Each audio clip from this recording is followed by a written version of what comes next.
transcending into a world where everyone undergoes job transitions. My father has seized my S-level profession and bestowed it upon my half-brother. Is this how you wish to play? Then I shall unleash my full potential. I shall sever ties with my family and awaken the mightiest profession across the realms, the sovereign of the insectoid race. One insect hatches per second, devouring all to cultivate the ultimate insect species. With billions amassed, a swarm shall rise, heralding a disaster of apocalyptic proportions. Conquering dungeons? The strategy of the insect swarm shall simply obliterate all. National martial arts examination? One man shall stand alone against a multitude of heroes. Alien invasions? Abyssal fiends? Ha ha ha. Let us see who the true fiend from beyond is. Chapter 1. The mightiest across all realms. Sovereign of the insectoid race. Selfish wretch. He is your elder brother. What is wrong with yielding to him? Refusal? What qualifications do you have to refuse? Boom! Thunder roared as lightning struck. The oppressive atmosphere of the villa's hall was suffocating. A familiar yet foreign voice of fury echoed in my ears. Liao jolted awake. This, a pain that burrowed deep into the marrow. It felt as though countless insects were gnawing desperately at my heart. Liao curled up on the ground, trembling all over, nearly choking to death. As memories gradually surged into my mind, the pain in my head eclipsed the stabbing anguish in my heart. My consciousness began to clarify. I had transcended. I found myself in a high martial world besieged by monsters, where the secret realm had descended. The person before me, hurling insults, was none other than my original self's father. A fifth-turn A-level professional, one of the elite powerhouses of the Dragon Kingdom. As the second son of a Leaf family, to outsiders, he was a privileged scion of a wealthy family basking in glory. Yet privately, he had not enjoyed a shred of the Leaf family's favor.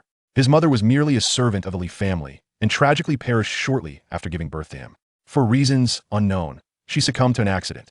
At the age of 18, during the job transition ceremony, the top-tier families could facilitate such transitions within their clan. The original self was poised to awaken a top-tier S-level profession, even surpassing his father's A-level occupation. Following a step-by-step approach to leveling up and developing, he was destined to become a top-notch powerhouse. The original self was filled with exhilaration, believing that his father would regard him with newfound esteem. Yet his father demanded that he exchange his S-level profession for that of his elder brother. The conditions for such a profession exchange were exceedingly harsh, akin to extracting bone and flesh. Only those with the closest kinship could engage in such a swap.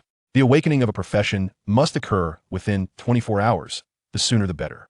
Once time elapses, the profession exchange would lose significant value. An S-level profession exchanged might only yield an A-level or even a B-level profession. Liao now understood why Li Zhe, who was a year older than the original self, had waited until today to transition alongside him. The job transition is 3 parts skill and 7 parts luck. Li Zhe, having received Li Yang's unwavering support, excelled among his peers, yet his luck was less than favorable, resulting in the awakening of merely a C-level profession. For ordinary individuals, as long as they successfully awaken, even a C-level profession could reverse their fate and elevate them to greatness. However, Li Zhe was burdened with the Li family's lofty expectations. A C-level profession was evidently insufficient. The S-level profession that he was about to transition into was perfectly suited for him. The original self was unwilling. Yet, Liang forcefully pressed his hand down to leave a blood seal, compelling him to sign the contract. The exchange of talents was inherently a matter of defying destiny. The agony far exceeded what an ordinary person could comprehend. Coupled with his father's iron-fisted methods, the mockery from Li Zhe's mother, and the indifference of the Li family, the original self was driven to the brink of death. Only then did he have the opportunity to transcend. Unfilial son, how dare you struggle? If the exchange goes awry, how will you bear the consequences? Seeing Liao writhing on the ground in pain, Li Yang's expression darkened as he berated him. He then turned his concerned gaze toward Li Zhe, lying in a specially designed container nearby, fearful of any mishap that might prevent the S-level profession from fully transitioning to his son. Such blatant double standards elicited head-shaking from those around the Li family. Perhaps it was the assimilation of the original self's memories that ignited Li Yao's ire in the face of Li Yang's scolding. In his past life, he was merely an ordinary person. The pain in his heart was utterly beyond comprehension. Was it a crime to struggle even a little? Were it not for the excruciating agony rendering him speechless, he would have unleashed a torrent of curses upon that scoundrel. Liao could only desperately twist his body, attempting to thwart the occupational exchange. Bang! Liang forcefully shattered the table before him, consumed by a seething rage, as if Liao were desecrating his possessions. Bring someone. Just as he was about to call for assistance to subdue Liao completely, he was halted by the beautiful woman beside him. Guining's eyes brimmed with concern as she gently shook her head. The excruciating pain brought on by the exchange is beyond what an ordinary person can endure. It is understandable for Xiao Yao to react this way. Humph, what a worthless wretch, unable to bear even a modicum of physical suffering. Li Yong assumed Guanning was worried for Li Yao's safety, and with a cold snort, he ceased to speak further, though his gaze upon Li Yao grew increasingly frigid. An ungrateful wretch, consuming the resources of the Li family for so many years. Yet when he is truly needed, he remains oblivious, displaying a complete lack of foresight. Before long, Li Yao's wails began to diminish. Above his chest, a brilliant azure orb of light coalesced. All present, including Li Yong, fixated their fervent gazes upon this source of illumination. An S-class occupation. Such a prestigious profession had never graced the Li family, nor the entirety of Jiangsheng. With this occupation, my son shall achieve renown across the land. Li Yong could not contain his excitement, exclaiming. In that moment, he felt the peculiar stares of those around him, as if to say, Li Zhe is your son, yet Li Yao is not. However, Li Yong perceived no fault in his reasoning as he watched the light source soar towards Li Zhe. He continued to assert vehemently, Li Zhe is the eldest son of the family, representing the dignity of the Li clan, whereas Li Yao is merely a servant's offspring. What harm is there in enjoying the blessings of the Li family while contributing a modicum in return? Furthermore, is it not merely a matter of offering an S-class occupation? Should it not be bestowed upon someone more deserving? An exceedingly suppressed voice broke through as Li Yao staggered to his feet. If you hold such disdain for an S-class occupation, then return it to me. For reasons unknown, despite the profession having been stripped away, a dull ache still lingered in his heart. Return it. Li Yong slammed the table, his authority as the head of the family manifesting in full force. What is there to return? Only what belongs to you can be considered a return. Do you even deserve an S-class occupation? Upon finishing, Li Yong cast a chilling glance around the room. Listen well, everyone. Everything that transpires today must be swallowed whole. Xiao Zhe has awakened an S-class occupation of his own volition. The occupational exchange was not a matter of glory, let alone seizing the profession of one's own younger brother. Should word get out, Xiao Zhe would undoubtedly face public scorn. The others were indifferent. They dared not speak against him. The only potential flaw could arise from this young man. Li Yang's icy gaze settled upon Li Yao as he slowly began to speak. You must understand that should this information leak, let alone the question of whether outsiders will believe you, the Li family possesses 1,000 methods to suppress such whispers. For the Li family, it is merely a matter of expending some effort. As for you, his tone bore little resemblance to that of a father addressing a son, but rather felt like a threat exchanged between adversaries. He had indeed contemplated eliminating Li Yao to preclude any future troubles. Yet with Xiao Zhe recently transitioning to an S-class occupation, it would be too conspicuous if his younger brother were to vanish without cause. Those with malicious intent would easily connect the dots, and it would likely become a sensational story. With that, Li Yong produced a prepared contract and discarded it at Li Yao's feet as one would cast away refuse. Sign this, and you shall have no further ties to the Li family, severing all relations henceforth. The Li family has nurtured you for so many years. In light of your S-class occupation, no repayment is required. He sought to cut ties and fabricate a narrative that would paint Li Yao as a criminal. After some time had passed, he would seek an opportunity to entirely eradicate this potential threat. Li Yao merely glanced at the contract on the ground, instantly grasping Li Yang's intentions. He had never been regarded as a son, but rather as a source of shame, the offspring of a servant. The original body had likely survived to this point solely for this moment, to serve as a backup for Li Zhe's transition. The odds were stacked against him.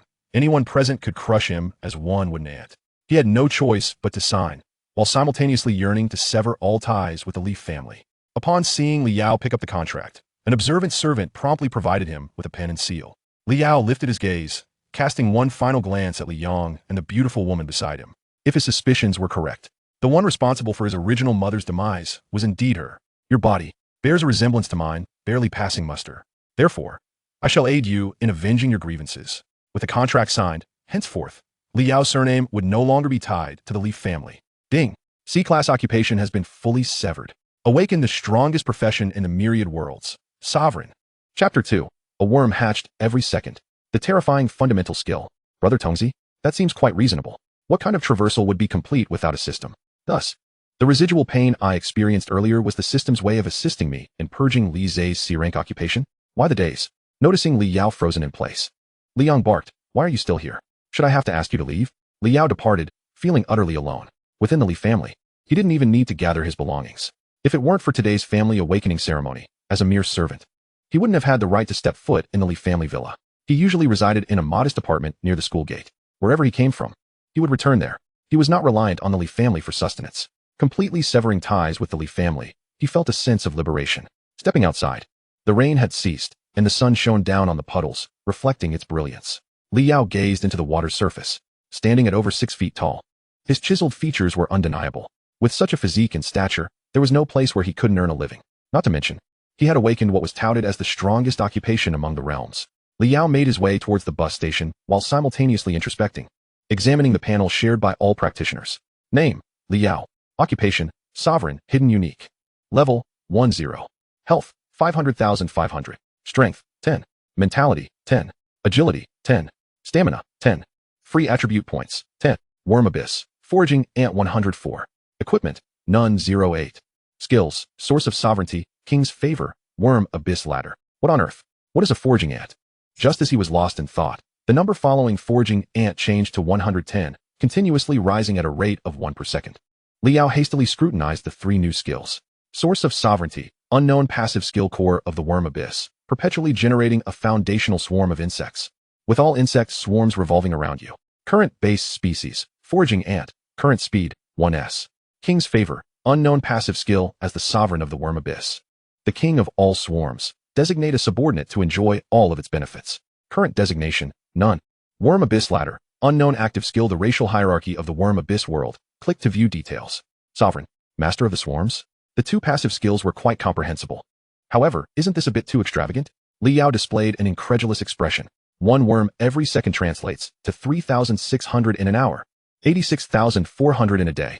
It remains uncertain how formidable this foraging ant truly is, if it possesses even a modicum of offensive capability. Its terrifying numbers could undoubtedly devour any equal-level magical creature with ease. As for the second passive skill, King's Favor, Li Yao interpreted it as a means to enhance his own combat prowess.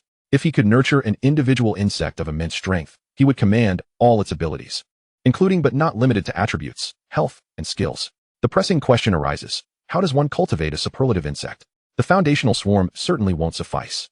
The answer undoubtedly lies within the last skill, Worm Abyss Ladder. Current unlock, first stage, Worm Abyss Bait, none. Basic species, Foraging Ant. Strength category, Iron Jaw Soldier Ant. Exchange ratio 1000, 1. Agility category, Swift Mantis, exchange ratio 1000, 1. Stamina category, Rock Armored Beetle, exchange ratio 1000, 1. Casting category, Scorching Moth, exchange ratio 3000, 1. Mentality category, Brain-Controlled Nematode, exchange ratio 10,000, 1. Leader, Pale Sun, summoning conditions, sacrifice 10 of each insect species, 1 piece of elite bait. Li Yao meticulously scrutinized the system interface, remaining absorbed for quite some time. It was clear and comprehensible. The foundational swarm birthed every second could be exchanged to cultivate these higher-tier insects. Each category possessed its corresponding abilities. The only peculiarity was, what exactly was Worm Abyss Bait? And how might one procure it? System? Care to elucidate? As expected, the system remained silent, as if its sole purpose was to bestow upon him the strongest occupation among the realms. If it was beyond comprehension, he would have to navigate it himself. Before he realized it, Li Yao had arrived at the station hall. He purchased a ticket, boarded the bus, and set off towards the school. Today marked the day of the family's occupational awakening, which coincided with the school's own awakening ceremony. Students who had reached 18 years of age were eligible to awaken their occupations. It was indeed a day when ordinary individuals could rewrite their destinies. Following the awakening, preparations would commence for the martial examination a month hence. Only those who were accepted into the Practitioner Academy could truly embark on the path of practitioners. During this month, each practitioner would develop independently. Across major cities, local trial dungeons would be freely accessible, providing a training ground for novice practitioners. His return to school was solely for the purpose of the trial dungeon. Leaning against the window, Li Yao gazed at the passing scenery. The foremost task ahead of him was to summon the leader of the first stage swarm as soon as possible. Without a doubt, the powerful insect he anticipated was the entity known as the Pale Sun. The skill, King's Favor, was tailor-made for such a creature. The quantity of insects was straightforward. With a foundational swarm spawning 1 every second, he could meet the requirement in just 2 days. The crux of the matter lay in the Worm Abyss Bait. Summoning the Pale Sun necessitated elite bait. Elite, which precisely corresponded to a tier within the magical creature hierarchy. Ordinary, enhanced, elite, leader, lord. Elite level Worm Abyss Bait corresponded to elite magical creatures. These could only be found outside the town or within secret dungeons. Half an hour's journey passed in a flash. Upon disembarking, Li Yao did not immediately head towards the school. Instead, He sought out a secluded corner to examine the system panel. Let me ascertain just how formidable the first stage swarm can be. Cultivating the Iron Jaw Soldier Ant. In the depths of his mind, a pitch-black world suddenly opened, revealing a pair of crimson eyes. Iron Jaw Soldier Ant. Tier, Ordinary. Level, LV1, on par with Sovereign. Strength, 17. Mentality, 4. Agility, 8. Stamina, 12. Skill, Iron Jaw, active skill charge towards a target unit within 10 meters, rapidly approaching the enemy, and inflicting 120 points of physical damage based on strength. Li Yao's eyes widened in disbelief. With the limited memories of his former self, he understood well the strength of an LV1 practitioner. The average line for attributes stood at 5. In the realm of warrior professions, strength may surpass 5 points. Conversely, for mage professions, spirit may exceed 5 points. This trend continues similarly across all 4 primary attributes, determining the classification of each profession. When an attribute exceeds 7 points, it typically signifies a top-tier profession of at least grade A. Despite one's own foundational attributes reaching 10 points, it is an incomparable advantage, the strongest among the heavens. What does it matter if one possesses slightly higher base attributes? Chapter 3, My Girlfriend in White Stockings? The Professional Exchange Conference. The Iron Jaw Soldier Ant, without a doubt, far exceeds his expectations. Li Yao is convinced that no professional could surpass the attributes of the Iron Jaw Soldier Ant at level 1. Even those exceedingly rare S-grade professions would only be able to challenge the Iron Jaw Soldier Ant akin to facing a boss, relying on skill and equipment advantages to narrowly secure victory. Such a formidable creature can be summoned by him in just 16 minutes. It is a strength that exists on an entirely different plane. The moment the attributes of the Iron Jaw Soldier Ant are revealed, he finds himself separated from other professionals by an insurmountable chasm. The king favors it. The Iron Jaw Soldier Ant is designated. Li Yao silently reflects. In the next instant, a crimson glow flashes in his eyes, and an explosive power surges within him. With 17 points in strength, he is undoubtedly a superhuman at level 1. Witnessing the might of the Iron Jaw Soldier Ant, Li Yao no longer doubts the merit of being the strongest among the heavens. However, a profound curiosity grips him. If ordinary combat insect species possess such strength, to what extraordinary heights could the leader, the Pale Sun, ascend? The Yutsai Martial Academy, where Li Yao currently studies, is but a short distance from the train station. Within a few minutes, he arrives. The job transition ceremony is held in the morning, and in the afternoon, students awakening their combat professions will venture to the trial dungeon in Jiangxing. As Li Yao approaches the school gate, he observes a girl waiting there, walking towards him. Clad in a pristine white gown paired with white stockings, she reveals the alabaster expanse of her thighs. Her beauty is striking, rivaling even the most celebrated actresses of his previous life, exuding a pure allure intertwined with subtle temptation. A delicate expression adorns her face as she approaches. And before reaching him, she inquires, Li Yao, I just heard some troubling news. Please tell me it's not true, okay?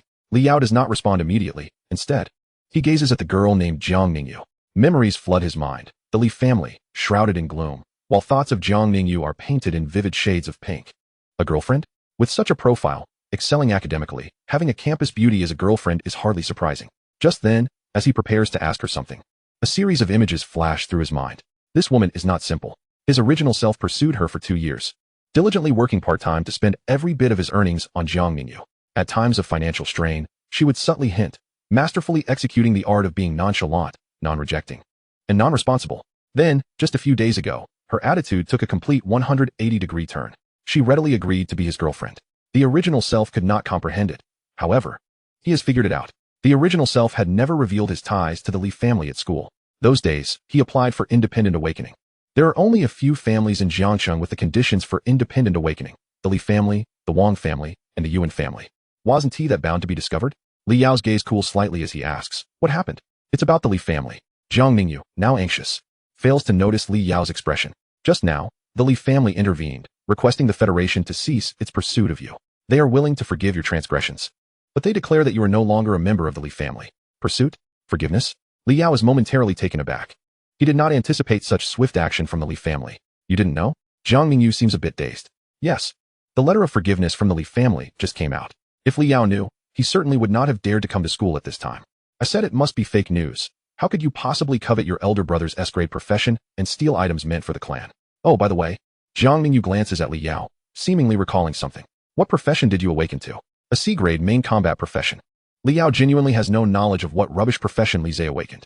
Before he could even manifest his panel, the system forcibly erased it, making way for the strongest among the heavens.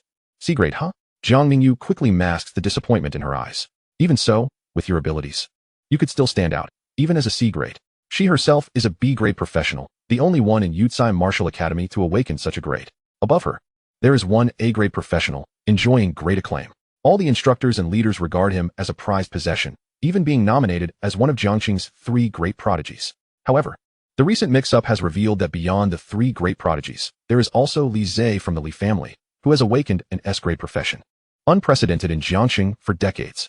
With 13 C-grade professionals, Liao being merely a C-grade is somewhat mitigated by the backing of the Li family, serving as a decent stepping stone. Is that so? In response to Jiang Ningyu's consolation, Liao offers a smile that dances on the edge of irony. He savors the sweetness of her presence as they walk toward the school. At noon, the school is sparsely populated. Students who failed their awakening have returned home, while those who succeeded are gathered at the training ground, preparing to enter the trial dungeon in the afternoon. As per tradition, the school organizes a professional exchange conference. Ostensibly, it serves as an opportunity for students to connect and seek teams. In reality, it is a precaution against risk. The creatures in the trial dungeon possess significantly lower strength than those in normal dungeons, yet they are not entirely devoid of danger. Each year, a few unfortunate newcomers meet their demise within the trial dungeon. During the professional exchange, instructors observe from the sidelines, identifying weaker students for special training before they re-enter the dungeon to level up. Upon arriving at the training ground, the clanging of metal, shouts, and a cacophony of noise resonate endlessly as numerous students engage in combat. Li Feiyong, Jiang Ningyu suddenly mentions a name. You should have a good relationship with him, right? Li Yao reflects for a moment. I don't know him. Under Jiang Ningyu's guidance, they approach a large group of students encircled in a wide circle. Chapter 4. Those who wronged you will truly understand your grievances. Upon seeing Li Yao, the expressions of the surrounding students vary: contempt, surprise, confusion, disdain. Li Yao realizes that the Li family has commenced their actions. As one of the 3 great professional families in Jiangqing, the means at their disposal are unimaginable to the ordinary person. He must grow rapidly. Otherwise, he may not even possess the qualifications to survive. With Jiang Ningyu leading the way, he steels himself for what lies ahead. The two soon found themselves at the very heart of the encircled crowd. Do you not recognize him? Jiang Ningyu inquired, somewhat surprised. Then why did Li Feiyong specifically request to engage with you? Engaging in conversation was merely a euphemism for sparring. Li Yao remained silent, his gaze fixated on the center. There stood 2 figures, each wielding a weapon, facing one another. Li Feiyong, he indeed did not know him personally, having never had prior acquaintance. Yet, he was familiar with the name, the son of Li Yang's younger brother, effectively his cousin, Li Feiyong. Jiang Ningyu proceeded to introduce him to Li Yao, declaring, he is the only A-class professional from Yutsai Martial Arts School. She gestured towards the young man clad in exquisite armor, her eyes briefly glinting with a certain intensity. Since he has specifically called for you to engage in a spar, there must be some connection between you two. Li Feiyong is an A-class professional. You should strive to associate with him more frequently. This appeared to be a girlfriend's benign ambition for her boyfriend's future. In truth, however, Jiang Ningyu had long since set her sights on Li Feiyong. While Li Yao was the son of the head of the Li family and held a higher status, the disparity between an A-class professional and a C-class professional was glaringly apparent. Their backgrounds were similar enough. Jiang Ningyu naturally understood who to choose. By fostering closer ties with Li Feiyong, she could also engage with him more as Li Yao's girlfriend. Amidst their conversation, Li Feiyong's attention was drawn to the pair. While others might be skeptical of the rumors, did he remain unaware? A playful smile spread across his face. Indeed, Jiang Ningyu, how admirable. Even in such a situation, this lad remained steadfast. Li Feiyong's voice immediately captured everyone's attention.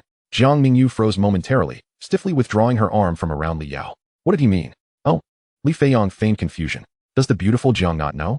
The rumors are rampant. This lad attempted to pilfer a professional exchange item, enticing his elder brother, Li Zhe, to swap professions. Li Zhe is deeply concerned for his dear younger brother. Had it not been for the head of the family discovering this in time, Li Zhe's S-class profession might very well have changed hands. Only those who have wronged you know the depth of your grievance. Li Feiyong gazed at Li Yao with a mocking expression, eager to witness his reaction. Is the news online true? Jiang Ningyu nearly exploded, turning to glare at Li Yao. False, do you believe it? Li Yao retorted. It was not just Jiang Ningyu. As a core member of the Li family, Li Feiyong's words carried undeniable weight, rendering the information irrefutable. In an instant, all eyes were on Li Yao, disdain evident in their gazes. The notion of exchanging professions was reserved for those who had awakened to powerful professions, yet dared not confront the monsters in the dungeons. The ramifications for those with higher professions were dire, effectively severing their paths as professionals. The Federation strictly prohibited private exchanges of professions.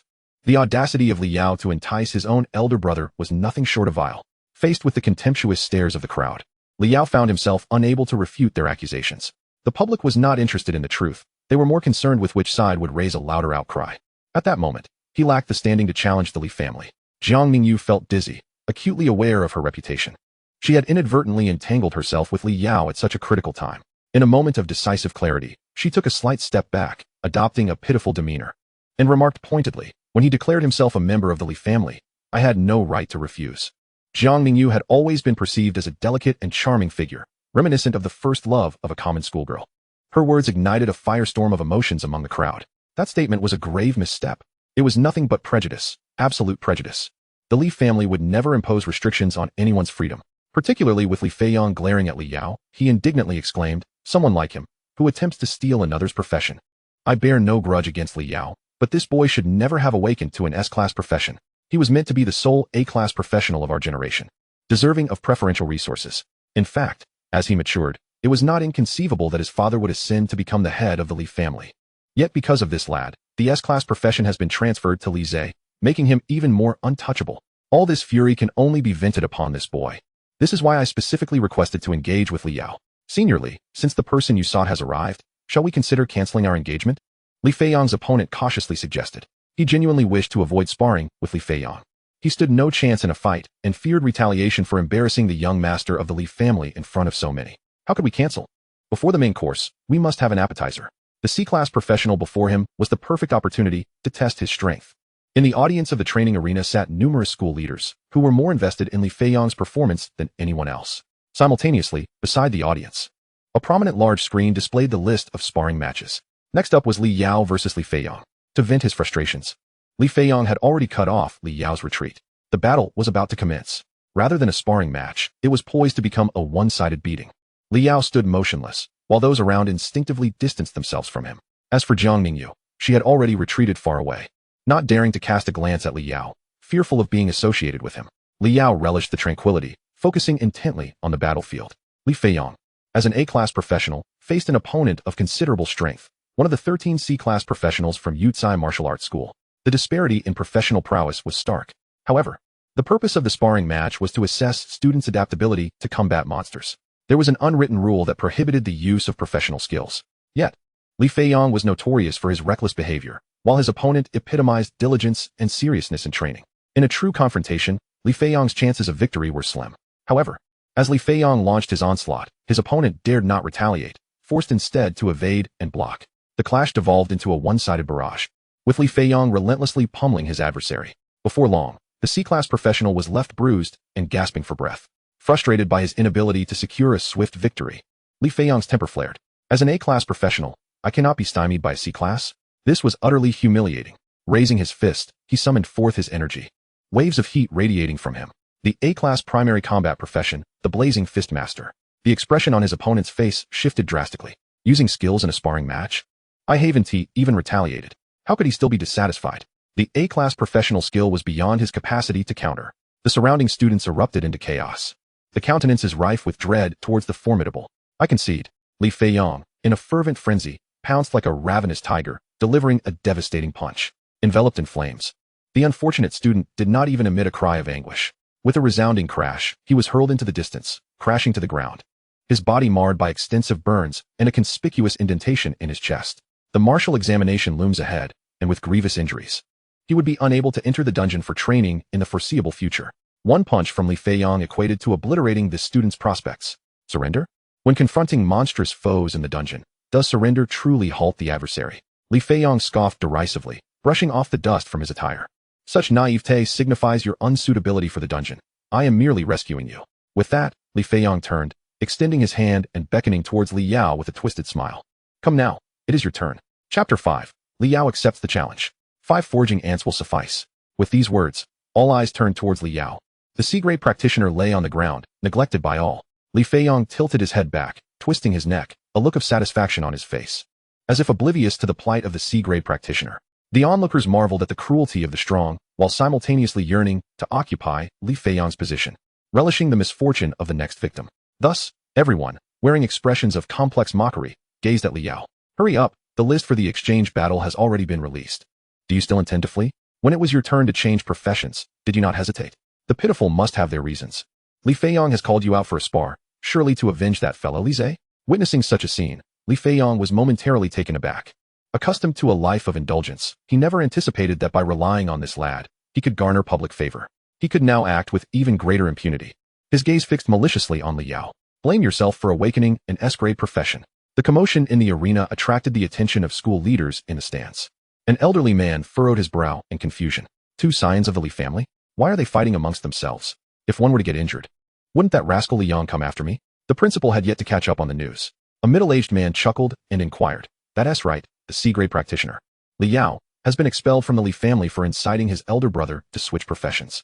The old principal paused, took a sip of tea, and replied solemnly. Such matters are no jest. To which the middle-aged man responded, indeed, it is no jest. Just half an hour ago, the Li family issued an official statement. After a brief silence, the old principal remarked, then they cannot spar. What concerns you? New grievances combined with old. I fear that Li Feiyong may strike too harshly. An A-grade challenging a C-grade is inherently against the rules. If Li Feiyong were to injure or incapacitate Li Yao, it could create quite a stir and adversely affect Li Feiyong's future. A C-grade practitioner is inconsequential, but an A-grade practitioner is the very visage of our esteemed martial academy. The principal's concern for his students was indeed profound. The middle-aged man fawned. You are most considerate, but according to the news from the Li family, even if Li Yao were to be injured or incapacitated, it would not have negative repercussions. Rather, the Li family would express their gratitude to us. Oh, in an instant. The old principal grasped the underlying rationale. He cast his gaze back to the battle roster displayed on the screen. Since the list has been submitted, let them proceed. Meanwhile, in the training arena, the crowd fervently urged Li Yao to step forth and engage in battle. However, Jiang Ningyu, with a face of reluctance, interjected, perhaps we should reconsider. Li Yao is merely a C-grade practitioner. How could he possibly contend with Li Feiyong? The trial dungeon awaits this afternoon, and if he were to sustain injuries, it could hinder his training. While she dared not speak for others, she was well aware of Li Yao's character after his persistent pursuit of her. He would inevitably fall into the trap if provoked, and it might even improve his reputation to some extent. Indeed, how naive Jiang Ningyu was. With Li Yao treating her this way, could she still fret over his injuries? Such a person should not be allowed to become a practitioner, lest he commit heinous acts. The list has been announced. Regardless, he must step up. Jiang Ningyu took Li Yao by the arm and led him to the training arena. Unaware of the multitude of male students whose hearts were shattered, Jiang Ningyu was enchanting, and no one deserved her but themselves. But what if he gets hurt? At this moment, after a prolonged silence, Li Yao suddenly spoke up. Engaging with Li Feiyong was not out of the question. He had been contemplating how to secure some advantage from Li Feiyong. It was Jiang Ningyu's words that sparked an idea within him. You are an A-grade practitioner, and I am a C-grade practitioner, he remarked, surveying Li Feiyong and the abundance of equipment he possessed. What do you propose? Li Feiyong chuckled. You look pitiful. After leaving the Li family, you can't even afford decent equipment? Li Yao strode to the center of the arena, facing Li Feiyong. I once he asked for an appearance fee. Let us keep it fair. If I win, your equipment belongs to me. If you win, mine belongs to you. Li Feiyong's expression darkened, infuriated. Do you even have any equipment? Exactly, Li Yao retorted. I lack equipment, yet you are still an A-grade. As the conversation returned to the previous topic, Li Feiyong hastily interrupted. Fine, let it be as you wish. Can we commence now? Not that it matters. I won T lose. Even if Li Yao were to take his life, he would acquiesce. Upon hearing Li Yao's proposition for a wager, disdain and mockery spread across the faces of the onlookers. In that moment, they all envisioned themselves in Li Feiyong's position. What was he thinking? Did he genuinely believe this was a spar? Unable to discern his own standing, did he think he was still before awakening his profession? Relying on martial prowess alone to defeat Li Feiyong? Greedy and ungrateful. Even if Li Feiyong were to maim him, he would not merit any sympathy. Just then, a chorus of chirps echoed. 5 creatures resembling ants, each 20 centimeters long with sharp mandibles, emerged behind Li Yao. Is Li Yao a summoner? The thought crossed everyone's mind. With so many witnesses present, the esteemed young master of the Li family surely wouldn't go back on his word, would he? As he spoke, Li Yao glanced at the foraging ant panel.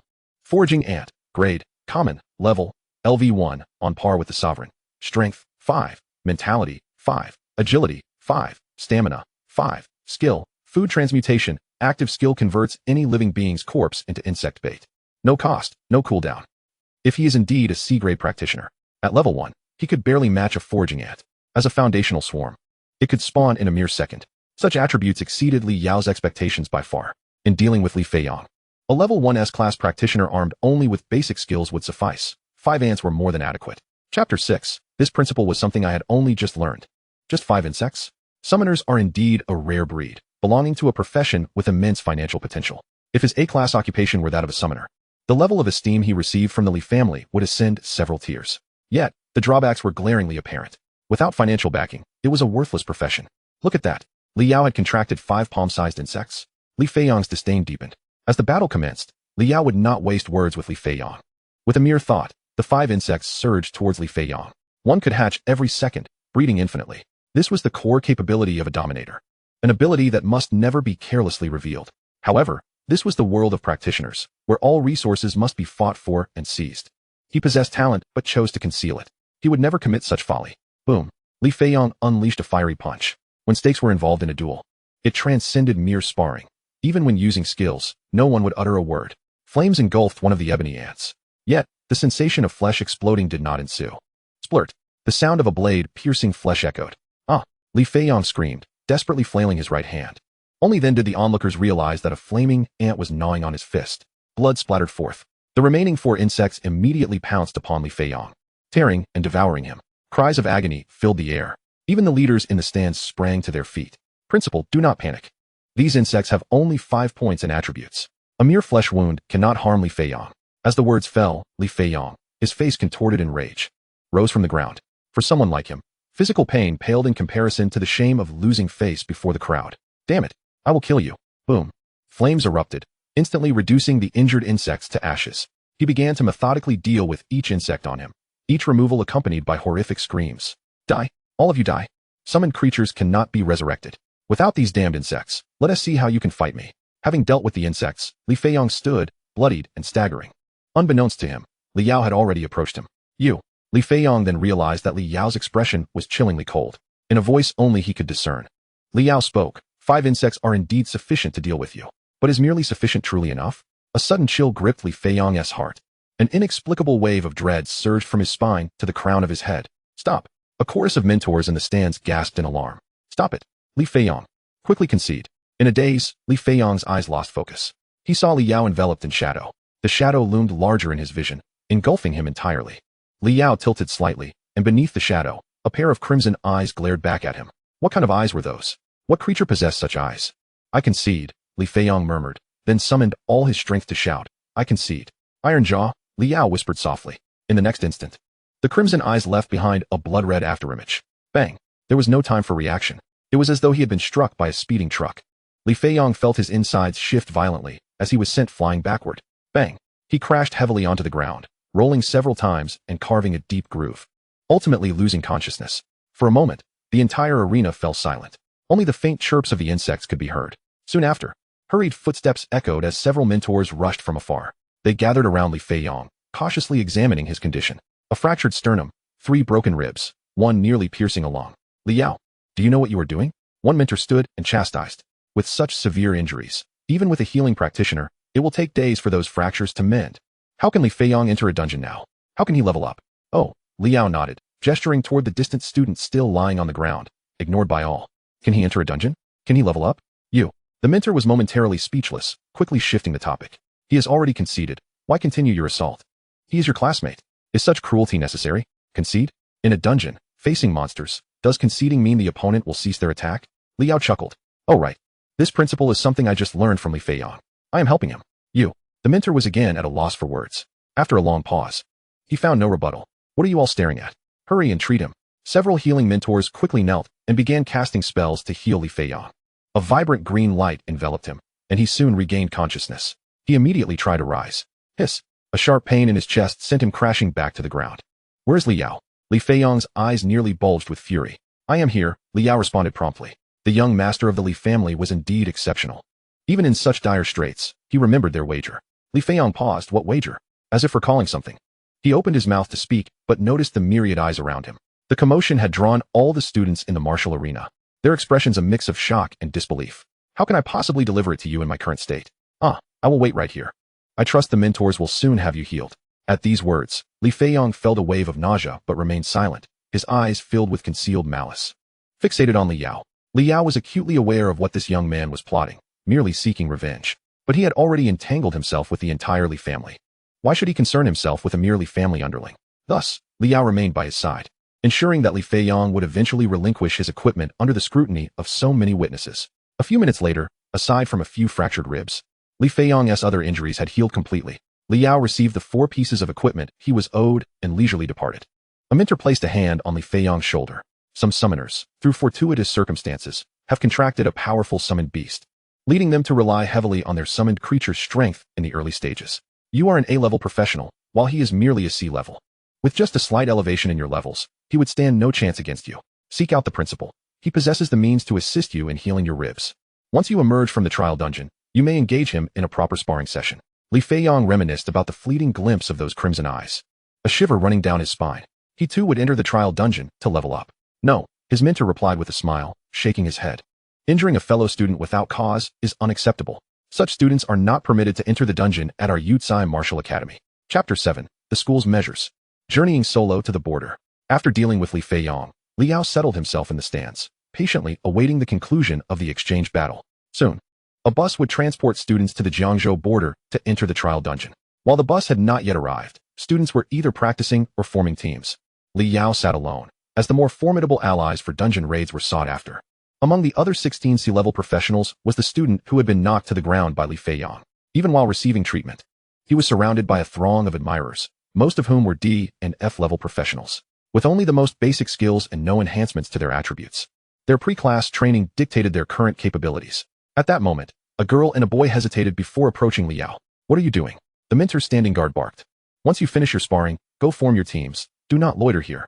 We're just trying to form a team, the girl replied cautiously. There is no one here suitable for your team, the mentor interrupted impatiently. To dare exhibit such reckless behavior in public towards your classmates. Who knows what you might do in the dungeon? The school prioritizes your safety and will not permit you to team up with such unpredictable elements. Find someone else. The boy and girl exchanged glances before hastily retreating. Liao had just defeated an A-level professional, regardless of future developments. His current strength was undoubtedly the most formidable among the students, a fact well understood by all. Many sought to team up with Li Yao for the dungeon raid. Yet the rumors released by the Li family and the public humiliation of Li Feiyong rendered it a risky endeavor to align oneself closely with Li Yao, as it could provoke Li Feiyong and the Li family. Most students opted to keep their distance. A few headstrong individuals lingered, but with a mentor present, they refrained from approaching. Liao lifted his gaze towards the middle-aged mentor, who returned a cold smile. A C-level professional, if they were an ordinary student, would be afforded great respect and effort in cultivation, yet the scales tipped heavily in favor of the Li family and their A-level professional. The school undoubtedly knew whom to support. Liao surmised the school's intentions, his brow furrowing. If this continued, the school might concoct some reason to deny him entry into the trial dungeon. This feeling of having his fate dictated by others was most displeasing to him. He retrieved his phone and perused relevant laws and regulations. A few minutes later, the school leaders in the stands began to rise and depart, while the class instructors entered the training ground to announce the guidelines for entering the dungeon. Following this, attendance was taken, and students departed the training ground to board the bus heading to the dungeon. Those whose names were not called were deemed unworthy in the eyes of the leaders, lacking the practical abilities to enter the dungeon, and would instead remain behind for special training until their names were read. As the instructors concluded the roll call, students gradually departed, yet Li Yao did not hear his name. Not wishing to linger further, he stood and walked towards the exit of the training ground. The law clearly stipulated that no one could obstruct newly awakened professionals from entering the trial dungeon. Institutions such as schools merely needed to compile a list to report to the local education bureau, which would issue a one-time item called a departure scroll, enabling escape from lower-tier dungeons during non-combat situations. Such items were costly and should not be squandered by students. Hence the custom of holding exchange battles to temporarily eliminate those who could not effectively utilize the scrolls. For Liao, the departure scroll was of little consequence. The creatures within the trial dungeon posed no threat, contributing only experience. In a matter of moments, the number of foraging ants in the bug abyss exceeded 10,000, and he could easily dominate the entire dungeon alone. Upon reaching the school gate, he noticed the right side was designated for students boarding the bus. Liao's prowess was evident, yet he had offended Li Feiyong, who was now fully recovered and seated on the bus. Meanwhile, Liao was left to depart the school in disgrace. Unfazed by the stares of others, Liao hailed a taxi and directed it towards the border. He glanced at his system panel, noting the 4 basic pieces of equipment acquired from Li Feiyong, all of which could be equipped at level 1. This equipment was rather unique, typically crafted by high-tier alchemists. The Li family had willingly invested money to ensure Li Feiyong could achieve success in the trial dungeon following his awakening as an A-level professional. Each piece was of silver grade, extremely valuable.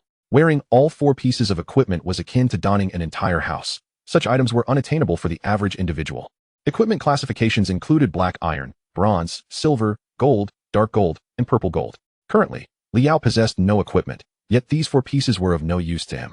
The attributes of the swarm depended on the level of the dominator and their mental attributes, with only weapons providing guaranteed attributes, relying on the swarm to dominate the dungeon. He had little faith that any creature could come close. Thus, armor seemed less significant. It would be wiser to sell it and invest in higher-tier weaponry. Lost in thought, the taxi arrived at the border.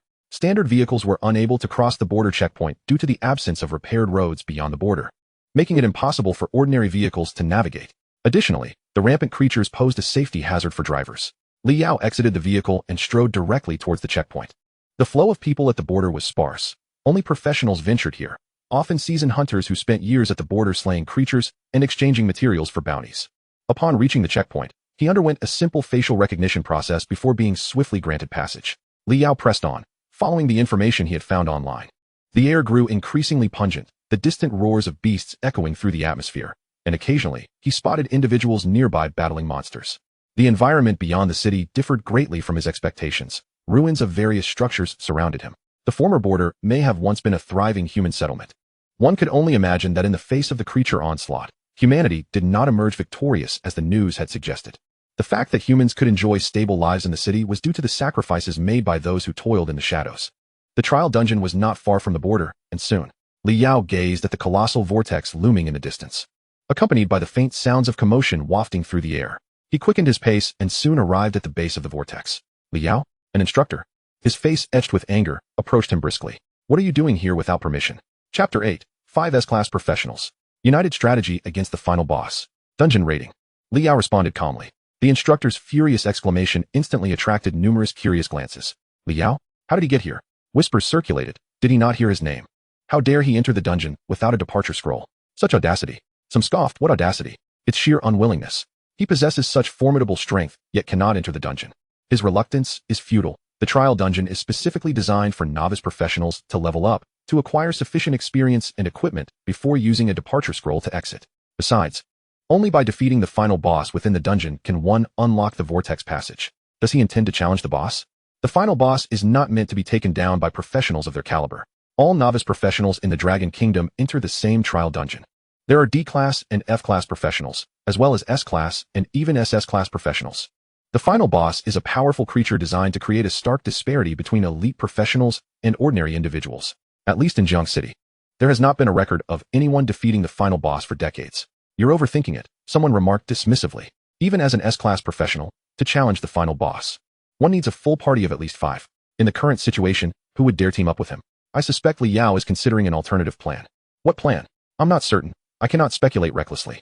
The speaker chuckled. In any case, once inside the dungeon, be cautious with your departure scroll. In an instant, everyone realized the implication and turned their wary gazes toward Li Yao. We all entered as a team. Are we afraid he can handle it alone? Better to be cautious than sorry. Meanwhile, Li Yao paid no heed to the instructor or the glances of his peers. He strode directly toward the vortex. Many students had gathered here, not only from Yutsai, but also from several martial arts schools in Jiang City, whose professionals had successfully awakened. Upon reaching the foot of the vortex, just as Li Yao was about to reach out and touch it, a melodious voice called from behind. Li Yao, wait a moment. Everyone's attention was instantly drawn to the figure in a light blue mage robe, her curvaceous silhouette complemented by an exquisite face, causing the inexperienced students to feel their hearts race. Li Yao turned to Jiang Ningyu. Is there something you need? Jiang Ningyu felt a slight twinge of discomfort. The Li Yao of today would never have spoken to her in such a tone. Not wishing to dwell on it, she nodded. You must be finding it difficult to form a team alone. Our party is short one damage dealer. Why not join us? Jiang Ningyu was confident that Li Yao would not reject her invitation. Of course, her motivations were not rooted in nostalgia or a desire to look after Li Yao. Having recently defeated A-class professional Li Feiyang, Li Yao's strength was undoubtedly among the most formidable of all students. More critically, the trial dungeon was not merely a place for novice professionals to level up. Leaders from various schools would observe the proceedings. The dungeon's opening time was fixed, and achieving the highest level within this limited time frame would demonstrate a student's strong practical abilities and high potential, leading to increased investment and resource allocation from the school. Yet, without a departure scroll, Li Yao would forever remain trapped within the dungeon. Should the team achieve commendable results, all the accolades would accrue to her as a B-class professional. Li Yao, do not blame me for being cold-hearted. No one forced you to enter the dungeon. You chose to come here. Since you seek death, why not assist me one last time?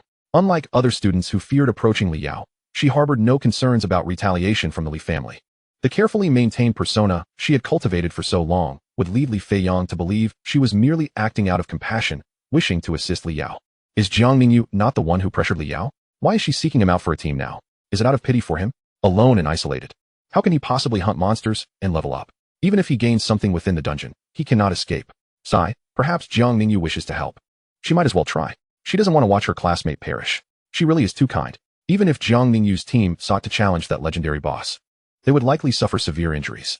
She worried that Jiang Ningyu's actions would hinder her own leveling progress. Indeed, shouldn't the instructors intervene?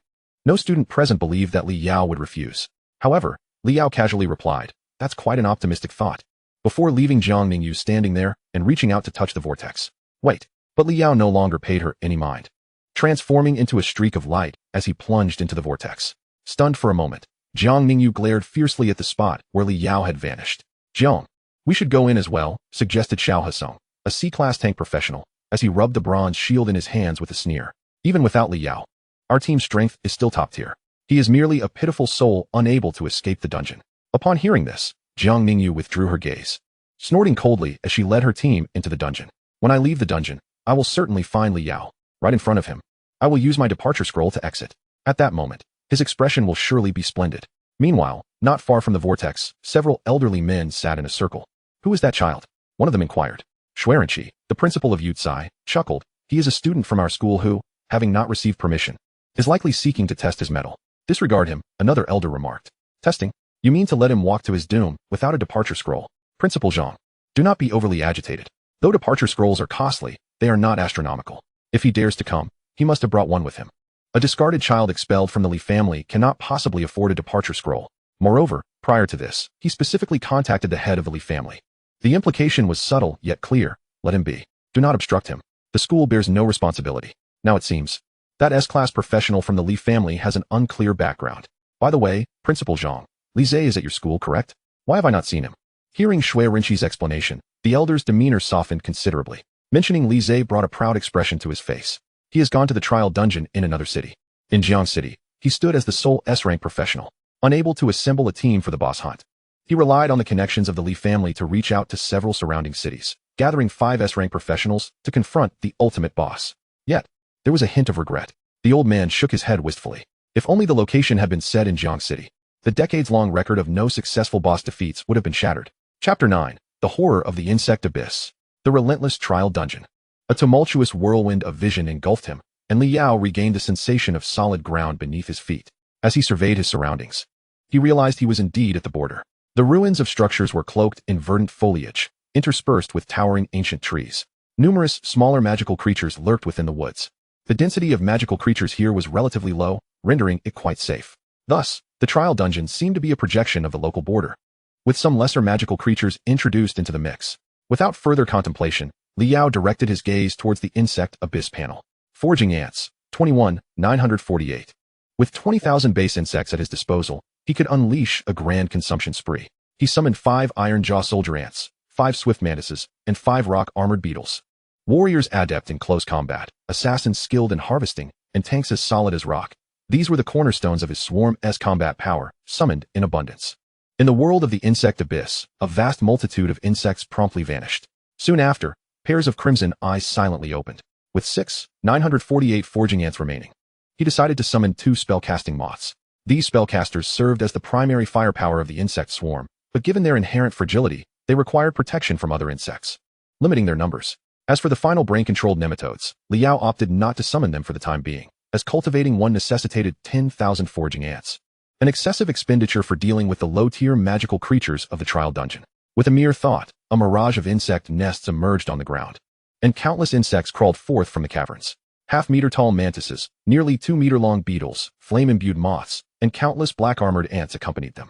The tide of insects began to take shape. Thus, the onslaught commenced. With a command, the insects surged forth, rushing in every direction at astonishing speed. Li Yao was momentarily taken aback as 5 swift mantises charged ahead, quickly spotting a solitary magical creature around a corner of the ruins. With their razor-sharp claws raised high, they struck downward. Following swiftly, the 2nd, 3rd, and 5th mantises delivered their lethal blows. 42, 38, 40, 35, 82, weak point attack. Kill the colorful snake, experience 1. A one-hit kill? Li Yao was still astonished by the damage dealt by the swift mantises as countless foraging ants swarmed over the corpse of the magical creature. Collect Insect Abyss Bait 1. In the span of a few moments, the insect swarm spread to the surrounding areas, commencing a savage hunt, accompanied by the shrieks of the insects. The cries of the magical creatures echoed in a cacophony. Kill the spike-tailed lizard, experience 1. Collect Insect Abyss Bait 1. Kill the colorful snake, experience 1. Collect insect abyss bait 1. Kill the stone-skinned wild boar, experience 1. Collect insect abyss bait 1. The system panel refreshed continuously, and Liao had yet to regain his composure. Ding. Level up to LV2. Gain 10 free attributes. In just a few minutes, 100 magical creatures fell to the insect horde. The efficiency was astounding. The combat-type insects cultivated from the foraging ants could almost one-shot magical creatures of the same level. 2 or 3 could gather and instantly slay one. The foraging ants, with their overwhelming numbers, could swiftly devour the flesh of a magical creature. Their combat power was utterly overflowing. Were it not for the trial dungeon accommodating the safety of novice professionals, the magical creatures would have been far more formidable, allowing his leveling speed to accelerate even further. As a few more minutes passed, the speed of system refreshes slowed, indicating that the magical creatures in the vicinity were dwindling. Liao pressed deeper into the dungeon. The further he ventured, the higher the levels of magical creatures he would encounter, allowing for quicker leveling. Along the way, he commanded the swarm to stay near him, avoiding humans and exterminating any magical creature they encountered. Responding to their master's command, the swarm descended upon the magical creatures like a plague of locusts, leaving nothing but remnants. Ding. Level up to LV3. Gain 10 free attributes. Such an astonishing leveling efficiency. Liao couldn't help but suspect he was cheating. In other words, the strongest profession across the realms. Wasn't he that akin to cheating? It was essential to note that the difficulty of the trial dungeon was limited, merely serving as an adaptation environment for novice professionals. The dungeon opened for 12 hours each day, and to reach LV5 on the first day was a remarkable feat, a coveted achievement in the eyes of the school leadership. How much time had passed? He had already reached LV3. It seemed he might achieve LV5 even before fully delving into the depths of the border. Beyond LV5, one would need to engage in monster hunting in deeper areas, requiring a certain level of strength. At the very least, one would need a team of C-rank professionals to dare venture deeper. LV6 was the domain of C-rank professionals, while LV7 demanded even more. Achieving LV8 on the first day was nearly reserved for those of S-rank or above. This was unprecedented in Jiangzhou. Originally, his ambitions had been somewhat modest. With the insect tide still unformed, he merely hoped to keep pace with the S-rank professionals. Yet now, it was evident that the trial dungeon posed no obstacle to the insect swarm. The onslaught continued. The magical creatures within the trial dungeon could only fall before the insect race. Liao summoned all the foraging ants that had been birthed during this time. Hastening his advance, he then glanced at the insect abyss bait. Each foraging ant that consumed a magical creature's corpse would yield 1 portion of insect abyss bait. He had already accumulated over 200 portions. He was yet unaware of their effects. Insect abyss bait, ordinary level 274, can be exchanged for 274 foraging ants. Oh, Liao understood immediately. The flesh and blood of ordinary magical creatures corresponded to ordinary level insect abyss bait, which could be exchanged for foraging ants. This meant that, in addition to natural generation each second, he could also enhance efficiency through hunting magical creatures. Would hunting higher-tier magical creatures allow him to exchange for battle-type insect species? I recall that each trial dungeon has a final boss, does it not? An LV10 elite magical creature. If he could slay it, he would summon the most powerful force of the first stage of the insect abyss. The Pale Sun. Chapter 10. A tiger in front, a wolf behind. Despairing words of Jiangning. Ding. Level up to LV4. Gain 10 free attributes. Moments later, a crisp system notification rang out. From LV3 onward, the leveling speed began to slow. Each magical creature contributed less than 0.5 experience. The number of monsters is indeed limited. The speed at which they can be located fails to keep pace with the rate at which the swarm eradicates them. After some contemplation, Liao allocated all acquired attribute points to his mental prowess. Name, Liao. Class, Sovereign, Hidden Unique. Level, 417. Health, 500, 500. Strength, 10. Mentality, 50, 30 points from level up, plus an additional 10 upon class transition to Sovereign. Agility, 10. Endurance, 10. Swarm. Foraging ants, 2173. Swarm bait. Common grade, 642. Equipment, none, 08. Skills, Source of Sovereignty, King's Favor, Swarm Ladder. The Sovereign class can essentially be categorized as a summoning profession. The primary attribute of summoning classes is mental prowess, which can, to a certain extent, influence the attributes of summoned creatures. Liao cast his gaze upon the moth engulfed in flames beside him and utilized the system's identification skill. Blazing Moth. Rank, Common. Level, LV4. Health, 284, 300. Mana, 24. 202, 800. Strength, 9. Mentality, 56. Agility, 12. Endurance, 6. Skill 1. Crimson Flame Dust. Active skill inflicts 100 magic damage based on mental power to targets within 30 meters. No cooldown, no cost. Skill 2. Burning Ray. Active skill inflicts 150 fire elemental damage based on mental power to targets within 50 meters. Cooldown of 12 seconds. Consumes 40 mana. A 1-to-1 amplification? Liao was momentarily taken aback, quickly followed by an expression of sheer ecstasy. He had caught a glimpse of the blazing moth's attributes upon summoning it. Its primary attribute of mentality stood at 16 points, with his enhancement of 40 points. The moth's mental attribute also reached 56 points. He had never heard of any summoner whose influence over their summoned beasts could achieve such a terrifying 1-to-1 ratio. Not even S-class or SS-class professions could manage that. Liao swiftly scanned the attributes of other insect species. Without exception, they all followed the 1-to-1 principle. The only anomaly was the foundational foraging ant, which merely increased from 5 points to 8 points. An increment of just 1 point per level? Liao pouted. No wonder it was the most basic of insect types. Suppressing his excitement, Liao hastened deeper into the borders. Now that the swarm's strength had significantly augmented, any targeted attack could lead to the instantaneous annihilation of monsters by combat-oriented insect species. The trial dungeon could no longer satisfy him.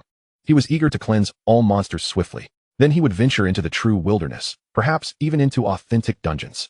As he advanced, the list of slain monsters began to feature higher-level adversaries. Slain Thornvine Spirit, Experience 08. Collected Swarm Bait 1. Slain Burrowing Scorpion, Experience 07. Collected Swarm Bait 1. Slain Rending Claw Lynx, Experience 07. Collected Swarm Bait 1. Meanwhile, in pursuit of better results within the trial dungeon, Jiang Ningyu entered the instance with her team, heading to the depths to hunt advanced monsters. The group rested upon a stone mill, nursing their injuries, their health dangerously low. Yet, Jiang Ningyu's eyes sparkled with unusual brightness. After 2 hours in the dungeon, her experience had already reached 25 for LV3. Before the trial concluded, she hoped to break through to LV7. With that S-class professional absent from the Jiang City trial dungeon, she might even surpass those 3 A-class professionals and claim the title of first in this trial. In stark contrast to Jiang Ningyu's exhilaration, her teammates wore expressions of discontent. Even Xiao and Song, who had long admired her, felt their admiration waning. The party's experience distribution mechanism was unforgiving. The final blow on the monsters awarded the majority of the experience, which Jiang Ningyu monopolized due to her high damage output, claiming it was to allow her to level up first before helping them.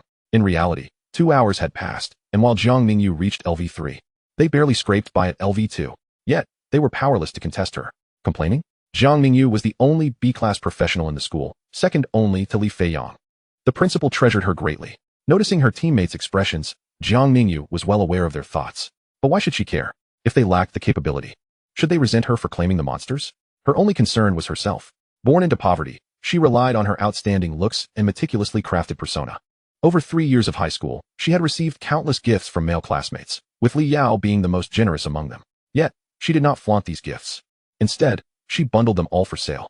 Only after completing her awakening ritual did she have the means to purchase a bronze-grade staff for herself. She understood that no matter how beautiful her appearance, it would ultimately be regarded as mere plaything in the eyes of the strong. She had no desire to be an object of amusement. She aspired to transcend her class through her own strength. Only with formidable abilities could her beauty transform into a weapon. Everything else was inconsequential. Level up. Acquire more resources from the school. That was her current priority. Wiping the sweat from her brow, Jiang Ningyu rose. Now that we're rested, let us continue. Help me reach LV5 first, then I will lead you deeper for training. A smirk flickered across her teammates' faces. Such words were hardly credible. Yet, they found themselves helpless and could only pray that Jiang Ningyu possessed some sense of fairness. The team set off once more. However, this time, the journey was not as smooth as anticipated. After a mere 10 minutes, they had yet to encounter a single monster. A faint scent of blood permeated the air. Jiang Ningyu and her companions felt as though they were in a slaughterhouse. The deeper they ventured, the more pungent the stench of blood became. In this situation, we may have entered the boss territory, remarked one of the archers, his voice trembling slightly. No. Jiang Ningyu frowned. The final boss of the trial dungeon is singular and wolf-like. Look. Jiang Ningyu pointed ahead. On the ground, concealed beneath the grass, lay numerous shallow pits. And over there, she gestured to another direction where rows of large trees bore dense scratches. What is that? One team member exclaimed. Monster bones? The group hurried over. And Jiang Ningyu, unfazed by the bloodstains, picked up a bone. It was slightly warm, indicating it had recently expired. Before she could finish her thought, the bone slipped from her grasp with a thud, hitting the ground. Jiang Ningyu's pupils constricted to pinpricks as she gazed ahead in terror. The sound of the bone falling seemed to toll a warning bell for her teammates, who all followed Jiang Ningyu's gaze. Before my eyes lay a dense mass of skeletal remains, beneath which the earth was stained a deep brown with blood, while countless dismembered limbs of demonic creatures littered the ground. Flee. Leave this place. In an instant, Jiang Ningyu made her decision. This gruesome sight was undoubtedly not the work of other adventurers. Here, a formidable and unexpected breed of monstrosity must reside. Without waiting for her team to react, Jiang Ningyu turned on her heel and sprinted away. The remaining team members, seeing her urgency, dared not hesitate and hurriedly followed suit. However, they had scarcely made any distance when a thunderous roar echoed through the border forest. The rustling sound of a colossal creature swiftly traversing the treetops followed. In the next moment, a putrid wind swept over them as a gigantic wolf's head burst through the canopy, its gaping maw revealing a predatory gaze that thirsted for blood. Chapter 11. The Final Boss. An overwhelming power. A scream reverberated through the forest. Jiang Ningyu and her companions awoke from their daze. Their main tank, Xiao Hasong, lost an arm in a single encounter. The endurance they prided themselves on felt as fragile as tissue paper before this colossal wolf. Jiang Ningyu did not dare to hesitate for even a moment, nor did she glance back at Xiao Hasong. She turned and raced deeper into the borders. The others hurriedly followed. Hey, what are you doing? Save me. The sound of teeth-piercing flesh echoed. Xiao Hasong's cries faded into the distance. The group sprinted at full throttle, daring not to pause. The healer among them, a young woman, felt a pang of compassion. What about Xiao Hasong? He won't be in danger, Jiang Ningyu called out from the front, not looking back. As long as he used the exit scroll, he would be safe. The severed arm could be restored once they exited. That's good. The healer sighed in relief, though her expression remained tense. Xiao Hasong was indeed no longer in mortal peril, but his arm had truly vanished. Even if he could rely on a high-tier healer to recover, he would spend the next month in a hospital. There would be no chance to enter dungeons or enroll in a martial academy. A sea-level adventurer's life could be irrevocably ruined. The rustling of leaves resumed, more frantic than before. The group felt their hearts tighten as they raced onward, fully aware that their speed could not match that of the giant wolf. What about us? What do we do now? Someone voiced, their tone laced with unmasked resentment. They blamed Jiang Ningyu for their predicament. If it weren't for her, the team would not have ventured so deep into this perilous area. Should we seek out Li Feiyang or other A-level adventurers from nearby schools? The healer suggested softly, as their team might stand a chance against the threat. Don't be foolish. Even A-level adventurers are not significantly stronger than us at this stage. The final boss can only be dealt with by S-level adventurers. What? Should we lead the boss to them? They are not fools. The team members exchanged frantic words, failing to devise a strategy, their despair deepening. Roaring with fury, the crimson-skinned giant wolf burst through the treetops, reappearing before them. Xiao Wei, heal me. I'll hold it off. Jiang Ningyu suddenly halted, her voice resolute. Okay. Xiao Wei raised her light green staff. Target unit out of healing range, unable to heal.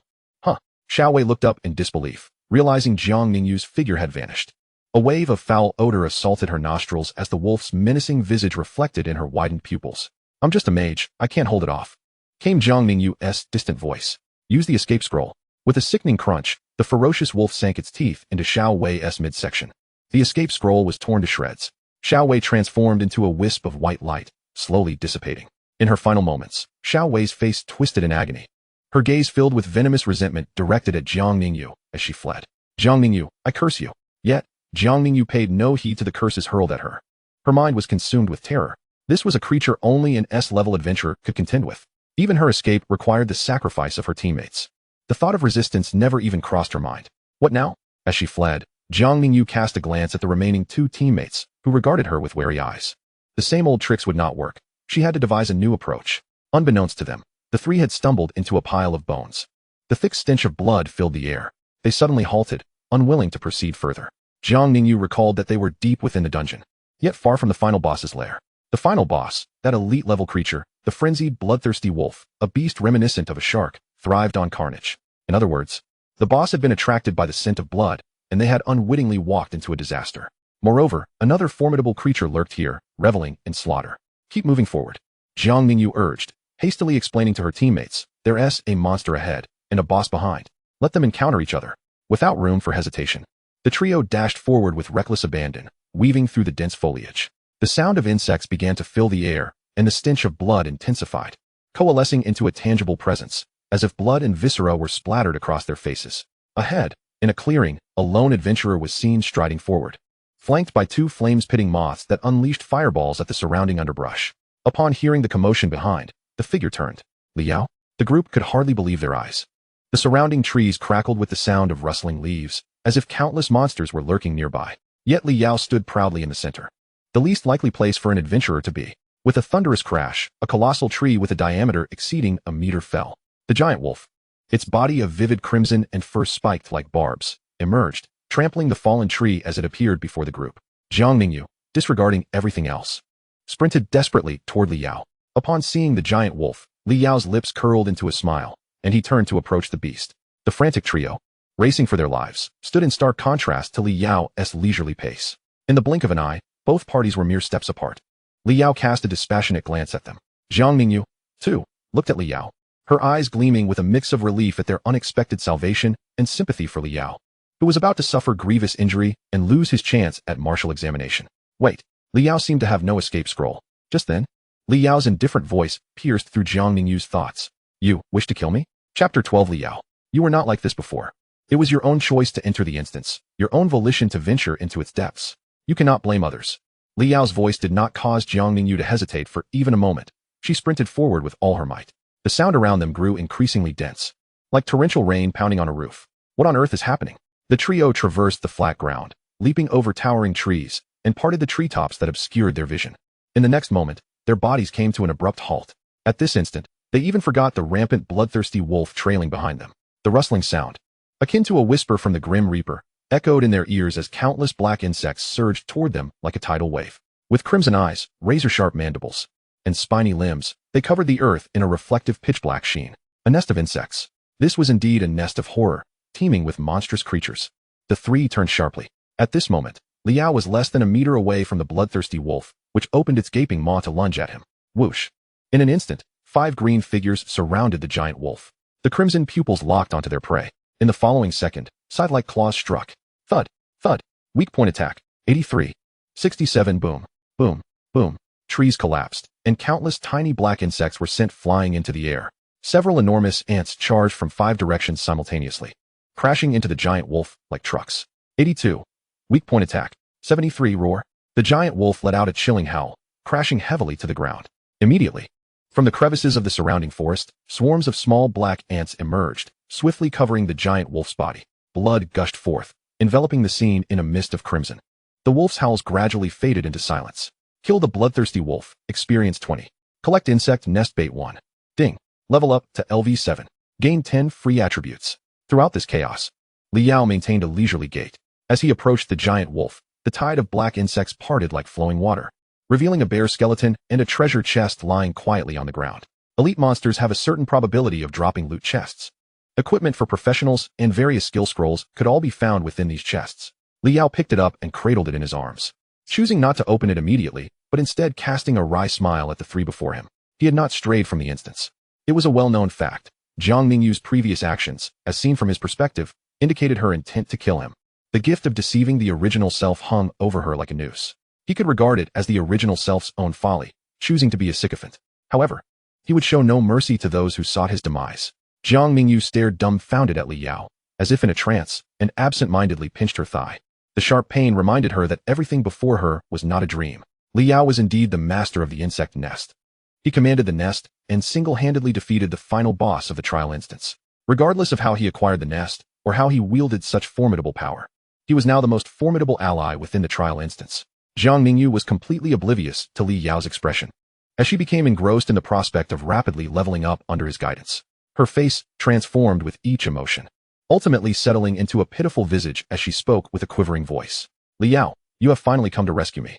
After a prolonged escape, her hair, drenched in sweat, clung disheveled to her forehead, and her face was smeared with dirt. This disheveled appearance did not render Jiang Mingyu unattractive. Rather, it made her more pitiable. Her soft, delicate voice left the other 2 team members momentarily stunned. You certainly did not wear this face when you sacrificed Xiao, Song, and Xiao Wei, did you? Oh.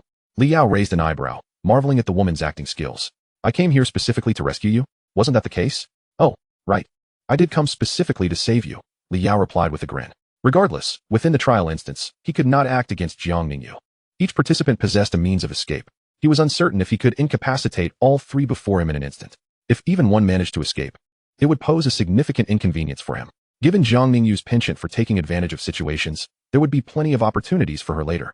Jiang Mingyu's face brightened instantly. Li Yao was still the Li Yao of old. As long as she beckoned with a finger, he would come running like a loyal pup. Her gaze slowly shifted to the treasure chest in Li Yao's hands. Then this chest should rightfully belong to me, shouldn't it? After all, I was the one who lured the final boss to you. Jiang Mingyu pouted, akin to a girl playfully teasing her boyfriend. Surely, you can't take the experience and the treasure chest for yourself? Sigh. Li Yao scratched the back of his head. He had initially intended to engage in a bit of acting with her, hoping to lower her guard for easier opportunities later. However, it seemed he was not cut out for such tactics. With a swift motion, he delivered a powerful slap across Jiang Ningyu's face, the force of which he tempered just enough to avoid causing her permanent harm. Jiang Ningyu was sent sprawling, crashing against a tree before sliding down to the ground, her head spinning, her right cheek split open and bleeding. You. Jiang Ningyu covered her face, staring at Li Yao in disbelief. The two teammates beside her, instead of expressing anger at her plight, felt a strange sense of relief. Well struck. What do you mean, you? Li Yao stepped closer, crouching before Jiang Ningyu. I believe I mentioned earlier that you wish to kill me. His gaze, imbued with murderous intent, sent a shiver down Jiang Ningyu's spine. Tears welled up in her eyes as she struggled to speak. Pray that you do not encounter me again in the future instances, Li Yao declared, rising to his feet. Uninterested in wasting any more time with her, he led the swarm of insects deeper into the instance. As Li Yao's figure gradually faded from view, Jiang Ningyu covered her mouth and cried out, her voice trembling. Li Yao, you were not like this before. TCH. The two teammates scoffed disdainfully. Today, they had finally seen through the facade of the so-called goddess. They paid her no further mind and departed the scene. Jiang Ningyu, indifferent to their departure, sat alone on the ground, her gaze filled with resentment as she watched Li Yao vanish into the distance. She had just severed ties with Li Yao, and now she was informed that he had become so powerful. This was a reality she simply could not accept. She resolved to restore her relationship with Li Yao, confident that he would once again cherish and support her as before. Meanwhile, Li Yao advanced rapidly into the depths of the dungeon, accompanied by a tide of insects. Nothing could survive in his wake. Countless monsters perished, consumed by the swarm. He had only half an hour. As the slayer of the final boss, he could summon a portal to the outside world at any moment. This privilege, however, was fleeting, lasting only 30 minutes. After that, without an escape scroll, he would have no means to exit the dungeon. 30 minutes was, in fact, sufficient. With the final boss defeated, there was nothing left in the trial dungeon worth lingering for. He aimed to eradicate as many high-level monsters as possible before heading to the border for advancement. With a determined mindset, Li Yao's gaze fell upon the treasure chest dropped by the final boss. Chapter 13. Exiting the dungeon. The principal's interrogation. The tide of insects began to sweep through the core area of the dungeon. The final boss was engulfed in waves of insects, and ordinary monsters were utterly inconsequential. The entire area had devolved into a slaughterhouse, with all monsters serving as sustenance for the insect tide. Li Yao found a clear spot and opened the treasure chest in his hands. A radiant light shone forth, and the chest vanished, revealing a ring and a pair of leather boots. His luck was quite commendable. Li Yao chuckled softly. Among the equipment drops, only weapons and jewelry could provide attributes, and their drop rates were the lowest. Many high-tier professionals, even if they raised their levels, wore merely low-level accessories. He recalled that in the Jiang City trial dungeon, it seemed the final boss had never been defeated before. No wonder, during the initial exploration, the drop rates were astonishingly high. Bleeding ring, accessory. Quality, silver. Wearing requirement, LV5. Spirit above 10. Equipment attribute 1, strength 5, spirit 5, agility 10. Equipment attribute 2, bleeding, passive, restoring 5 health points for the wearer for every point of damage dealt. Summon creatures can trigger this. Durability, 2,525. Upon seeing the equipment's attributes, Li Yao's eyes sparkled. A lifesteal attribute. What a treasure. The lifesteal attribute could almost be deemed the most precious boon for melee professions, significantly enhancing sustainability and survival. Under normal circumstances, a LV5 silver accessory would be valued between 50,000 to 100,000 dragon coins. However, with the lifesteal attribute, it could not merely be regarded as LV5 equipment. As long as it was silver grade, the percentage of lifesteal would not vary greatly. Starting from 3, the effects would be noticeably felt in combat. With every increment, its value multiplied exponentially. A preliminary estimate suggested it could be worth at least 1,000,000 dragon coins. Such is the advantage of being a professional. The speed of earning money is indeed swift. Li Yao pondered for a moment and grasped the situation. The trial dungeon was designed for novice professionals, meaning only LV1 professionals could enter. Now that he was LV7, exiting would preclude him from re-entering. Furthermore, the strength of the bloodthirsty wolf could only be hunted by a team of S-level professionals. There were hardly a few S-level professionals nationwide. Earning 1,000,000 by clearing a dungeon seemed quite reasonable. Li Yao tossed the ring in his hand, feeling a tinge of regret. If summoned creatures could not benefit from the lifesteal attribute, he could have sold it for a handsome price. Yet, this item was precisely suited for him. Although he lamented, excitement filled his face as he hastily donned the ring. A surge of warmth coursed through him, and his attributes soared. In the first phase of the insect abyss, there were no healing-type insect swarms. Melee insect types like iron-jaw soldier ants and swift mantis were merely consumables. When monsters dealt damage, their health could only be slowly restored back in the insect abyss. With this ring, his sustainability would be greatly enhanced. Liao turned his attention to the pair of leather boots. With the bleeding ring leading the charge, his expectations had been elevated. However, it was merely a piece of bronze-grade leather armor, which inevitably brought some disappointment. Bronze-grade equipment did not possess additional attributes. Armor could only provide defensive capabilities. With his insect tied, he had no need for armor. Additionally, considering the 4 pieces he had previously obtained from Li Feiyong, he now had 5 pieces in total, which should be enough to trade for a better weapon, right? Liao murmured softly. The experience bar continued to rise, though the increment was limited, as the surrounding monsters had mostly been consumed by the insect tide. With 10 minutes remaining until the portal activated, he decided to waste no more time. The sooner he exited, the sooner he could head to the border to level up. With a thought, a faint green vortex appeared. Liao stepped into it slowly. Outside the dungeon, the sun blazed brightly. It was now 3 in the afternoon. The students had gathered, entering the dungeon precisely at 2 o'clock. It had only been an hour, yet over 100 students had emerged through the escape scrolls, among them several C-level professionals. Meanwhile, those D-level and F-level professionals, who had excelled in martial arts and possessed rich combat experience, remained in the dungeon hunting monsters. In the early stages, courage was more crucial than professional level when facing monsters. Most students had never even killed a chicken in their daily lives, let alone monsters. They spoke bravely, but when confronted with monsters, they could not even steady their weapons. How could they slay monsters? Only in the trial dungeon, where the monster's desire to attack was low, and their strength was feeble, could they manage. Otherwise, some students might not even be able to use their escape scrolls. As Li Yao emerged, he spotted Principal Shui standing beside a stretcher. A student lay on the stretcher, wrapped in bandages, with an empty right arm. His face contorted with rage as he passionately recounted his grievances. The principal nodded perfunctorily, too disinterested to offer a word in reply. Principal, if you do not believe me, you can ask the others when they come out. They maliciously robbed experience and left their companions to perish. Principal, you wouldn't be favoring Jiang Ningyu, would you? Look, Xiao Wei is still unconscious. It must be that after I emerged, that woman Jiang Ningyu sold her out. Yes, I believe you. Do not be angry. Focus on your recovery, the principal replied with a face reflecting indignation, nodding repeatedly. Yet, deep down, he scoffed at the young man's naivety. Wasn't it expected to seize experience? Jiang Ningyu was a B-level professional, and teaming up with them was already a tremendous favor. Did they still expect to share the experience? Jiang Ningyu's level up would bring benefits to the school and enhance performance. What could they contribute? If possible, he would prefer all students to assist Jiang Ningyu and Li Feiyong in leveling up. As for leaving companions to perish, when facing the final boss, should one remain and wait to exit with the same scroll as them? That would be utterly foolish. Xuerenqi suddenly noticed that beneath the swirling vortex, Li Yao had emerged. His expression darkened instantaneously. With a swift stride, he approached Li Yao and gripped his shoulder tightly. How did you get out? Speak. Whose escape scroll did you steal? Do you have any idea what you're doing? You're committing murder. Chapter 14, Adventurers Guild, Star Sea Exchange, while others remained oblivious. Xuerenqi was acutely aware. Li Yao had been expelled from the Li family. Penniless and powerless, where could he procure an escape scroll? The fact that Li Yao had defeated Li Feiyong indicated his capability to easily seize a student's escape scroll. However, it was not this act that incensed him. Rather, he sought to pin this crime onto Li Yao, thereby rendering a service to the Li family. Li Yao shrugged off the hand resting on his shoulder.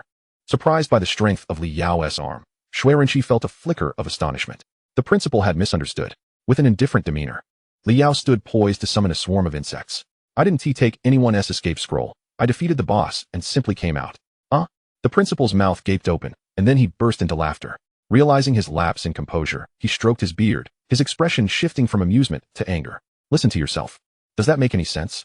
If you're going to lie, at least come up with a more credible excuse. Before he could finish, an exclamation echoed from behind Xuerenqi. Li Yao LV7? A principal from another school rose abruptly, appearing beside Li Yao in a flash, scrutinizing him from head to toe. It was unmistakable. He was indeed LV7. The identification technique inherent to the occupational system could not assess other professions, and only certain specialized reconnaissance skills could reveal specific attributes of an individual. This principal was momentarily at a loss for words. You're LV7? The absurdity of the situation overwhelmed him, akin to a system crash. The trial dungeon had only just opened. It was currently 2 o'clock. 1 hour had passed. Considering the SS-level professionals from major cities, even the fastest to reach LV5 would require at least 2 hours. Yet here stood this individual, 1 hour, LV7. He found it hard to believe, almost unable to accept it. It must be due to the abundant experience from the final boss, hence reaching LV7. Li Yao's dictionary contained no entry for modesty. As he spoke, he grew intrigued by this principal who had beaten Li Feiyong and slapped Jiang Ningyu. Xuerenqi, the principal of Yucai, was notorious for making life difficult for others and had ties to the Li family. Seizing the opportunity, he thought to approach the neighboring school directly. The final boss. The bloodthirsty wolf? No way, Zhang Lao, do you really believe that? Xuerenqi scoffed. He is merely a C-level professional, a sinner of the Li family. Without a team, how could he possibly solo the final boss? The term sinner of the Li family carried weight in Xuerenqi's words. Zhang Yan's eyes narrowed as he processed this. Is this the Li family's youngest son that was mentioned in the news? Exactly. Principal Zhang. Keep your eyes wide open and see for yourself. What level is he really? Xuerenqi remained skeptical. A summoner could defeat Li Feiyong with the help of a summoned beast. But it was utterly implausible for him to solo the final boss. That creature was a level 10 elite monster. In the trial dungeon. Seizing other students' escape scrolls is an egregious act, and we have no authority to question it. I believe it is best left to the Federation to handle. I see clearly. He is indeed LV7. Zhang Yan waved his hand, interrupting. To reach LV7 in just 1 hour, aside from slaying the final boss, I can think of no other explanation. He was aware of the news. That was merely one side of the story from the Li family. The individual before him had indeed soloed the final boss. Such feats were only conceivable from an SS-level professional. At that moment, Liao suddenly spoke up. Zhang Yan, Principal Zhang? Zhang Yan looked puzzled. Shanshui Martial Academy is quite commendable. Students have long aspired to attend. The confusion on Zhang Yan's face deepened. Stop rambling. Xuerenqi interjected sharply. Regarding your situation, I will report it to the Federation. You stay here and await further instructions. At this point, he also recognized that something was amiss with Liao. Zhang Yan was a B-level hunter, possessing specialized reconnaissance skills. After 2 confirmations, he could not possibly be mistaken. Whether or not Liao had killed the final boss remained uncertain, but it was clear that this young man had indeed reached LV7. It was extraordinary, unimaginable for a professional to attain LV7 in just 1 hour. Such a matter, if mishandled, could cost him his position as principal. He needed to notify the Li family. This troublesome issue was best left for the Li family to resolve. Upon hearing this, Liao's expression also grew cold. He had emerged early to expedite his leveling and would not allow such unfounded accusations to confine him here. At that moment, Zhang Yan received the signal from Liao. His heart stirred, and he immediately spoke. Nonsense. How can you arbitrarily restrict a student's freedom without confirming anything? Xuerenqi, do you possess such authority as a principal? If you wish to report to the Federation, go ahead, but where Liao chooses to go is his own freedom. Turning back to Liao, his voice softened. I recall you seem to have come here alone? Yes. Very well, then it seems you have no teammates still in the dungeon. Go wherever you wish. I will cover for you here. After a moment's thought, Zhang Yan added, but it's best not to leave Jiang City for a short while. Especially not venture to the border where there are fewer people. As a newly transitioned professional, leaving the trial dungeon would naturally lead one to the border for leveling. However, now was not the time. Xuerenqi's peculiar behavior was undoubtedly linked to the Li family. Liao's affairs would surely reach Li Yang's ears. If the news were true, it would be all well and good. If false, Liao would become the victim. Given Li Yang's temperament, Liao would undoubtedly face peril. What Liao needed to do was wait, soloing the final boss in the trial dungeon, achieving LV7 in 1 hour. Either of these revelations, once verified, would transform Liao's identity drastically. The Li family was a top-tier family in Jiang City, but on a national scale, they were insignificant. When that time came, it would be the Li family that needed to worry. Liao nodded, taking Principal Zhang's advice to heart. Yet, he still needed to head to the border. The Li family was not worth delaying his level up. If someone were to come after him, he would not mind having a few more human bait for his insect swarm. I must take my leave now. Xuerenqi was about to say something to stop him when Zhang Yan subtly stepped in front of him. Liao swiftly departed from the scene. Along the way, all the eliminated students gazed at Liao in astonishment. How did he leave the dungeon without an escape scroll? Liao returned to the border entrance in no time. Before leveling up, he needed to arm himself thoroughly. He could afford to disregard the Li family, but he could never underestimate them. Fear not, yet remain vigilant. Firstly, I shall proceed to the exchange, where I will convert several pieces of equipment into weapons. Weapons bestow upon their wielder mental attributes. The strength of the insect race will undergo a profound transformation, complemented by their staggering numbers, spawning 1 every second. At that juncture, not only will the assassins dispatched by the Li family fail to instill fear, but even the entire Li clan would pose no threat. Crossing the border checkpoint, Liao returns to the realm. Each city's border posts feature 2 iconic edifices, the Adventurers Guild and the Star Sea Exchange, established by the Dragon Kingdom. These institutions are ubiquitous across cities large and small. The former issues quests, while the latter serves as the preeminent trading platform. The former is adorned in an ancient style, while the latter boasts a cutting-edge technological aesthetic, making them easy to locate. I had long heard of the Star Sea Exchange. Yet this is my first encounter with its true visage. I cannot help but be awestruck by this architectural marvel imbued with a sense of advanced technology. Its external lines are both sleek and sharp, crafted entirely from high-hardness alloy materials. Under the sunlight, it gleams with an ethereal blue hue, shifting and flowing with the changing angles. It is said that this material can withstand the mightiest blow from a level 60 monster.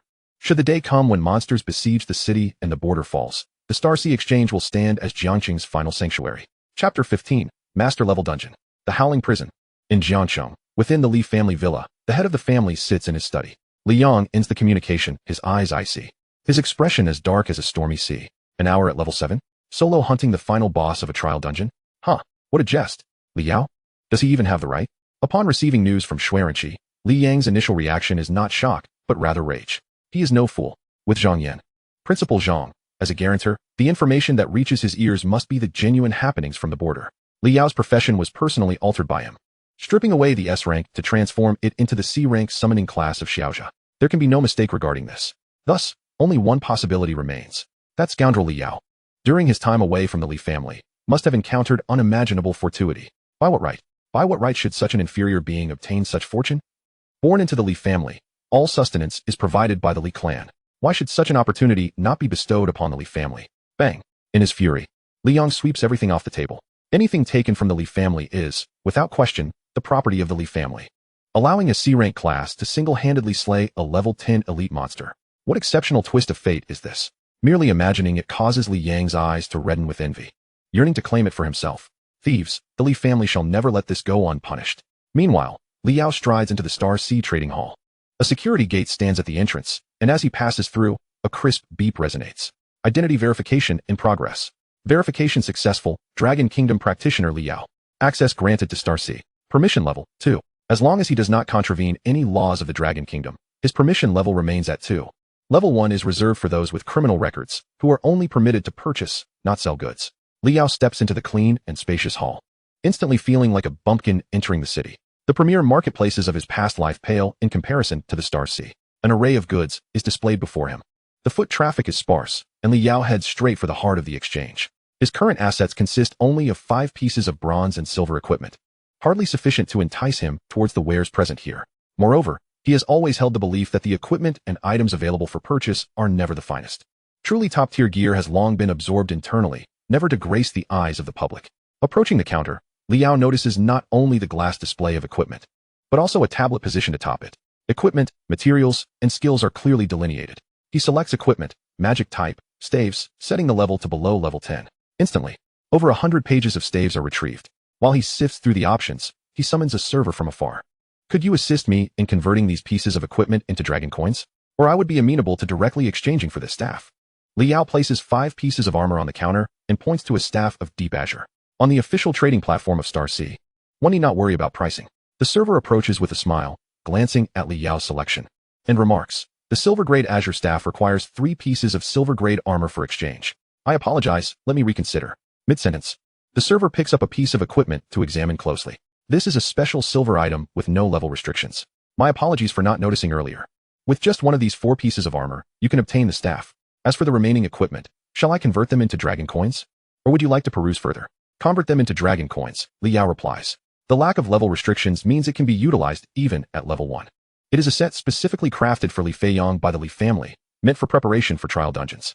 Naturally, its price is significantly higher than that of ordinary silver equipment, only attainable by high-tier alchemists. I will bring the staff to you first. Selling these pieces of equipment will take approximately 30 minutes, the server respectfully states, receiving a nod from Li Yao before hastily departing. Before long, the server returns, cradling the staff that Li Yao has chosen. Azure staff, weapon, quality, silver, wearing requirement, level 7, spirit above 15. Equipment attribute 1, magic damage 5. Summoner's main attribute 5. Equipment attribute 2, Azure blessing, passive, spirit 10. Durability, 60-60. The attributes are rather ordinary, yet they are particularly suited to him. Level 7 only provides 10 points of spirit attribute. Among silver weapons at this level, it can only be considered mediocre.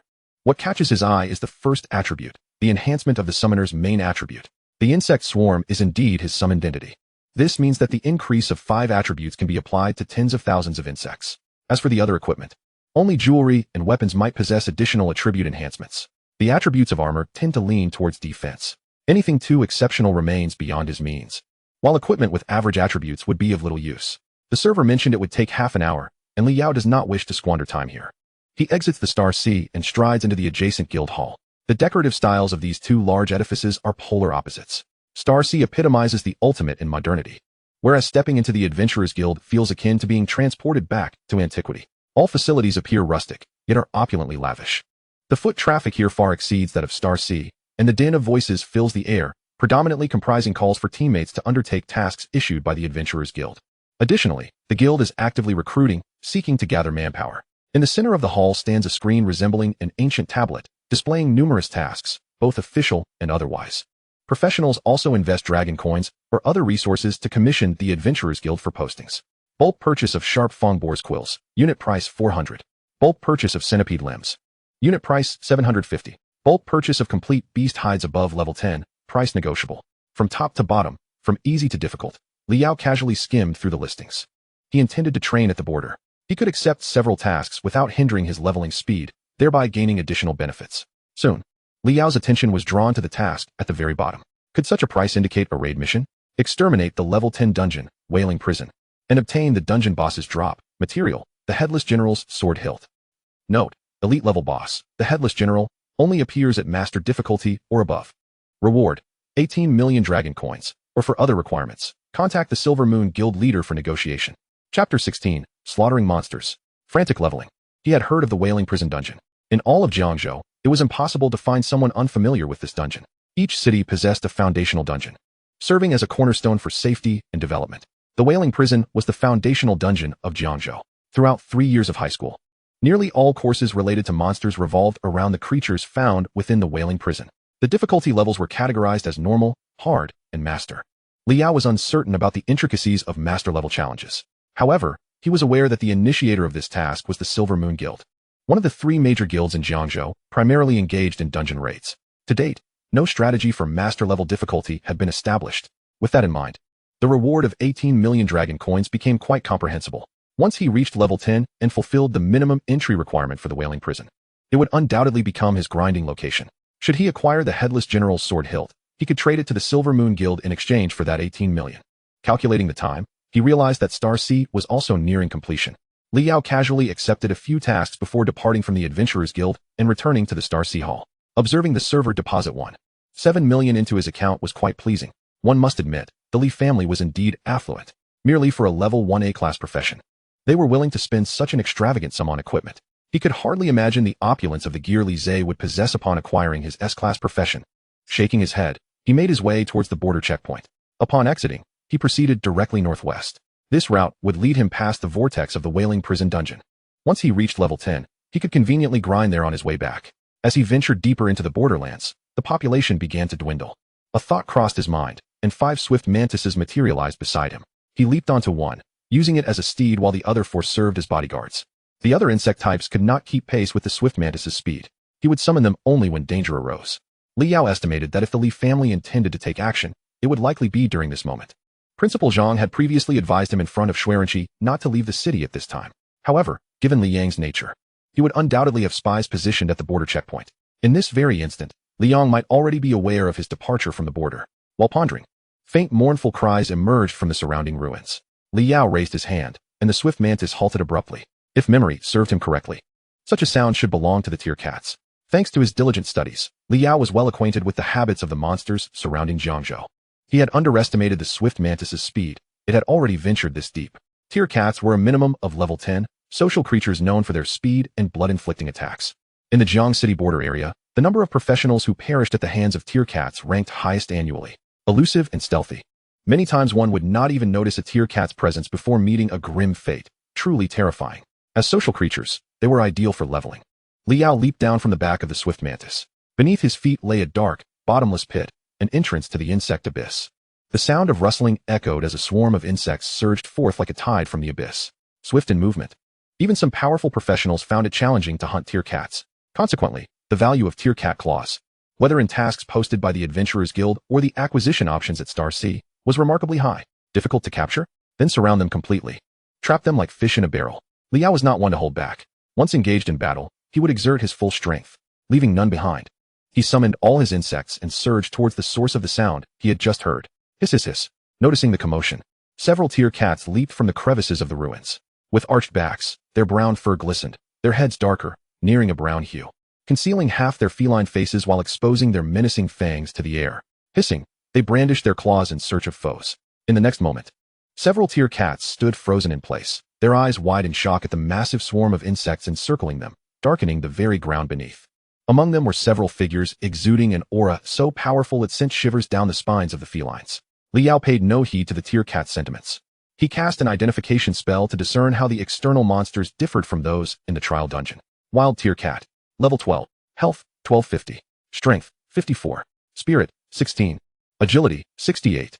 Endurance, 25. Skills, Bleeding Claw LV1. Bite LV2. Basic Swiftness LV4.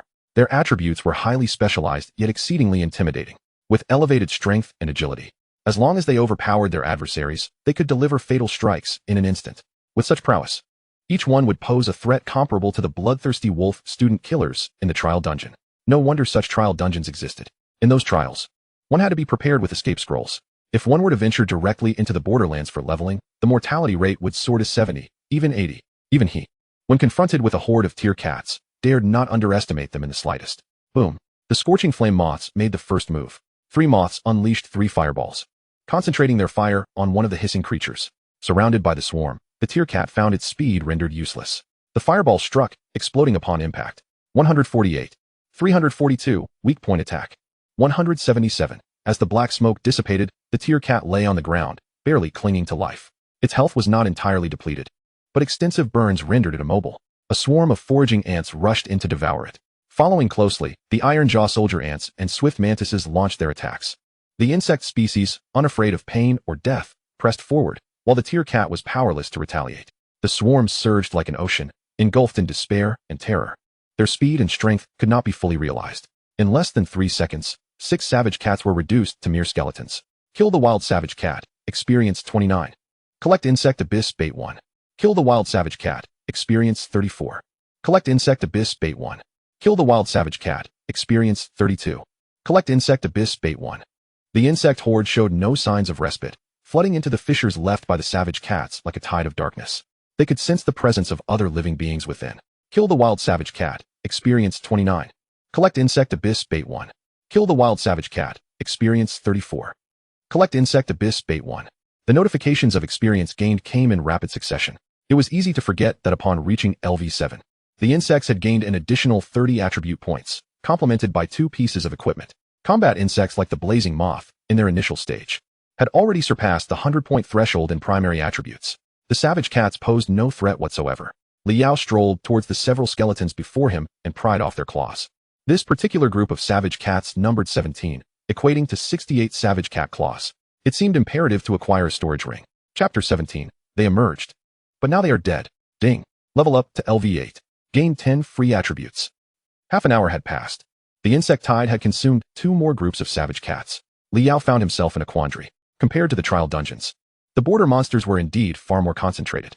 However, they also exhibited higher intelligence. Just as he cleared one savage cat lair, the surrounding monsters fled in a panic. Among the horde, only the swift mantises possessed the ability to hunt, and their numbers were limited. The fleeing savage cats could only be pursued and killed 1 or 2 at a time. It appeared that the optimal leveling location would still be the dungeons. With limited space, even if monsters fled, there was nowhere for them to escape. The insect tide could easily flatten a dungeon. There were 3 public dungeons in Jiangzhou. The lowest level among them was the Wailing Prison. First, he aimed to reach LV10. He murmured softly, and with that, Liao led his insect army deeper into the borderlands. Unlike other adventurers, who would expend considerable stamina and health hunting 1 or 2 monsters, requiring breaks for recovery, the swarm was tireless. Devouring monsters was their form of rejuvenation. Thus, Liao pressed on, sweeping away every monster in sight. Time flew by, and the midnight border grew increasingly lively. Despite the cacophony of the insect swarm, distant roars of monsters could still be heard. The monsters here had reached the limit of Jiangzhou's border. LV20. Even if he ventured further, the monsters would not exceed this level. It was time to reach LV10 here. With a thought, Liao summoned forth all the insects. 12 hours had passed since awakening the Dominion, and the number of basic insects had surpassed 40,000. Aiming to summon the Pale Child, he allocated 10 each to the iron jaw soldier ants, swift mantises, and rock beetles. The blazing moths, being quite expensive, remained at 3. The foraging ants numbered 4,300, forming a formidable force. Not to mention LV20 ordinary monsters. Even elite boss-level foes would be swept aside by the insect tide with ease. As for the most costly psychotropic brain control worms, summoning one required 10,000 foraging ants. Li Yao planned to wait until the basic insect count exceeded 15,000 before summoning one to examine its effects. Elite-grade bait was already secured. Now it was merely a matter of time. Clarifying his thoughts, Li Yao casually found a clearing, ignited a campfire, and prepared to rest for the night. The insect tides surged in all directions, commencing the slaughter of surrounding monsters. The system panel occasionally chimed with experience notifications, neither too slow nor too fast. Regardless of whether he could reach LV10 tonight, he intended to spend the night here. Meanwhile, the first day of the trial dungeon was drawing to a close.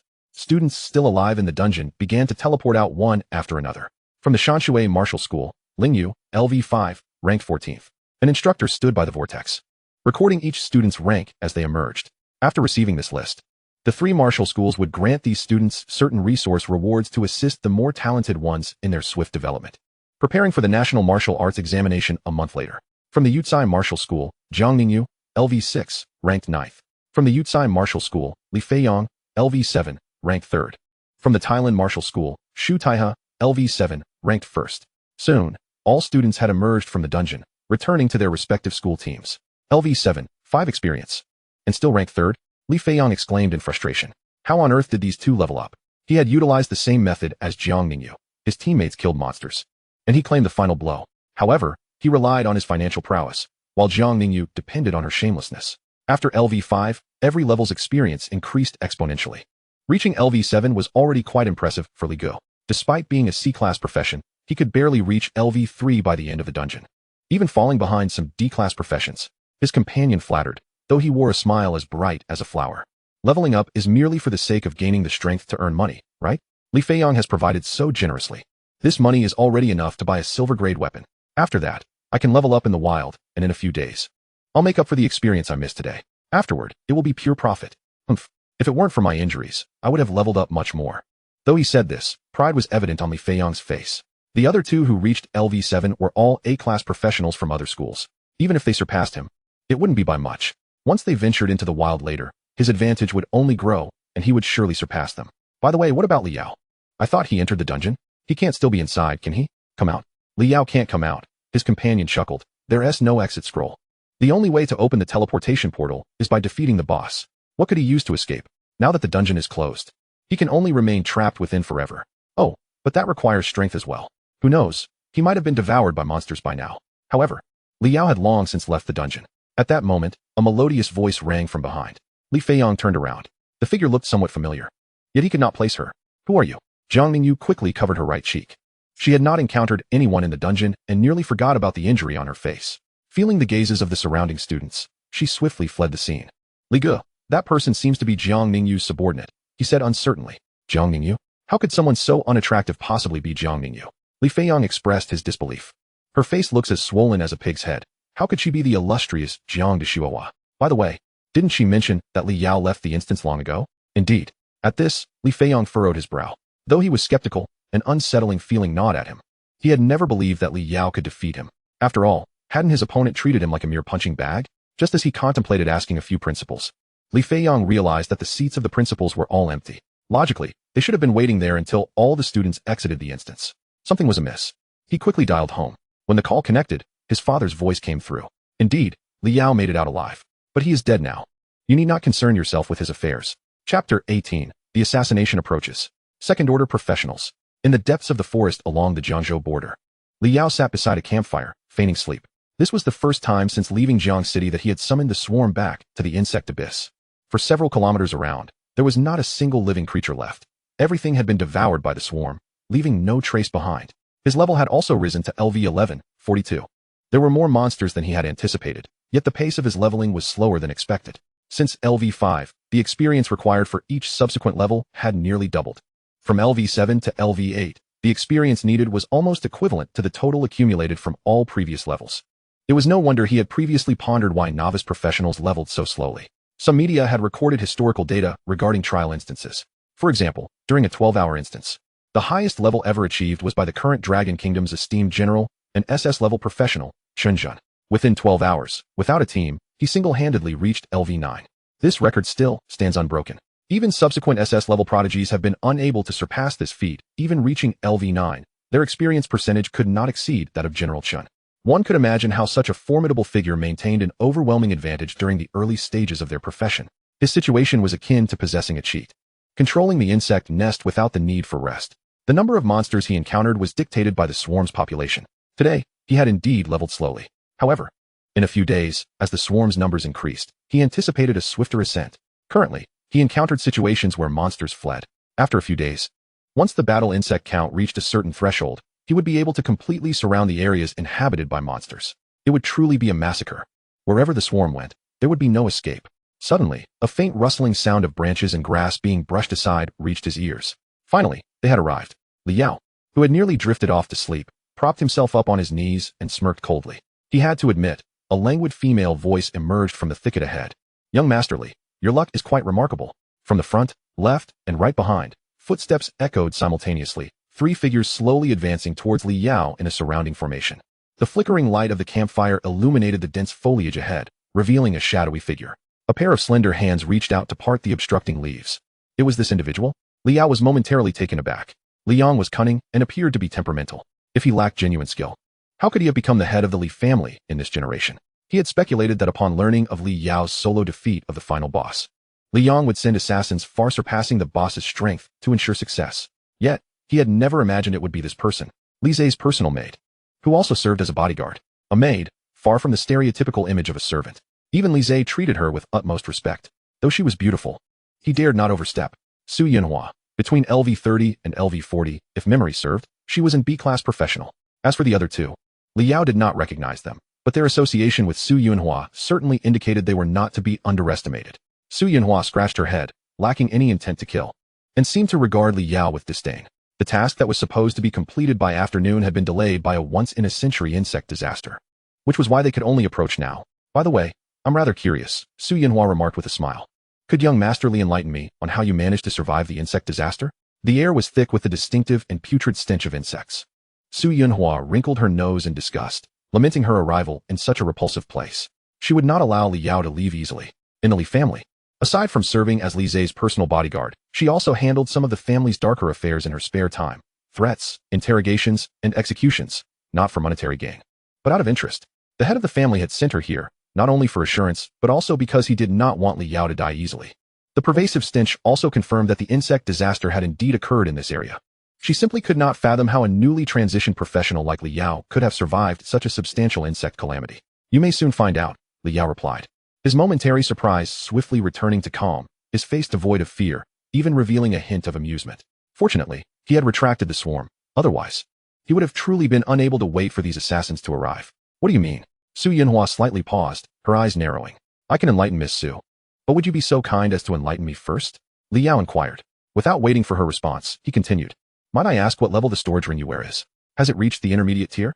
Make your move. Su Yunhua sensed something was amiss. Her lengthy dialogue was not out of disdain for Li Yao, but rather an attempt to exert pressure, hoping his fear would cause him to lose composure. Yet, Li Yao remained eerily calm. Regardless of the reason, they had to eliminate him first. With that, the 3 figures simultaneously lunged toward Li Yao. Their speed was such that even with Li Yao's full attributes as a swift mantis, he could only perceive a blur of dark shadows. In an instant, 3 glimmering blades surged toward Li Yao. The murderous intent was palpable. Splat! The sound of blades slicing through flesh echoed. What is this? A wall of flesh materialized before Li Yao, composed of countless pitch-black insects. Hiss! The foraging ants could not withstand the assault of the 3 second-order professionals, their bodies disintegrating in an instant. Yet, in this fleeting moment, Li Yao seized the opportunity to retreat explosively. Su Yunhua observed the writhing mass of insects on the ground, resembling flowing black water. A profoundly unsettling premonition surged within. At this moment, the putrid stench of the insects assailed her nostrils. Su Yunhua and her 2 companions clad in black swiftly scanned their surroundings. In the treetops of the jungle, countless pairs of sharp, crimson eyes glinted, their numbers beyond imagination. Miss Su, do you now comprehend the situation? Li Yao inquired with a smile. For the sake of fairness, might you enlighten me now? He questioned her regarding her storage ring, signifying that he had already considered her his prey. Was it not merely an exertion of pressure? Who couldn't he do that? Simultaneously, Li Yao was calculating his gains and losses. Given the current combat strength of the insect tide, dealing with practitioners of over level 30 would clearly be somewhat strenuous. They could only rely on sheer numbers, inevitably leading to the sacrifice of many insects. If Su Yunhua and her companions possessed insufficient valuables, it would undoubtedly result in a considerable loss for him. In the face of Li Yao's mockery, Su Yunhua refrained from responding, cold sweat trickling down her temples. How could it be possible for a discarded sea-level practitioner to summon such a multitude of insects at this level? At that moment, her worldview was utterly shattered by Li Yao's overwhelming presence. The verbal battle they had just engaged in was surely a ploy to encircle them with the insect tide. She had lost all confidence in killing Li Yao and was instead contemplating how to survive. Without hesitation, Su Yinhua removed the ring from her finger and tossed it towards Li Yao. The mid-tier storage ring was worth 10 million dragon coins, and if placed in an auction house, its value would only escalate. Inside were materials and equipment worth 1 million. Young Master Li, would you grant me mercy? Exchange my belongings for my release. Li Yao accepted the ring, slightly displeased. It was a lady's ring, only fitting for his pinky. Su Yinhua exhaled a deep breath. He was right. If she were to be killed, her possessions would naturally belong to him. Thus, it was imperative to strike first. With a swift motion, Su Yinhua grasped her dagger and charged towards Li Yao with an almost imperceptible speed. Chapter 19. Enjoying the game? Let us play again. Confronted with Su Yinhua's rapid approach, Li Yao's expression grew serious. The power possessed by a practitioner who had surpassed level 30 and undergone a second transformation was not to be underestimated. In terms of both strength and speed, she completely overshadowed him. The favorite of the king, the swift mantis, was not to be trifled with. The iron jaw soldier ants were inadequate. In terms of strength, they could not surpass a practitioner of over 30 levels. He could only leverage the speed of the swift mantis to evade her attacks amidst the insect tide.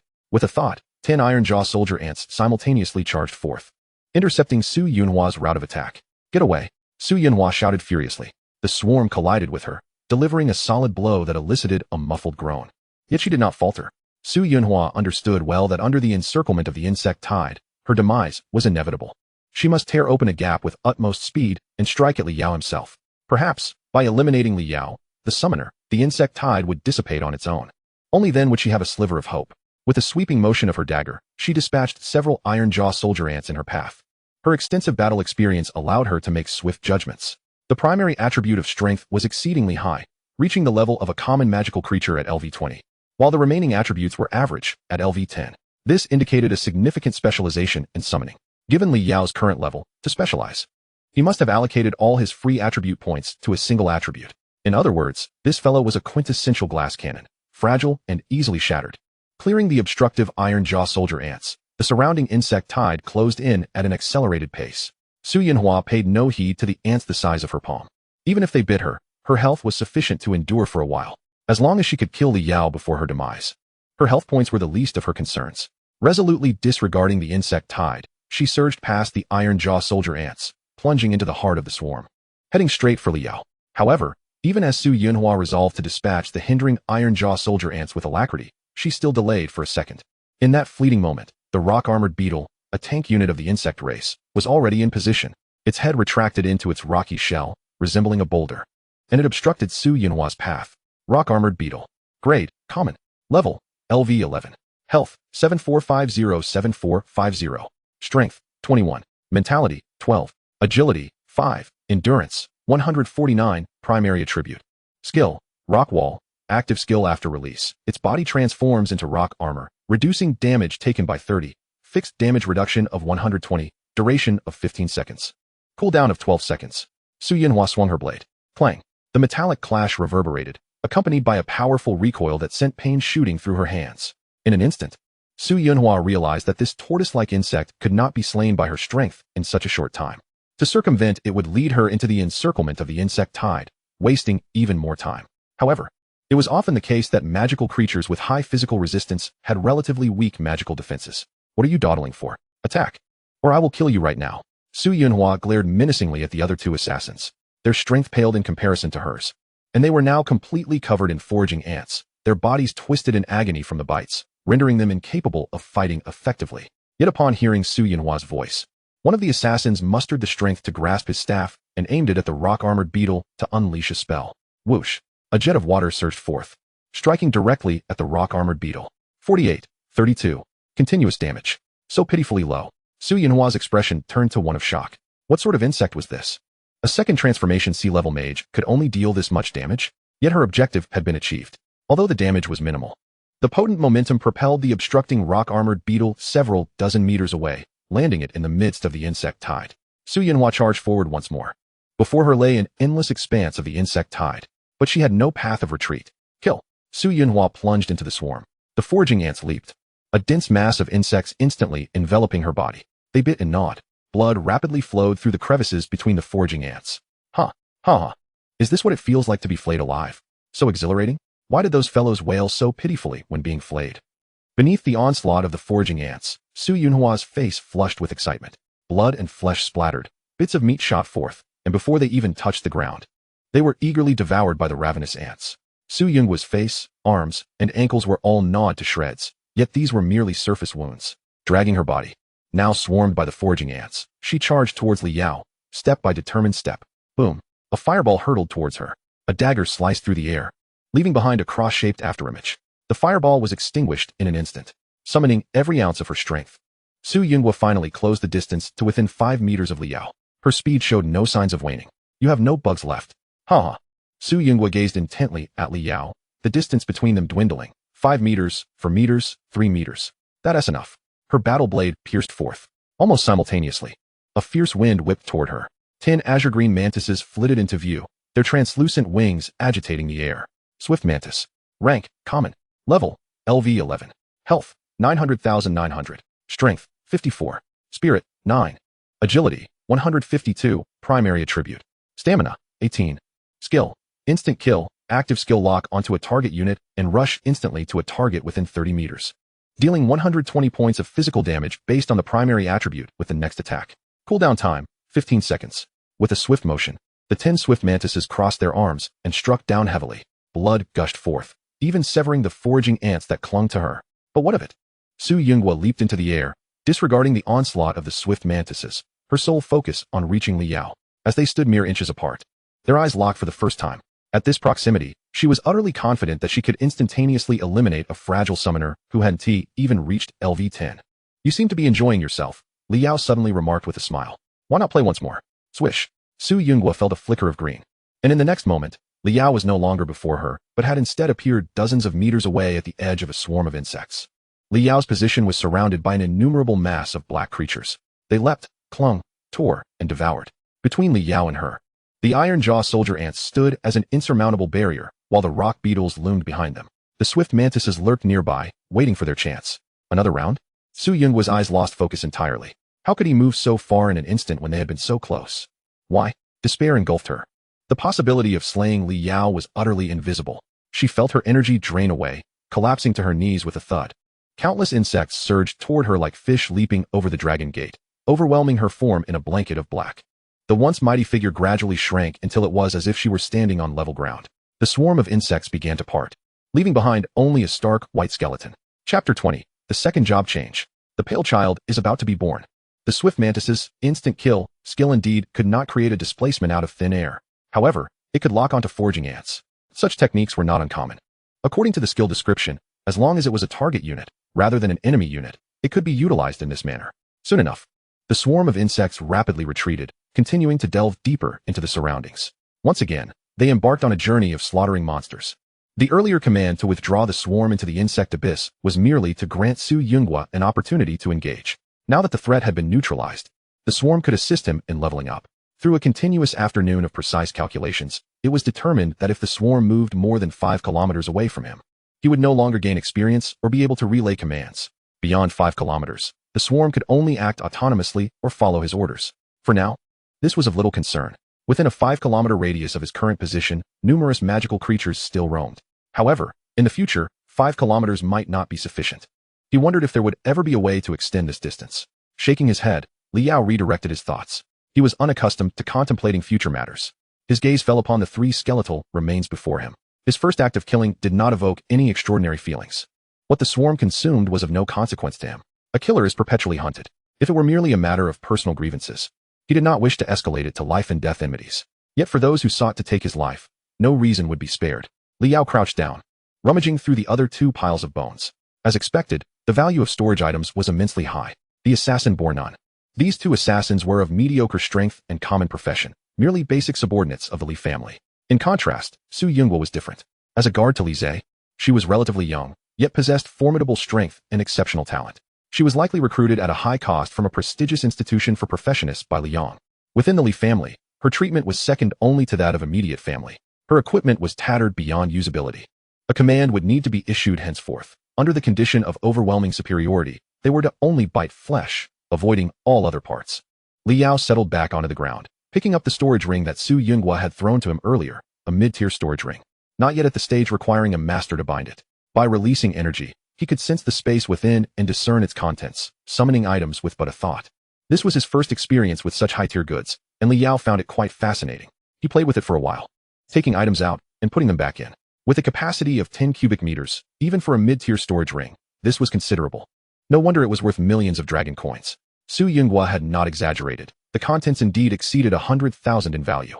Aside from some inexpensive women's casual wear and canned food for emergencies, almost everything else was related to professionists. 16 pieces of equipment, 3 of which were weapons and 1 jewelry item, most of which were of silver quality, ranging from LV30 to LV40. He could not appraise the value of the equipment, but the final item was undoubtedly worth over 1 million. Swish! An ancient, yellowed tome appeared in Li Yao's hand. This was, in his opinion, the most unreasonable item within the professionist system, a skill book. As long as one met the requirements, with a mere thought, they could instantly learn a skill. No practice was even necessary. Any skill book, regardless of how lackluster the skill might be, could fetch a price of millions.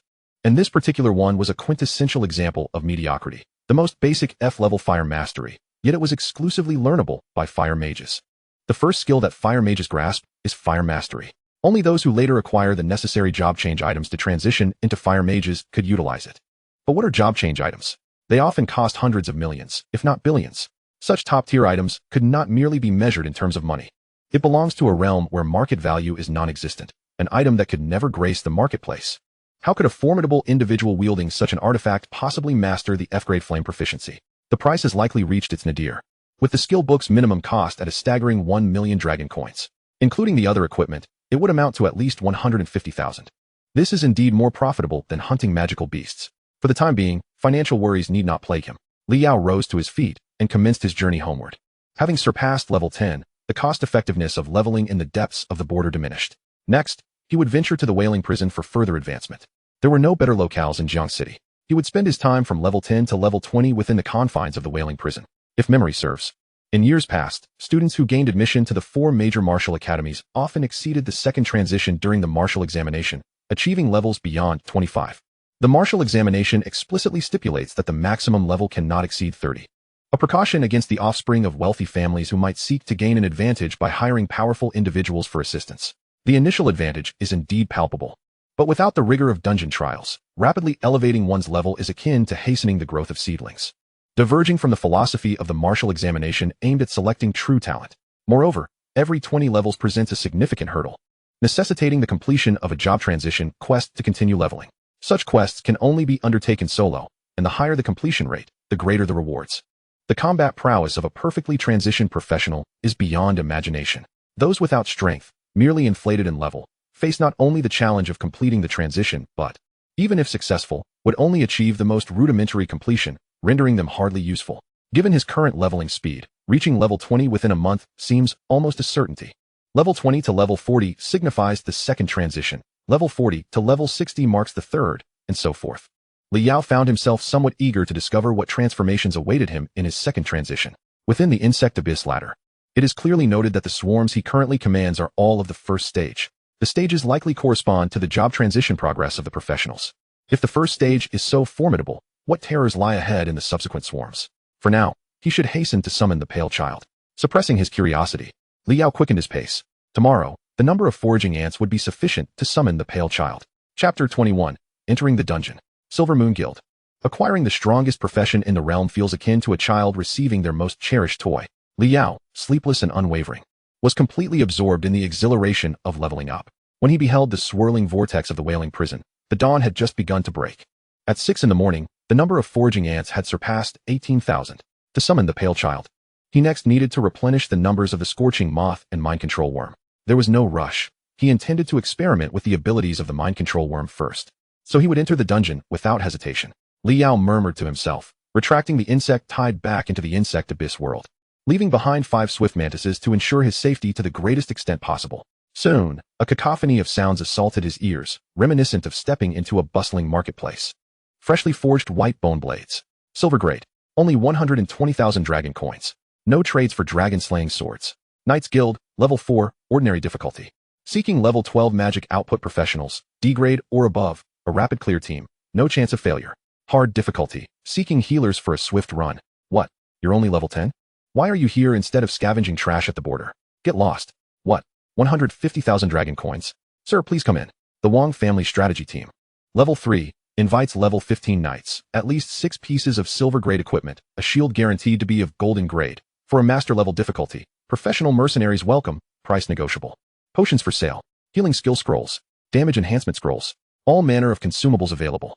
The Wailing Prison, located on the border of Jiang City, is an essential path for all professionals in Jiang City to level up. Even at 6 in the morning, it was still teeming with people. Li Yao strolled into the throng, reminiscent of the days spent in his previous life playing online games. As he approached the base of the vortex, a team emerged from the secret realm. Their equipment was severely damaged, each member covered in blood, appearing utterly disheveled. This must be a team from the Silver Moon Guild. It seems they have failed yet again, compelled to use an escape scroll. Such extravagance.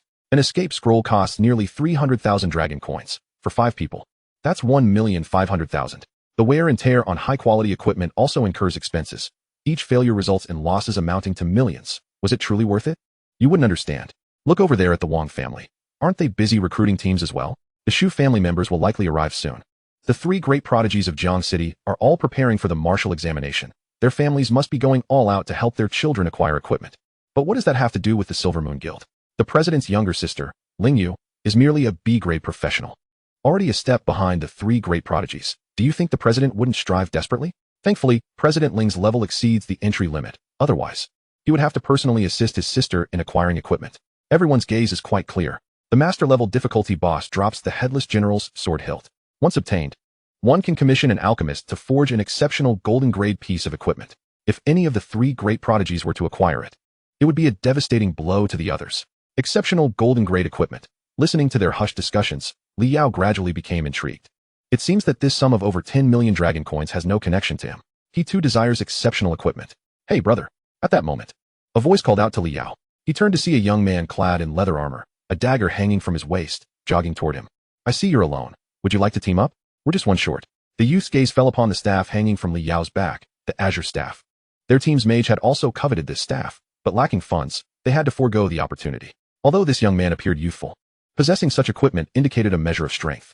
Thank you, but that's unnecessary, Li Yao replied with a smile, continuing toward the vortex. How did it go? Did he agree? The other 3 members of the team approached and whispered as they watched Li Yao's retreating figure. See, he's gone. I told you he wouldn't agree.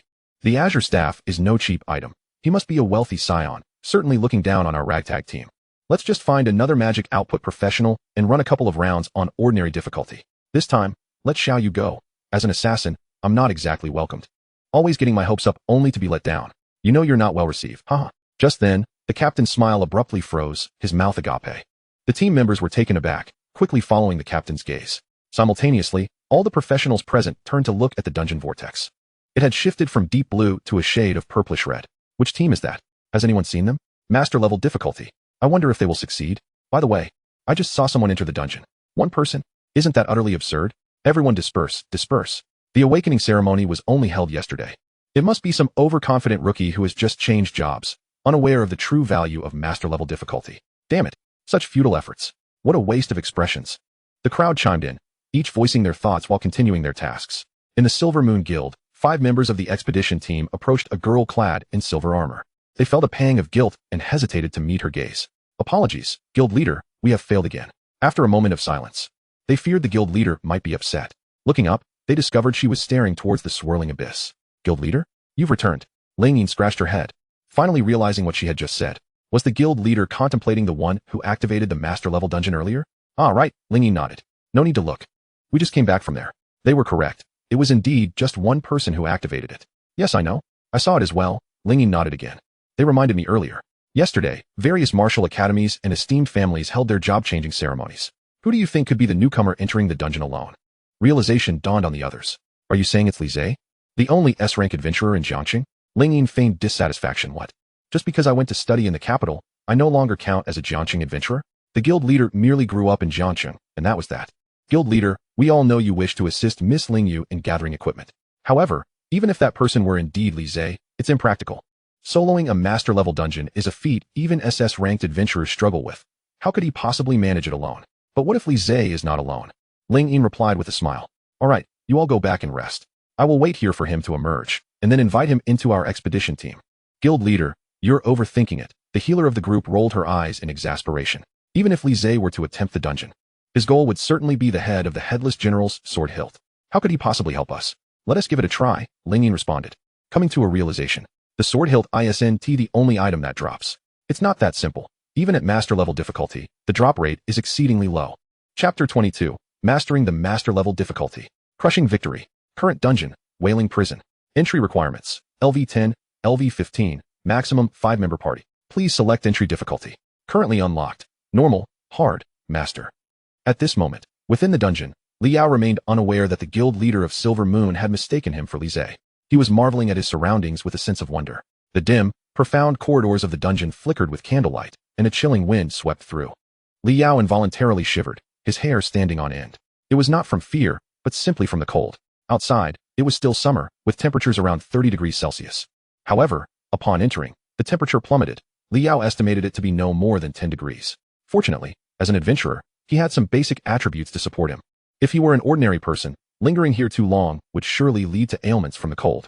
Regarding the Wailing Prison, a renowned dungeon in Jiangxing, Liao had a thorough understanding of it, albeit limited to normal and hard difficulties. He knew almost nothing about master-level difficulty, only that the final boss evolved from the Skeletal Knight Commander in hard mode into the Headless Knight. The Headless Knight was notorious as the master-level roadblock. Even some formidable teams had met their demise at its hands, resulting in numerous fatalities. It was said to have reached the pinnacle of elite-grade monsters. And a further step would involve boss-level creatures. One must understand that if a boss-level monster were to appear in the wild, it would not be a task for just one or two adventurers of the same level. Major guilds would often band together, involving hundreds of adventurers in a joint assault. Yet, within the dungeon, a party could consist of no more than 5 members. This speaks volumes of the difficulty. Faced with such a formidable foe, Liao dared not be careless. He activated the insect swarm, and countless insects surged forth like a tide. Using his skills, he signaled the dungeon's commencement. Clang, clang, clang. The sound of iron striking stone echoed from the shadows of the corridor ahead. Moments later, 3 skeletal monsters, their eye sockets glowing with green flames, came into view. Each stood over a meter tall, their right feet shackled with chains dragging a massive iron ball. They wielded swords and shields, the foundational monsters of the Wailing Prison, Skeletal Vanguard. Liao cast his identification skill. Skeletal Vanguard, Enhanced. Level, 10. Health, 5,700. Strength, 132. Mental, 44. Agility, 65. Endurance, 114. Skills, Shield Bash LV7, Daze/LV3. Soul Link LVMEX. Even the minor monsters are of the enhanced variety, although their level is lower than the wild tearing cats. Their attributes overwhelmingly surpass those of the tearing cats, particularly their fearsome strength attribute, which is more than double. Liao's expression grew slightly grave. What is this Soul Link skill? It wasn't he present in normal or hard modes. 3 skeletal vanguards appeared simultaneously. Aside from minor attribute differences, their skills were identical. Liao remained vigilant, allowing the insect tide to engage the 3 monsters. In an instant, the vast swarm of insects scurried through the narrow corridor, densely packed and overwhelming. Like a black tide engulfing the pathway. One must wonder, with these skeletal soldiers devoid of flesh and blood, could they trigger the insect bait? The next moment, Liao dismissed this concern. Defeated Skeletal Vanguard, Experience 25. Collected Insect, Bait 1. Defeated Skeletal Vanguard, Experience 22. Collected Insect, Bait 1. Thousands of foraging ants rushed forth, hardly granting the Skeletal Vanguards a chance to retaliate. In an instant, they were dispatched. Each foraging ant boasted a mere 12 base attributes. Though they couldn't breach defenses, they could inflict 1 point of force damage. Once over 5,000 of them bit together, they could instantly eliminate a Skeletal Vanguard. In the narrow cave, there was no escape. The tide of insects surged forth, ready to consume. The foraging ants did not feast upon flesh, but savored the green flames flickering in the skeletal eyes, an energy of its own. It was a true embodiment of consuming all. Moreover, Liao noted the essence of Soul Link. As the foraging ants gnawed at the Skeletal Vanguard, a faint green light connected the 3 skeletons. Though they were losing health, it was merely by 1. He could roughly surmise the situation. It was merely a matter of shared damage capabilities. One could only say, it was truly worthy of a master-level difficulty. 3 skeletal vanguards, possessing extraordinary strength, were simply beyond the means of a practitioner of this level to withstand. If they were to share damage among themselves, the strategy of focusing fire to eliminate one swiftly would become unfeasible. He would need to endure the relentless assaults of all 3 vanguards. The difficulty was evident. For an ordinary practitioner, it was nearly insurmountable. Yet for him, it seemed trivial. Regardless of how one connected, the total health remained the same. Once the swarm of insects passed, it would be instantly depleted. Initially, he thought that since skeletons were undead and devoid of flesh, this howling prison might somewhat counteract his swarm. However, it now appeared that the swarm could devour anything. Moreover, the confines of the dungeon were a narrow corridor where the creatures could not evade the onslaught of insects, actually working to his advantage.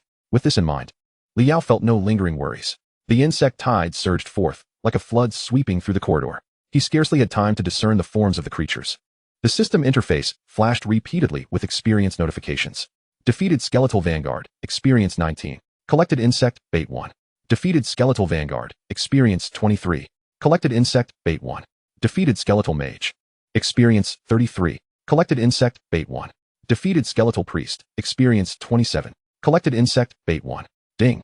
Level up to LV12. Gained 10 free attributes.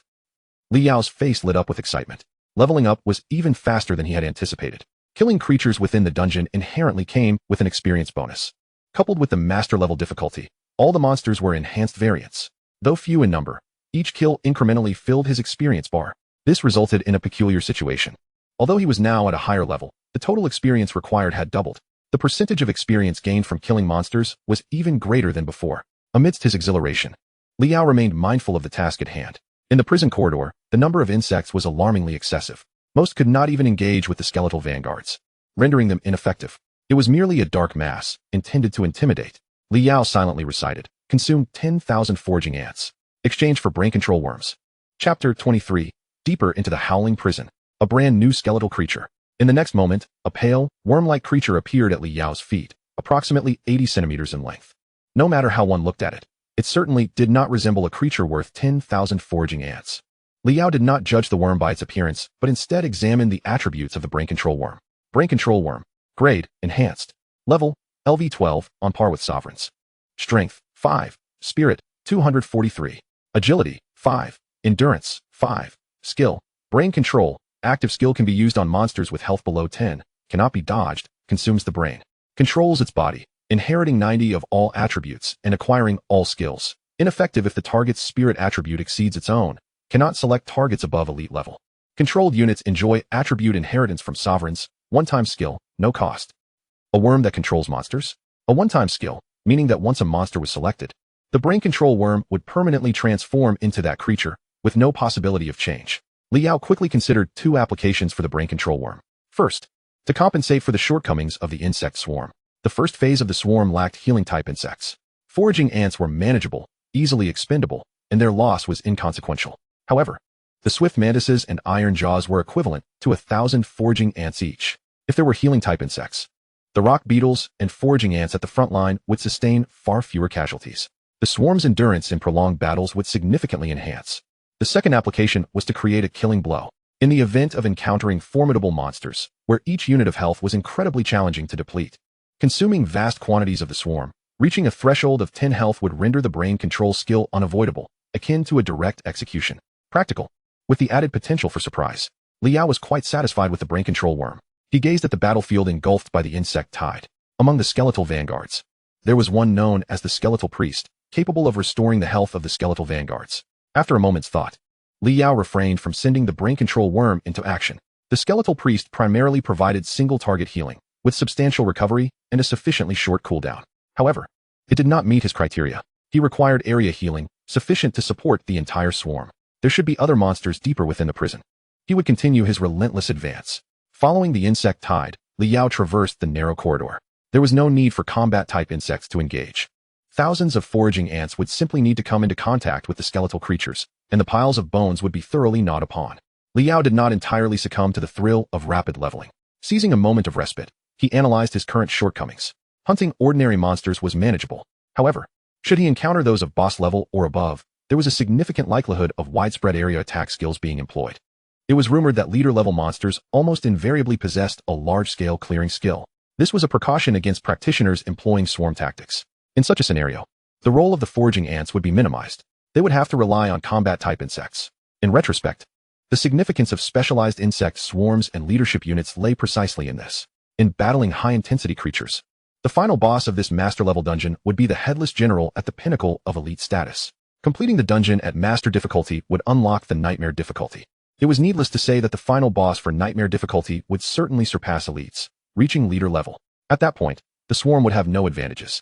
He would first grind through a day at master difficulty. Once the pale child was born tomorrow, he would then consider the matters of nightmare difficulty. At the onset of his class change, the swarm was still in its developmental phase. Each combat-type insect required half an hour to mature. Losing even one would cause Li Yao immense grief. A single day's time was not worth the risk. Collecting his thoughts, Li Yao continued to follow the advancing insect tide. The initial part consisted of a series of cells, each housing a skeletal creature. The monsters appeared sporadically, with a maximum of 3 at a time. The practitioner teams attempting to conquer the dungeon could rely on their numerical and skill advantages to barely cope. However, as they progressed to the latter half, they would enter a large prison. The illumination within the prison gradually brightened. Like a flowing tide, the swarm of insects began to spread out to the sides. The visibility widened. Surrounding metal barriers contained scattered monsters slowly meandering within the space.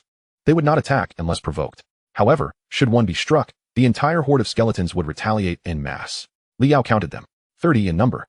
No wonder the top-tier rating teams in Jiangxing issued guides that resembled tutorials on how to exploit monster mechanics. With such numbers, it was nearly impossible for a 5-person practitioner team to hold their ground. The existence of a soul link renders the prospect of individually defeating the enemies impractical. Thus, they must be approached as a singular entity, relentlessly ground down through attrition. Li Yao cast his gaze upon 2 unfamiliar monsters that he had yet to encounter in the corridor. Both skeletons wielded staffs and donned tattered garments that bore subtle differences. Skeleton High Priest, enhanced. Level, 18. Health, Strength, 42. Spirit, Agility, 84. Endurance. Skills, with attributes exceeding level 5. Only their relatively weak strength and agility were discernible. The other skeleton mirrored this. Li Yao glanced at the experience bar. Eliminating this wave entirely would elevate him to level 13, at which point he could assess all attributes. Thus, he pondered, let us see which is more formidable, the swarm of insects or the legion of skeletons. With a commanding shout, the army of foraging ants surged forth. The rock beetles led the charge, while the iron mandible soldier ants initiated their assault. The swift mantis targeted several ranged skeletal mages, stealthily seeking an opportune moment to strike.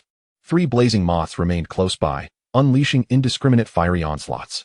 The battlefield was primed for conflict. The insect horde collided with the skeletal army. Chapter 24, Confronting the Final Boss. The Headless Horseman.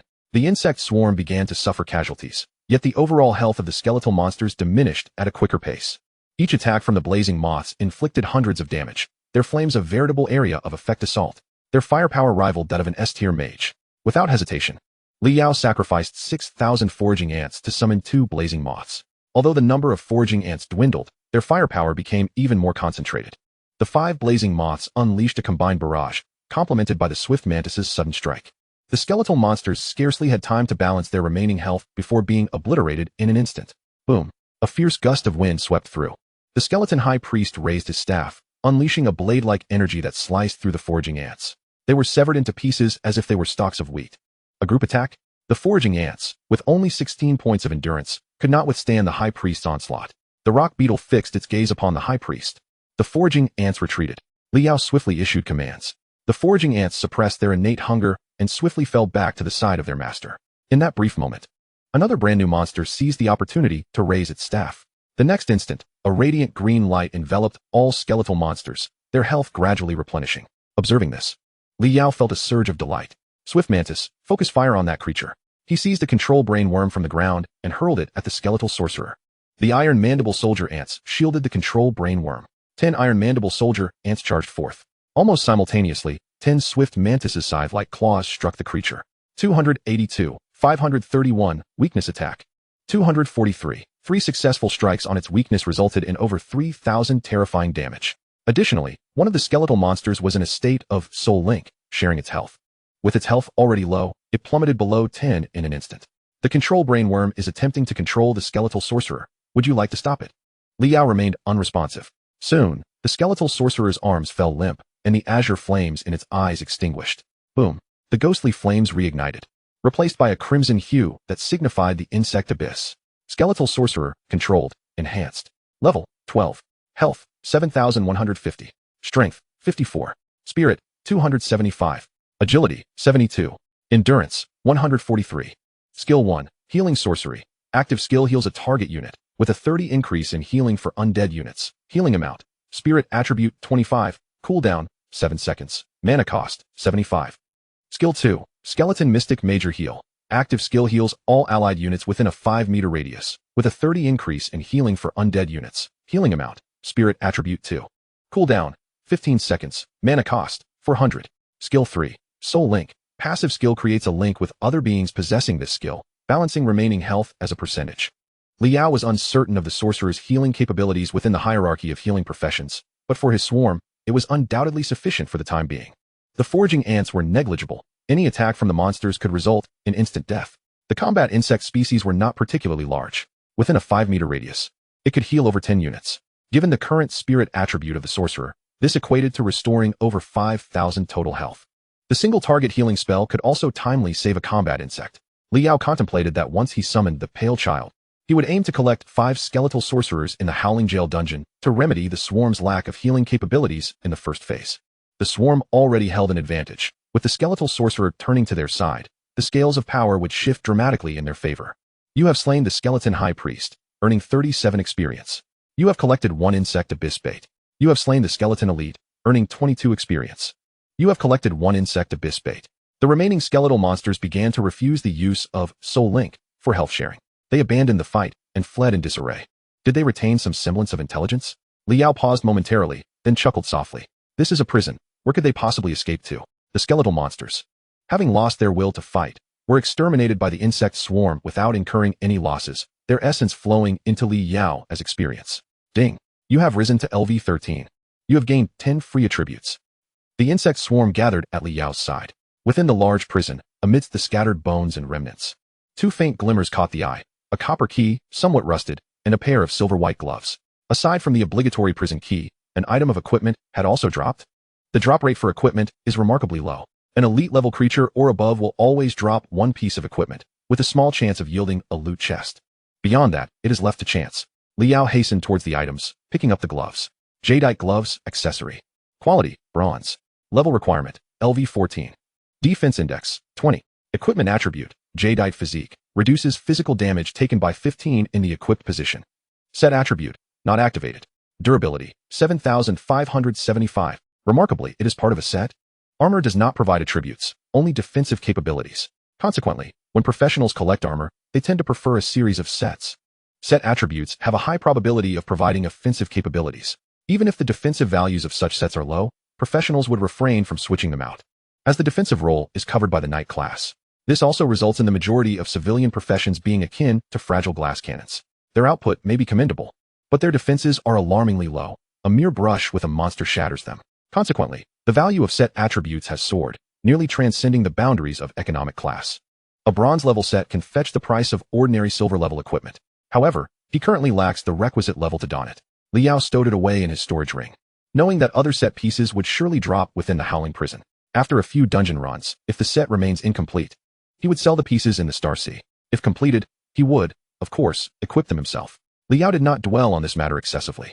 In the early stages, equipment serves merely as a transitional tool. It is the level that truly holds significance. He grasped the key and approached the prison door, pushing open the iron gate to the next large prison without pause. A tide of insects surged forward, with the bloodthirsty ring providing lifesteal benefits. The addition of the skeletal sorcerer further tilted the battle in his favor. In less than 10 minutes, all the monsters in the second cell were eradicated. Following swiftly, he moved on to the third. The Howling Prison boasted 4 large cells, each housing a considerable number of monsters. Without encountering any obstacles, the tide of insects surged through. Finally, upon slaying the last creature, a flash of golden light illuminated the surroundings. Liao had reached level 14. Clang! A silver helmet clattered to the ground, a second piece from the White Jade series, the White Jade Helm. Liao adorned himself with both pieces, raising his defense index to 47, sufficient to withstand some attacks. With the 4 large cells cleared, he found himself in an elongated corridor devoid of monsters. Flickering candlelight danced along the walls. Liao was acutely aware that at the end of the corridor lay the final cell of the Howling Prison, containing the ultimate boss, the Headless Knight. Liao led the way, followed by an innumerable army of insects. The air grew thick with a foreboding aura, an instinctual warning from his body that danger lurked ahead. Suddenly, a source of light blazed at the corridor's end, revealing a spacious chamber beyond. At the center, a chain descended from the ceiling, its end suspended with a birdcage. A deep blue, ethereal flame raged within the cage.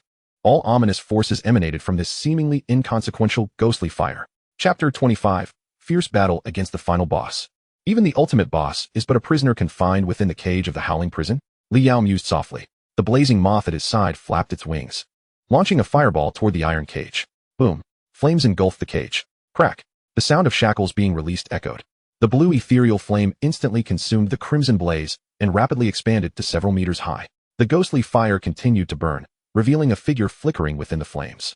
A long spear pierced through the fire, its tip glinting with a chilling radiance. The creature's lower half resembled a horse, while the upper half was humanoid. True to its name, it bore no head. Whether it had a body was still uncertain. Clad in armor, ghostly flames danced atop its neck. Grasping a spear with one hand, it stood poised at its side, a sword sheathed at its waist, ready to unleash a deadly strike at any moment. Headless General Elite. Level 20. Health. Strength. Mentality 331. Agility 462. Endurance. Skills. War Tread LV4. Charge LV2. Bone/LV7. As an elite creature, this monster exhibited no weaknesses in its attributes. Even its weakest mental and agility stats reached nearly terrifying levels.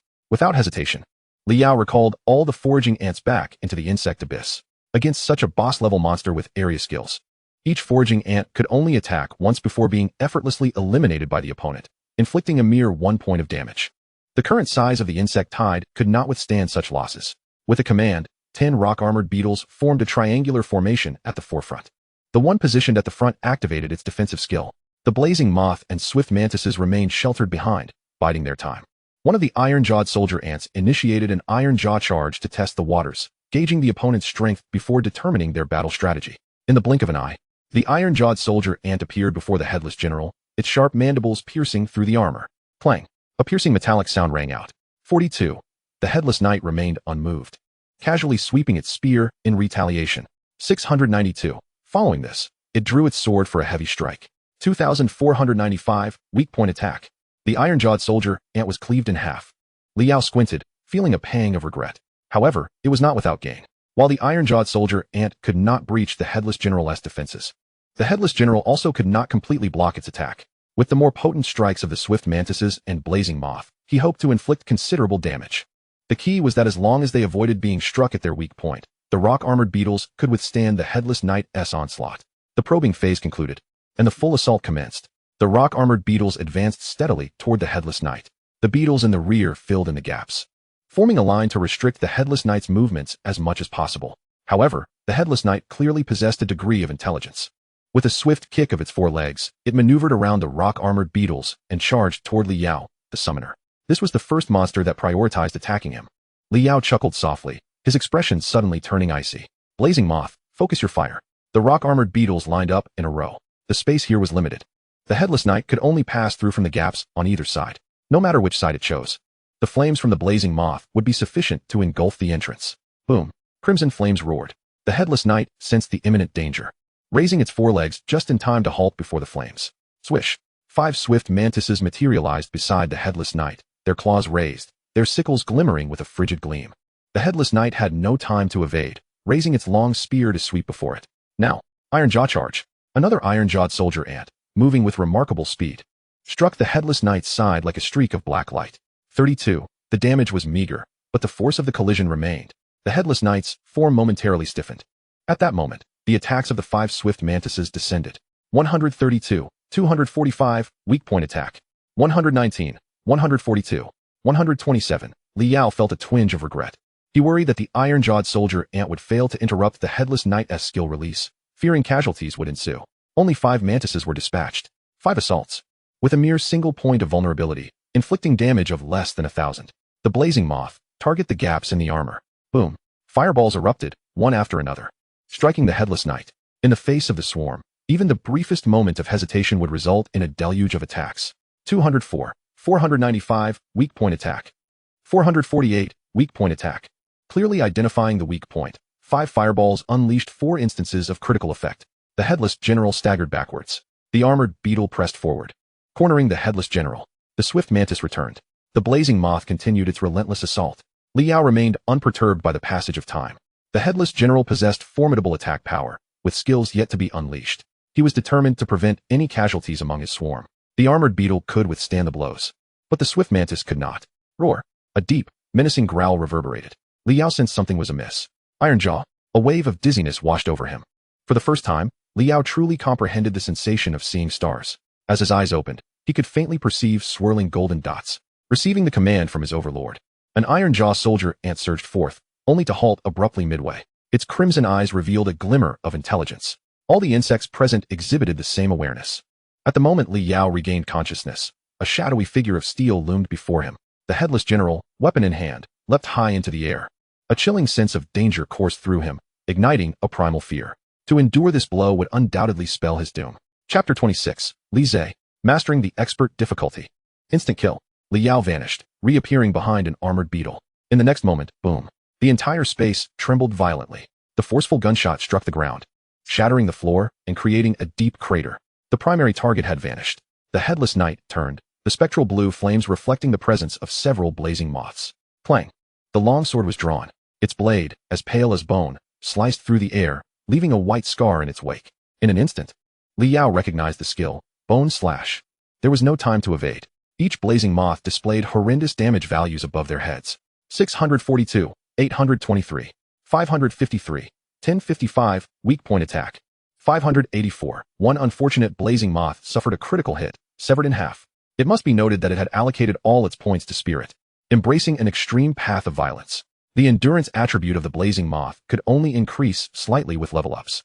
At LV14, with over 100 spirit points, its endurance barely surpassed 20. For non-boss units, health points were 50 times the endurance attribute. With just over 1,000 health points, this strike, even if it didn't result in death, would bring it to a perilously low level. Heal. The blazing moth retaliated. Li Yao's expression turned cold.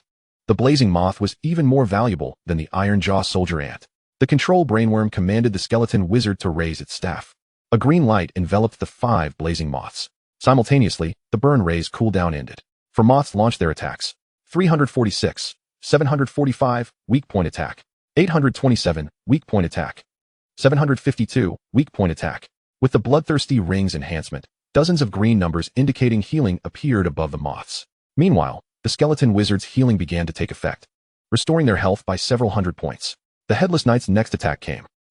587. Lacking skills, it could only target a single moth, clearly no longer a threat. The iron-jaw soldier ants charged forth. The headless knight was left with half its health. The moment to strike had arrived. The swift mantis unleashed its instant kill skill. But that was not the end. With a mere thought, the anomaly ant nest manifested. A swarm of foraging ants poured out. Seizing the moment of the iron-jaw soldier ant's stun, countless foraging ants swarmed onto the headless general, inflicting continuous damage. The health bar above the headless knight diminished at a visible rate. The foraging ants crawled through the gaps in the armor, gnawing from within. Even the foraging ants could inflict double-digit damage. The rate of health depletion surged dramatically. Within mere seconds, clang, the headless knight's long spear clattered to the ground. The ghostly flames extinguished, leaving it entirely lifeless. Headless general slain. Experience 25. Collecting bug abyss bait 1. A shimmering silver treasure chest fell to the ground. Flames blazed as the headless general's body turned to ash, scattering with the wind. Simultaneously, a barrage of system notifications echoed in his mind. Congratulations, Practitioner Li Yao, for achieving your first solo completion of Master Difficulty. Overall rating, SSS. Nightmare Difficulty of the Howling Prison officially unlocked. As a pioneer in unlocking Nightmare Difficulty, you shall receive a reward from the Heavenly Path. Would you like to conceal your identity? Li Yao chose to postpone viewing the system notifications. At the instant the headless general's body dissipated, he felt a slight tremor from the door at the end of the room. Li Yao approached cautiously, surrounded by his swarm to ensure maximum safety. 20 meters, 10 meters, 5 meters, ka-ching. A strange sound emanated from the door. Li Yao froze momentarily, halting in his tracks. The eerie sounds persisted as the door slowly swung open, revealing a pitch-black entrance that concealed all within. An ominous feeling washed over him once more, gazing into the abyss. It seemed as though a colossal crimson demon loomed, fangs bared, dancing wildly in the air. An overwhelming pressure enveloped him. The impulse urged him to venture inside. Yet reason cautioned against it. The pale child had not yet been born. Entering would only deplete the numbers of his swarm and could even threaten his life. Who? Li Yao exhaled deeply, striving to calm himself. Rationality triumphed over impulse. In this battle, he lost one iron-jaw soldier ant, one blazing moth, and several foraging ants during the headless general's final counterattack. The swarm was indeed numerous, but it was still the early stages of his class transition. He did not wish for any casualties among his insects. If they were to fight, it should be a battle of overwhelming force. Whatever lay hidden inside, it could wait until tomorrow. He could venture inside to investigate.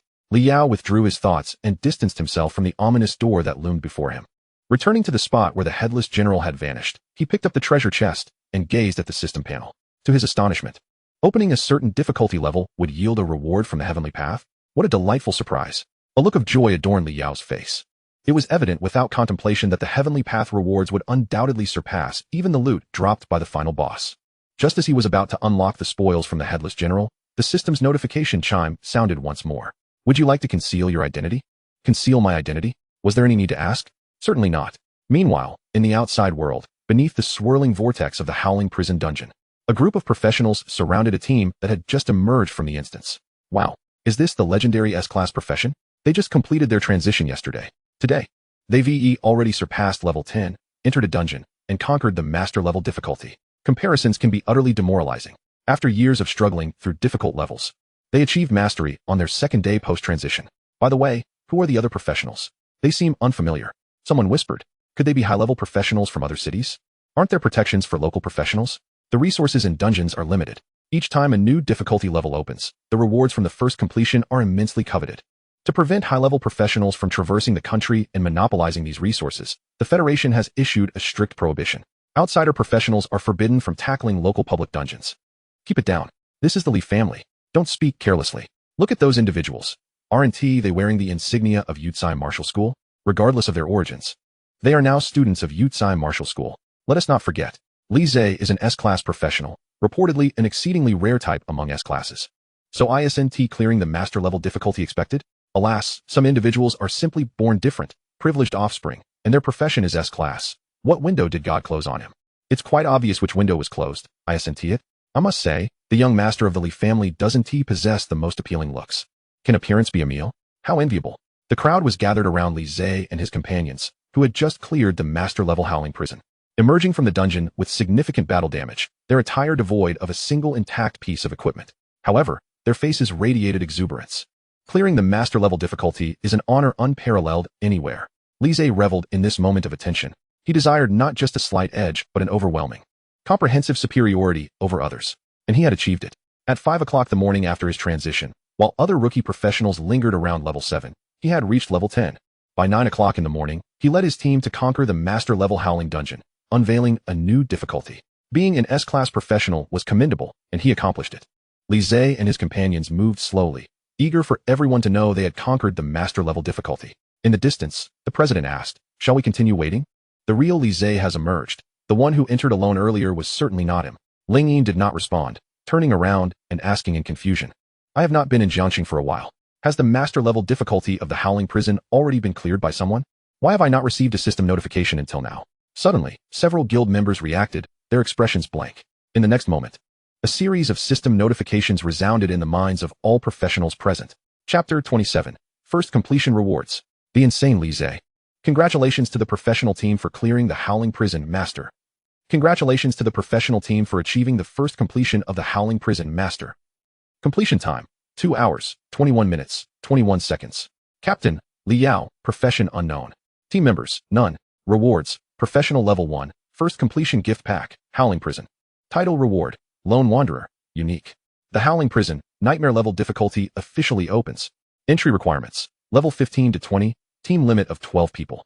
Note, the nightmare level difficulty space index is 85. Good luck to you all. Silence enveloped the room. No one spoke. They repeatedly opened and closed the system panel, attempting to refresh their screens to confirm whether they had misread. Oh, is there a glitch in the system? Someone broke the silence, whispering, "Ha ha ha." Some stood there in a daze, chuckling foolishly, unable to differentiate between Li Zhe and Li Yao. The system truly had a sense of humor.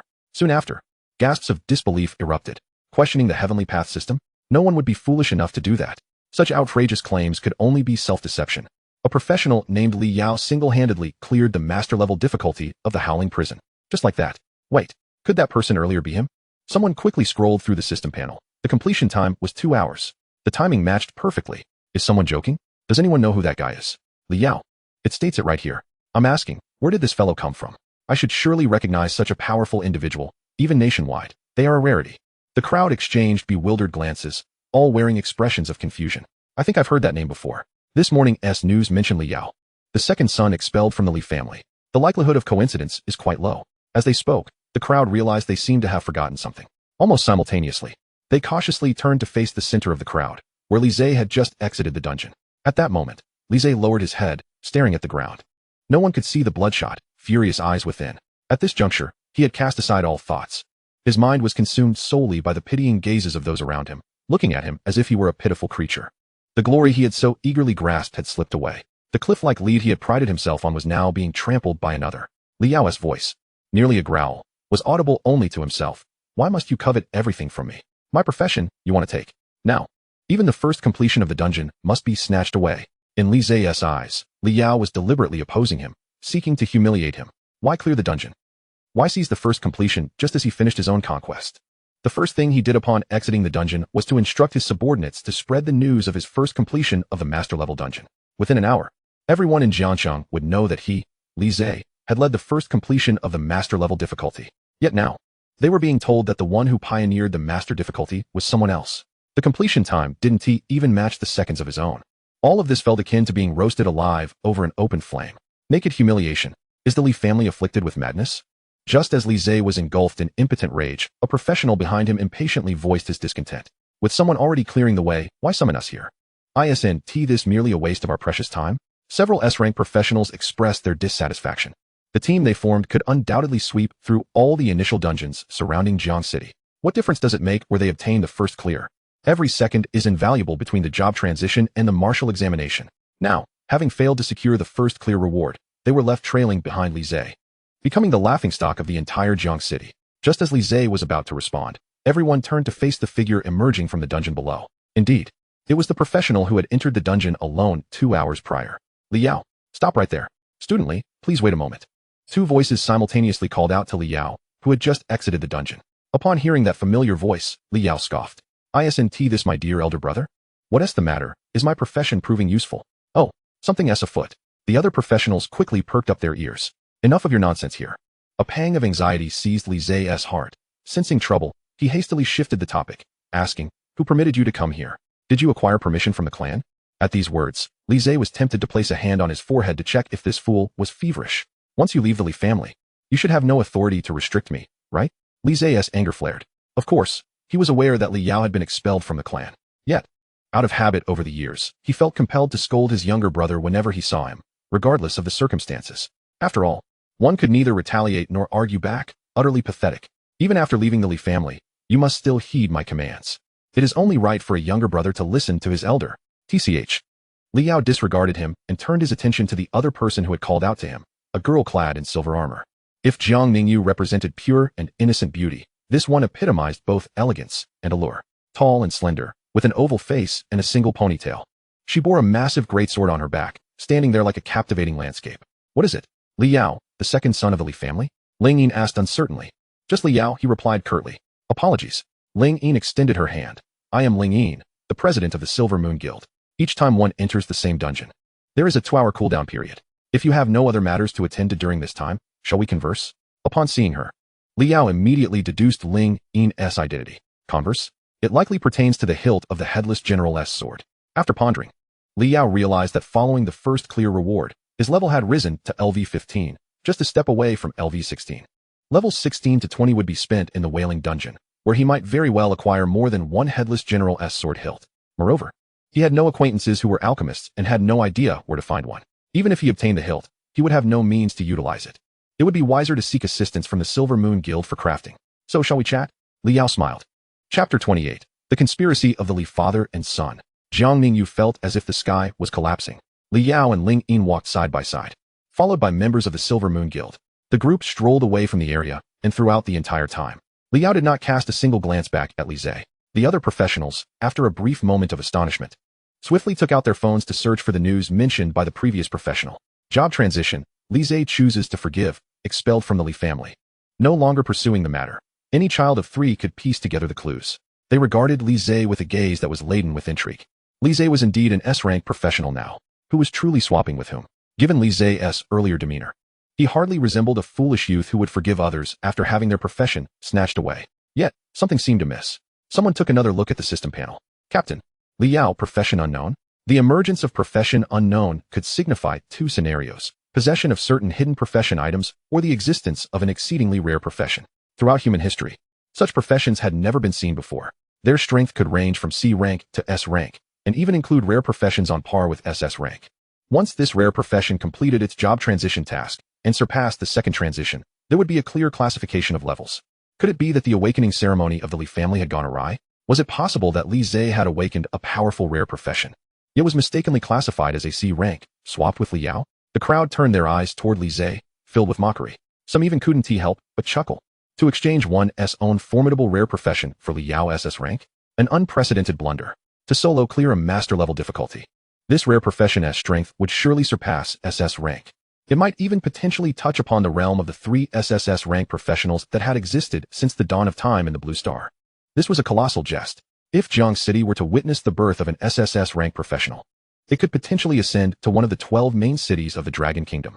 What the professionals could conceive, Li Zhe could undoubtedly fathom as well. Even he himself hadn't realized it, but his clenched jaw had begun to bleed. An SSS rank rare profession? Just like that, slipping from his grasp.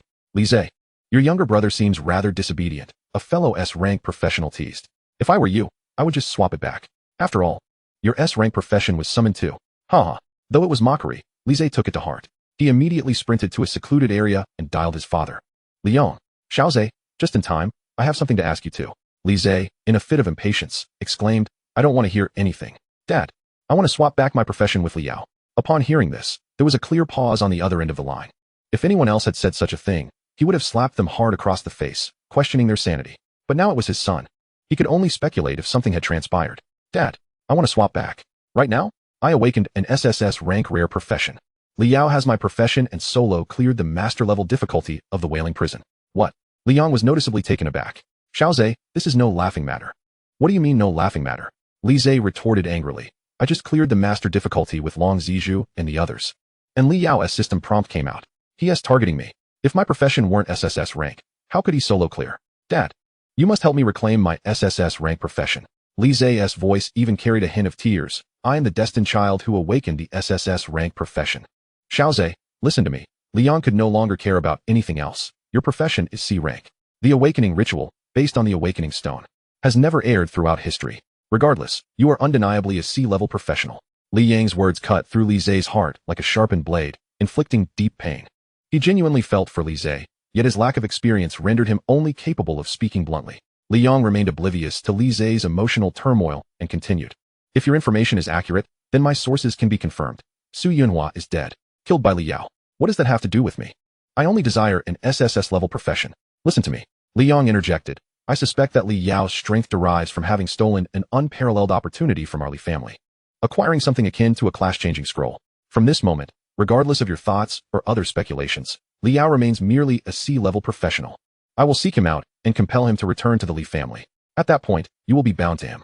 No matter which dungeon you conquer, you will do so together. In this manner, won't you effectively become an SSS-level professional? Continuing to switch classes? Don't even entertain such thoughts. Class switching is an abomination. Attempting a second switch would spell doom for both parties. Since Li Yao's victory over Li Feiyang at school, more than 24 hours have elapsed, and there is no way to snatch his current class from him. Therefore, we must retrieve him entirely. For the sake of the Li family. For the sake of Xiaozhe, Li Yang understood well that such concealment could not endure for long. However, by then, Li Zhe and Li Yao would have already conquered countless high-difficulty dungeons, vanquishing innumerable elite monsters. The spoils of battle would be sufficient to arm Xiaozhe to the teeth. Xiaozhe would emerge before the world in a completely new light. Who cares about being an SSS-level professional? A C-level professional, no matter how radiant, will always be overshadowed by Xiaozhe. On the other end of the phone, silence lingered for an extended moment as the father and son contemplated the future. Father, let us settle on this. You must bring Li Yao back. I want to tackle the nightmare-level Wailing Prison. That is a trifling matter, Li Yang chuckled. I will personally seek him out. Would he dare refuse? He will undoubtedly come running back. You should prepare for the nightmare-level dungeon. Remember to inform Long Zizhu and the others clearly. Tell them you need to bring the younger generation of our clan for leveling up, and that you cannot form a party for now. Let some news be spread from their lips. All right, I understand. At the same time, after battling monsters through the night and into the morning, Jiang Ningyu, whose level barely reached LV10, arrived at the foot of the Wailing Prison vortex. Feeling as if the sky had fallen. First, the system panel chimed, announcing Li Yao's completion of the master difficulty for the first time. She hurried to the vortex, only to see Li Yao departing alongside a woman whose beauty rivaled her own. Clad in silver armor, composed of a material she had never encountered, undoubtedly surpassing silver grade. Moreover, that heavy sword, the gem upon its hilt, could very well purchase her life. Who was that woman? Frustrated and teary-eyed, Jiang Ningyu thought. Li Yao, You mustn't be deceived. Chapter 29. The 4 Great Martial Schools. The Global Professional Rankings. On the outskirts of the border. At the temporary camp of the Silver Moon Guild, a few simple tents stood. Several Silver Moon members, approximately at LV-20, awaited there. Jiang City hosts 3 dungeons. With levels of LV-10, LV-20, LV-27, LV-30, LV-42, and LV-45. This location is not far from the 2 lower-level dungeons, allowing for a round trip within an hour. The Silver Moon Guild focuses on dungeon strategy. They have dedicated logistical personnel ensuring that members engaged in dungeon exploration receive supplies without needing to return to the border checkpoint. Even the equipment and items obtained can be sent to the Star Network for sale by logistics. Within one of the tents, Ling Yin and Li Yao sat across from each other at a table. Ling Yin refrained from directly stating her needs, instead smiling and saying, "Speaking of which, my younger sister should be in the same class as you. She is still busy leveling up on the outskirts. She probably won't reach LV-10 until this afternoon to come over here for further advancement. By the way, have you considered which martial school you might attend?" Li Yao was aware that she was trying to build rapport, but this question was indeed worth pondering. His original self was undoubtedly a model student, possessing a smattering of knowledge about various subjects, yet he lacked insight into the different martial schools. In his perception, wherever Jiang Ningyu went, he would follow. The quality of the school was inconsequential. His ambitions were set on the pinnacle of the Dragon Kingdom, the 4 prestigious martial schools, the Jingwang Academy, the Modu Martial Institute, the No. 3 Combat Zone Preparatory Academy, and the Langyu Academy. However, he knew only their names, lacking further understanding. Why not let senior sister introduce them to me? Li Yao suggested with a smile. The term senior sister drew them closer. Time is of the essence. So I will first outline the basic rules of the 4 great martial schools, Ling Yin began. In her eyes, based on Li Yao's currently displayed prowess, schools outside the 4 great martial institutions were hardly worth mentioning. First, let me introduce the Jingwang Academy, which is also the most conventional among the 4 great martial schools. The internal regulations are nearly akin to those of other schools, with the sole distinction being the master-apprentice system. The Jingwang Academy boasts a formidable faculty, with the number of instructors nearly equal to that of students, achieving true one-on-one teaching. Naturally, it is common for some exceptional instructors to take on several students. Next is the Modu Martial Institute. I believe you have heard of this one. It's the newest of the 4 great schools, and also the wealthiest. As long as you possess talent, resources will flow abundantly. Ling Yin's eyes glimmered with a hint of yearning. However, she was also aware that the Modu Martial Institute does not nurture the weak. The school's resources are concentrated on the top-tier geniuses, while the remaining students receive resources comparable to those of the other 3 schools. For ordinary students, the resources are similar. Yet the Modu Institute lacks the advantages that other schools possess, making it less than the first choice. If Li Yao truly achieves SSS level status, entering the Modu Institute would undoubtedly be the best choice. What Ling Yin did not know was that upon hearing this, Li Yao had already dismissed the Modu Martial Institute. To a professional, resources merely refer to the peculiar drops from monsters. As the saying goes, what is purchased or given by others is never the best. The moment an item emerges from a treasure chest, the owner of that chest has made a choice. They do not require it, hence, they give it away. Who would not need the truly top-tier items? Aside from equipment, there are distinctions in professional needs. However, if it is solely for the sake of equipment, it does not merit his choice of the Modu Institute. Ling Yin continued. Next is the No. 3 Combat Zone Preparatory Academy. The closed academy is a subject I am not particularly well versed in. I only know that it was established by the military, and as the name suggests, nearly all graduates find themselves deployed to the 3rd war zone.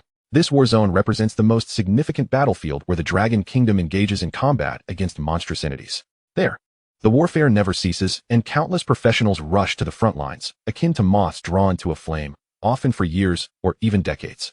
The last institution, Langyu Academy, boasts clear and straightforward advantages, which I trust you are already aware of. Li Yao nodded in acknowledgement. The global ranking of professionals places the president of Langyu Academy at the pinnacle, the universally recognized foremost practitioner. It is the emergence of this individual that has solidified the Dragon Kingdom's status as a powerhouse of professional practitioners. In the absence of other advantages, this individual is the very embodiment of advantage. So, do you have a preferred martial school? Indeed. Ling Yin expressed her curiosity. Li Yao, not one to keep secrets, considered that he might truly address her as senior sister in the future. As it stands, the one-on-one teaching system at the Jing Wangfu holds the greatest allure for him. However, now is not the time for decisions. In the ensuing 20 days, he will showcase his talents, allowing the world to witness the emergence of Li Yao among the new generation of practitioners. It is not he who chooses the 4 great martial academies, but rather the 4 great academies that will seek him out. Nevertheless, should the conditions presented by the 4 great martial academies be identical, he would give precedence to Jing Wangfu. Senior sister, I have gathered sufficient knowledge about the martial schools. Let us discuss serious matters now. Very well. Ling Yin blinked. indicating that you should already be aware of the Headless General's sword hilt. This item can forge golden-grade equipment, and I have a use for it as well. I intend to acquire a second one. Ling Yin had prepared beforehand, but you must agree to one of my stipulations. What is it? If a third or fourth piece emerges, do not sell it before the martial examination. After the martial examination, the price of the Headless General's sword hilt will decline, and I will compensate for the price difference. I accept your condition, senior sister, but I too have a stipulation. Li Yao retrieved a silver sword sheath from his storage ring and tossed it lightly in the air. For this first item, could you assist me in refining it into equipment? Chapter 30, S-Class Passive Skill, Leader's Posture, Unlocking through Solo Play. This elevates the drop rate of the Headless General to its utmost potential. Upon emergence, Li Yao opened the treasure chest, resulting in a total of 3 pieces of the white jade set, including the most elusive weapon component, the white jade spear. This is the very spear wielded by the Headless General. Unlike the white jade armor, this is a piece of silver-grade equipment. The weapon set, silver-grade, is an exclusive drop from the ultimate boss of master level. All factors align perfectly. This spear could fetch an astronomical price. Observing the sword hilt that Li Yao weighed in his hand, a collective gasp of astonishment arose from those nearby. This is the core material for golden equipment, valued at 10 million dragon coins. Is this fellow truly unafraid of mishaps? In contrast to other Silver Moon members, Ling Yin exhibited little surprise. As an S-Class practitioner and a student of one of the 4 great martial academies, she had encountered her fair share of golden quality equipment. Yet, low-tier golden gear is notoriously difficult to acquire. A lower tier signifies a weaker practitioner. Even high-tier professionals often lack a well-developed combat system, making it arduous to conquer high-difficulty dungeons. In other words, in the near term, she wishes to find an exquisite piece of golden equipment for Ling Yu. Li Yao is the sole option. Therefore, even if Li Yao demands an exorbitant price, she has little choice but to comply. Fortunately, Li Yao's request is not excessively high. The Silver Moon Guild has collaborating alchemists. This merely entails the remaining materials and several 100,000 in craftsmanship fees, totaling less than 1 million. In comparison to the Headless General's sword hilt, it is but a fraction. Ling Yin promptly agreed. Then I shall hold on to it for now. Li Yao stood up, tossing the sword hilt to Ling Yin, preparing to return to continue grinding dungeons. There's one more thing. No, Li Yao declined. If senior sister wishes for me to bring others along, I'm afraid I cannot accommodate that. He is willing to accept reasonable offers for the trade of drops. After all, whether he gives to one or another is inconsequential. However, bringing others along to grind dungeons would severely impede his leveling speed. Ling Yin was taken aback by the abruptness of his refusal. It quashed any potential for bargaining. She indeed wished for Li Yao to assist Ling Yu in tackling a few master-level challenges. All right then, the equipment should be ready in about 2 days. At that time, come here, and someone will deliver it to you. Thank you, senior sister, Li Yao replied and departed. As Li Yao's figure receded, several Silver Moon members gathered. Even if Miss Ling Yu possesses golden equipment, it will only be a matter of days. Compared to other S-Class practitioners, or even SS-Class practitioners, her level still lags considerably. Why didn't he agree? We wouldn't lose anything from it. One member grumbled. Ling Yin waved her hand, interrupting. Others have their own considerations. Even if he declines, we have no right to criticize. It is only natural. Were I in his position, I would also refuse. In the early stages of a practitioner's career, level is the paramount advantage. Bringing others along will inevitably hinder his progression. President, why do you seem so unconcerned? If Miss Ling Yu cannot enter one of the 4 great martial academies, who says I am unconcerned? Ling Yin smiled. Hasn't the goal already been accomplished? Li Yao is an impressive individual. As long as it's an equitable exchange, he will not make things difficult for anyone. Yu Zhu, could you check the participant limit for the nightmare level difficulty in the Howling Prison? President, I noticed earlier that the limit is 12. It's a medium-sized dungeon. The members' faces revealed expressions of disbelief. Is Li Yao really going to attempt the nightmare level difficulty? Dungeons are categorized into various types, primarily distinguished by the maximum number of participants. Dungeons accommodating 6 or fewer are classified as small, those with 6 to 50 as medium, 50 to 100 as large, and those exceeding 100 as war dungeons. Except for small dungeons, which can be entered solo, all others require meeting the minimum participant criteria. Opening a dungeon consumes substantial resources, and entering as an individual is undoubtedly a waste of those resources. Thus, if Li Yao intends to tackle nightmare level difficulty, he must form a party. It's hard to say, Ling Yin remarked, her expression solemn. Even I have yet to conquer nightmare level difficulty. I've only learned about it from some senior students. The challenge increases geometrically compared to master difficulty. Once this information spreads, I anticipate top practitioners from across the nation will flock to Jiangcheng to conquer this newly unveiled nightmare level dungeon. Li Yao may be capable of soloing master level, but it is inconceivable that he could do the same for nightmare level. He will seek a team, and the likelihood of bringing Ling Yu along is slim. But we cannot be unprepared. Inform Xiao Yu to reach LV10 as swiftly as possible. Regardless of the outcome, she must possess the capacity to seize any opportunities that arise. President, Do you think you might be overestimating Liao? Ling Yin shook her head. The value of one who can solo master-level dungeons is never to be underestimated. By the way, Ling Yin withdrew a card from her storage ring. A grimace of pain etched across her face. I recall that the nightmare-level spatial blockade requires an index of 85. I need to purchase an escape scroll with an index exceeding 85. It's a one-time use. She admonished fiercely, I cannot afford multiple escape scrolls. She then sent it to Liao. An escape scroll with an index over 85? President, you truly are affluent. What do you know? This is called investment. Guild investment. Speak another word, and I may just charge the guild's expenses to you. Before she could finish, the guild member who received the card had already vanished in a flash. Meanwhile, Liao sat atop the swift mantis, hastening towards the wailing prison vortex. The small dungeon had a 2-hour cooldown for each entry. A professional adventurer could only clear a dungeon 3 times a day at most. He must strive to waste not a single second and maximize his 3 runs before the dawn arrives. On the way, Liao glanced at the system panel. The rewards for completing the master dungeon for the first time were plentiful, yet he hadn't had the chance to peruse them thoroughly. First and foremost was the profession level, which had risen from LV14 with an experience of 62 to LV15 with 76. Liao calculated briefly, the corner of his mouth twitching slightly. The experience required for LV15 was 5 times that of LV14. Reaching LV15 would pose a significantly greater challenge. In addition to leveling up, there were also a first completion gift pack and a title reward. The gift pack was essentially a treasure chest, which he set aside for the moment. Liao first examined the Lone Walker title. Lone Walker title. Grade S. Attributes. All 4-dimensional attributes 10. Effect. Each time a dungeon is completed alone for the first time, all 4-dimensional attributes increase by 50, with no upper limit. Description. The weak gather in herds, while the strong walk alone. Titles are indeed precious items, far more useful than any equipment. Liao felt a surge of joy. Each adventurer's equipment slots were limited to 8 pieces, yet the title slots were boundless. As long as one possesses them, they can wear them and enjoy the attribute enhancements. Such treasures are rare and coveted by all adventurers. Only those truly at the pinnacle of their profession can boast multiple titles. The Lone Walker title, being of S grade, was even a growth type. As long as he completed enough dungeons, the attribute boosts would become increasingly substantial. This was just the first one. Liao was confident it would not be the last. The swift mantis moved swiftly, and within a few minutes, the distant portal stood tall before him. Liao seized the moment to open the first completion gift pack. Ding. Acquired an S-grade skill book suitable for your profession. Skills. S-grade. It could only be said that it was worthy of being a first completion reward. A radiant light shone forth as the dazzling treasure chest of first completion vanished, replaced by an ancient tome in his grasp. Leader's Stance. S-grade passive skill. Effect. When the number of summoned beasts exceeds 5, the user gains a 5 damage increase. Exceeding 50 grants a 20 increase. Exceeding 500 grants a 50 increase. And exceeding 5,000 reaches the cap, granting a 100 damage increase. Chapter 31. The Allure of the White Jade Spear. A 100 damage increase. Double damage. Liao disregarded the preceding requirements, focusing instead on the ultimate cap. Summoning beasts exceeding 5,000?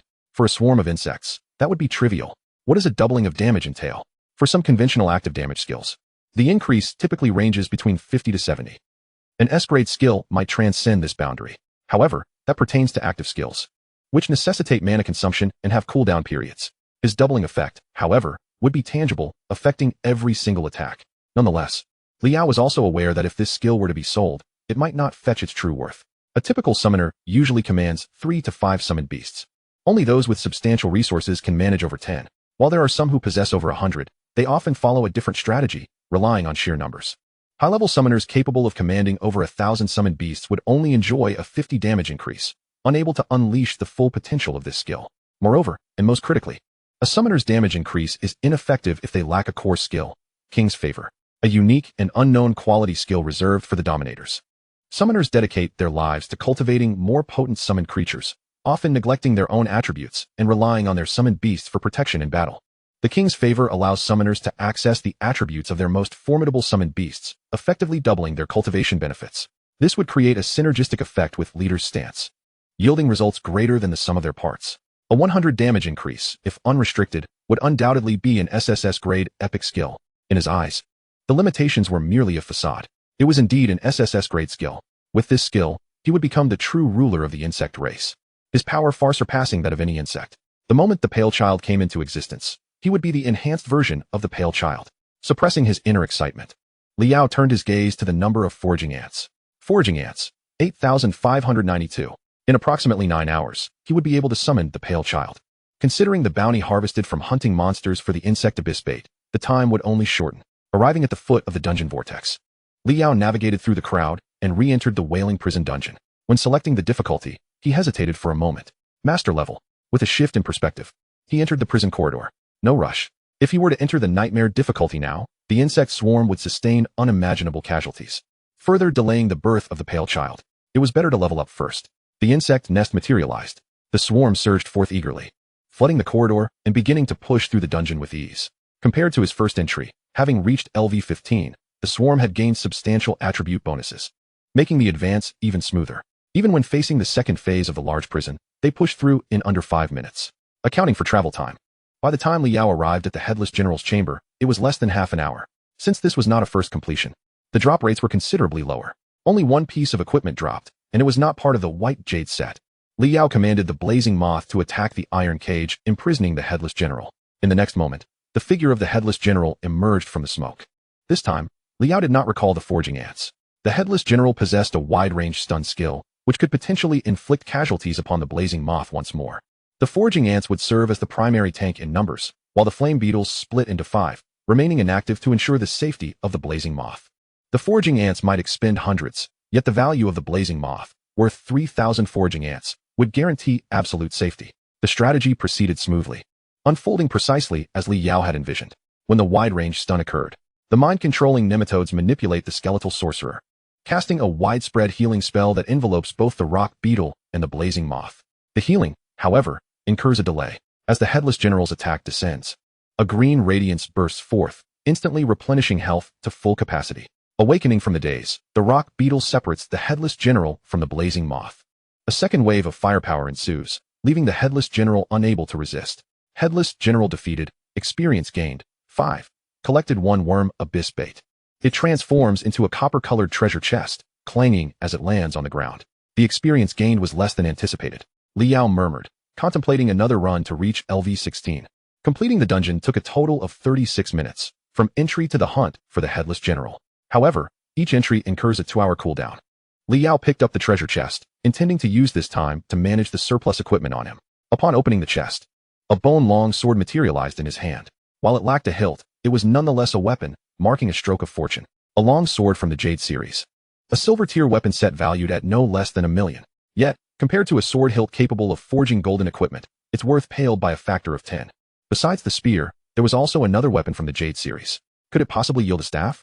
Perhaps I could acquire a full set of Jade equipment? Liao felt a flicker of temptation. The Azure Staff was indeed appealing, yet merely an intermediary weapon easily purchasable. If a better option were to arise, it would be foolish to let it slip away. Exiting the vortex, Liao arrived at the bustling entrance of the dungeon. The Wailing Prison's entrance, at any time, is undoubtedly the most crowded place for professionals in Jiang City. Instead of making a trip back to Shanghai to trade equipment, it might be more prudent to set up shop right here, as he might stumble upon something intriguing. With this thought in mind, Liao found a vacant patch of ground and sat down, laying out the 4 pieces of jade armor he had obtained. To his surprise, numerous passing professionals glanced at the jade set on the ground, but showed no inclination to stop, let alone purchase or trade. Liao quickly deduced the reason. Jade-tier armor was likely not exclusive to master-level difficulties. The final boss of the hard difficulty could also drop it. Its value was indeed considerable. Yet these professionals were hindered by the absence of the weapon series that could only be dropped by the Headless General. The set attributes remained untriggered, rendering the Jade set merely ordinary bronze equipment, and its price was excessively steep. After pondering, Liao retrieved the Jade spear from his storage ring and thrust it into the ground with a clang. Hearing the sound, the surrounding professionals turned to look. The spear, gleaming silver-white, resembled a shard of bone, igniting the eyes of onlookers with the fervor of ravenous wolves scenting flesh. In an instant, countless professionals lunged forward recklessly. Young hero, how much for this? Chapter 32. Apologies, I forgot to hold back and nearly struck you down. The Wailing Prison dungeon has existed for decades, yielding countless jade armor pieces. Each piece, depending on its type, is valued between 300,000 and 500,000, nearly equivalent to a single piece of silver armor.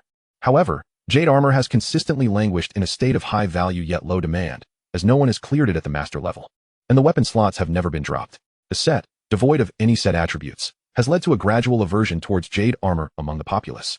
As the crowd encircled Liao, a sense of calm descended.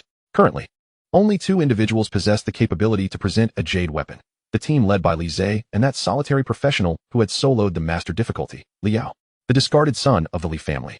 Ordinary professionals instinctively took 2 steps back. Trading with Li Yao would undoubtedly invite the Li family's malice. However, Jiang City was not solely dominated by the Li family. In the face of the Jade Spear, some professionals remained, unwilling to depart. I am the head of the Shu family, Li Yao. Are you certain you wish to sell this equipment? A middle-aged man inquired respectfully. A formidable individual who had soloed a master-level dungeon deserved to be treated with deference anywhere. I only trade. I do not sell, Li Yao replied coolly. Money is only useful in moderation. He had acquired millions from exchanging several pieces of armor with Li Feiyang, and with the forthcoming remuneration from the Silver Moon Guild, he would have tens of millions at his disposal. His basic needs were thoroughly covered. Truly valuable items could only be acquired through barter. They were rarely obtainable with money alone. Trade? What do you desire? Golden tier jewelry, Li Yao stated. The man froze momentarily. Li Yao, you may have some misconceptions regarding golden tier jewelry. The Jade Spear is indeed precious, but it merely represents one piece of the Jade set. Additionally, it requires the wearer to forego their own weapon, effectively diminishing their capabilities. Thus, while the Jade weapon holds more value than an ordinary silver weapon, it does not reach the level of golden weapons or jewelry. Then how about 2 pieces of silver jewelry? Li Yao proposed. Professionals can equip up to 8 items, 1 weapon, 4 pieces of armor, and 3 pieces of jewelry. Some professions with secondary weapon slots must relinquish an armor piece. Jewelry can be fewer, swapped for armor, but it cannot exceed the limit. He possessed the bloodthirsty ring, providing attributes, along with 2 vacant slots. Reasonable. The middle-aged man nodded. The price was steep, yet for a Jade weapon making its debut in the market, the premium was justifiable, especially with the martial assessment approaching. Recently transitioned young professionals urgently needed the set attributes to enhance their combat prowess.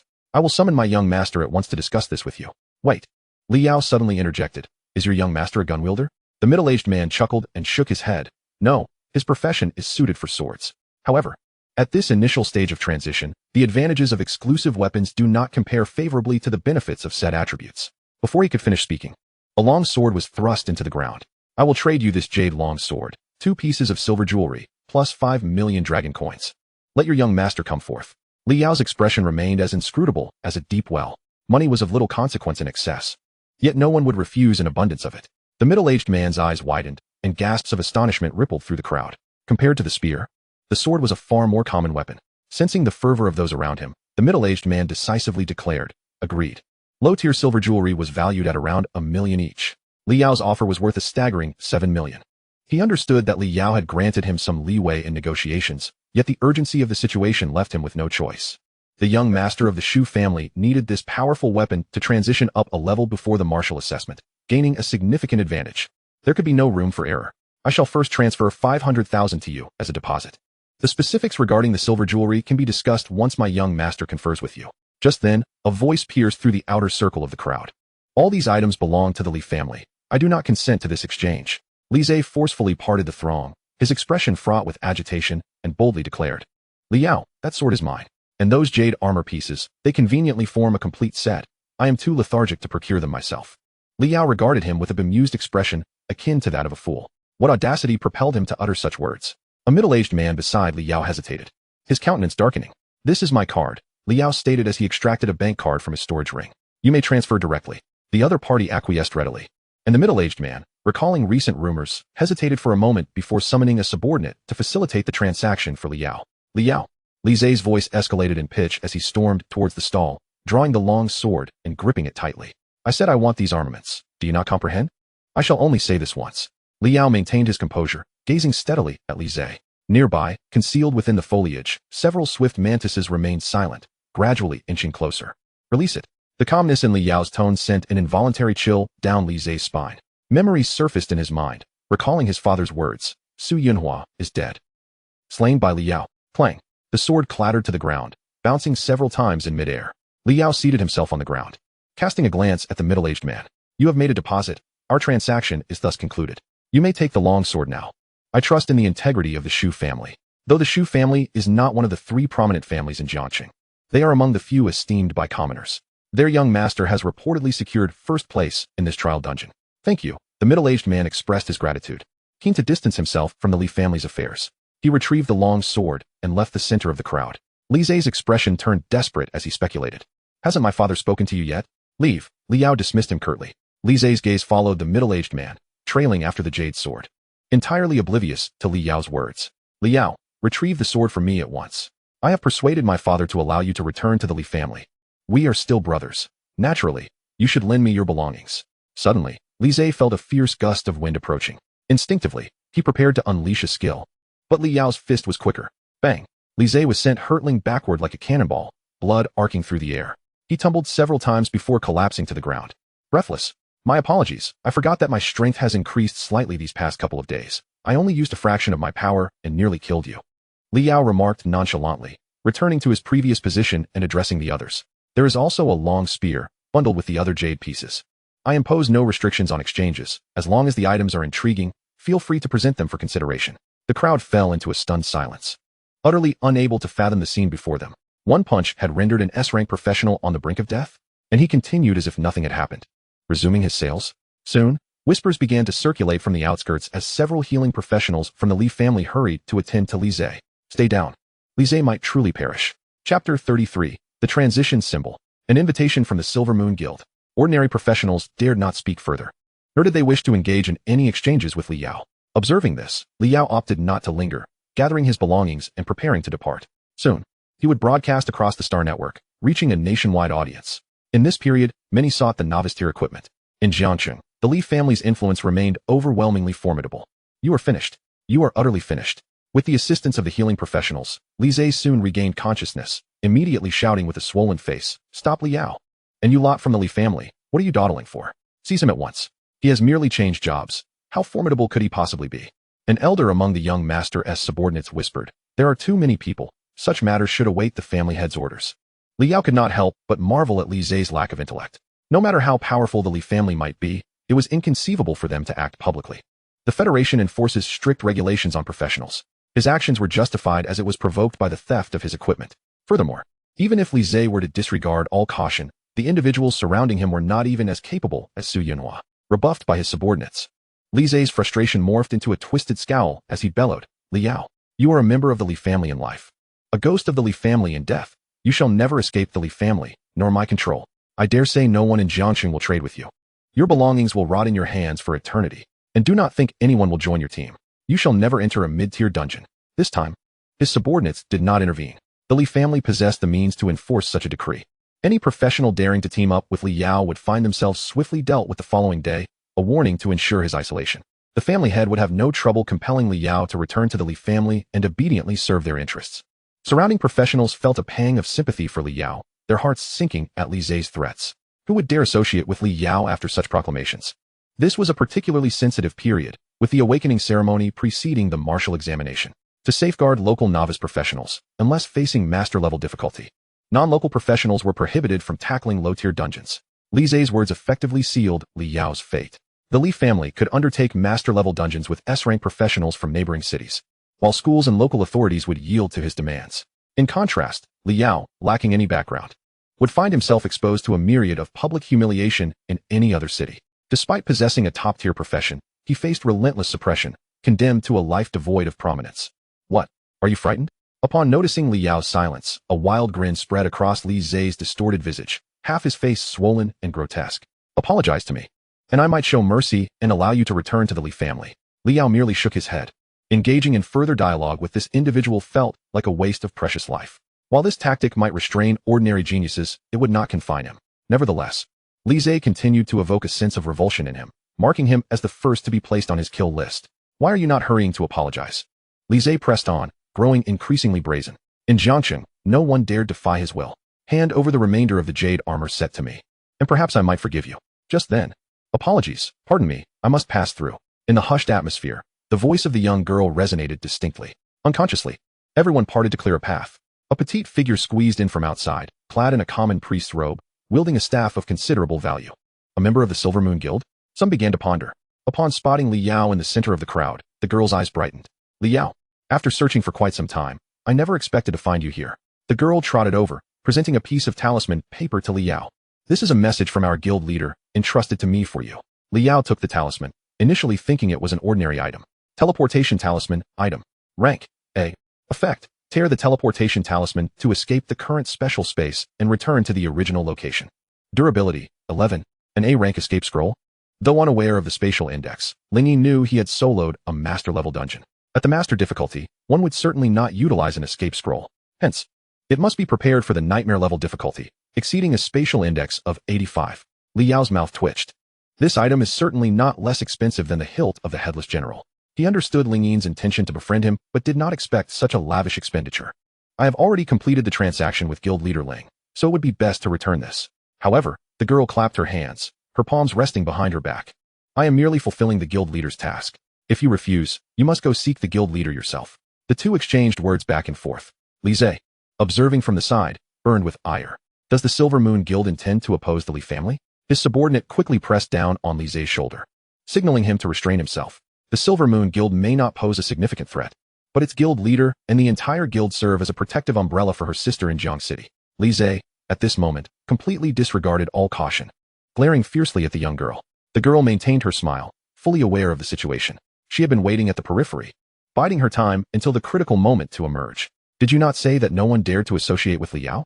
The Silver Moon Guild dares. Young Master Li has misunderstood. The Silver Moon Guild holds no intention to oppose the Li family. Humph. Li Zhe lifted his chin, snorting coldly, adopting a superior demeanor. The Silver Moon Guild is commendable. Shortly, I shall personally pay a visit to Guild Leader Ling. However, the Silver Moon Guild does wish to recruit Li Yao. The girl turned to Li Yao. Li Yao, would you be willing to join the Silver Moon Guild? Chapter 34. The True Prodigy of the Dragon Kingdom. Competing for the nightmare first clear. Uffed. Nearby, someone could not contain their laughter. This was soon followed by a chorus of subdued chuckles. The priest of the Silver Moon Guild had effectively trampled upon Li Zhe's pride. Conversely, Li Zhe found himself powerless against this young girl. If there are a few forces in Jiang City unafraid of the Li family, aside from the other two families of the three major clans, the Silver Moon Guild ranks among them. It is well known that the guild leader of Silver Moon attended the prestigious King's Palace, regardless of other backgrounds. The mentor at the King's Palace is not someone the Li family can easily offend. A high-ranking professional, a single individual embodies an immense background. Li Zhe's face turned crimson with rage, yet he dared not confront the girl. Li Yao, you dare stand behind a woman. I see that aside from the Silver Moon Guild, no one else would dare approach you. Li Yao chose to ignore Li Zhe, allowing one ear to take in his words while the other let them escape. Turning to the girl, he smiled and said, Guild Leader Ling did not instruct you to ask this, did she? The girl blinked, her eyes narrowing into crescent moons, remaining silent. Ling Yin undoubtedly knew he would not join any guild. This inquiry was purely the girl's own intention. The reason? Simply to vent his frustrations. At present, he harbored no thoughts of joining a guild. Well, what a pity, the girl lamented. Upon hearing this, Li Zhe's anxious heart finally settled. If Li Yao were to join Silver Moon, he truly would have no effective means to torment him. Fool, without Silver Moon, I shall see who dares to team up with you, who dares to tackle dungeons with you. Just then, a voice emerged from outside. Excuse me, who here is Li Yao? Li Zhe's heart sank. More? No, it cannot be.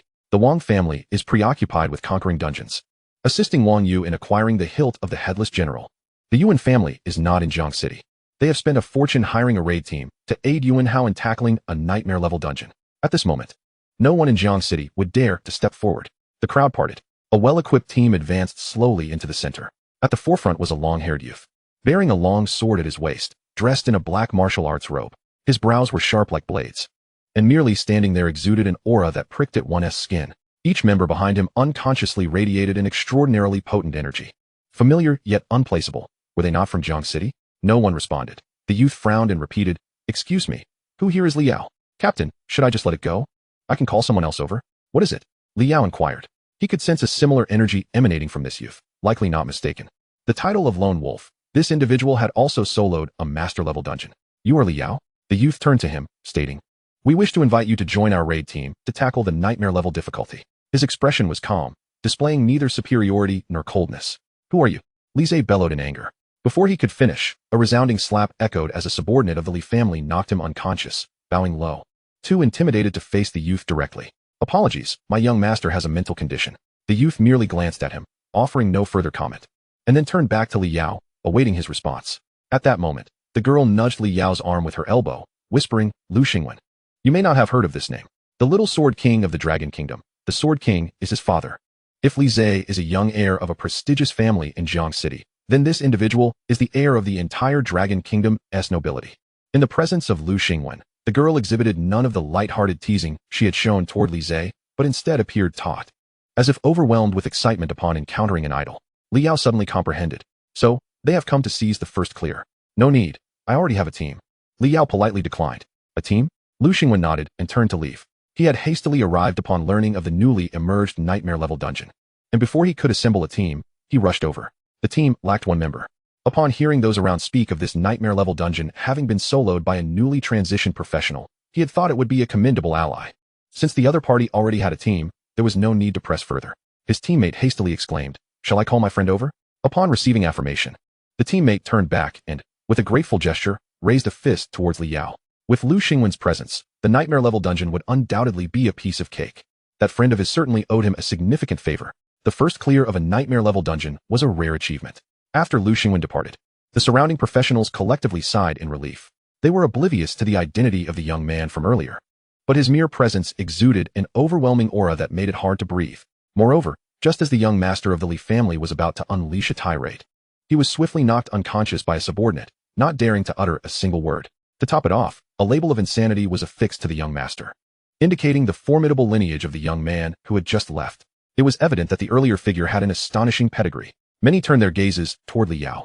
As always, he stood there with a serene expression, utterly unfazed by the commotion around him. Without realizing it, they began to draw comparisons between Li Yao and the earlier figure. The latter radiated brilliance, while Li Yao exuded an air of tranquility. In terms of strength, Li Yao had single-handedly conquered a master-level dungeon, while the other would likely require a team to tackle a nightmare-level challenge. Even accounting for their differences, the gap between them was exceedingly narrow. The more they pondered, an unbidden sense of pride began to swell within them. Look, regardless of where that eminent figure hailed from, we have talents in Jiangcheng who can stand shoulder to shoulder with them. Before long, the crowd dispersed, leaving only the girl beside Li Yao. "Why haven't you left?" Li Yao inquired with a smile. The girl fumbled. Li Yao, which team were you referring to earlier?" Li Yao refrained from teasing the girl further, glancing at the time and then at the system panel displaying the number of foraging ants. "In 7 hours, 5 members of the Silver Moon Guild will arrive to assist me in tackling the nightmare-level difficulty." "Really?" The girl sprang up with excitement. "But let me lay it out clearly," Li Yao cautioned. "The earlier escape scroll, regardless of the rewards, will mean that all loot within the dungeon belongs to me. In other words, without a first clear, you will only gain experience. Furthermore, only 5 individuals are permitted, no more. The entry limit for medium-sized dungeons typically allows for half the maximum number of participants. The Howling Prison had a cap of 12, with a minimum of 6 required for entry. Lu Xingwen's team consisted of 5, thus missing 1 member. This was only fair, yet amidst the excitement, the girl expressed concern. Will a minimum team truly be able to clear it? "Li Yao, you might not be aware of the nightmare level, but even our guild leader has yet to conquer it," she exclaimed. "In the face of nightmare-level challenges, S-level professionals can only be support, healing, or night classes. To succeed, the main members must be SS level." Li Yao pondered seriously. He indeed lacked knowledge about the nightmare level. "That team earlier, will they succeed?" Without hesitation, the girl replied, "Of course. That's Lu Xingwen after all." The admiration in her eyes was unmasked. During this year's awakening ceremony, there are currently 13 known SS-level professionals in the entire Dragon Kingdom, with a maximum of around 20. Lu Xingwen is one of them, not to mention his innate swordsmanship, which places him among the very best, even among SS-level professionals. His team will undoubtedly succeed. "That's good," Li Yao nodded. "Wait for me here in 7 hours." For reasons unknown, perhaps it was the aura, the force field, the perception. When Lu Xingwen was present, he could sense the other's immense strength. But that was all. Chapter 35, The Arrival. The Pale Sun. After bidding farewell to the girl from the Silver Moon Guild, Li Yao made his way back toward the dungeon whirlpool. Beneath the whirlpool, a constant stream of individuals flowed in and out. Hours had passed since the nightmare-level difficulty opened, and not only Lu Xingwen's team had gathered here. Countless prodigious professionals from across the Dragon Kingdom congregated to witness the spectacle. With the martial examination approaching, this time, a nightmare-level dungeon had emerged in Jiangqing. Who among them would conquer it? Who would seize the first clear? Which widely recognized prodigies would find themselves unable to navigate the dungeon? In an instant, countless gazes converged upon this small, remote city of Jiangqing. As Li Yao approached, the throng of professionals instinctively parted to make way for him. Is he alone? Is he tackling the master-level difficulty? Quite normal. Have you not seen the other teams preparing? One must at least comprehend the master-level difficulty to be deemed worthy of attempting the nightmare level. But how did Lu Xingwen's team enter directly? You already know his name is Lu Xingwen. Isn't that sufficient? The murmurs continued unabated. Li Yao reached out to touch the whirlpool. Master level. In the blink of an eye, he found himself spinning into the prison. He saw that Lu Xingwen's team had already entered. If he was not mistaken, Lu Xingwen would likely return empty-handed this time. He was uncertain about the intensity of other nightmare dungeons, but in the boss room, he felt an unprecedented ominous foreboding emanating from the dark door. This signified that, with his current strength and the power of his insect swarm, he would be no match for whatever lay within, and it could pose a threat to his life. Lu Xingwen was formidable, infinitely more so than Li Feiyong or Li Zhe, But to confront the entity inside, neither he nor his team stood a chance. The first clear of a nightmare level was not something he would forcibly pursue, but neither would he allow just anyone to take it from him. What he needed to do was resolve the last instance of the daily 3 attempts at the dungeon before midnight, and then patiently await the birth of the pale sun. Soon, an hour passed. Li Yao emerged from the dungeon as midnight approached. The crowd outside the dungeon had not diminished. Rather, it seemed to swell even more. Furthermore, Li Yao could sense several auras that rivaled Lu Xingwen's, although they lingered at the periphery of the crowd, seemingly uninterested in attempting the nightmare-level dungeon. Li Yao moved toward the outskirts of the crowd. With 6 hours remaining, he intended to rest thoroughly and approach the nightmare-level challenge in peak condition. With the crowd thickening, Li Yao ventured deep into the border, 10 kilometers away from the dungeon whirlpool. He summoned combat-type insect species to hunt the surrounding monsters. Even the smallest morsel bears value. He would not let any experience slip by unnoticed. As the swarm dispersed, 3 rock-armored beetles shielded him, and Li Yao sat on the ground. He gazed at the system panel displaying the foraging ants. Ordinary level, 1294, primarily sourced from trial dungeons and border monsters. Enhanced level, 540. Master level difficulty had all minor creatures as enhanced monsters. Elite level, 4, featuring bloodthirsty mad wolves and headless generals. Ordinary level foraging bait could be exchanged for foraging ants. While the purpose of the enhanced level remained unknown for now, the prerequisites for the birth of the pale sun at the elite level are stringent. The 3 tiers of the bug abyss bait can be exchanged in a 10-fold ratio from higher to lower, yet cannot be converted in the opposite direction. This means that aside from the necessity of retaining 1 portion of elite bait, he currently possesses a reserve of 994 foraging ants. Li Yao pondered the presence of several professionals whose auras closely resembled that of Lu Xingwen. Should they unite, there might indeed be a chance to conquer the nightmare-level difficulty. After a moment of contemplation, Li Yao resolved to keep 4 portions of elite bait, converting the remainder into foraging ants to expedite the emergence of the pale sun. Consequently, the time required was reduced from 6 hours to 4. Having completed this task, Li Yao sent a message to Ling Yin, indicating the advancement of the strategy's timeline, and leaned against the back of the rock beetle, surrendering to the cool breeze of the border as he fell into a deep slumber. This marked the first time since his class change that Li Yao entered a state of deep sleep. In his dreams, he witnessed the pale sun rampaging through the dungeon, a surge of insatiable curiosity prompting him to awaken at the appointed hour. Upon opening his eyes, Li Yao immediately turned his gaze to the system panel. Foraging ants 109.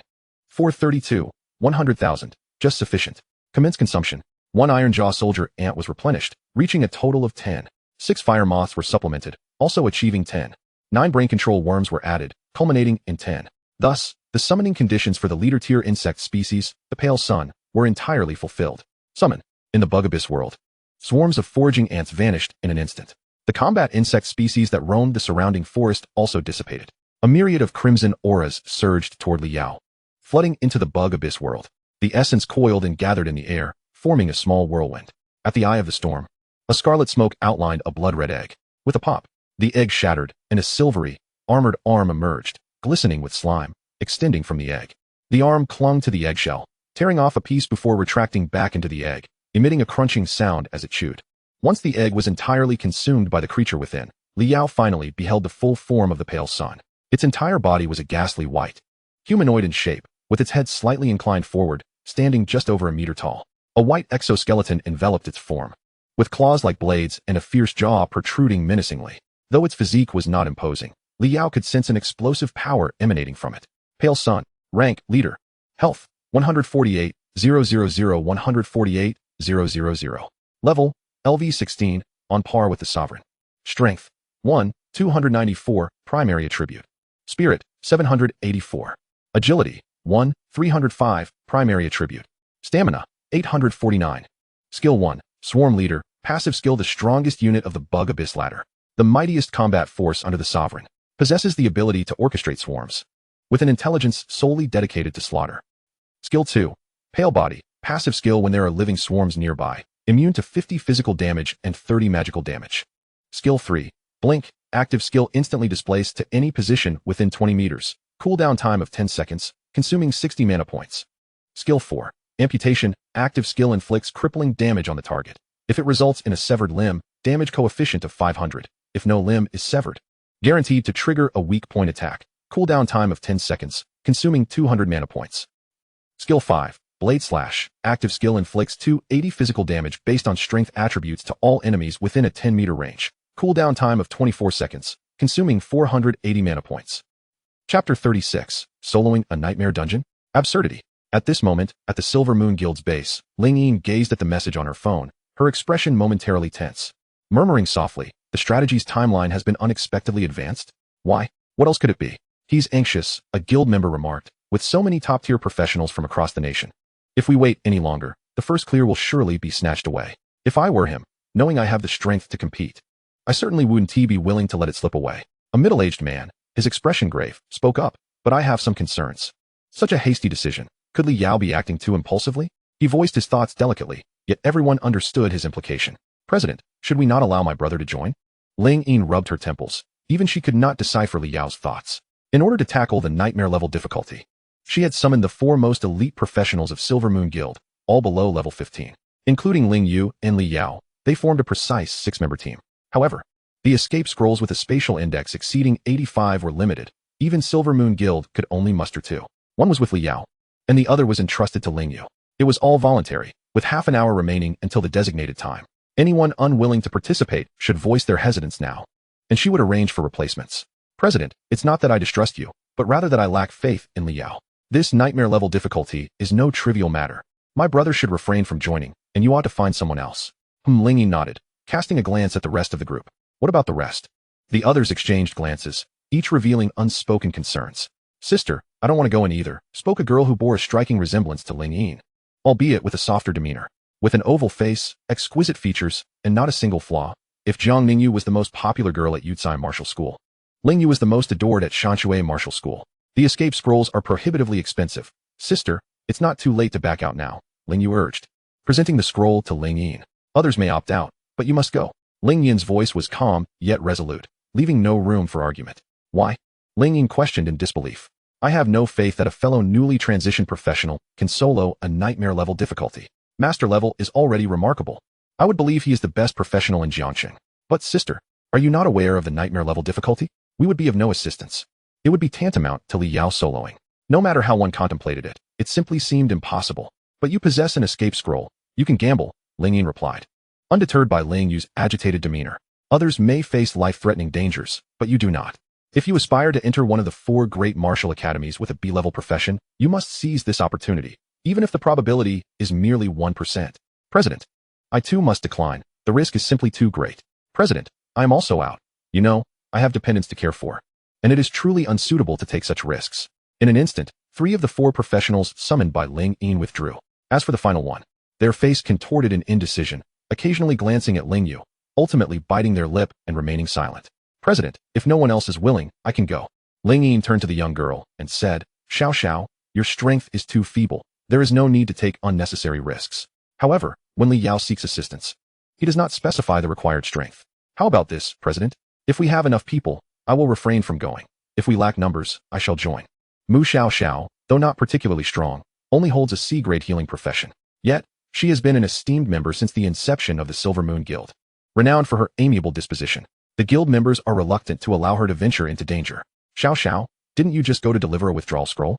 What kind of beguiling potion did that boy feed you to inspire such trust? Not at all, Mu Xiao Xiao replied with a smile. I merely have faith in the president. As for Li Yao, well, I have a smidgen of belief in him. The notion of soloing a nightmare-level challenge is still a far-fetched dream. Yet, her life was saved by the president. If he wishes for her to go, then she shall comply. If she does not participate, the president's gamble would lack even the qualification to be placed on the table. How could that be acceptable? Fine. I shall go as well, a young practitioner interjected. Some unique dungeons allow one to exit upon reaching a certain progress, aside from defeating the boss. Let us accompany the president in this gamble. Should we win, we shall be fabulously wealthy. If we lose, we can reincarnate early. TSK. The audacity of today's youth truly astounds. The discourse among the crowd, including Ling Yu, gradually formed a 5-member team. Yet, compared to Ling Yin's initial arrangement, the overall strength of the team was undoubtedly significantly weaker, 3 B-grade and 2 C-grade members. Such a composition would elicit laughter when mentioned in the context of tackling nightmare difficulty. Ling Yin felt the pressure mounting, relying solely on Li Yao's capabilities to ensure their safe return. The team prepared for their expedition. Within the Silver Moon Guild, they exchanged equipment, each member arming themselves to the teeth with silver-grade gear. Their bags brimmed with various potions and enhancement scrolls, all for the sake of securing a modicum of safety. When they arrived at the foot of the vortex, Li Yao stood at a distance, gazing intently at the swirling portal. Li Yao, what are you observing? Mu Xiao Xiao approached him with familiarity. The individual you mentioned, Lu Xingwen. This is his third venture into the dungeon. His teammates have changed twice, and his equipment has been specifically adjusted. Is it truly that difficult? Mu Xiaoxiao blinked in surprise. The remaining members, upon hearing this, began to have second thoughts. Enough of this delay. Let us enter, Li Yao urged the group. In his estimation, after 2 rounds of adjustments and optimizations, Lu Xingwen was likely to succeed this time. If they wasted any more time, the opportunity for a first clear might be snatched away. As Li Yao advanced toward the vortex, the surrounding practitioners took note of him. Isn't he the one who soloed a master-level difficulty? Indeed, a rare profession with currently unknown strength, conservatively estimated to be above SS grade. Several external teams had attempted decrying Prison S intensity. The Dungeon S difficulty was considerable, and the value of soloing it was substantial, showcasing formidable strength. Yet, the individuals following him seemed lacking. Those who received the news and arrived promptly were predominantly top-tier practitioners from their respective cities, many of whom were A-grade or even S-grade specialists. Li Yao's team could only be described as meager. Besides Li Yao, there was not even one A-grade practitioner among them. One could not help but note the affluence of these smaller locales. The withdrawal scrolls with a spatial index exceeding 85 were deemed extravagant. With such a squad, not only would they struggle against nightmare-level challenges, but even master-level ones were beyond their reach. Did Li Yao intend to solo it? The Silver Moon Guild members kept their heads down, entirely too intimidated to speak. While their guild was indeed reputable in Jiangxing, compared to these practitioners, they felt like mere rookies. Li Yao, leading the way, paid no heed to the murmurs around him. Upon reaching the foot of the vortex, he extended his hand to touch it. Finally, he could select the difficulty he had long yearned for, nightmare level. In an instant, the towering vortex transformed into a mysterious, deep purple hue. Everyone understood that following Lu Xingwen, yet another team of practitioners was attempting to challenge the authority of nightmares. Chapter 37, Nightmare Level? A swift annihilation. Separated from the clamor of the outside world, entering the nightmare-level dungeon, Li Yao's first sensation was one of profound silence. An unearthly stillness enveloped the area. Unlike the initial point of master-level difficulty, this place felt familiar, akin to the boss room where the headless general resided. It was once tidy, resembling an office for a prison warden. The iron cage that held the headless general had vanished, and iron tables and chairs lay scattered, stained with dark brown blood. Behind them, the door leading to the large prison remained tightly shut, forbidding passage. The only option was to proceed forward, to open the door leading into the inky darkness. Aside from Li Yao, the 5 Silver Moon Guild practitioners scanned their surroundings with trepidation, fearful of triggering any mechanisms that might unleash monsters upon them. B-grade and C-grade practitioners, if adequately equipped, could be considered a standard team for tackling challenging dungeons. Yet they hardly met the threshold for even master-level challenges, let alone the current nightmare level. What shall we do, Li Yao? Mu Xiaoxiao inquired cautiously, her eyes darting nervously around. This is not your concern, Li Yao replied, taking slow strides toward the grand door. By the way, do you have any experience with maintaining distance? The safest approach is for you to remain here and wait for the dungeon to conclude. Absolutely not. A young assassin practitioner exclaimed urgently. Most dungeons have mechanisms to prevent training. If the attacking team is too far from the rear members, even at the dungeon's starting point, monsters will appear. We must follow you. Regardless of what is said outside, our lives are entirely in your hands within. Their voices dropped several decibels in Li Yao's presence. Li Yao nodded lightly. Then stay close to me and do not lag behind. With a forceful kick, Li Yao flung open the grand door. The entrance to the insect lair came into view. Dozens of foraging ants scurried forth, hastening into the depths of the door. Within the nightmare-level difficulty, the interior was not pitch black. Illuminated by lights, a staircase led downward. The foraging ants quickly vanished around the corner of the stairs. Are these your summoned creatures? Ling Yu inquired, leaning closer to peer down. Suddenly, a sickening sound of flesh being sliced echoed through the quiet atmosphere, sending a shiver down Ling Yu's spine as she recoiled in alarm. They are dead. Li Yao frowned slightly. The dozens of foraging ants lost contact in an instant, not a single one emerging, indicating the presence of numerous monsters lurking below the stairs. Let us proceed. Li Yao took the lead down the staircase. Ling Yu was taken aback. Had they not yet established the outcome of the reconnaissance? The summoned creatures had been swiftly dispatched. No useful intelligence was obtained. Shall we proceed like this? I am not scouting for monsters, but rather assessing for traps and alternate paths, all while disregarding whether my teammates are keeping pace. Step by step, Li Yao descended the staircase. With each footfall, it felt as though he was treading upon the very hearts of those around him, their collective anxiety palpable. Fear not. As long as we are not facing the final boss, these minions pose no threat to me. Since there are monsters below, let us deal with them first. Such audacious proclamations, yet in this environment, instead of inciting disdain, they foster an overwhelming sense of security. The more confident Li Yao became, the greater their chances of survival. Mu Xiaoxiao took the lead, trailing Li Yao by 5 paces, followed closely by the others, who exchanged glances before following suit. Thus, Li Yao strode ahead, with 5 stealthy companions in tow. Just as they rounded the corner of the staircase, an unforeseen event occurred. Whoosh! Countless arrows shot forth. Liao stood his ground, seemingly unfazed. In the next moment, a white figure flashed by, deflecting all the arrows. What was this? The frontmost Mu Xiaoxiao froze in place, as if confronted by something unimaginably terrifying. She let out a shrill cry, her body trembling uncontrollably as she took hesitant steps backward. What is this? The dozens of monsters armed with bows and arrows ahead were rendered utterly inconsequential. Mu Xiaoxiao covered her mouth, staring at the white figure before her, her instincts screaming in fear of this formidable being, exuding an aura as terrifying as a malevolent specter. The others behind her felt a void in their minds, as if submerged in the depths of the ocean, gasping for air. Do not be afraid. It is also a summoned creature. And keep your voices down. Whoosh! The figure vanished, only to reappear before the throng of monsters in an instant, akin to summoning the leader of a swarm of foraging ants, the pale child. Even though he wished to refrain from using artillery to swat mosquitoes, the only summon he could employ was the pale child. Slicing through the air, white light illuminated the scene as heads flew into the sky. Blade slash. His arm transformed into a blade, unleashing a rapid energy slash. This was the area attack skill possessed by the pale child as a leader class being. 3,842, 7449, weak point attack. 8,091, weak point attack. A barrage of damage values exceeding 4 digits filled their vision. The monsters clustered together, capable of unleashing a volley of arrows, covering their enemies in firepower.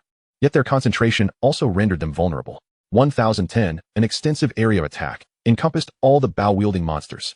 Though the damage was relatively low, even with a weak point attack, it was insufficient to deplete their health bars entirely. But reality is not a game. For most monsters, severing their heads spelled certain death.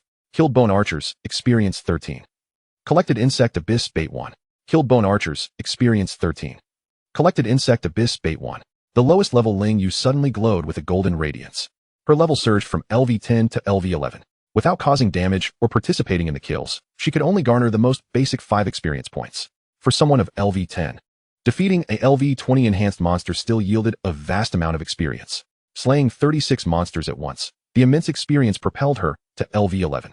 However, Ling Yu was so taken aback that she scarcely registered her own advancement. Her gaze remained fixated on the white figure. Are you saying that this entity, like those ants, is also your summoned creature? Chapter 38, The Battlefield. One of the 6 demon races. The Bone Race. It is no wonder that Ling Yu and the others were flustered. The attributes of the pale child utterly overshadowed those of bosses of the same level. Its presence was unapologetically potent. If Lu Xingwen's aura was as sharp as a sword, then the pale child radiated pure intent to kill. Ling Yu could hardly fathom that such a formidable existence was akin to those ants, merely a summon of a practitioner. Indeed, you are correct. Liao kicked aside a monster's corpse. What a pity. Even at nightmare difficulty, the equipment drop rate remains abysmally low. Let us move on. He paid no heed to whether the others had regained their composure as he ventured deeper into the dungeon. Beneath the staircase lay a vast and dim corridor. Unlike the master-level prison corridors, there were no cells lining the sides, only a series of grand doors. Liao attempted to kick one open, but it would not budge, compelling him to venture further. This terrain was rather advantageous. At least he need not divide his attention to protect Ling Yu and the others. The pale child led the way, with no monsters daring to approach. Soon, the second wave of monsters emerged. Rows of creatures armed with long spears, their bodies clad in armor, obscuring their true forms. There were many, the corridors stretching endlessly before them, reminiscent of a tide of insects advancing through the dungeon, relying on sheer numbers. They intended to overpower all living beings they encountered in this confined space. Yet their intended victims were none other than the pale child. As it spotted a consumable target, the pale child launched itself forward, a single entity standing against a multitude. Like a cannonball crashing into enemy ranks, it sent countless monsters soaring through the air. The silver claws grasped the head encased in armor. With a squelch, it crushed down, blood and flesh exploding forth. 2,847, weak point attack. With a strength attribute exceeding 1,000, even its basic attacks effortlessly dealt 4-digit damage. Conversely, when the monsters struck the pale child, they could only inflict a paltry 1 point of damage. A sweeping kick sent one monster's upper body exploding into a mist of blood. Possessing extraordinary strength and agility, the pale child was a rare summon with dual primary attributes. To have 2 attributes meant it could inherit the mental attributes of its summoner, making it highly sought after by countless practitioners. It was among the most gifted types of summoned creatures, yielding extraordinary results with minimal effort. With its strength reaching 1,300, its agility was subtly superior as well. Dancing through the throng of monsters, it resembled a meat grinder, blood and viscera spraying everywhere. The entire corridor was instantly engulfed in a thick stench of blood. Killed bone guards, experience 15. Collected Insect Abyss Bait 1. Killed Bone Guards, Experience 14. Collected Insect Abyss Bait 1. Leave one whole corpse, Li Yao commanded. With a squelch, the pale child's right hand pierced through the chest of the last monster. When it withdrew, it clutched a still-beating purple heart. Remembering the summoner's command, the pale child returned the heart to its rightful place, and then slowly made its way back to its master. In the next moment, countless monstrous beings collapsed, their bodies bereft of supporting strength. Some lacked heads, others were missing half of their torsos, and some were reduced to mere pulp by a single punch. Blood and flesh splattered everywhere. In less than 10 seconds, the pale sun annihilated all the creatures with a force that was nothing short of overwhelming. Sister Xiao Xiao. Ling Yue's expression was blank. Is this truly the difficulty of a nightmare? I have never tackled the wailing prison. Do not deceive me. Mu Xiao Xiao was equally stunned, unable to believe the scene before her. I am uncertain, but it is clear that this is not merely ordinary or difficult. The monsters are distinctly different. It is far too easy. A one-sided massacre. The ferocious, spear-wielding creatures could not withstand even a minute against Li Yao's summoned entity. Come and take a look. Li Yao remarked. Is this the bone clan I envisioned? Ling Yue gazed at the gruesome pile of flesh and blood in the corridor ahead, feeling somewhat disheartened. You all take Miss Ling Yue over there. I will investigate, Mu Xiao Xiao said before jogging to Li Yao's side. She crouched down, lifting the helmet of a bone clan guard. A pallid visage met her gaze, devoid of a nose, with golden, serpent-like slit pupils.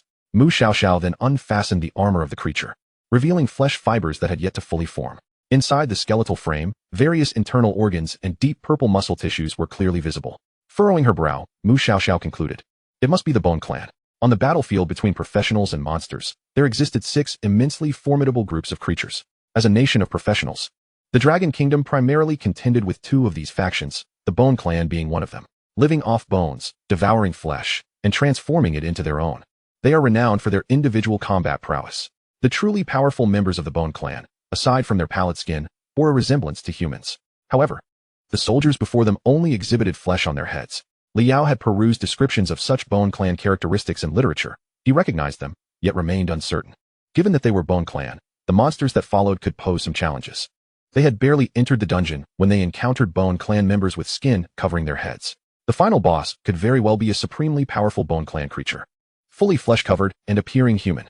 Such an entity would stand at the pinnacle of its level. If it were a leader-class monster, even the Pale Sun would find it no easy task to contend with. A chill ran through the hearts of the Silver Moon Guild members. They preferred the audacious Li Yao. The dungeon continued to unfold. Waves of spear-wielding Bone Clan monsters surged forth. Li Yao intentionally slowed their pace, allowing the Pale Sun to take its time in dispatching them. After finishing the 3rd wave, a golden light flickered, having absorbed the majority of the team's experience. Li Yao finally reached level 17. The drop rate was low, yet the experience gained was astonishing.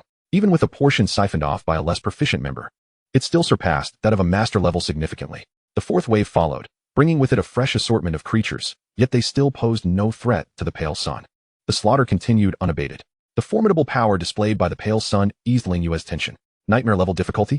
Is this it? It is not nearly as terrifying as I imagined.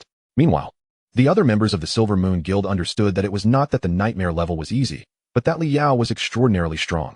And this summoned being was exceedingly powerful. All of them were above level 15, able to discern the attributes of these monsters. Each of them could function as a boss-level entity within a difficult dungeon. Dozens appeared each time, with mere minutes separating the waves, leaving no time for recovery. A typical 12-member team could not achieve such a sweeping slaughter. After a wave or 2, exhaustion would set in. This level of difficulty was nearly impossible to conquer. Yet, Li Yao swept through them with a single summoned being. It could only be said that the president's speculation was correct. Li Yao was highly likely to be the 4th SSS-level professional in the entire Blue Star. An hour later, after annihilating 6 waves of Bone Clan monsters, Li Yao suddenly halted. You all step back a bit. No sooner had he spoken than bang. 4 large doors on either side of the corridor burst open simultaneously. 4 elite Bone Clan members, armed with daggers, emerged slowly from the iron gates. Elite level? And there are 4 appearing at once? A cold smirk crept across Li Yao's lips. He could only hope for a higher drop rate from them. Pale Sun, do not hold back. Time is already sufficient. Chapter 39. Output capabilities comparable to 3rd transition professionals. These are elite level monsters. Li Yao wondered. How do they compare to the legendary Headless General in terms of strength? For Ling Yue, entering the dungeon for the first time and gradually shedding her fear, curiosity filled her towards everything. They're slightly stronger, I suppose. Li Yao offered a brief assessment. In terms of attributes, these 4 elite Bone Clan monsters significantly surpassed the Headless General. However, they lacked the oppressive presence characteristic of a boss. In other words, they were clearly elite gatekeepers, not reaching the level of a boss. Receiving the command to unleash its full power, the pale sun instantly revealed a fierce glare. Facing the 4 elite monsters, it charged forward without retreat. Ignoring the daggers that struck its body, it retaliated with a punch for every cut received. The sheer force was nearly overwhelming. Each punch sent the monsters reeling, their armor cracking with every blow. The damage numbers were increasingly terrifying. The attacks from the monsters, while slightly better than those of minor creatures, could at least inflict double-digit damage. Yet, against the pale sun's massive health pool of 150,000, it was but a drop in the ocean. As Li Yao observed the battle, he amusedly toyed with a foraging ant in his hand. As long as there were swarms of insects nearby, he could trigger Pale Body, granting 50 immunity to physical damage. With such high endurance attributes, even these elite monsters could barely breach his defenses. Not to mention 4, even 10 would meet the same fate. As the pale sun pummeled the 4 elite monsters, reducing their health to half, the killing intent surged. In an instant, the pale sun appeared behind one of the elite monsters. Its silver claws shimmered with a glint of white light. With a powerful punch, it struck the creature at the back of its head. The white light erupted, and with all its might, the terrifying force crushed the entire skull. 17,523, weak point attack. A decapitation, as well as a severed limb, triggering the severed limb effect. The limb severing skill dealt 5 times the damage. Kill elite monster bone hunter, experience 15. Collect abyssal insect bait 1. A treasure chest.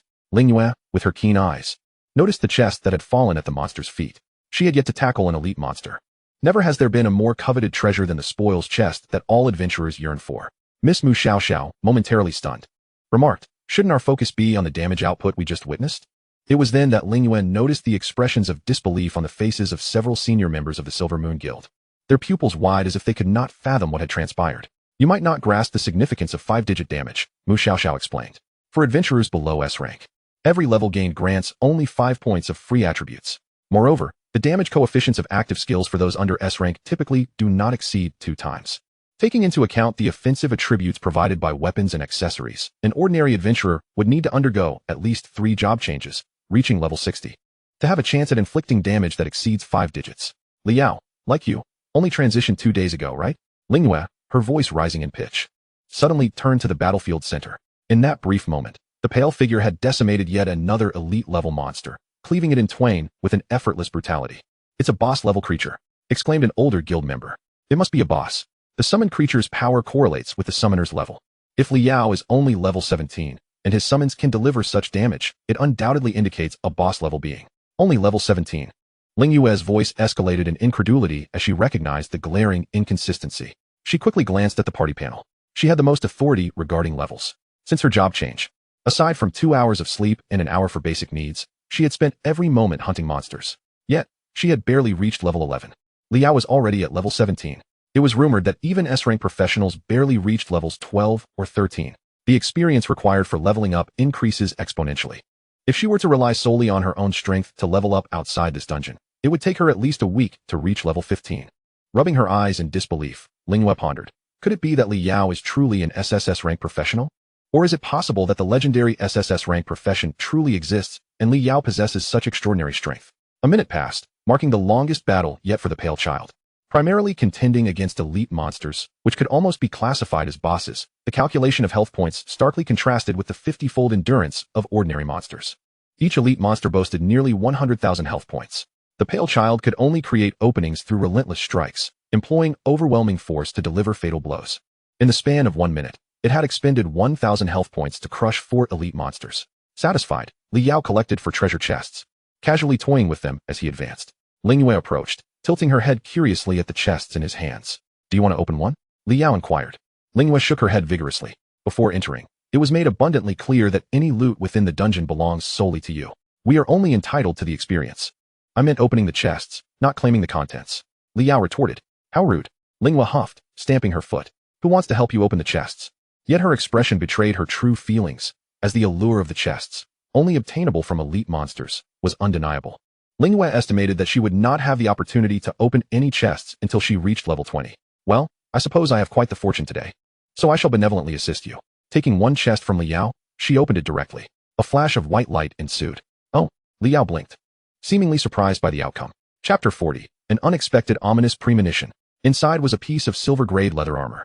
Li Yao examined its attributes and noted that, like the white jade series of equipment, it was part of a set.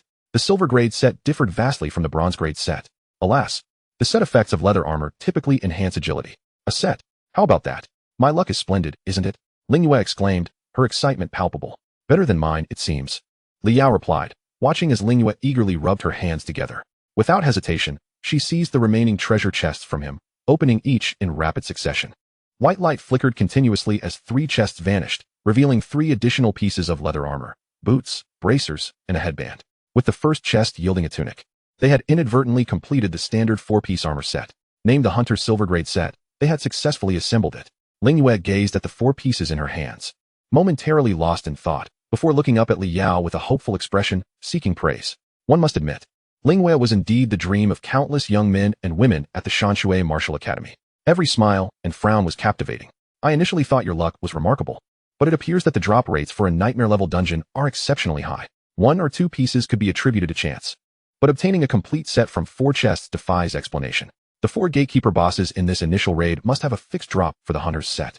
Lingyue, however, did not seem displeased. She too sensed the abnormality. Does this imply that even Lu Xingwen's party has not managed to progress this far? Lu Xingwen's previous team faced considerable challenges, but the situation has changed. After 2 failed attempts, Lu Xingwen's team is now heavily armed, bolstered by the addition of 2 formidable allies. For elite monsters should pose no trouble for them. Liao, you should be considered a conventional summoner, right? Mu Xiaoxiao suddenly interjected. Indeed, Liao nodded, his gaze resting on Lingyue, whose longbow was prominently displayed on her back. It was common knowledge that archers wore leather armor. I didn't expect the Silver Moon Guild to be so affluent. He surmised that Lingyue had entered the Nightmare Dungeon equipped with a Space Index escape scroll exceeding 85. They each possessed one, valued at over 30 million dragon coins. The Silver Moon Guild must have significant funds to seek the silver leather armor set from him. Well, the guild is quite poor, but our guild leader is wealthy, Mu Xiaoxiao remarked. Sister Xiaoxiao, let's not, Lingyue said, gazing longingly at the equipment in Liao's hands. It's merely temporary gear. There's no need to wear something so fine. Moreover, the design is too revealing, and I'm not fond of it. Mu Xiaoxiao regarded Lingyue with the affection of an older sister. This was part of the reason why the guild members adored Miss Lingyue. She was indulgently cared for by the guild leader, exhibiting a playful and spirited nature while always remaining devoted to the guild. Too revealing? A mere few hundred dragon coins can have an alchemist alter the appearance. That's not a valid reason. Rest assured, it's not as if you're the only one who will wear it. When you upgrade, it will be available for the guild to utilize, thereby enhancing our ability to conquer lower-tier dungeons. Enough, we shall discuss the trade later. If I manage to acquire a second set, I can trade it to you. However, if I only secure one set, I will need to exchange it for equipment that I require. Silver-grade sets are rare, especially one tailored for summoners. The Silver Moon Guild likely does not possess such a thing. If possible, he still wished to convert it into his own combat power. Hehe, thank you very much. Mu Xiaoxiao's eyes narrowed into crescent shapes. If there were to be a trade, please consider our Silver Moon Guild first and foremost. The team continued onward, traversing an area inhabited by 4 elite magic creatures. In the dimly lit and elongated corridor, devoid of any grand doors, a red carpet appeared, leading deep into the abyss. The cells that imprisoned the prisoners resembled a palace. Liao murmured softly. Following this red carpet, it was highly probable that he would encounter the final boss of the nightmare instance. Suddenly, a waft of fragrant air approached. Lingyu leaned in closely, needing to stand on her tiptoes due to her height, to whisper in Liao's ear. Her body leaned slightly forward, drawing near. Shall we discuss a matter? What? Liao inquired, his mind racing with speculation. Perhaps she was asking him to sell equipment to the Silver Moon Guild at a discounted price. Lingyu lowered her voice so that only Liao could hear. When the time comes, if you truly intend to sell the Silver Moon, please try to set the price higher. Liao was taken aback. Just one word. The silver leather armor will sell without issue. Who you sell it to matters not. Lingyu's tone was fierce, yet her eyes bore a hint of pleading. Silver Moon, being a small guild, had just provided me with a scroll for escape. How could they afford to buy a full set of silver armor? If you sell the Silver Moon, you won't fetch a good price. Fine. Liao acquiesced. Good brother. Lingyu flashed a dimpled smile, her bright eyes sparkling. The group stepped onto the red carpet, advancing step by step towards the domain of the final boss. However, Liao's brow furrowed deeper. What was this ominous feeling? Why did it feel more intense than when he first glimpsed the door to the nightmare instance at the master level of difficulty? It was not related to any presence, merely his body sensing danger. Previously, without the pale child, his strength was far inferior to what it was now. Yet, the sense of foreboding grew ever stronger. The boss could not possibly be this formidable. The difficulty of an instance generally escalates progressively, beginning with basic monsters and elite gatekeepers, which allows one to roughly gauge the strength of the boss. It should certainly be at the leader level. However, it should not impose such pressure on him. You all stay here. Liao spoke firmly, sensing something amiss. If no monsters appeared, remain still. The others quickly nodded in agreement.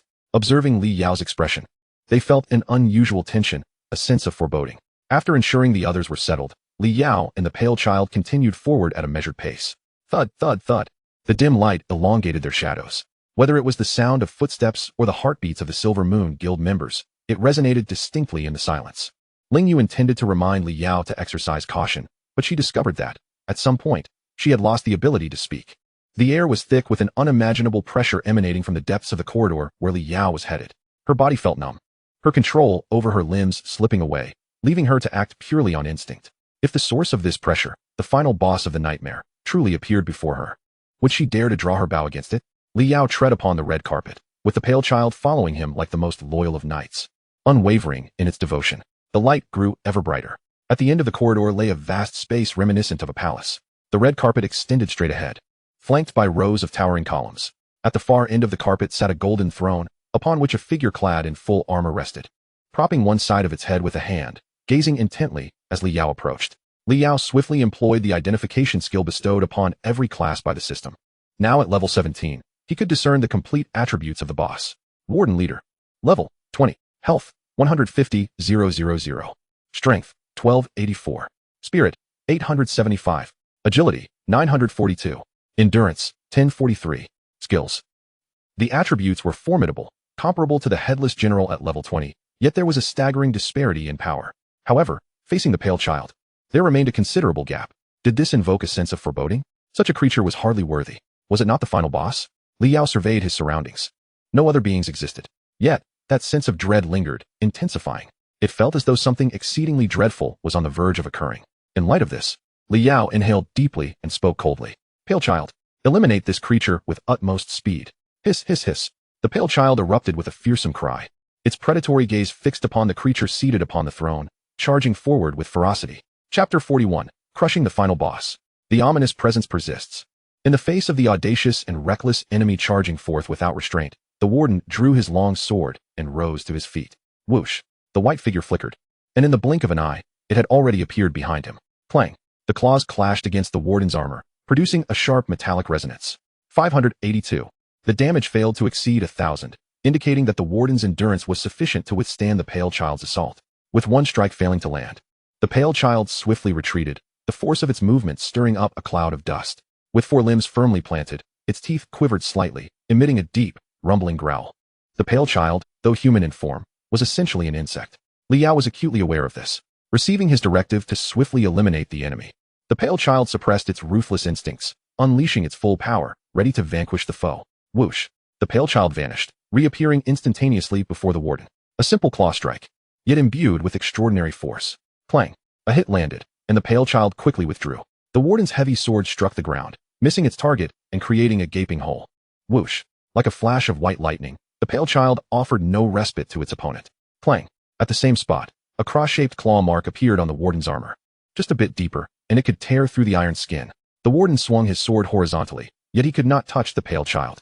The white afterimage flickered throughout the space. The warden stood in place, his form spinning in pursuit of the white shadow, yet he could not land a single blow. So swift, it was utterly indistinguishable. Ling Yu's pupils widened, her gaze fixated on the whirling final boss, unable to capture the elusive white figure. All she could hear were the sounds generated by the creature's rapid movements. From the few exchanges, it was evident that both were of leader-level status, and the disparity in their power attributes could not be too great. An elder practitioner remarked. Yet, the agility of this summoned creature nearly overwhelmed the warden. The sheer might is terrifying, and agility is equally daunting. Could this be a dual attribute summoning? To possess such power at level 17, crushing a level 20 boss? Is this not the hallmark of an SSS class profession? Clang! Sparks flew, and iron shards were sent flying. For the first time, the crowd beheld the silhouette of the pale child. A claw extended forth, piercing through the warden's armor, fully embedding itself within. With a series of relentless strikes, it concentrated its force upon a singular point, breaching the warden's armor, and with minimal expenditure, attacked the flesh beneath the metallic shell. This was the pale child's battle strategy, apparent to all. Yet, now there was no damage value displayed. The hollow beneath the helmet flickered with a crimson glow as the warden raised his heavy sword, unleashing a formidable skill, and struck fiercely at the pale child before him. Dodge! Block it! Several members of the Silver Moon Guild shouted in concern. What they failed to notice was the unchanging frostiness on Li Yao's face. And what of it? The cracks in the armor rendered it as fragile as glass. Before the sound could fade, The warden's attack landed upon the pale child. 2,948. The damage was substantial. Yet for a health pool of 150,000, it was but a mere tickle, akin to the absence of pain. The pale child raised its arm, hoisting the impaled warden aloft, and then brought him crashing down. Boom. The iron armor shattered, scattering blood and flesh in a violent explosion. The entire room trembled. 4,983. Weak point attack. The pale child leaped skyward, its feet driving forcefully against the ceiling. Boom. The walls crumbled. Utilizing the recoil, the pale child propelled itself forward, delivering a punch to the warden's skull. Crack. The headpiece fractured into pieces. The force of the punch remained unspent, an overwhelming power relentlessly crushing the pale cranium beneath the armor. Splatter. 4,284. Weak point attack. Defeated the boss-level creature, the warden. Experience gained, 25. Collected bug abyss bait, 1 ding. Level up to LV18. Gained 10 free attribute points. In a one-on-one confrontation between boss-level entities, the pale child erupted with full force, reducing the warden to a mere pulp in a span of 20 seconds. Several beams of golden light flickered, and the massive experience yielded caused the members of the Silver Moon Guild to each ascend a level. The air was thick with the scent of blood, and shattered armor littered the ground. Everything felt profoundly unreal. Had the nightmare-level dungeon truly been conquered so easily? Lingyu murmured. Liao, do not speak, Liao coldly interrupted. Furrowing his brow, he continued to gaze at the lifeless body of the warden. System notifications were present, and he was certain of it. The final boss of the nightmare-level howling prison must be dead. Yet, an ominous feeling lingered. A possibility surfaced in his mind, a hidden boss. In many dungeons, upon triggering certain mechanisms, additional treasure chests or hidden bosses may appear. These hidden bosses may not necessarily surpass the final boss in strength, but they are exceedingly rare, summoned by no specific means. Thus, encountering one is often the first exploration for many adventurers. All professions would flock to such a challenge, and this foreboding premonition, a prickling sense of danger, led Liao to only one conclusion, a hidden boss. Had I inadvertently triggered some mechanism? Liao murmured softly as he approached the warden's corpse, remaining on high alert for any potential threats. He bent down to pick up the loot chest. Just then, the system panel flickered with an intense crimson light. The 6 adventurers within the dungeon all beheld the blood-red system notification. Warning! Warning! Warning! Time taken to kill the bone hunter, 1 minute 23 seconds. Time taken to kill the warden, 21 seconds. Total time under 10 minutes, triggering the scorn of the Bone Clan. A powerful entity of the Bone Clan has tracked your location, breaking through the spatial restraints, attempting to descend into the dungeon. The opponent's strength is formidable. It is not advised to confront it at your current stage. Teleportation permissions granted. Please exit the dungeon within 5 minutes. Countdown, 4:59. Countdown, 4:58. Countdown. Chapter 42. Close all dungeon spaces. The hidden boss is approaching. The crimson text repeated 3 times in his mind. A fleeing type hidden boss. Liao felt no fear from the system's warning. He meticulously recalled the details from his memories. Dungeons are a curious array. They are not fixed programs, but rather a genuine blend of chance and peril. There exists a myriad of dungeon types. The hidden bosses triggered can also vary widely.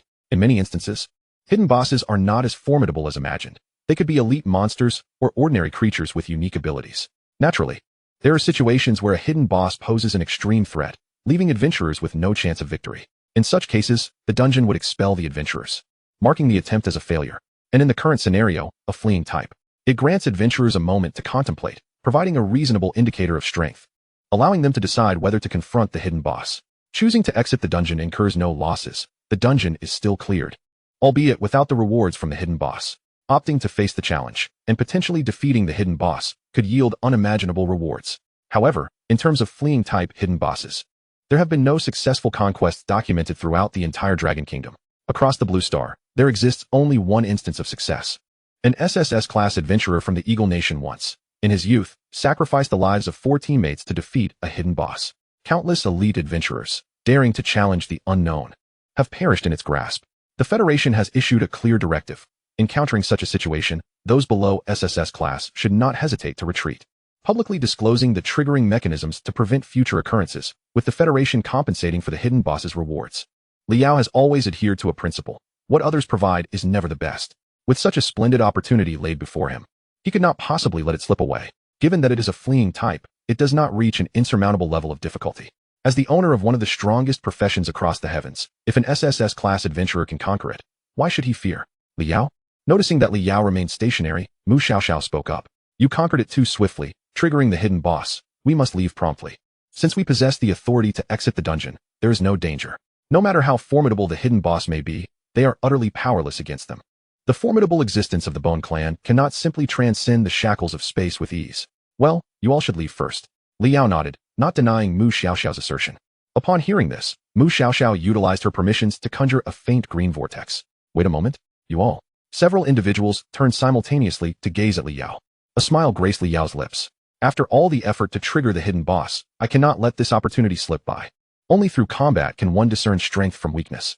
To be honest, this nightmare-level dungeon has left him quite disappointed. He still possesses a crucial skill that has yet to see any use.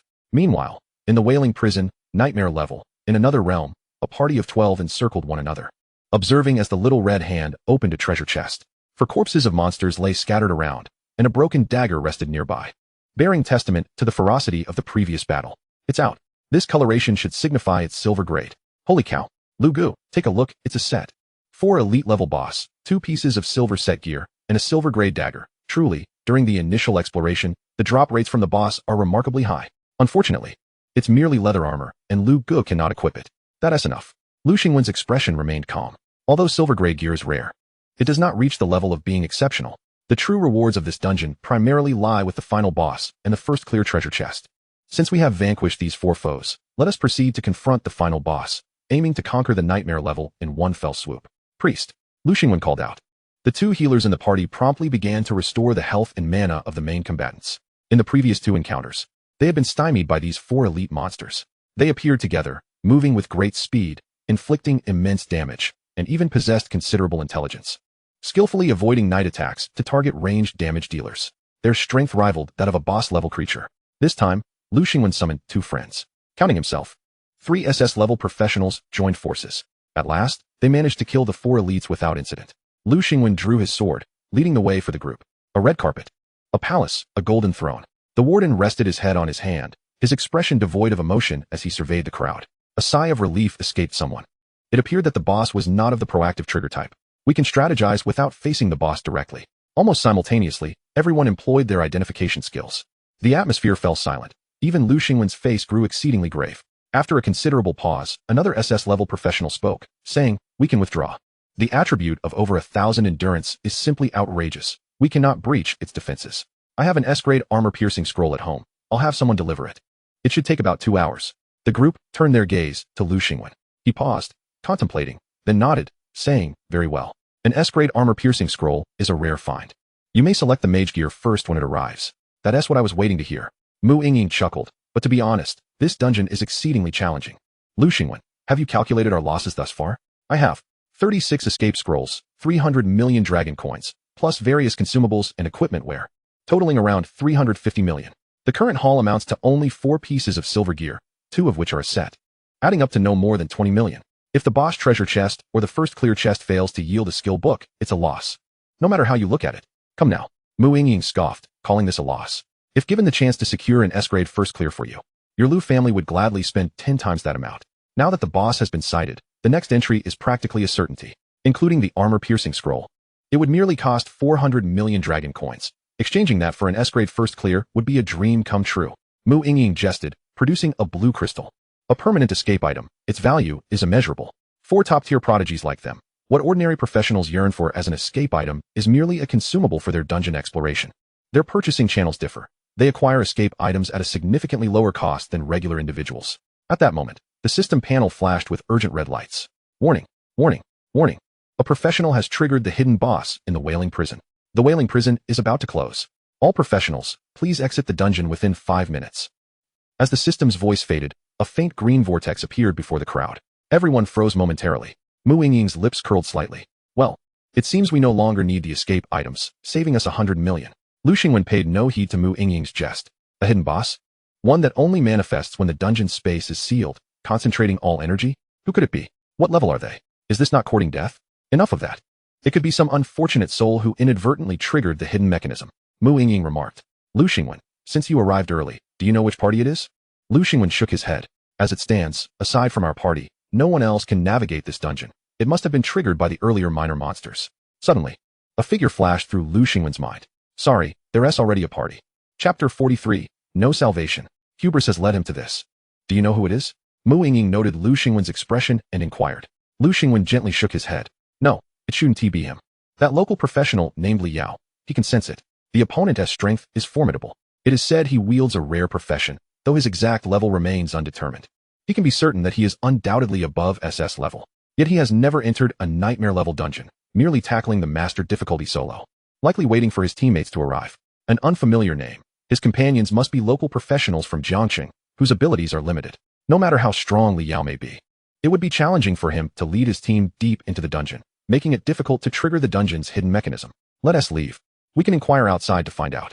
Lu Xingwen ceased his speculations, leading the party into the teleportation vortex. To him, anyone triggering the hidden mechanism would choose to exit the dungeon at the earliest opportunity. They were likely already outside the dungeon by now, rendering further conjecture unnecessary. At the same time, in the outside world, beneath the vortex, white light flickered incessantly as countless professionals emerged from the dungeon. Not only at the nightmare level but also master, hard, and normal difficulties were all barred from further exploration. The entire dungeon vortex had transformed into a pitch-black representation of prohibition. Who is it? Who triggered such a mechanism, causing this uproar? Exactly. I just arrived at the foot of the boss, and now I'm told I must evacuate in 5 minutes. How can I defeat the boss in 5 minutes? This dungeon indeed possesses an intriguing allure, characterized not only by its heightened difficulty, but also by its unique mechanics. The rewards for successfully clearing the nightmare level for the first time should be quite substantial, remarked the high-ranking professionals who had journeyed from other cities. Should Lu Xingwen find it insurmountable, it is likely that other SS-class professionals will be drawn to the challenge, resulting in quite a commotion. But one must not overthink. Who is Lu Xingwen? Amongst this year's SS-class professionals, none dare claim to surpass him. After 2 attempts, entering the dungeon for a 3rd time. Had it not been for this unforeseen occurrence, the first clear rewards would likely have already been announced. Who? Lu Xingwen. In the distance, Jiang Ningyu, having just emerged from the normal difficulty level, was taken aback upon hearing the murmurs of the crowd. The name Lu Xingwen had echoed in her ears countless times since the transfer ceremony 2 days prior. Descriptions of the strongest emerging generation, the mightiest SS-class professional, the unparalleled swordsman of the younger generation, all perpetually accompanied by the strongest. As long as Lu Xingwen was present, everyone else merely played a supporting role. Who would have thought that such a legendary figure would be in Jiang City? Compared to Lu Xingwen, the likes of Li Yao, Li Feiyang, and Li Zhe were utterly inconsequential. If Jiang Ningyu were to whisper, her eyes would glimmer with yearning. With the dungeon now presenting such a hint, Lu Xingwen's team must have also emerged, right? She made her way toward the area with the largest crowd. Before she could get close, a voice rang out from within the throng. Who triggered the mechanism? Do share. Once the dungeon is cleared, we shall see for ourselves. Jiang Ningyu awkwardly squeezed through the crowd and beheld the source of the voice, Mu Yingying, who, like Lu Xingwen, had become the focal point of discussions among the newly minted professionals. An SS-class professional, the Dreamweaver, a top-tier mental control specialist. Most importantly, she hailed from the illustrious Mu family of the demon capital, rivaling the Lu family to which Lu Xingwen belonged. With her stunning beauty and adorned in the finest golden equipment, she made Jiang Ningyu's meticulously crafted persona, accumulated through years of hard work and savings in bronze and silver equipment, appear as inconsequential as a mere clown duck. The comparison was utterly absurd. Why? Jiang Ningyu gritted her teeth, her entire body trembling slightly. Why did she possess everything? Why could she not be like her? Jealousy burned in her eyes like a raging flame. With Mu Yingying present, any thoughts of approaching Lu Xingwen instantly evaporated. She dared not share the same space with Mu Yingying, nor breathe the same air. Yet her body betrayed her, drawn irresistibly to observe Mu Yingying, studying and mimicking her every gesture. In response to Mu Yingying's inquiry, the surrounding professionals exchanged glances, but none dared to speak. Mu Yingying's expression turned skeptical as she murmured, "Could they still be inside?" Lu Xingwen surveyed the area and softly remarked, "Li Yao is not here. Could the hidden mechanism be triggered at the master difficulty level?"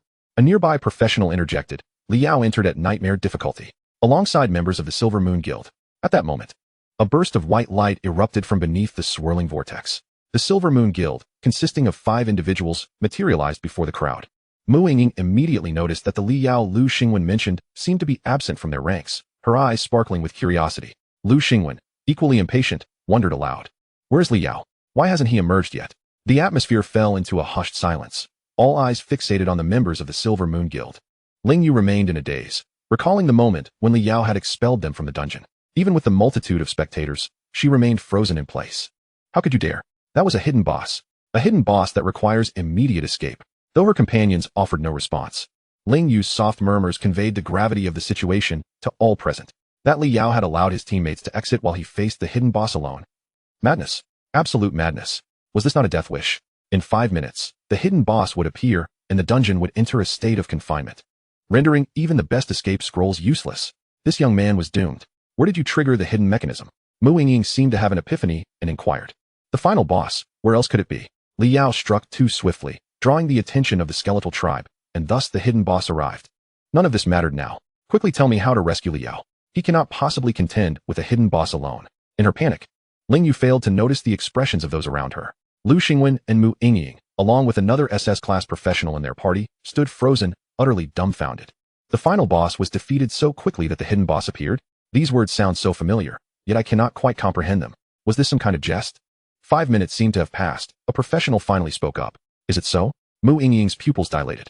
She was acutely aware that this member of the Silver Moon Guild could not possibly concoct such a transparent lie to deceive her. This inconspicuous professional from a small place might have genuinely defeated the final boss, a feat even their own team could not accomplish. However, none of this mattered anymore. 5 minutes had elapsed. A single professional was now trapped with a hidden boss within a sealed dungeon. There was no hope left. His arrogance had led to his demise. Was all that Mu Yingying could conclude. Yet, before her voice could fade, a crisp sound reverberated in the minds of all present. Ding. Chapter 44. The Rising Stars of the Bone Tribe. Battle. Similarly overwhelming. 5 minutes prior, Li Yao had expelled the members of the Silver Moon Guild from the dungeon. The entities that emerged next were ones even he could not guarantee victory against, let alone ensure the safety of his companions. An ominous premonition lingered, akin to a scythe of death hovering above him. Confronting the unknown, he chose to face it head-on. To discern whether the source of this dread was truly worthy of his fear, Li Yao sat atop the corpse of the warden, patiently awaiting the passage of time. His armor lay shattered by the pale sun, revealing a skeletal form within. The head, feet, and hands were encased in loose, flabby flesh, while the chest cavity bore a skeletal frame adorned with shredded meat. The blow from the pale sun, which had pierced his armor, had penetrated the skeleton, reaching its core, leaving no trace of blood or flesh.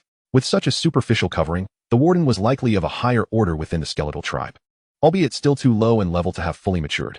What, however, would the next entity to emerge be like? Time trickled by, and soon the countdown reached 0. Thud, thud, thud. The sound of footsteps echoed. In the dim light, an indistinct humanoid figure emerged in the distance, approaching with measured steps. Li Yao cast an identification spell towards the entity. Bone Clan newcomer Monty, leader. Level 20, sealed. Health 180, 000, sealed. Strength 1, 748, sealed. Spirit 1, 236, sealed. Agility 1, 842, sealed. Stamina 1, 194, sealed. Skill. The lowly identification technique of human practitioners elicited a sense of revulsion. A deep, gravelly voice echoed. Indeterminate in gender. Li Yao was momentarily taken aback. A talking monster? As the figure stepped out of the shadows and into the light, it was revealed to be entirely humanoid.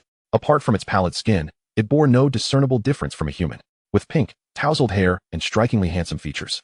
Its upper body was bare, slender, and its skin tightly wrapped around sinewy muscles. Most conspicuously, a clear numerical tattoo adorned its midsection. 12. Sensing Li Yao's scrutiny, Monty displayed a puzzled expression. Why do you not feel fear upon seeing me? Li Yao, propped on his knee, rose to his feet. The pale child beside him instinctively took a step back, positioning itself behind its master. Having examined the attributes, which appeared rather ordinary and posed no cause for alarm, he felt unafraid. Li Yao tightened his grip on his staff, but, finding it unwieldy, discarded it into his storage space. After all, he was currently favoring the pale child, which was not adept with weapons and relied solely on its own claws. An ominous premonition lingered, yet an indistinct aura informed him that Monty was inferior to him. Victory was assured. Let us engage, Li Yao uttered softly. The pale child surged forward. Though there existed a disparity in attributes, the pale child, under the command of its master, charged forth, oblivious to the potential for death. In an instant, the pale child appeared before Monty, its claws slashing through the air, leaving afterimages in its wake. Two pale hands seized the pale child's arm. Is that all you've got? Monty's lips curled into a derisive smirk. Your strength is far less formidable than your bravado, is it? A chilling voice resonated from behind. Monty instinctively turned. Bang! With nearly 2,000 in agility. It anticipated Li Yao's attack, yet the overwhelming force caused Monty's crossed arms to contort grotesquely. The Bone Clan's pride in their hardened bones proved futile in that moment. What? Monty's eyes widened in disbelief. What kind of power is this? In the next heartbeat, Monty surveyed its surroundings, spotting a swarm of dark, ominous insects encircling it. They exhibited no intent to attack, merely standing guard. Bang! Crack! The sound of breaking bones echoed. Another punch landed. Monty barely managed to withstand it, but its arms shattered completely, sending a jolt of pain to its brain. What strength? Li Yao replied coolly, his eyes glinting with murderous intent. The power to eradicate you. Two figures appeared, one before and one behind Monty. A seasoned combatant, Monty hesitated not for a moment and fled into the distance. Liao had anticipated this. With his feet set against the pale child's hands, both master and insect exerted their strength. The pale child hurled Liao towards Monty. The speed at which they tore through the air was so swift that even Monty could scarcely perceive it. With fists transformed into palms, they slashed directly towards Monty's neck. Slicing sound. 8 for 172, weak point attack. Blood gushed forth as Monty barely evaded the strike, a thin line appearing on its neck, blood erupting uncontrollably.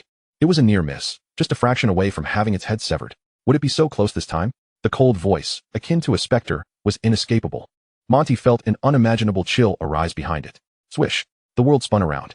Monty beheld a headless body, gazing at the midsection of the headless form. It saw the number 12. Isn't that me? This was its final thought. Thud. The head fell, raising a cloud of dust. Defeated the leader-level monster, Bone Clan newcomer Monty. Experience gained, 30. Collected bug abyss bait, 1. Subsequently, the system notifications rang out in succession. Congratulations to the team of practitioners for clearing the Wailing Prison, Nightmare. Congratulations to the team of practitioners for achieving the first clear of the Wailing Prison, Nightmare. Completion time, 1 hour, 19 minutes, 54 seconds. Captain, Liao, profession unknown. Team members, none. Rewards, practitioner level 1, first clear gift pack, Wailing Prison. Slayed hidden unit. Bone Clan newcomer, received additional reward hidden gift pack. Liao kicked the headless corpse of Monty aside. Indeed, a shimmering silver treasure chest lay before him. He bent down to collect it. The battle against the hidden boss had proven simpler than anticipated. It was not that Monty was weak, but rather that Leader S' presence was exceedingly formidable. From the moment he sensed the ominous presence, he intentionally directed the pale child to slow its pace in hunting until over 5,000 seconds had passed, with the foraging ants exceeding 5,000, triggering the highest stage of Leader S' presence. Double damage. Even if the hidden boss possessed formidable attributes, what of it? Strength can shatter a myriad of laws. Chapter 45, Authority. A unique golden set. 4 chests radiating light. The hidden gift pack, first clear gift pack, Warden S drop treasure chest, and the Bone Clan newcomer S drop treasure chest were arrayed before Liao. This Bone Clan newcomer surely refers to a collective, does it not? What does the numerical tattoo on Monty signify?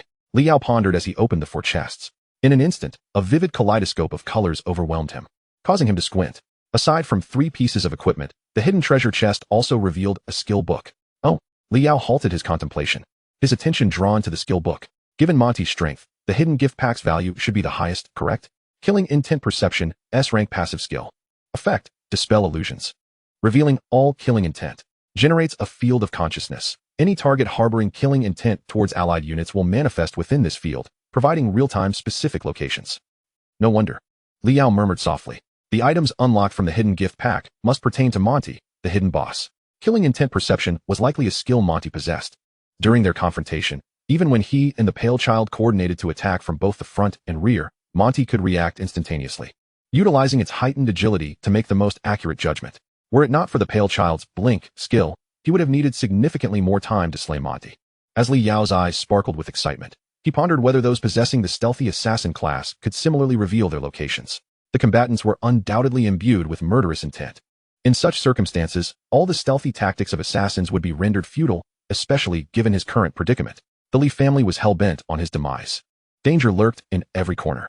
Previously, the Li family had dispatched a level 40 high-tier combatant. Next, they could very well send forth a level 40 assassin. With this newfound skill, he felt a wave of reassurance wash over him. If leader's posture was the divine technique of offense, then killing intent perception could undoubtedly be deemed the divine technique of defense. Without a moment's hesitation, Liao immediately chose to learn it. The skill book transformed into a stream of radiant light, surging into his being. It was no surprise, considering the dungeon's nature of exploration. Both skill books were of the S-rank. S-rank skills had reached a point where they were priceless. Such high-tier skill books were rarely seen in ordinary trade gatherings. Even when they did appear, they were typically the centerpiece of grand auctions, with prices only describable in astronomical terms. Even a C-rank combatant studying 2 S-rank skill books would, to some extent, possess a strength comparable to that of an S-rank combatant. Indeed, some S-rank combatants could only learn their specific S-rank skills after undergoing several class transitions. This underscores the immense value of S-rank skill books. Turning his gaze to the remaining 3 pieces of equipment, he beheld a staff, a pair of earrings, and a set of gauntlets. The gauntlets were obtained from a treasure chest dropped by a boss. They were level 20 golden tier equipment. Golden tier equipment boasted 2 special effect attributes beyond their base stats, with value determined by the specific attributes. Some lesser attributes merely surpassed silver tier equipment in base stats, valued around 10 million. Conversely, extraordinary attributes could exponentially elevate a piece of golden equipment's worth, potentially exceeding 100 million. The gauntlet attributes were mediocre. The hidden boss's loot chest was notoriously difficult to obtain. Liao estimated its value to be between 10 and 20 million at most. If possible, he preferred to barter for equipment that better suited his needs. After securing it within his storage ring, Liao examined the other two items. Staff of Authority, Weapon, Quality, Golden, Equip Requirement, LV20, Spirit above 150, Attribute 1, Spirit 40, Agility 20, Attribute 2, Authority, Passive, providing an additional 10 to Spirit Attribute. Attribute 3, Surge, Active, upon activation, enters a Berserk mode, increasing all attributes by 20. Upon duration's end, all attributes are reduced by 50 for 10 minutes. Berserk duration lasts 10 seconds, cooldown period of 60 minutes, consuming 500 mana points. Durability, 120-120, Authority set component, 14, set attribute 1. Unlocks upon possessing two components of the Authority set, including a weapon. Set attribute 2. Unlocks upon possessing 4 components of the Authority set, including a hidden earrings component. In comparison to the gauntlets, the staff's attributes appeared exceedingly formidable. It featured standard dual attack attributes, a permanent boost of 10 to spirit, and an explosive skill capable of turning the tide of battle at a critical moment. Not to mention, it was a set component. The difficulty of the Howling Prison Dungeon was notably high, likely due to its abundant set drops, ranging from the White Jade set to the Hunting set, culminating in the Ultimate Authority set. From the challenging to the nightmarish, it encompassed bronze to golden tier sets. However, Liao frowned slightly. While the Authority set was indeed powerful, the unlocking conditions were rather stringent, requiring specific equipment parts for activation. Wait. His gaze shifted to the remaining earrings. Earrings of Authority, Accessory, Quality, Golden, Equip Requirement, LV20, total of 4-dimensional attributes above 200. Attribute 1, Spirit 20, Agility 20, Strength 20, Endurance 20. Attribute 2, Heart of Authority, Passive, doubling the defensive attributes provided by Authority series armors. Attribute 3, Authority Barrier, Active. Activating a transparent barrier that blocks all attacks, absorbing damage. Spirit Attribute 100. The barrier remains in a state of recovery, entering cooldown upon shattering. With a cooldown time of 60 seconds, consuming 180 mana points. Durability, 100-100. Authority set component, 14. Set Attribute 1. Set Attribute 2. Only by wearing the hidden earrings can the second set attribute be unlocked. This earring component was also obtained from a first clear treasure chest. Does this imply that aside from himself, no other combatants could fully unlock the attributes of the Authority set? Even if they acquired it, Liao began to anticipate the immense power such a unique set would confer. Chapter 46, The Celestial Forest. Invitation from Mu Ingying. The dual attack attributes of the staff left Liao exhilarated. The dual defense attributes of the earrings similarly ignited his enthusiasm. As the sovereign of the insect abyss, facing a swarm of insects, any adversary with a semblance of intelligence would prioritize eliminating him, the summoner. In other words, the stronger his self-preservation capabilities, the greater the impact of the insect tide. He had previously overlooked the importance of defense. Liao clapped his hands and stood, making his way towards the nearby green vortex. Whether it was the Headless General or the earlier assassination attempt by Su Yunxiao, both had sought to traverse the insect sea to target him directly. Securing a set of premium defensive gear would ensnare those overly clever foes in their own webs. Stepping into the vortex, a dizzying sensation enveloped him. When he reopened his eyes, he found himself in the external world. Instantly, numerous gazes turned towards him. Liao could even discern the bloodshot veins within their pupils. An eerie silence fell over the scene. It was Ling Yu who first regained her composure. Liao, you're out? Her voice was soft, laced with disbelief. The system prompt had clearly stated that Li Yao had achieved a first clear of the nightmare difficulty, defeating the hidden boss. Yet, such an unbelievable feat seemed surreal. This was a type of boss that had never before been conquered. For the first time, the Dragon Kingdom had successfully navigated this challenge. Such a historic moment occurring right beside them. Yes, I'm out. As if recalling something, Liao paused and added. The escape scroll corresponds to the experience and first clear rewards of the nightmare level dungeon. Due to an unexpected turn of events, I allowed you to exit first without receiving the first clear rewards. I'll grind to level 20 here, and until then, you all stay with me. He accepted the escape scroll, having made arrangements to take Ling Yu for the first clear of the dungeon. His rapid monster slaying had inadvertently triggered the hidden boss, forcing Ling Yu and her companions to exit prematurely. He felt it was only right to compensate them for their losses. Ling Yu was momentarily stunned before she managed to gather her thoughts. Well, as long as everything is fine. She was still absorbed in the moment when Liao had suggested they leave first, unable to comprehend the situation fully. It was astonishing that Liao had single-handedly taken on the hidden boss. At this moment, the others were gradually calming their frayed nerves. Liao. How formidable is the hidden boss? Lu Xingwen inquired. Very strong, incomparable to an ultimate boss, Liao replied honestly. Even though there was a hint of self-aggrandizement in his words, this lad seemed to be one of the most exceptional talents from the Dragon Kingdom. There was no need to watch him enter and meet his demise. Given Lu Xingwen's current prowess, even if 12 of him entered the dungeon together, they would stand no chance against Mott, who would effortlessly annihilate them, let alone the surrounding adventurers, who were evidently inferior to him. As expected, Lu Xingwen, unwilling to accept this, pressed on. Then how does one trigger the hidden boss? Oh, that is not an issue. I almost forgot that this fellow is entirely incapable of meeting the conditions to summon the hidden boss. Liao continued. It's quite simple. You just need to defeat the warden and the hunters within 10 minutes. What? For 3 consecutive seconds, Lu Xingwen's expression shifted through 3 different states. 10 minutes? We already took over 10 minutes just to kill 4 bone hunters. And there's an even stronger warden afterwards. This guy must not want to tell me the truth. It seemed that Mu Yingying, with her finger tracing her lips, chimed in. The clearance time was 1 hour and 19 minutes. After accounting for travel and defeating the smaller monsters, there was practically no time left. Wasn't it supposed to be about eliminating the hunters and the warden within 10 minutes? And then there's the hidden boss to consider. Mu Yingying's gaze fell on Liao. You are stronger than I imagined. Defeating the warden in such a short time, all by yourself. Who would have thought there are only 3 SSS rank adventurers in the entire Blue Star? Our current batch has 3, given the circumstances. Mu Yingying had no doubt about Liao's SSS rank status. Instead, she pondered if all SSS rank adventurers were as formidable as he was. Upon hearing her voice, Liao finally took note of the stunningly beautiful girl beside Lu Xingwen and couldn't help but question. 3. The Dominator, the strongest adventurer in the realm, Lu Xingwen interjected. Liao felt that it must be more than just the SSS rank. While others regarded him as an SSS rank adventurer, so be it. He would only grow stronger. Yes. 3. Mu Yingying nodded. Apart from you, there's one from the Eagle Kingdom, and as for the last one, my father told me not to divulge. Liao was momentarily taken aback. Not to mention it. What difference does that make? An SSS rank adventurer should be safeguarded. The remaining one must have emerged from the Dragon Kingdom, but such matters are difficult to keep under wraps. During the martial examination, that SSS rank adventurer would undoubtedly be revealed to the world.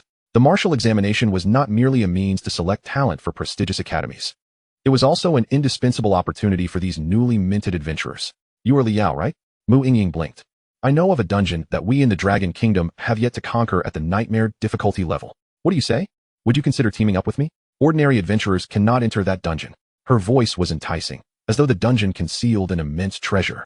Before Liao could respond, Lu Xingwen interjected. You must be referring to the Heavenly Forest, right? That dungeon is indeed not open to ordinary adventurers.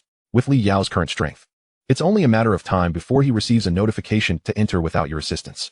3 black lines appeared on Mu Yingying's pristine forehead. You fool. Liao nodded. In that case, I'll wait for them to notify me before considering entering this dungeon. The Heavenly Forest? A dungeon not open to ordinary adventurers sounded intriguing. However, if possible, he preferred to challenge it solo. He could sense a subtle aura emanating from everyone. And this girl before him was quite powerful, perhaps not weaker than Lu Xingwen to some extent. Yet, if they were to enter the dungeon together, her assistance would be minimal. If there were any dungeons he couldn't conquer, she would likely face the same fate. Liao declined, and Mu Yingying, unable to do anything about it, stepped closer and proactively took out her phone. If we can't tackle the dungeon together, at least we can exchange contact information, right? She was concerned about being rejected again. She, Mu Yingying, couldn't afford to lose face. She added, if there's any breaking news, like a primordial dungeon or a high-difficulty dungeon, I'll be sure to inform you. Unbeknownst to her, to onlookers, her demeanor at that moment was already quite telling. All right. Liao produced his communicator. By the way, what is your name? My name? Mu Yingying's forehead crinkled. No, that's not right. He's just an adventurer from Jiangqing. It's normal for him not to know me. It's nothing to worry about. The girl forced a sweet smile. Mu Yingying. Make sure to remember it. Chapter 47. The ferocious tiger that grows independently in the forest. As usual, while waiting for the dungeon cooldown, Liao distanced himself from the crowd, retreating to a spot 10 kilometers away from the dungeon vortex. The borders of every city were historically the battlegrounds where human adventurers clashed with monstrous creatures. After a century of warfare, human adventurers had achieved phased victories, driving large-scale monsters to the outer realms.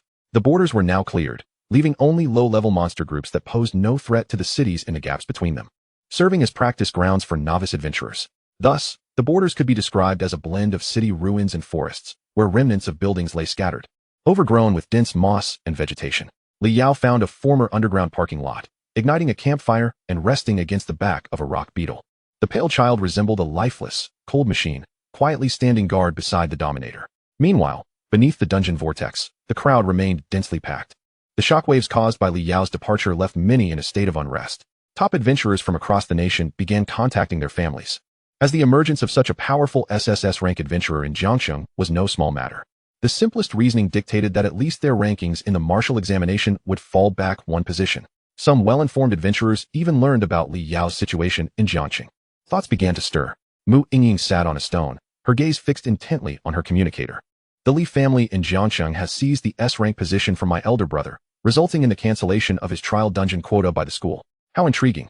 The dynamics between the Li family and Yucai Martial Academy are quite fascinating. Mu Yingying couldn't help but chuckle, her eyes brimming with disdain.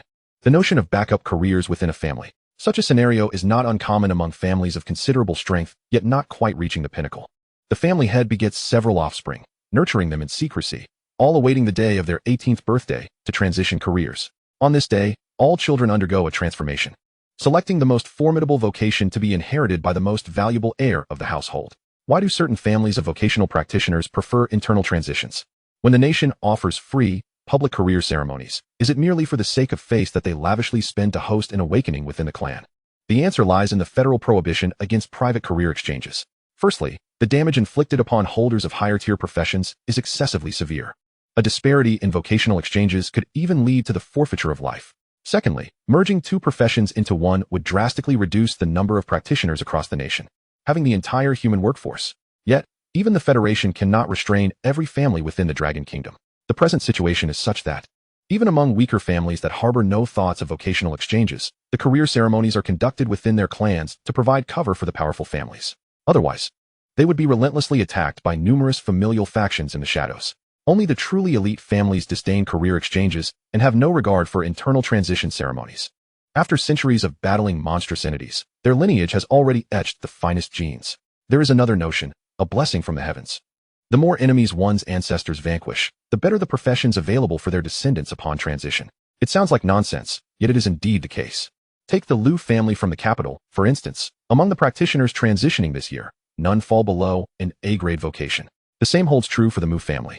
Still pondering over Li Yao? Lu Xingwen inquired as he approached. Indeed, Mu Yingying conceded, scrolling through her contacts to locate the icon representing Li Yao. Tell me, if I were to assist Li Yao in dismantling the Li family, would he be grateful? Don't be foolish, Lu Xingwen replied. Clearly, within a short span, his understanding of Li Yao rivaled that of Mu Yingying. Given Li Yao's current prowess, it was certain that he had already caught the attention of higher powers. Perhaps, Lu Xingwen mused, glancing skyward, at this very moment, a top-tier powerhouse is observing Li Yao. Li Yao's growth trajectory diverges from our own. We have been groomed through the finest education since childhood, merely needing to follow a set path to elevate our levels and maximize our combat potential. Li Yao, however, is indeed formidable now. Yet if he were to fill in the gaps in his knowledge, he would become even stronger. Strong enough to alter the dynamics of the struggle against monstrous beings. Like a tiger raised in the wild, as opposed to one kept in a zoo, attended to at every whim. This is the distinction between Li Yao and us. Are you implying? Mu Yingying trailed off, slightly taken aback. Precisely, Lu Xingwen affirmed, a flicker of envy glimmering in his eyes. Li Yao requires no one's assistance. That is not incorrect. Mu Yingying nodded in agreement, stowing her phone and rising. But I am no domesticated tiger. If you wish to avoid being a domesticated tiger, you must exhibit strength that surpasses that of a wild tiger, Lu Xingwen stated, placing his hand upon the hilt of his sword. Currently, I cannot rival Li Yao. It is natural for there to be a gap in power at the onset of a career transition. The martial examination is where our true contest will unfold. To become a nation's top prodigy, both talent and temperament are indispensable. Lu Xingwen will not be disheartened by a temporary setback. Pressure serves as motivation. He shall only strive to catch up. Even if he cannot, he will persistently cling on. Meanwhile, at the edge of the crowd, Jiang Ningyu appeared dejected, instinctively taking a step back. Lu Xingwen and Mu Yingying's conversation was not subdued, nor did they care to conceal their words. Many around them could hear, and she was inevitably included. I will assist Li Yao in dismantling the Li family. That single sentence echoed in her mind, rendering her thoughts blank. The ensuing dialogue was lost on her. Dismantle the Li family? For Li Yao? The Li family, which loomed high and mighty in her eyes, was casually likened to a roadside nuisance by Mu Yingying. The most crucial point was, for Li Yao, the eldest daughter of the Mu family in Magic City, a top-tier family in the Dragon Kingdom, an SS-grade practitioner, and possessing an impeccable appearance. The person she yearned to become the most was willing to eliminate the entire Li family for Li Yao? On what grounds? Jiang Ningyu felt as though 1,000 ants were crawling within her heart.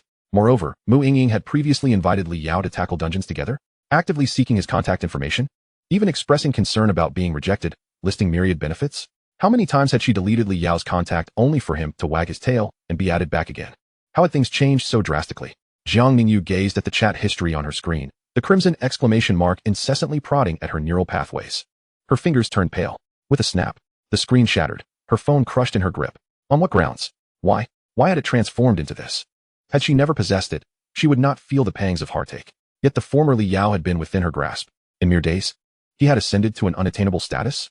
The stark psychological disparity and sense of grievance enveloped her as Jiang Ningyu's vision blurred with tears, murmuring, Li Yao, will you come back? Chapter 48. So you wish to leech experience now? It's too late. Come back? Come back for what? Li Yao asked, perplexed. On the other end of the call, Ling Yu's voice resonated. The ring forged from the severed sword of the headless general is ready. Are you certain you want to come to collect it? That was quick. Li Yao exclaimed, somewhat surprised. He would indeed need to return. Ending the call, Li Yao stood and stretched, feeling refreshed after a brief nap of an hour and a half. Casting a glance at the system panel, he noted that after summoning the pale sun, the number of foraging ants had once again surpassed 10,000. He had received a level-up reward, now reaching LV19. Just one level shy of LV20 for a secondary career transition. However, what was up with this experience bar? Standing atop the back of the swift mantis, Li Yao voiced his surprise. The amount required to progress from LV18 to LV19 was tenfold. Even as he approached the second transition, such an exaggeration was unwarranted. Even a dog would shake its head in disbelief. Li Yao calculated, factoring in his companions Ling Yu and others. He needed to clear at least 10 nightmare-level dungeons to reach LV20, with 3 days for each run, even accounting for the experience gained from hunting monsters at the border. It would take a full 3 days. Nonetheless, this was acceptable. Li Yao contemplated the upcoming second transition, every 20 levels. Practitioners must undertake an independent transition task to continue leveling up. With each class transition, substantial power enhancements are bestowed based on the completion of the transition quests. Some professions solely provide attribute boosts, while others grant unique skills exclusive to the class or unlock the wielder's fated divine weapon. The disparity between the two tiers of class transitions is immense. Level 20 and level 21 represent entirely different realms. Every practitioner yearns for a flawless transition. Currently, the apex of Dragon Country boasts practitioners who have undergone 7 transitions. If one such 7-transition practitioner achieves a perfect transition each time, while another merely scrapes by with a lackluster effort, the former would effortlessly obliterate the latter in a single strike. Hence, the pursuit of a perfect transition becomes paramount. Moreover, the transition quests are contingent upon the inherent strength of the profession. 3 days of focused leveling can yield nearly 300,000 foraging ants, sufficient to cultivate a swarm and facilitate a more effective completion of the transition tasks. Lost in thought, Li Yao returned to the Silver Moon Guild's base. Upon entering the tent, Ling Yin greeted him with a smile. Creating such a commotion, were you simply lingering in the forest?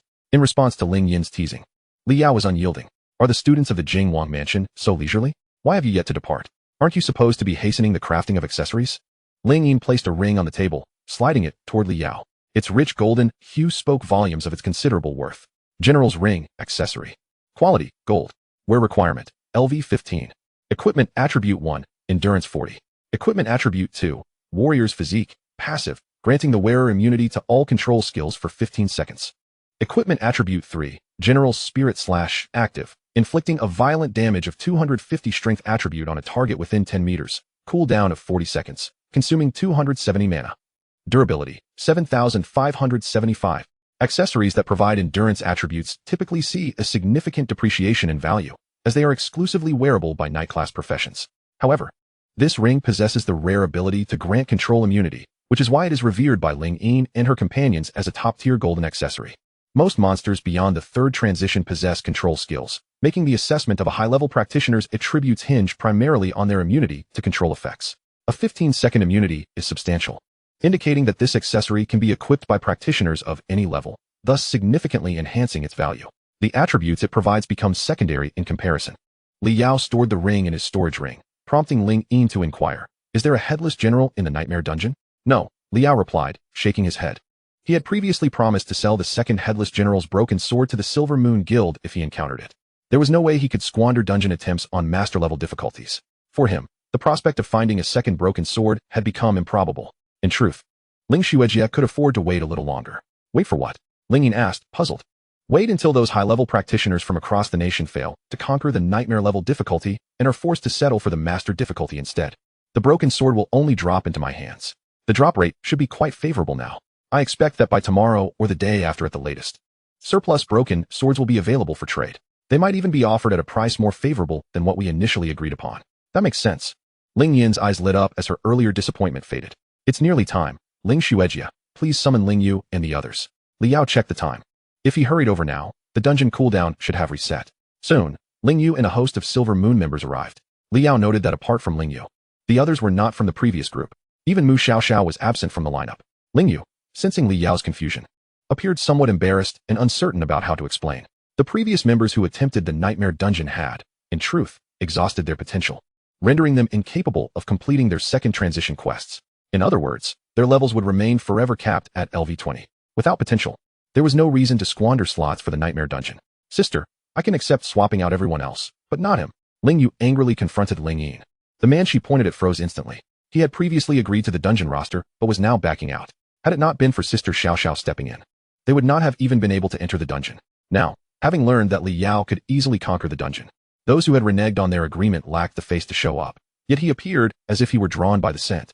Miss Ling Yu, let us refrain from such discussions in front of outsiders, the burly man said, his expression shifting, avoiding eye contact with Ling Yu and Ling Yin.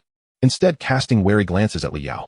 He was well aware of the events transpiring at the dungeon vortex. If even Mu Yingying sought to recruit him, it would not bode well for him if Li Yao discovered he had backed out due to underestimating him. At that moment, Li Yao easily deduced what had transpired earlier. A smile crept across his lips. Let us heed Ling Yu's request. He will swap out for Mu Xiaoxiao. How can this be? The burly man's face paled as he hastily turned to Ling Yin. President, when we previously arranged with Li Yao, we never stipulated that he could choose the team members. He was adamant about not wanting to miss out on the experience from the nightmare level dungeon. But Li Yao has just stated it clearly, Ling Yin replied calmly. Her gaze fixed on Ling Yu. Hurry and summon Sister Xiaoxiao to come over. Make sure to mention that it was Li Yao's request. Otherwise, Sister Xiaoxiao would never occupy this slot. Chapter 49, Tension. The group departed from the Silver Moon Guild base, heading towards the dungeon vortex. Ling Yu and Mu Xiaoxiao walked ahead, their steps light and spirits high. Li Yao followed behind, glancing at his system panel. After a series of dungeon conquests, his level had risen to LV19, and his base attributes underwent a remarkable transformation. Name, Li Yao Normal. Profession, Sovereign, Hidden Unique. Level, 1923. Health, 2,500. Strength, 15. Mentality, 215. Agility, 20. Endurance, 50. Insect Abyss, Foraging Ants 11847, Pale Child. Equipment, Azure Staff, General's Ring, Bloodthirsty Ring, 38. Skills, Source of Sovereignty, King's Favor, Insect Abyss Ladder. Killing Intent Perception, Leader's Posture. As the Sovereign, the mightiest profession among the realms, each level up grants a staggering 10 attribute points, with a full investment into mental attributes. Even with just 3 pieces of equipment, he had reached an incredibly formidable 200 mentality. Upon reaching LV20, replacing this Staff of Authority and Earring of Authority would yield even greater attribute growth. However, this would fill the accessory slots completely. Perhaps he could negotiate a modification to the previously agreed trade with the Shu family, exchanging the White Jade Longsword for defensive gear to complete his equipment set. Of course, he would not unilaterally alter the agreed terms. He would await the arrival of the young master from the Shu family. He would express his intention to alter plans. But the ultimate outcome relied on the other party. Lost in thought, Li Yao and his companions arrived at the base of the dungeon vortex. Countless adventurers surrounding them gazed enviously at the members of the Silver Moon Guild. This was a nightmare-level dungeon, even if they couldn't acquire any equipment. The mere experience was an immense opportunity for them, aspiring new adventurers preparing for the martial examination. Despite their envy, no one dared to obstruct Li Yao and his group. Li Yao declined the duo invitation from Lu Xingwen and Mu Yingying. Given that he was capable of soloing, 6 was the optimal number to maximize his experience gain. They were somewhat self-aware, with one exception. As Li Yao and his companions reached the base of the vortex, a graceful figure awaited them. Jiang Ningyu. How did she end up here? Linghua instantly recognized her identity. She had some recollection of the girl who was famous in Yukai alongside her. How could I forget that Jiang Ningyu has a devoted admirer? Lingyue's gaze shifted to Li Yao, her tone teasing. Surely, it must be a coincidence that they share the same name? 3 dark lines appeared on Li Yao's forehead. The sins of his past life were now his burden to bear. Li Yao, what are you doing here? Jiang Ningyu exclaimed, feigning surprise. Are you planning to tackle the dungeon? Perfect. I haven't found a team yet. How about we join forces? Adventurer Frost Mage, B level LV11, requests to join the party. TSK. Linghua pouted, muttering under her breath. What atrocious acting. Do you know this girl? Mu Xiaoxiao, still unaware of the relationship between Jiang Ningyu and Li Yao, commented, she's stunning, nearly rivaling your sister. What about me? Linghua retorted, unamused. Well, it's a close call, Mu Xiaoxiao replied cautiously. Ling Yue and Ling Yin shared a striking resemblance. In terms of appearance, she was certainly not inferior to Jiang Ningyu. However, Ling Yue was somewhat petite, and her developing physique paled in comparison to Jiang Ningyu's maturity, rendering her overall slightly lacking. Ling Yue huffed in frustration, realizing that their party would soon gain an extra member. Of course, it wasn't merely a coincidence. At the neighboring Yukai Martial School, Liao was notorious for being a devoted admirer. She wasn't upset about the additional member, but rather irritated by Jiang Ningyu's attitude towards Liao. She was well aware of the high school gossip surrounding Liao's pursuit of Jiang Ningyu and how she reciprocated. However, after spending time with Liao, his demeanor was a stark contrast to what she had heard. How intriguing. Faced with Jiang Ningyu's request, Liao promptly accepted the invitation to join the party, gazing at her with a benevolent expression. Ding. Frost Mage, B-level LV11, has joined the party. The rumors were indeed true. Ling Yue's anger intensified as she watched Liao's retreating figure, feeling a mix of exasperation and disappointment. So Liao, are you aiming to conquer the nightmare level difficulty? Jiang Ningyu's expression brightened, only to be quickly masked by a semblance of concern. But with my strength, would I be a burden to the team? Perhaps I should reconsider? Ding. Frost Mage, B-level LV11, has withdrawn from the party. Just as expected. Jiang Ningyu's heart raced wildly. Liao was still the same as before. Quickly invite me back into the party, she urged, her excitement almost overwhelming her. Regrettably, Mu Yingying had already entered the dungeon. Jiang Ningyu eagerly anticipated the moment she would witness this turn of events. The one who had turned down Mu Yingying's invitation was now extending a party invitation to her. That sense of superiority was utterly exhilarating. In the next moment, a new invitation lit up the party panel. What is this? Liao feigned annoyance. How could you possibly drag the team down? You silly admirer. Ling Yue fumed, her teeth grinding in frustration. It's so obvious. How can you not see it? All she could do was stew in her impatience. She was just a bystander. How could she influence Liao's decision? Well then, Jiang Ningyu said, donning a feigned look of concern as she glanced at the other members of the party. I hope to earn your guidance. Before she could finish her sentence, Jiang Ningyu's figure abruptly faltered, except for one girl who greeted her with a smile. The others regarded her with cold indifference. That wasn't the crux of the matter. After all, having one more person meant splitting the experience further. No one would be pleased about that. The key issue was that Jiang Ningyu slowly turned around to see Liao, his face beaming with joy. In that instant, every hair on her body stood on end. In her moment of excitement, she nearly forgot how her right cheek had become bruised. The scene from the trial dungeon flashed through her mind, a swarm of insects surrounding her. Liao leaned in close, his icy voice echoing in her ears. Pray. Pray that in the forthcoming dungeon, you don't encounter me. Chapter 50, named Sovereign. Interfering with the job transition quest. No, absolutely not. Until she could ascertain whether Liao had returned to his former self, she could never enter the same dungeon as him. The dungeon was isolated from the outside world. 7 would enter, but only 6 would emerge. Whatever transpired could simply be attributed to the monsters within the dungeon. Those who emerged would bear no repercussions. Not to mention, as a B-level professional entering a nightmare-level dungeon, she wouldn't know how she might perish. At that moment, reason triumphed over emotion. Others might be oblivious. But did she not understand? When she encountered Liao in the trial dungeon, she had genuinely intended to draw the final boss, the bloodthirsty wolf's wrath onto him. For someone who hadn't escaped the scroll, it was tantamount to murder.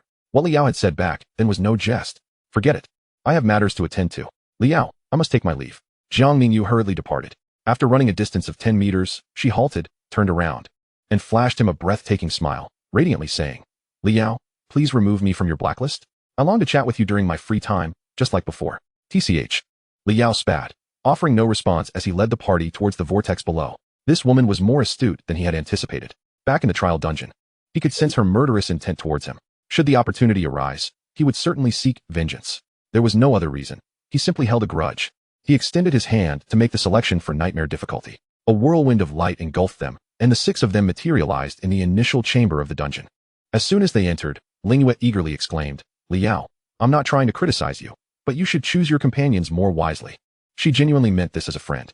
Anyone with eyes could see that previously, Jiang Ningyu had merely toyed with Liao, extracting benefits from him.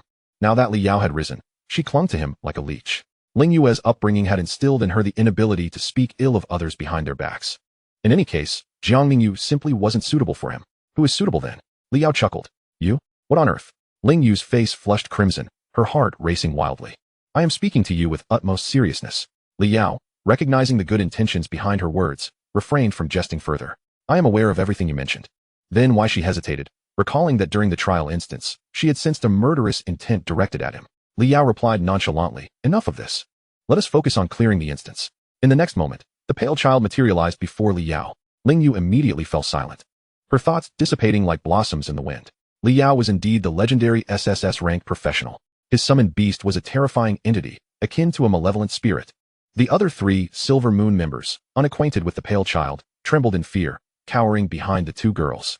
They were all new talents of the Silver Moon Guild, freshly transitioned into their roles. Having never encountered such a dreadful creature as the pale child, they were understandably shaken. Ling Yu paid them no mind, instead deeply contemplating Li Yao's earlier words. Murderous intent. Could it be that Li Yao's invitation to Jiang Ningyu into the team was motivated by a desire for retribution? She quickly covered her mouth, exclaiming inwardly, I know nothing. I have guessed nothing. The world of adults is truly heartless. Ling Yu sprinted to catch up with Li Yao, her steps becoming lively once more. The instance began to progress. With the experience of the first run behind him, Li Yao felt unburdened. That ominous premonition had vanished entirely. It seemed that the hidden boss, must possess uniqueness. As Li Yao observed the battlefield where the pale child wreaked havoc, doubts stirred within him. When the hidden boss was triggered, it mentioned the gaze from the Bone Clan. Did that imply his rapid monster slaying had drawn the attention of the Bone Clan, prompting them to send Mont to hunt him down? Why could Mont, as a member of the Bone Clan, enter the instance at will? What was the connection between the abyssal creatures of the Bone Clan and the instances meant for professionals? The instance advanced steadily, faster than the first run.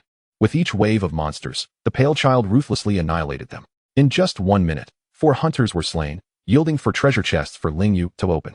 True to expectations, she managed to unveil 5 pieces of equipment, truly a master of box openings. To her surprise, not all of it was hunting gear. Among the 5 pieces, only 1 was from the hunting set, while the rest were silver-grade items. The drop rate was quite commendable, especially since this was not a first clear, making a decrease in drop rates quite normal. Li Yao took it in stride and turned to Mu Xiaoxiao, inquiring, Do you Silver Moon wish to claim the other 4 silver items? Of course. Why wouldn't we? Ling Yu interjected eagerly. We cannot afford the hunting set, but standard silver gear is well within our means. Equipment obtained from instances is generally superior to that dropped by ordinary monsters or crafted by alchemists. Nightmare level drops are even more potent.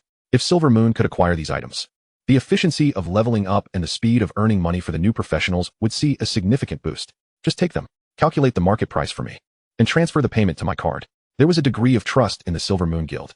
After dispatching the 4 hunters, it was time for the final boss, the Warden. In the hands of the pale child, it too could not escape a fate of brutal slaughter. 10,948, weakness attack. Defeated the boss level monster, Warden, experience gained, 35. Collected abyssal bait, 1. In an instant, a golden light flickered around several professionals, including Ling Yu, who had only recently leveled up. Li Yao wore a puzzled expression. The experience seemed off. The first hit on the monster and the final blow accounted for 100 of the damage. All factors were maximized, even in a party state. He should have received at least 70% of the experience, with the remaining shared among Ling Yu and the others. Logically speaking, Ling Yu should not have leveled up so swiftly. This was only the second instance, yet she had jumped from level 10 to level 12, 2 whole levels. Noticing the confusion on Li Yao's face, Ling Yu, reveling in the satisfaction of her level up, explained, Did you not know? For professionals above S rank, the total experience required to level up far exceeds that of ordinary professionals. The stronger the class, the more experience needed to advance. However, stronger classes also indicate greater power. And generally speaking, high-tier professionals do level up faster than their ordinary counterparts. I see. Li Yao nodded thoughtfully. Just how much more experience would his supreme class in the realm provide compared to an ordinary professional? Soloing a nightmare instance of the same level only yielded a meager increase of 10 experience points. With gains come losses, yet Li Yao did not dwell on it further. He picked up the treasure chests and opted to exit the instance. For the next 3 days, Li Yao led Ling Yu and the others, completing 3 nightmare instances daily. In their spare time, they dispatched the swarm in the depths of the border to hunt monsters, supplementing their experience. Even so, by the time Ling Yu reached level 16, Li Yao had just hit level 20. Notably, on the morning of the second day, Shu Jia's young master, Shu Taiha, returned from other cities to meet with Li Yao for negotiations. Li Yao expressed his intention to alter the terms, proposing to exchange 1 piece of golden armor for 2 pieces of silver jewelry. The value of a standard golden grade armor, in terms of worth, was slightly less than that of 2 silver accessories. Moreover, as the Shu family was eager to cultivate a favorable relationship with Li Yao, Shu Taiha readily agreed. Both parties left satisfied, having secured what they desired. Ding. Congratulations, professional has reached level 20. Accepting promotion quest. Ding. Promotion quest acceptance failed. Interference with promotion quest detected. Chapter 51. The call from Mu Yingying. The initial instance. Interference with the promotion quest? Li Yao was momentarily taken aback, uncertain of what was transpiring, and could only wait in silence. After a full 10 minutes passed. Ding. Accepted the exclusive second promotion quest of the Overlord, Biochemical Mother. Quest description. The second phase of the insect abyssal ladder will give rise to an additional branch of insect species known as the mother insect system. The mother insect species must consume a living organism, decompose and analyze it, subsequently reproducing an unlimited number of evolved abyssal creatures based on that organism. The stronger the living organism, the more powerful the abyssal creatures produced by the mother insect will be. As the Overlord, how could one be without a formidable insect army? Quest objective. Venture to the deepest layer of the abyssal caves and defeat the first stage's strongest creature, within the scope of the blue star, the black dragon Balik. Use it as a living blueprint to propagate the mightiest insect army. Quest duration, 30 natural days. Note, as the Overlord, it is imperative to achieve a perfect promotion. Liao meticulously reviewed the quest description several times. Indeed, his suspicions were confirmed. Each promotion corresponded to a phase of the insect abyssal ladder. After the second promotion, in addition to significant enhancements to various insect species, he would also gain access to a new system known as the mother insect, defeating the most formidable first-stage monstrosity to provide a blueprint for the impending emergence of the mother worm, thereby propagating the mightiest offshoot of insectoid species. The Abyssal Dungeon, a notably renowned supersized instance, lies within one of the 12 main cities of the Dragon Kingdom, Luohua City. Within the jurisdiction of Luohua City, there are 32 small cities, including Jiang City. Over 90% of adventurers undertake their second-tier quests within the Abyssal Dungeon instance. Liao's expression grew grave.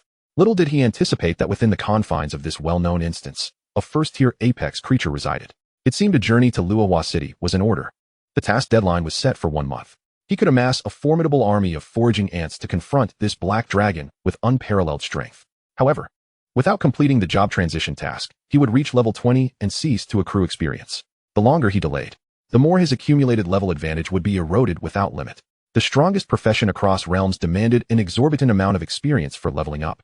Liao estimated that from the commencement of the job transition ceremony, it took him 5 days to reach level 20, and he was no longer considered the highest level novice adventurer.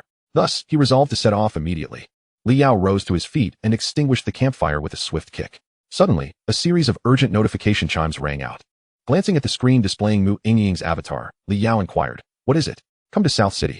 There's a significant commotion." The sound of howling winds accompanied Mu Yingying's voice, which was intermittent and fraught with static, a consequence of the distance from the town. The further one ventured from the town, the worse the signal became. Fortunately, Mu Yingying's communication device was of high quality, equipped with satellite signals. Otherwise, this call would never have gone through. "What is it? No matter how grand the commotion, it pales in comparison to my second-tier task. They discovered the primordial instance in South City. The first wave of exploration teams has already entered. Are you sure you don't want to check the situation?" The wind noise ceased briefly, and Liao could hear Mu Yingying's voice slightly out of breath. "Are you certain?" Liao paused. "The first wave of exploration teams has already gone in." "How can I not be certain?" Mu Yingying replied with exasperation. Liao raised an eyebrow. Yet, to be fair, the second-tier task would not disappear. While the so-called primordial instance was a rare opportunity, the primordial instance refers to a newly born, uncharted instance yet to be conquered. For humanity, it represents both fortune and calamity. If successfully conquered within the first 12 hours of its emergence, it could transform into a permanent instance akin to Wailing Abyss. Conversely, should the exploration fail, the instance would shatter, opening a rift in space, allowing monstrous entities to breach the domain of Blue Star once more. Historically, there have been numerous instances of failed explorations of the primordial instance, often accompanied by tragic tales. A plethora of high-tier monstrosities would surge forth, annihilating countless unawakened ordinary people within the city that birthed the primordial instance. To prevent such unwarranted disasters, the Federation mandates that all adventurers report the discovery of a primordial instance to the Federation at the earliest opportunity, rather than attempting to claim it for themselves. Thus, within the 12 hours following the instance's birth, 2 exploration teams would be formed. The first team is determined by the discoverer of the primordial instance, who assembles a party based on level and numbers. Adventurers wishing to participate in the exploration, eager to seize the monumental opportunities within, may negotiate benefits with the discoverer or demonstrate their formidable prowess to ensure the success of the instance conquest. Ultimately, the discoverer holds sway. A successful conquest brings joy to all, while failure plunges the situation into a state of heightened alertness. The Dragon Kingdom Federation intervenes, selecting members for the second exploration team and assembling the most potent team corresponding to the required levels to ensure the instance's successful conquest beyond any doubt. Mu Yingying's call indicated that the entry level for the instance was within the range of novice adventurers. Her suggestion to check the situation implied assessing whether the first exploration team would succeed and whether they could join the second team. compared to the nightmare-level instance exploration. The primordial instance, suitable for novice adventurers, would undoubtedly attract the strongest cohort of new adventurers from the entire Dragon Kingdom. While the outcomes of nightmare-level explorations remain uncertain, the primordial instance offers a guaranteed priceless treasure, the instance key, which denotes ownership of the instance. This key can be submitted to the Federation in exchange for vast resources or be managed independently, yielding unlimited long-term benefits. Instances like Wailing Prison belong to the Jiang City government. During the initial period following the awakening ceremony, the Federation mandates free entry, but will impose fees post the martial assessment. The distinction between powerful families and ordinary families lies in their possession of an instance belonging to their clan. South City. Is it? I shall make my way there at once. Li Yao concluded the communication. One cannot deny that adding Mu Yingying as a friend was a wise decision. He possessed absolute strength at this stage, yet lacked sources of information. It was quite possible that he would remain oblivious to events unfolding in South City. Even if this primordial instance were to become a permanent one, Mu Yingying's timely call, informing him of this critical news, inadvertently positioned her as a rival. With limited entry slots, fewer powerful adventurers would only benefit her. Yet, she still chose to relay this information to him. This bond of camaraderie, he would acknowledge. Chapter 52, A Gathering of Prodigies. Selection of the second exploration team. South City is adjacent to Jiang City, located at the southernmost edge of Luohua City, hence its name. To be neighbors with the southernmost city lends credence to Jiang City's reputation as a remote locale. Venturing deep into the border. Traveling southward will lead one directly to South City's borders, a distance totaling approximately 50 kilometers. Traveling at full speed on the Swift Mantis. It would take around half an hour, faster than returning to the city and taking a train. The legendary primordial instance was birthed in the surrounding cities. Even if he could not become a member of the second exploration team, Li Yao was determined not to miss this opportunity. He promptly sacrificed 1,000 foraging ants to summon the Swift Mantis, vaulting onto its back and racing towards the depths of the border. During this journey, Li Yao planned meticulously. With 3 days at his disposal, he relied on the foraging ants and the pale child to farm monsters in the abyssal realm of insects. Amidst the enveloping darkness, countless pairs of crimson eyes extended infinitely, with no end in sight. The number of foraging ants had reached 270,000. Even if they suffered forced damage in sufficiently spacious areas, facing those gargantuan monstrosities, all foraging ants attacking simultaneously would yield a total of 270,000 health points. Even a leader-level beast could be dispatched in an instant. Of course, such ideal circumstances were rare. Sacrificing them for more powerful insectoid species would yield greater combat strength. Li Yao intended to retain 100,000 foraging ants as a cornerstone for the insect tide. After the second transformation, the second phase of the insect abyss ladder would commence. One must seek out foraging ants to exchange for entirely new combat insect species, ensuring a reserve of sorts. 17,000 is no trifling sum. First and foremost, one must guarantee an absolute quantity of the 3 fundamental combat attributes, strength, agility, and endurance, to safeguard the special forces. The blazing moth and the mind control worm.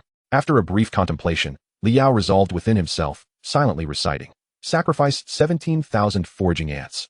Exchange for 3 mind control worms, 3 blazing moths, 30 rock-armored beetles, and 40 iron-jaw soldier ants alongside 40 swift mantises. As the words left his lips, in the world of the insect abyss, foraging ants erupted in a cascade of crimson mist, their bloodlines intertwining to coalesce into new bodies. The army was beginning to take shape. The pale sun, now the leader of the swarm, was no longer merely a figurehead. It is worth noting that within the skill description of the pale sun lies an aspect of absolute combat intelligence. The tide of insects led by the pale sun would unleash an unparalleled and formidable power. Li Yao could hardly fathom what kind of dungeon could withstand his tide of insect armies. A nightmare? Far from sufficient. Half an hour later, Li Yao rendezvoused with Mu Yingying at the southern city border. Mu Yingying leapt down from a war chariot. Indeed, it was a war chariot, encased in steel. It was even equipped with a large cannon and defensive formations, allowing for unobstructed passage at the border. The immense wealth of the Mu family ensured that Mu Yingying would arrive on time. They had purchased it outright. "Where is your summoned beast?" Mu Yingying inquired. Her eyes alight with curiosity as she observed the dark green mantis beneath Li Yao. Its agility is astonishing, yet its other attributes are rather mediocre. Such a summoned beast deserves at least 5 to match your prowess, she speculated based on her experience. Could you procure one for me as well? The journey within is rather cumbersome. Further ahead lay the vicinity of the southern city border, where the ruins had been cleared and trees thrived, making it a challenge for the war chariot to navigate. Not only was the noise disruptive, but the speed was also sluggish. Li Yao readily acquiesced to this request. Indeed, I possess more than 5. As the insect nest began to materialize, a swift mantis appeared beside Mu Yingying. She leapt onto it, heading west for 5 kilometers. Accompanied by 2 swift mantises, Li Yao queried, in such a hurry to arrive, Do you believe the first batch of the assault team cannot succeed? Mu Yingying's expression tightened slightly as she nodded gently. The discoverers are excessively greedy. They only recruited Lu Xingwen, a formidable force, while the others are affluent professionals who spent heavily to enter. Human greed can be insatiable. These noble professionals possess top-tier escape tools. Should the assault fail, they can retreat. But the discoverers would be trapped within. With Lu Xingwen present, the noble professionals shouldn't be too weak. They should be able to succeed, shouldn't they? Liao questioned, puzzled. Upon entering the master-level difficulty, the dungeon whirlpool turns a deep crimson. At nightmare-level difficulty, it becomes deep purple. When they entered, the entrance was already deep purple. Without any preparation to tackle a nightmare dungeon that has never been encountered, what do you think their chances are? If the dungeon's restrictions were any stricter, Lu Xingwen might fall as well. Mu Yingying's countenance was grave. Now the Federation's personnel have arrived. The dungeon's level ranges from LV-15 to LV-25, allowing only our batch of newly promoted professionals to enter. Even an SS-rated professional, without a mature combat system, would find it challenging to tackle a nightmare-level dungeon. The Federation has issued a decree for all newly promoted SS-rated professionals to rush to the southern city. I received the news just now. The Federation is also taking precautions. Various professional armies are converging on the southern city. Upon hearing this, Liao felt a tightening in his chest. The precautions indicated that should the assault fail, the human professional army would be dispatched to fend off the monsters emerging from the spatial rifts. Mu Yingying sighed, attempting to remain optimistic. What if Lu Xingwen proves to be capable? In the face of true calamity, Mu Yingying only hoped that the first batch of the assault team would succeed in putting an end to this disaster. Liao surmised that the notification to him was not out of goodwill, but rather an acknowledgement of his strength. His participation in the second assault team could significantly enhance the dungeon's success rate. Heroes abound, like fish crossing a river. Yet he, with a petty mindset, sought to gauge Mu Yingying, the top prodigy of the Dragon Kingdom. Minutes later, the two arrived at their destination. Just as Mu Yingying had described, the place was teeming with people, including a considerable presence of Federation troops stationed nearby. Several familiar prominent figures were also present. A keen sense told Liao that here, there were several individuals of immense power he could not afford to offend. At the center of the crowd lay a mound of rubble, shimmering with flecks of starlight, indicating something extraordinary. The entrance to the primordial dungeon was right there. Adjacent was a military encampment where those formidable figures were gathered. That one is the general responsible for managing this primordial dungeon, Mu Yingying whispered into Liao's ear. His presence signifies the high regard the upper echelons have for this primordial dungeon, while also reflecting their skepticism regarding our capability as newly promoted professionals to conquer it. How will the second assault team be selected? Liao inquired. The area was filled with youthful faces, some exuding a presence comparable to Lu Xingwen. This year, over a dozen SS-rated professionals have awakened in the Dragon Kingdom, and I estimate that a significant portion has gathered here. The selection will be made by the general. Each individual carries a certain aura, representing their overall strength. A powerhouse like the general, a top-tier 6th transition professional, can discern the strong from the weak with a mere glance. Aura? Liao murmured, puzzled. Is that what you sensed? It signifies a person's strength? He realized that he could not perceive it as clearly as the general. It seems you have already grasped the concept of aura, Mu Yingying remarked, surprised at Liao's expression. This concept is ethereal in nature. Whether one can comprehend it hinges on a fleeting thought. Professionals like him and Lu Xingwen have been training in this regard long before their transitions, while you have stumbled upon it through your own efforts.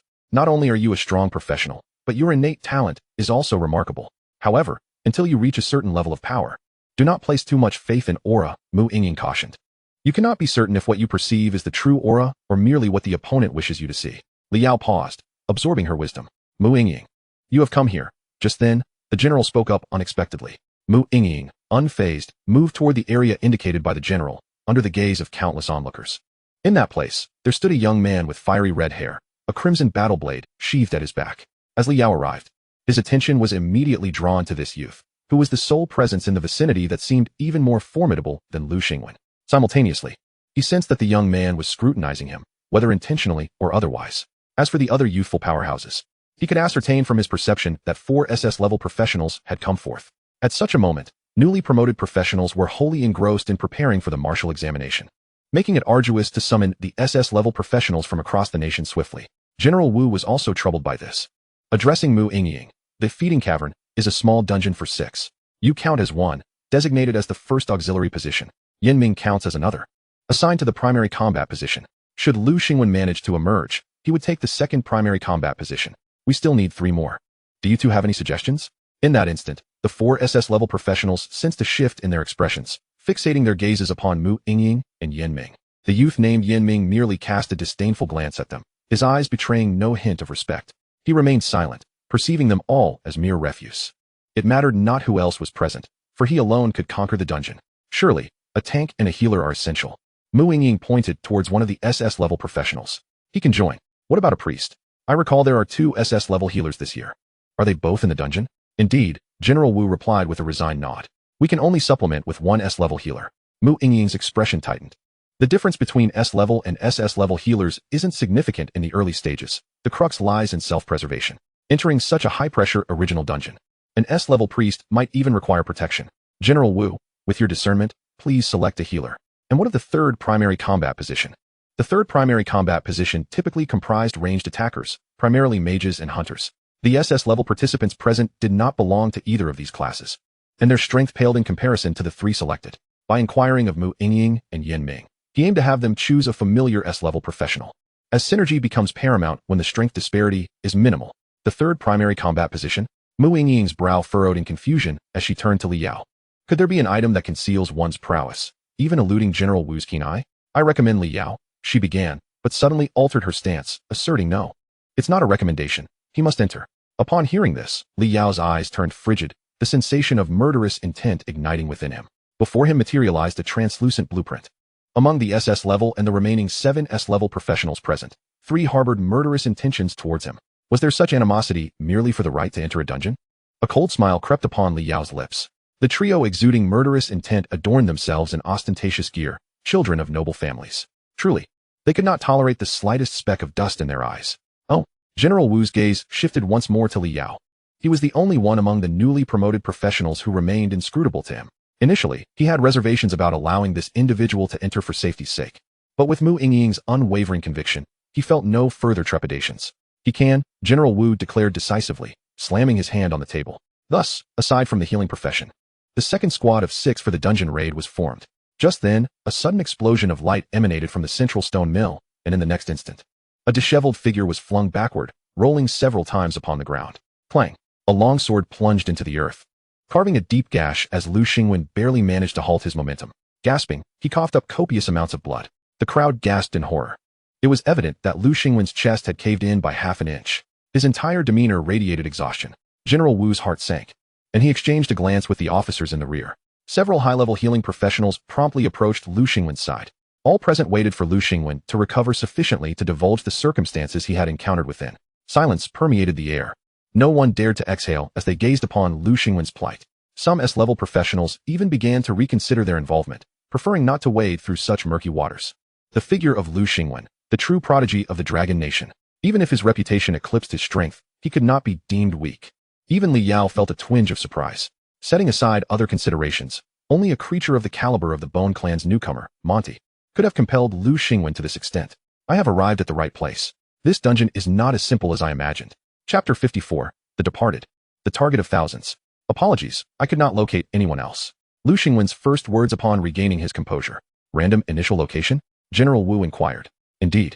Healing professionals need not search any longer. For the tank position, it is best to select one with superior survival capabilities.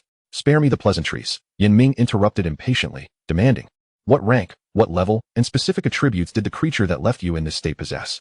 Lu Xingwen regarded him with surprise, astonished that this fellow had also made an appearance. Now was not the time for grievances. He replied, the creatures appear individually. I encountered 2 types in total. One was a fortified LV-25 creature resembling a snail, with robust defense but sluggish movement. I believe any S-level professional could defeat it singularly. However, at the moment of its demise, it inflicts a debuff. The other, named the Feathered Lizard, will pursue you relentlessly. The Feathered Lizard, an LV-25 boss creature, possesses formidable strength. There is a level disparity, and I cannot ascertain its attributes, but I can confirm it excels in strength, agility, and endurance. So, you were expelled from the dungeon by such a pathetic lizard, without even encountering the final boss. Yin Ming sneered. What of the others? They must have perished, correct? What is the dungeon's ceiling value? General Wu queried. 92. Ha, Yin Ming scoffed. Then they are certainly dead. Lu Xingwen. That creature resembling a snail should not be particularly swift, correct? After we enter, let us refrain from slaying the snail, locate our teammates, and then draw out the Feathered Lizard to defeat it together? An excellent strategy, Lu Xingwen replied gravely, but I do not believe that, at our current level, we can defeat the Feathered Lizard even in unison. Lu Xingwen surveyed the surroundings, his gaze settling on Li Yao. He opened his mouth, then sighed deeply, as if to retract his previous statement. Oh, Yin Ming raised an eyebrow, intrigued as he observed Li Yao. He could not decipher this individual. Feeling he did not belong to the category of mere refuse, Lu Xingwen, upon seeing Yin Ming, deemed it impossible to conquer the feathered lizard. Yet, upon encountering Li Yao, he appeared as if he had taken a calming elixir, instantly at ease. An intriguing character indeed. Li Yao, record the name Yin Ming. Let us not dawdle any longer. We shall proceed into the instance without delay. As Mu Yingying observed Lu Xingwen consume a spiritual herb, noting that his chest had returned to normal, she turned to the knight and spoke. Lu Xingwen mentioned the need for a main tank capable of preserving life. Are you up to the task? Can you endure until we locate you? It is possible, but isn't a stronger team preferable? The main tank knight glanced at Li Yao. Li Yao? I have neither seen nor heard of him. In such a challenging instance, there should be no room for incompetence, should there? Then you may leave, Mu Yingying replied bluntly, unwilling to engage in further banter. Do you truly believe you can survive? Like a commander selecting troops. She singled out a main tank from among the newly minted professionals nearby. The chosen individual wore a look of confusion, mixed with joy at being favored. Yet, he recalled how even someone as formidable as Lu Xingwen had sustained injuries. He lacked any escape items with a spatial value exceeding 92. Ultimately, he gritted his teeth and declared, I will give it a try. Suddenly, the military general interjected, isn't this a tad hasty? The SS-ranked main tank's complexion turned a shade resembling that of pig liver. When had he ever been so disregarded? Mu Yingying, the illustrious daughter of the Mu family in the Magic City. He dared not provoke her. All because of this boy? His gaze shifted sharply to Li Yao. The second wave of the assault team was to determine the fate of a city, to decide whether a gateway to the abyss would open. If you possess self-awareness, you ought to withdraw from the team. The coldness in his voice was laden with veiled threats. I am willing to join the assault team, an SS-ranked professional announced. But under one condition, that individual must exit the team. Otherwise, the probability of success cannot be guaranteed. Another SS-ranked professional stepped forward. Yin Ming, Lu Xingwen, Mu Yingying, Yang Ho, Sun Shiji, and I. These 6 constitute the optimal combination. Military General, please consider this carefully. Miss Mu Yingying's opinion is worth heeding. Yet I fear she may be misled by those with ulterior motives. Instantly, a buzz of discussion erupted among the attendees. The military general felt overwhelmed. These newly minted professionals were each more temperamental than the last. Li Yao stood at the center of the crowd, realizing that Mu Yingying had paved the way for him. He needed only to demonstrate a modicum of strength to silence these individuals. In the insect abyss world, a shadow stood amidst a throng of insects, suddenly opening its crimson eyes. To his astonishment, Mu Yingying did not even cast a glance at these individuals, immediately stating, Lu Xingwen, speak. Li Yao must go. This is my opinion. Lu Xingwen regarded Li Yao, nodding in agreement before continuing. You may verify the list of first-time clears for the nightmare level instance in Jiangqing on Xinghai Net right now. Why waste breath explaining to a bunch of rubbish? Yin Ming grumbled impatiently. Form the team. Enter the instance swiftly. LV-22 Inferno Arbiter, SS, invites you to join the team. Do you accept? Immediately, a holographic screen appeared in Li Yao's mind. Following his consent, a series of system notifications chimed in succession. LV-21 Crimson Sword Prison, SS, has joined the team. LV-22 Dreamweaver, SS, has joined the team. LV-22 Undying Apostle, S, has joined the team. LV-20 Abyssal I, SS, has joined the team. Level 20, Dominator? Unknown profession? A look of confusion flickered in Yin Ming's eyes. You can't be telling me you haven't even undergone your second-class transition yet? Humph. I am beginning to doubt whether allowing you into the team was wise. A knowing smile crept onto Yin Ming's lips. Lu Xingwen was no fool, and Mu Yingying was no simpleton. His instincts were seldom mistaken. Thus, there could only be one explanation. Dominator, a brand new SSS-ranked profession. This boy was likely to be extraordinarily formidable. I wish to withdraw from the team. The SS-ranked assassin, Abyssal I, a somewhat frail youth, muttered. The moment he entered, he immediately checked the team panel. Unlike Yin Ming, he did not contemplate deeply. He simply felt as though he had stumbled into a den of thieves. Now wishing to withdraw? Too late. At some unknown moment, Yin Ming, wielding his battle blade, stood before a heap of rubble. The 6 members of the team felt a sudden darkness envelop them. In the chaos, a pale blue screen materialized before them. Entering the feeding cave. Entry requirements. LV-1525, maximum 6-person team. Current difficulty, Nightmare. This Yin Ming fellow. He clearly did not regard the original instance with any seriousness. Outside, observing the disappearance of the 6, the SS-ranked main tank was seething. What did I just hear? A level 20 useless individual. Even if they are SS-ranked, leveling requires an immense amount of experience. Most are currently at LV-22 or LV-23. An unknown profession? What a joke. Every year, there are countless unknown professionals. How many can actually achieve S rank? The other SS-ranked professionals were equally incensed. With such weak abilities and a lack of resources, the military general should have arranged for the professional army earlier. This original instance is likely doomed. The original instance allows for only 2 mistakes. If the discoverer wastes one, and that boy wastes another, should a rift truly erupt. All those innocent civilians who perish will be on his head. Could it be that he is the little boyfriend nurtured by Mu Ying? He certainly has the appearance for it. Once inside, the SS-ranked professionals grew bolder. The newly minted professionals gathered here were all above a rank. Had an SS-ranked individual entered, they would have nothing to say. Yet now they were being told that an unknown profession had joined the second wave of the assault team. Instantly, it felt as if they too could do the same. Military general, what a foolish decision. Is this not tantamount to inviting disaster? Knowing his own limitations, yet still daring to join the second wave of the assault team, he shows a complete disregard for the countless lives at stake. Even if he survives, even if the instance is successfully cleared, he must be detained and stripped of his rewards, to be handed over for the most just trial by the Federation. Exactly. The criticisms continued unabated. The military general's expression darkened further. His anger was not merely due to Li Yao joining the assault team, but stemmed from the realization that these newly minted professionals did not regard the so-called countless lives at stake with any seriousness. Instead, they were envious of the rewards of the original instance falling into the hands of an unknown individual. Chapter 55. The Arrival of the Feathered Lizard. Encountering the feathered lizard. Pursuing the feathered lizard. The soft sound of feet brushing against the solid stone ground echoed in the air. Inside the feeding cave, within the cavernous passage, Li Yao slowly opened his eyes. The nauseating scent of blood and the icy wind howling through the cave made it feel as though he were in a slaughterhouse's freezing chamber. Rubbing his arms, he surveyed his surroundings. The initial location was random. It signified that the professionals entering the instance would be teleported to various corners of the instance at random. This situation predominantly occurs in competitive instances, but it is also present in assault-type instances. The creatures encountered by novice practitioners are unlikely to be particularly formidable. The insect lair begins to reveal itself. Rustling sounds fill the air as a swarm of pitch-black insects materializes within the cavern. At the center stands a spectral figure. What is a ghost? The malevolence, bloodlust, and brutality emanating from it are beyond description, shrouded in an aura of terror. The snail-like entities mentioned by Lu Xingwen must be the lesser monsters lurking within this place. Slaying them would attract the more advanced ling lizards. Yet, Lu Xingwen has misjudged the vast disparity between these two types of monsters. The strength of the ling lizard surpasses his comprehension. Should they converge first, and then collaborate to vanquish this ling lizard? Li Yao follows the tide of insects, traversing the cave, with viscous droplets occasionally falling from above and splattering against him, inducing a sense of discomfort and nausea. Is it truly this simple? Everything possesses a purpose for existence. This is a randomly generated dungeon. The obstacles are merely the easily defeated snail-like monsters spoken of by Lu Xingwen. Practitioners can hardly converge so effortlessly. What then? Is the significance of chance? Li Yao closes his eyes, clearing his mind. He attempts to perceive the positions of others through the flow of energy. His energy swiftly traverses the interior of the cave. A particularly gelatinous creature intrudes upon his sensory awareness. It is pitifully weak. Li Yao's energy glides past this monster. Pausing not far away. 50 meters is my limit. Cold sweat beads on Li Yao's forehead, his expression tightening.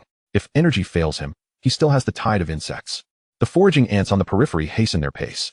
These creatures, possessing minimal combat power and presence, have one advantage. Lacking sufficient numbers, they pose no threat. They are unlikely to attract the attention of other creatures. One by one, the foraging ants disperse, flowing like water through the caverns. As they split at various forks, their numbers dwindle towards the edges. When sufficiently numerous, the foraging ants can cover all the branching tunnels from this point onward. The gelatinous monsters abound, clinging to the cave's ceiling. Their desire to attack is nearly non-existent. Even when swarms of foraging ants surge past, they remain indifferent.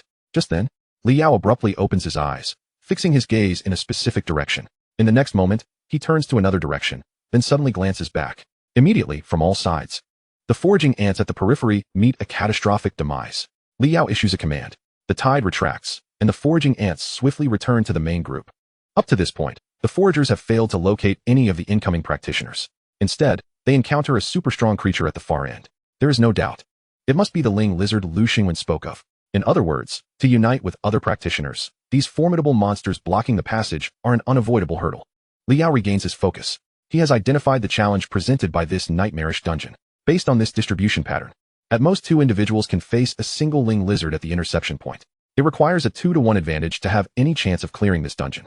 No wonder small-scale dungeons typically comprise 5-member teams, akin to the master-level difficulty of the Howling Prison.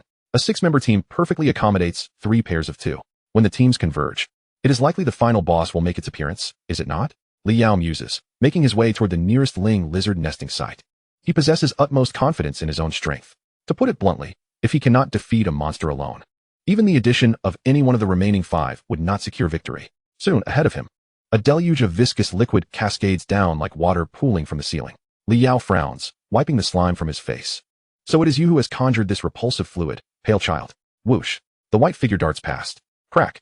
A sharp sound of shattering echoes as 2 halves of a shell-like entity split apart. Kill the giant fruit bug. Experience 007. Collect insect abyss bait 1. Warning. The pale child is coated in a copious amount of fruit bug slime, and a powerful creature is about to pursue. A mutual approach is far simpler than one party playing the fool. Li Yao mutters quietly, proceeding with measured steps. At the same time, a swift shadow hurtles towards Li Yao's position. On another front, Yin Ming, wielding a crimson battle knife, tilts his head slightly to gaze at the snail-like creature dripping slime above him. After a brief moment of distraction, a grin suddenly spreads across his face. If he slays the giant fruit bug, it will surely attract the ling lizard, right? Whoosh. Flames erupt, the battle knife igniting as he slashes towards the sky. Unite? What nonsense about uniting? Which random dungeon allows for such easy convergence? The flames engulf the fruit bug. In Yin Ming's mind, the warning of a powerful creature in pursuit resonates instantly. Come on, let me see just how strong I truly am. Yin Ming spreads his arms wide, revealing an almost ravenous battle spirit. The ling lizard is a super creature of 3 primary attributes, possessing remarkable speed. Li Yao continues to advance proactively. Within 5 minutes, whoosh. Whoosh whoosh. The sound of creatures moving at high speed reverberates from the dark cave ahead. Uncertain of whether the opponent possesses area attack capabilities, Li Yao commands the foraging ants to halt.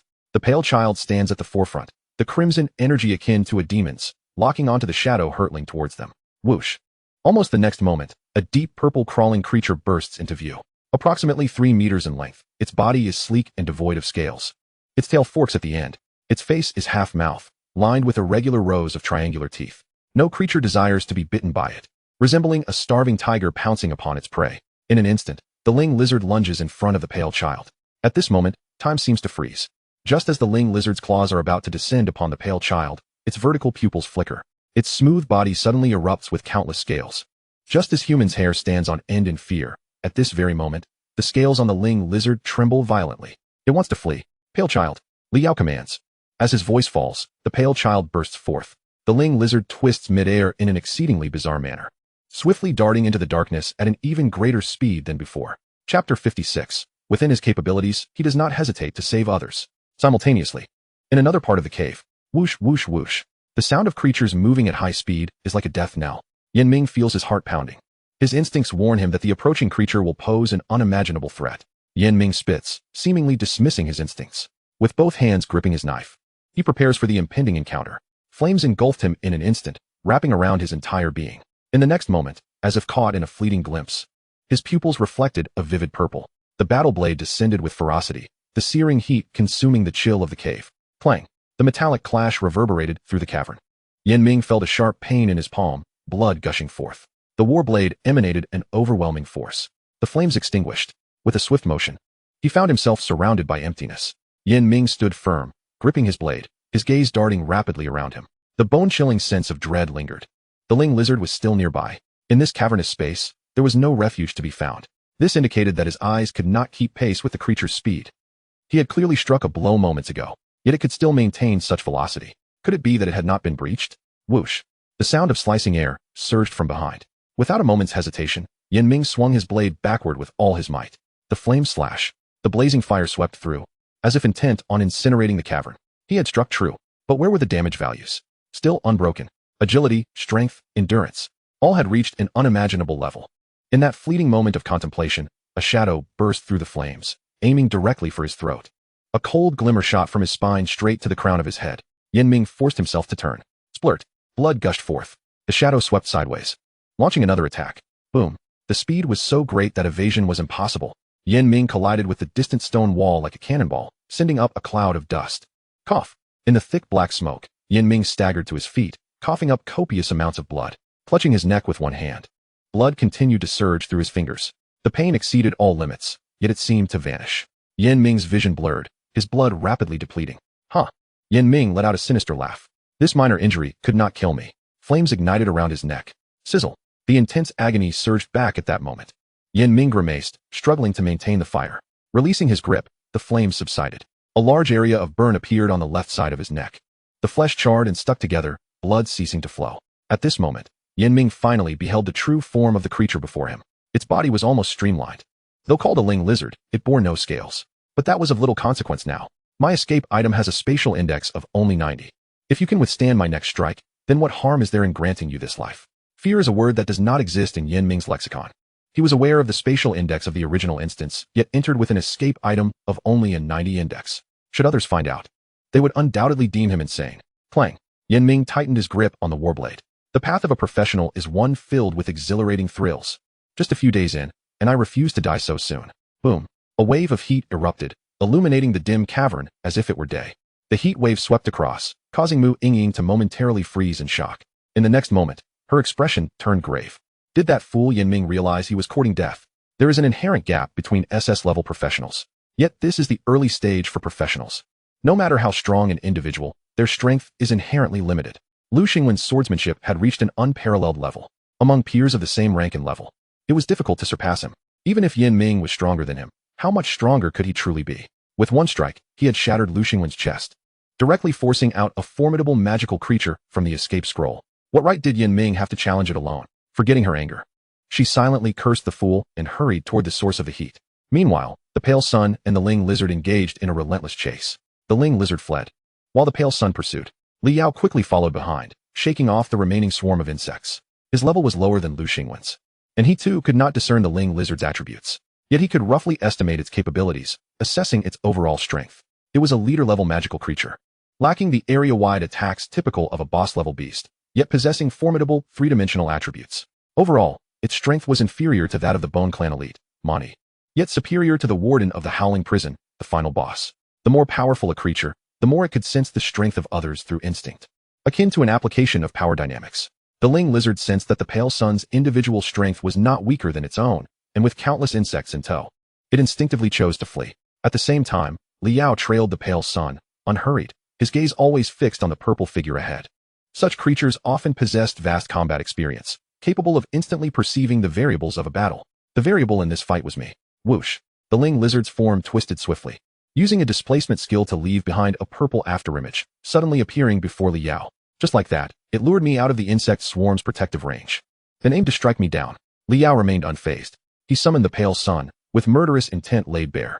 Even if the ling lizard was swifter, he could still track its position. Li Yao raised his hand, empowered by leader's stance, doubling his attack. Attack signifies strength. His fist clenched, he brought it crashing down. Bang!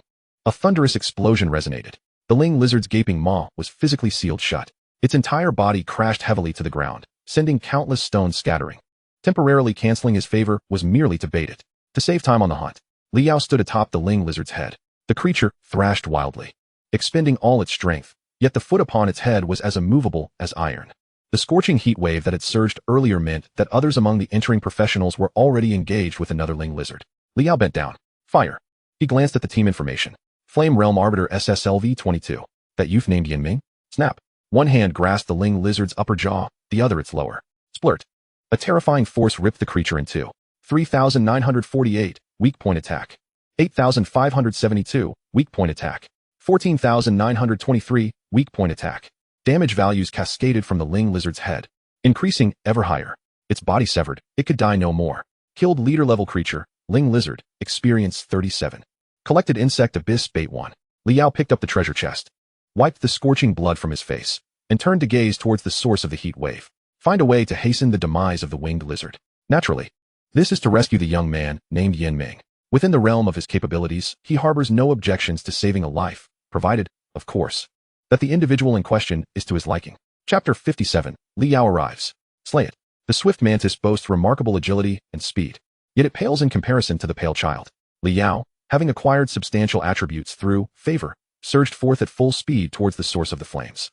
If his conjectures hold true, within the 6-person dungeon, there are 3 winged lizards, 2 per group.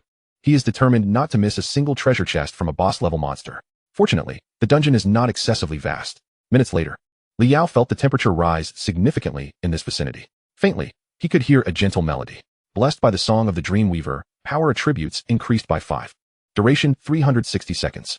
Blessed by the song of the Dreamweaver, agility attributes increased by 5. Duration 360 seconds. A broad area of collective enhancement, elevating all 4 attributes by 5. The Dreamweaver?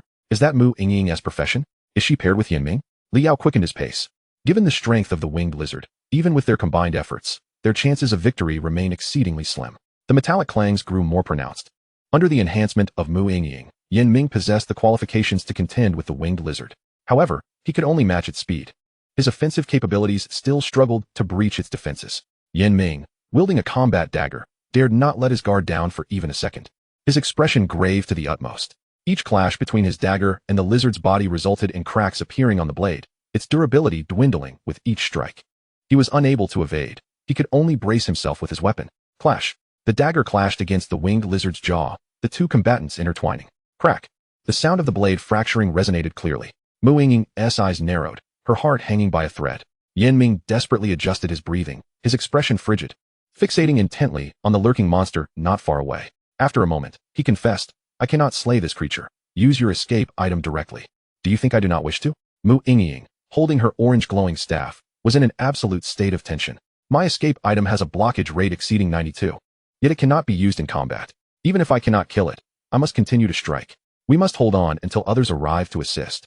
Deep down, she harbored an ominous premonition. The dungeon was not expansive. It took her merely a few minutes to reach the source of the flames and see Yan Ming. Yet now, under her enhancement, Yan Ming had been battling the winged lizard for at least 5 minutes. The momentum and power far surpassed earlier. However, their teammates had yet to arrive in support. They could not afford to wait. Yan Ming charged at the winged lizard.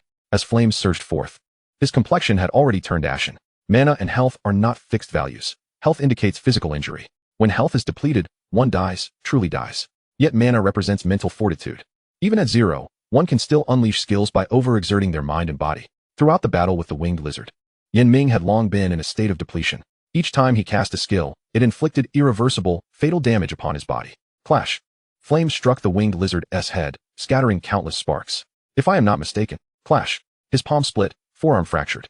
Yan Ming gritted his teeth and continued to swing his blade. Others must defeat at least one winged lizard to reach this place. Otherwise, the strain on his body was too great, and he could no longer exert his full power. Boom. His long blade swung through air.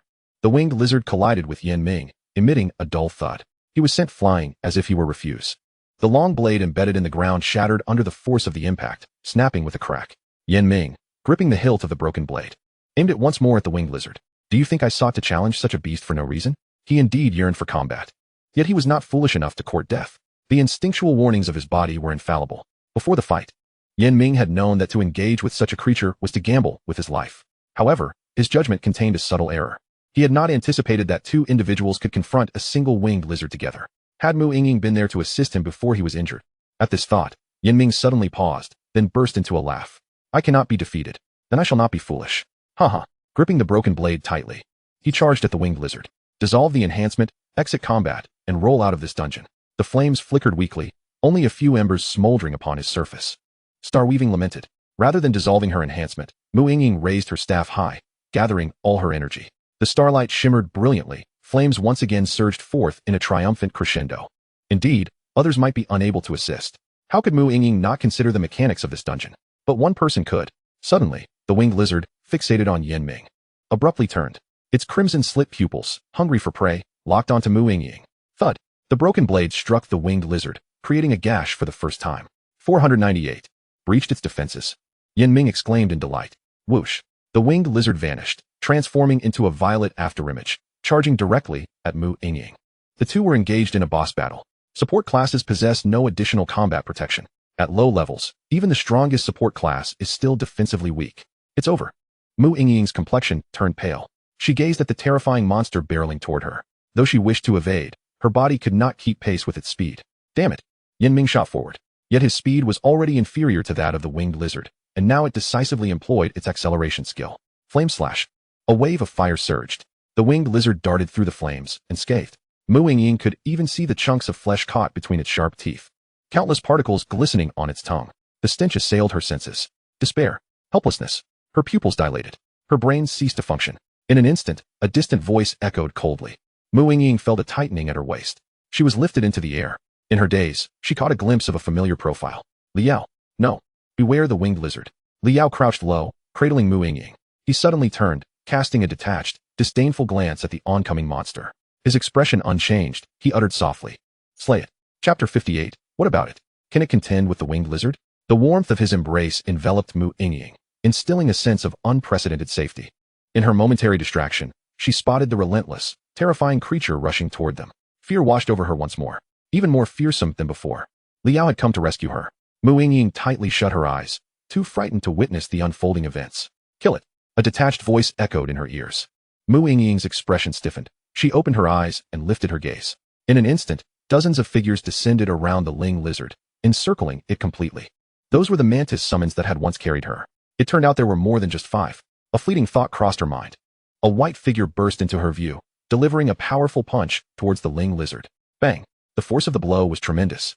The Ling lizard charged forward without holding back. The collision of their powers caused the entire cave to tremble. 28,435, weakness attack. 4,873, in the violent backlash. The pale sun was similarly harmed. The terrifying force forcibly halted the Ling lizard, transforming it into a shapeless mass. The attacks of the swift mantises struck. Clang, clang, clang. The intersecting slashes from dozens of swift mantises flickered back and forth. Splurt. Blood gushed forth. 3,945, weakness attack. 4,672, weakness attack. 3,847, weakness attack. With the target unable to move, every strike was a weakness attack. Far away, flames erupted. Several fireballs shot forth. 6,387, weakness attack. 5,823, weakness attack. The attacks came in waves. As the Ling lizard fell to the ground, countless dark insects swarmed over its body, tearing, gnawing, devouring. 1-1-1. Defeated the boss-level creature. Ling lizard gained 35 experience. Collected bug abyss bait 1. Even without delivering a lethal blow with absolute power. A boss-level creature exceeding LV25 could not withstand the onslaught of the insect tide for even 5 seconds. When the tide receded, a shattered skeleton lay before them. Mu Yingying's mouth gaped open, still unable to close. Liao released her, letting her touch the ground. He approached the skeletal remains and picked up the spoils of battle. Having reached LV20, the output of the combat insect species had also increased. The authority staff and authority earrings provided a plethora of attributes, all amplified by 100 for each insect. Liao estimated that with a reasonable distribution of about 30 combat insects, they could easily crush boss-level creatures like the Ling lizard. Clatter! The sound of metal hitting the ground echoed. The broken blade fell, and upon witnessing the complete demise of the Ling lizard, Yan Ming, who had been suspended in tension, finally relaxed, collapsing onto the ground and losing consciousness. What should we do about this guy? Liao called back. Mu Yingying remained in a daze. Mu Yingying. Mu Yingying shook her head vigorously. What did you say? I asked, what should we do about him? Liao pointed to the unconscious Yan Ming. It's fine, said Mu Yingying, standing up. She was uninjured, merely shaken and still reeling from the shock of the earlier scene that left her momentarily dazed. In a non-combat state, I can use some items to heal. I have some here, let us use them on him first. Once he wakes up, he can return them to me. Saying this, Mu Yingying took out a blood-red spirit plant and tossed it towards Yan Ming. The energy activated, and the spirit plant showered a crimson glow over him. After completing this, Mu Yingying took a deep breath, finally daring to shift her gaze to Liao. To her surprise, Liao was also looking at her. Like a thief caught in the act, she quickly averted her eyes, a blush creeping onto her face. As she calmed down, her mind swirled with chaotic thoughts. Did he just embrace me? In a crisis situation, he had to do that. Indeed, I know that he probably didn't think much of it. Yet, the scene replayed in her mind, warm and reassuring. With her eyes closed, all danger seemed to fade away. Hey! Liao's fist lightly struck Mu Yingying's head, shattering all the pink bubbles in her mind. You keep an eye on him while I go deal with the last Ling lizard. Wait. Mu Yingying covered her head. I can amplify your abilities. Otherwise, let this guy stay here. Since the Ling lizard is already dead, there's no danger. No need, Liao replied, moving away, his voice growing fainter. TCH, Mu Yingying wrinkled her nose, feeling his coldness. Watching Liao disappear into the dim cave corridor, she withdrew her gaze, crouching down to draw circles on the ground out of boredom. Her thoughts had already drifted far away. Liao, oblivious to Mu Yingying's musings, focused entirely on contemplating the original dungeon. He had noted the route they had previously taken. Although there were many forks in the cave, they all led to dead ends. Most importantly, the main path, obstructed by the Ling lizard, was crucial. The layout resembled a king character. The 6 professionals entered the dungeon, respawning at the corners of the king character, with the intersection of the vertical line being approximately where the Ling lizard was located. Thankfully, Mu Yingying and the others were positioned at the very center. Otherwise, on the way to provide support, encountering another Ling lizard would have made it uncertain whether he could rescue Mu Yingying at a critical moment. Now, he simply needed to proceed straight ahead, ignoring any side paths, to locate the last Ling lizard and unlock the final boss. The 2 individuals were still relatively stable, not provoking the Ling lizard. Liao hastened his pace, besides the final boss. He also wanted to try and see if he could use the whaling prison method to shorten the clearing time and lure out the hidden boss of this original dungeon.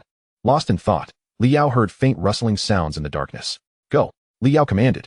Several figures rushed into the darkness. The insect cave appeared, a black tide of insects surging forth. Soon, the cave ahead flickered with light, intermittently flashing as battle erupted. Just then, a sneaky figure approached Liao. Brother, quickly, follow me. There's no time to explain. Liao paused, showing no intention of moving. The young man wore a look of urgency on his face, whispering quickly, the Ling lizard is right here. My class has an extra identification skill. I can see the Ling lizard's attributes. Lu Xing was right. Unless all 6 of us work together, it's impossible to defeat the Ling lizard. We should escape and regroup with the others. Follow me. But keep your voice down and try not to make a sound. While speaking, the young man's eyes darted around, constantly surveying the surroundings. Ready to retreat at the first sign of trouble. Liao was slightly taken aback. The profession of this individual is rather intriguing. He remains so close to the winged lizard, yet it remains oblivious to his presence. Even just moments ago, he approached within a mere 10 meters. And it was only the hidden swift mantis that discerned his location. An assassin class, perhaps? Yes, indeed. Oh dear, now is not the time for such musings.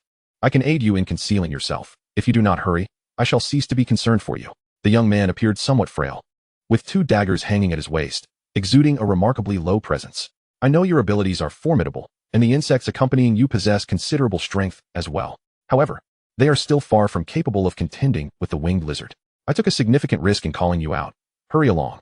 The young man, seemingly disinterested in Liao, turned to retreat into the shadows. Intrigued, Liao pondered how one could find the concealed swift mantis and simultaneously gauge their strength. What about that one? Liao gestured towards the pale child approaching in the distance, one hand clutching a treasure chest while dragging a skeletal remains with the other. Could it possibly engage in battle with the winged lizard? The young man stood dumbfounded. Chapter 59, Unlocking the Treasure Chest. Top-tier armor. Flee. This fellow is even stronger than the winged lizard. Before Liao could fully comprehend the situation, the young man vanished without a trace, leaving no sign of his existence within the cavernous passage. Is this the invisibility of the assassin class? Liao mused, casting a glance at the pale child. Can you locate him? The pale child discarded the remains of the winged lizard onto the ground and extended its sharp claws, pointing in the direction behind Liao. I can find him, but the pale child lacks any skills to break concealment. Why can it perceive him while I cannot? After a moment of contemplation, Liao was unable to reach a conclusion. He accepted the treasure chest from the pale child's other hand. With 3 chests gathered, the final boss awaited.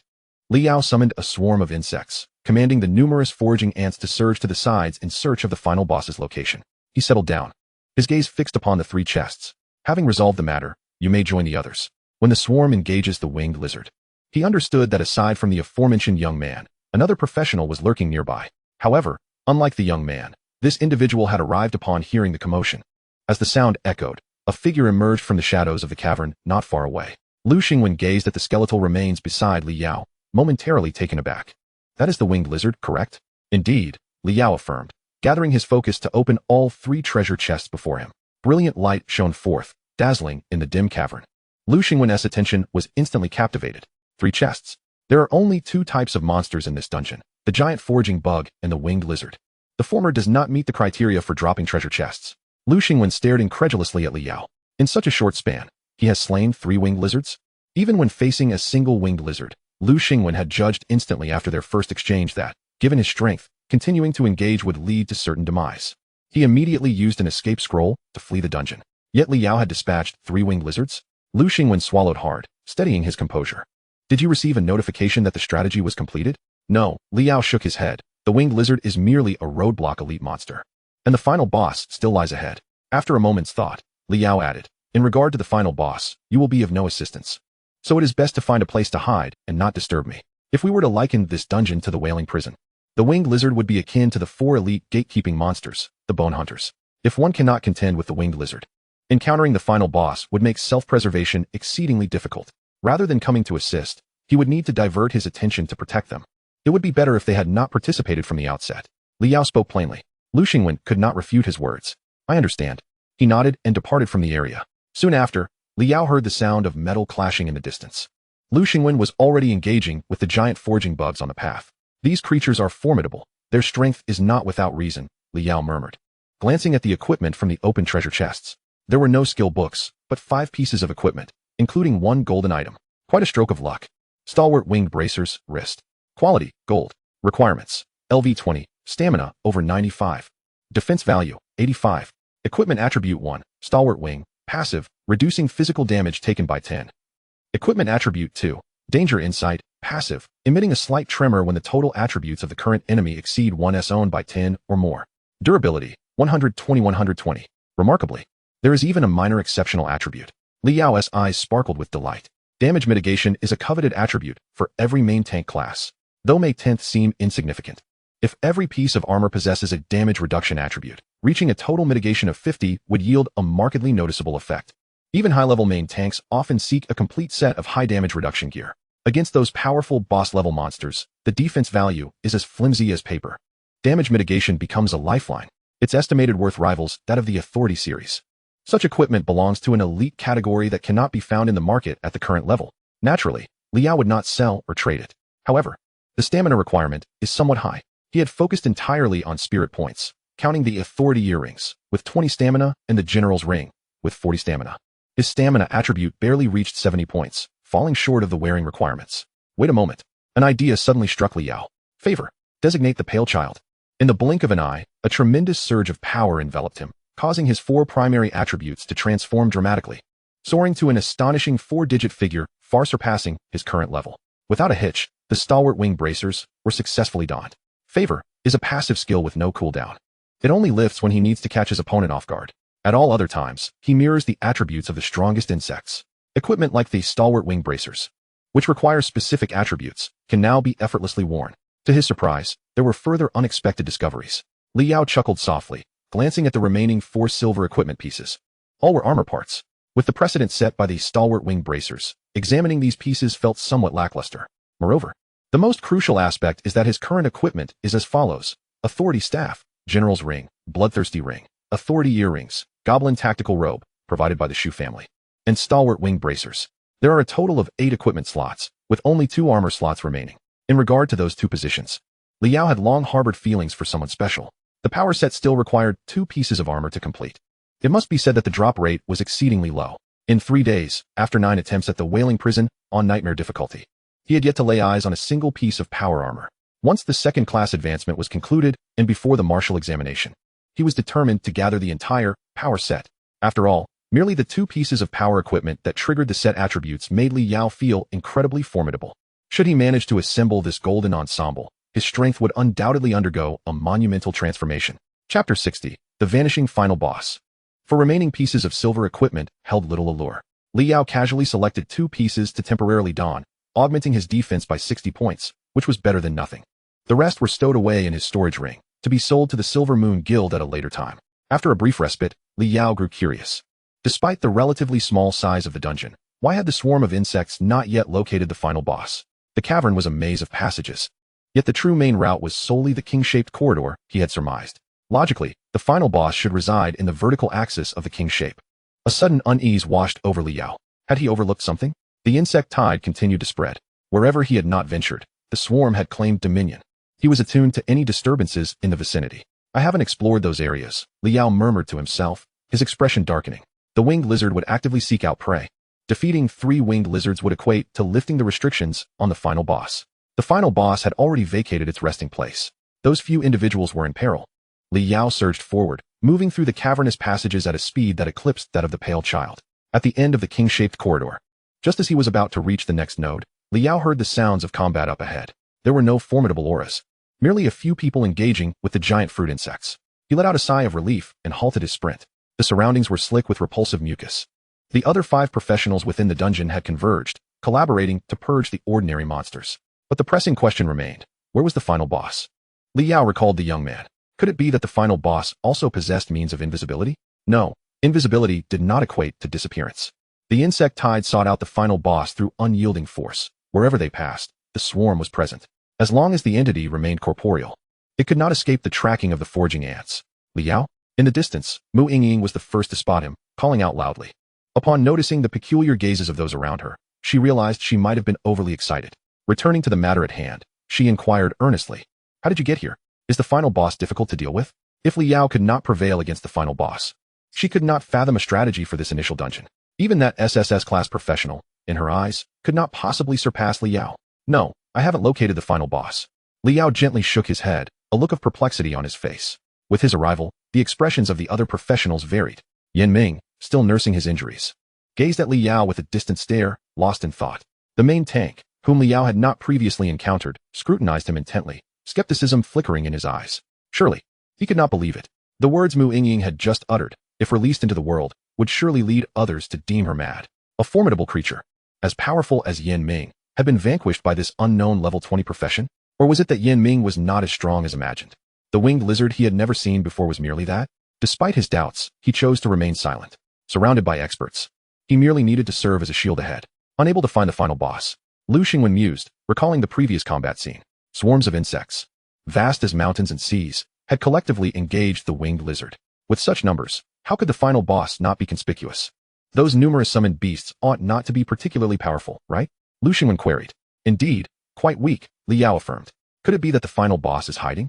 Weakness might correlate with poor sensory capabilities. Those summoned beasts could fail to detect the final boss's location. Should we split up the search? Li Yao interjected. Dividing our efforts may be prudent. If we cannot find it, that's one thing. But should we locate it, you may struggle to endure until I arrive. TCH. Yan Ming spat, his expression darkening, yet he refrained from retorting, for Li Yao's words held truth. At that moment, the insect tide surged forth. The group immediately noticed the pale child leading the charge. Even though it was not their first encounter, they still exhibited expressions of shock and disbelief. The stench of blood, pure and malevolent, flooded their minds. Li Yao sensed something was amiss, but could not articulate it. With the situation as it stood, unable to locate the final boss, he could only endeavor to seek it out himself. Fortunately, this dungeon was not overly expansive. Even a complete exploration would not consume excessive time. Come with me, Li Yao commanded, moving to the front, leading the team in search of the final boss. The group understood that Li Yao was motivated by their safety and voiced no objection, quietly trailing behind. What none noticed was that a young man, who had lingered at the back of the group, the seemingly inconspicuous SSS-class assassin, Yuan Tong, gradually edged forward, inching closer to Li Yao as time passed. Don't crowd, the main tank complained. The young man offered no reply, and the others paid little mind. Just as he took the second position in the group, directly behind Li Yao, the latter suddenly halted. Be cautious. The final boss is nearby. Everyone immediately entered a state of heightened alert. Those who had encountered the winged lizard knew its terror and could only imagine the might of the final boss. Where? Mu Yingying asked in a hushed tone, raising her staff to provide buffs for everyone. Uncertain, but very close. The killing intent perception presented a visual blueprint before him. A crimson dot pulsating in alignment with his current position. Such overwhelming murderous intent could only belong to the final boss. Li Yao scanned his surroundings, and to this moment, he had yet to uncover the opponent's remarkable means of concealment. If a sudden attack were to erupt, it is quite possible that he might meet with disaster as well. The cave was shrouded in darkness, and an atmosphere thick with tension enveloped everyone present, rendering them breathless. Their vision slowly shifted, revealing rocky walls, scattered debris, and the viscous slime clinging to the stones. At the rear, Yan Ming wore a grave expression, though his eyes shimmered with a hint of eagerness. Following him was Mu Yingying, her hands gripping her staff tightly. Despite her anxiety, she displayed no signs of panic. Next came Lu Xingwen and the main tank class. The former held a sword with a calm demeanor, while the latter, brandishing a shield, appeared even more composed than Lu Xingwen. Then there was the inconspicuous young man. No. Wait. Li Yao's gaze sharpened. Beside the youth stood the pale sun. At that moment, on the opposite side of the cave, the youth had been so terrified upon seeing the pale sun that his very soul felt as if it might escape him. How could it be possible that, even by instinct alone, one could remain so close to the pale sun? Suddenly, a surge of murderous intent erupted, almost palpable in its intensity. The youth's eyes became vacant, and in an instant, he appeared beside the pale sun, his hands crossed, deftly wielding a dagger around the pale sun's neck. With a fierce motion, his arm, taut with muscle, yanked back violently. With a sickening sound, weak point attack, 29,378. Weak point attack, 14,523. Violet blood sprayed forth. The pale sun, relying on his formidable biological instincts, executed blink at the last moment, teleporting several meters away, yet still suffered a cut to his neck.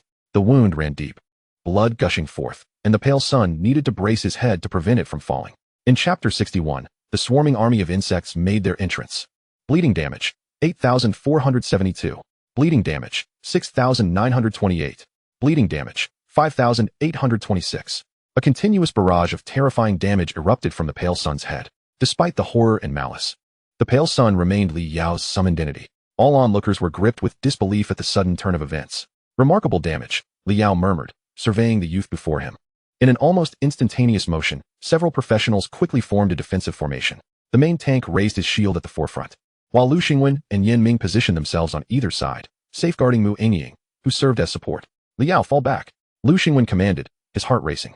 Liang, one of the only two SS-class assassins in the Dragon Kingdom, has been consumed by the final boss. How could he have remained unnoticed among us? To the others, Liao appeared merely as a summoner, and regardless of the strength of his summoned creatures, he was himself exceedingly fragile. Behind the pale sun lay Liao's position, and the final boss could launch a surprise attack at any moment. Suddenly, the youth vanished, entering a state of concealment. However, within Liao's line of sight, a blueprint remained, constantly marking the youth's location. The insect cave erupted forth, with countless dark ants surging out. Rustling sounds filled the air as several foraging ants climbed onto the pale sun's neck, using their sharp mandibles as needles. With a sickening snap, blood splattered as the foraging ants sank their teeth into the wound. The pale sun relinquished his grip on his head, twisting his neck, now covered in insects, and cast a cold, murderous gaze toward a specific spot in the cave. Oh, can he still sense the opponent's position? The location the pale sun fixated on coincided precisely with the red dot on the blueprint. Could the boss's possession of the assassin allow it to replicate skills as well? Liao, this is not the time for such thoughts. Mu Yingying urged anxiously. Get over here. The boss could appear at any moment. The leading main tank retorted coldly. To strategize against the boss, must I remind you of the most basic formation? I no longer believe that this individual, capable of single-handedly defeating the winged lizard, is trustworthy. It seems they were right. Allowing you in here is irresponsible toward this primordial dungeon. Liao made no reply, not even casting a glance in their direction. His entire being was attuned to the impending threat of murderous intent. This boss was unlike the Warden or the Bone Clan elites. It did not excel in direct combat, but instead lurked within the ranks, prioritizing the most significant threat, the pale sun. This indicated a keen level of intelligence and remarkable speed. Just like before, even when sensing the murderous intent, he and the pale sun remained unable to react. Thus, they could only seize the fleeting moment of its attack. Otherwise, with the pale sun's endurance attributes and various pieces of gold and silver armor, he would be safe. But for the others, or any other insects, once targeted, they would be instantaneously slain. The opportunity was singular. Forget it. Let us not concern ourselves with him. Let us focus on defeating the boss, remarked the main tank, observing Liao as he stood there, seemingly dazed. Who has area skills? Find the boss's location. Silence. Yin Ming interjected coldly, watching Liao's retreating figure. He had personally felt the strength of the winged lizard, and had to admit that only this individual seemed capable of handling the final boss. If memory served, in the last moment before he fainted, he had seen Liao arrive at Mu Yingying's side with an extraordinary swiftness, guiding her to safety. Huh. This guy is eerily strong. Be quiet and don't speak. Trash like us ought to seek self-preservation, Yin Ming muttered to himself inwardly. Rustling sounds echoed as the swarm of insects surged forward. The sight before them caused the others to swallow hard. To some extent, the sheer number of these insects was even more terrifying than the boss itself. The group involuntarily took several steps back, ceding the battlefield to the swarm. Neither Liao nor the pale sun revealed that they had already pinpointed the boss's location. An overwhelming mass of foraging ants surged forth. And just as they were about to make contact, the pale sun's eyes shifted. The red dot of murderous intent also moved. Has the target switched to me? In an instant, the youth appeared before Liao. Liao could clearly see the pale sun's face, now contorted and uneven, the lizard-like features beneath the skin faintly visible. In a flash, the two figures flickered simultaneously. The pale sun materialized in front of Liao's original position, directly engaging the boss, while Liao appeared behind the boss. Transforming his hand into a blade, he activated the general's spirit slash, granted by the general's ring. The pale child unleashed its most formidable single-target skill, limb severing. Too terrifying. Unmatched forces struck the boss's neck and abdomen in swift succession. The sound of flesh being sliced echoed ominously. 9,083, weak point attack. 10,492, weak point attack. A head soared away, and the body was cleaved in two. Liao's intention was to inflict significant bodily harm. By leveraging the double attack damage from leader's stance, he aimed to deliver a fatal blow. Thus, he opted not to employ the higher damage, limb severing, but instead utilized general's spirit slash to target the abdomen. However, the outcome was unexpected. Not dead. The critical hit did not trigger, nor was there any experience notification.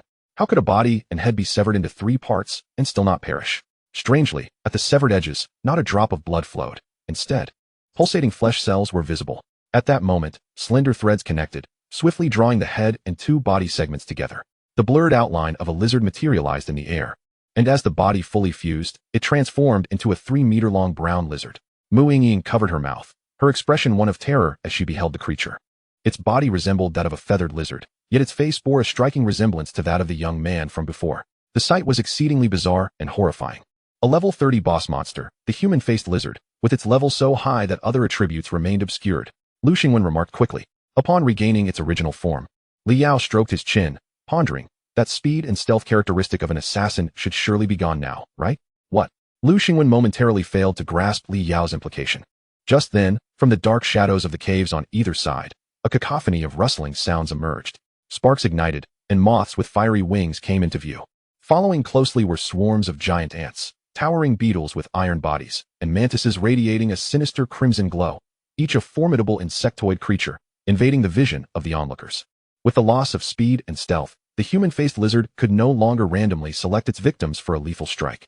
As the master of the insect abyss, it deemed it unnecessary to engage personally with such insignificant creatures. Chapter 62. The entry conditions for the Inferno-level dungeon. The crowd was left dumbfounded, standing frozen in place. Their mouths agape as they beheld the scene before them. The buffet of insects surrounded them, rendering the boss invisible.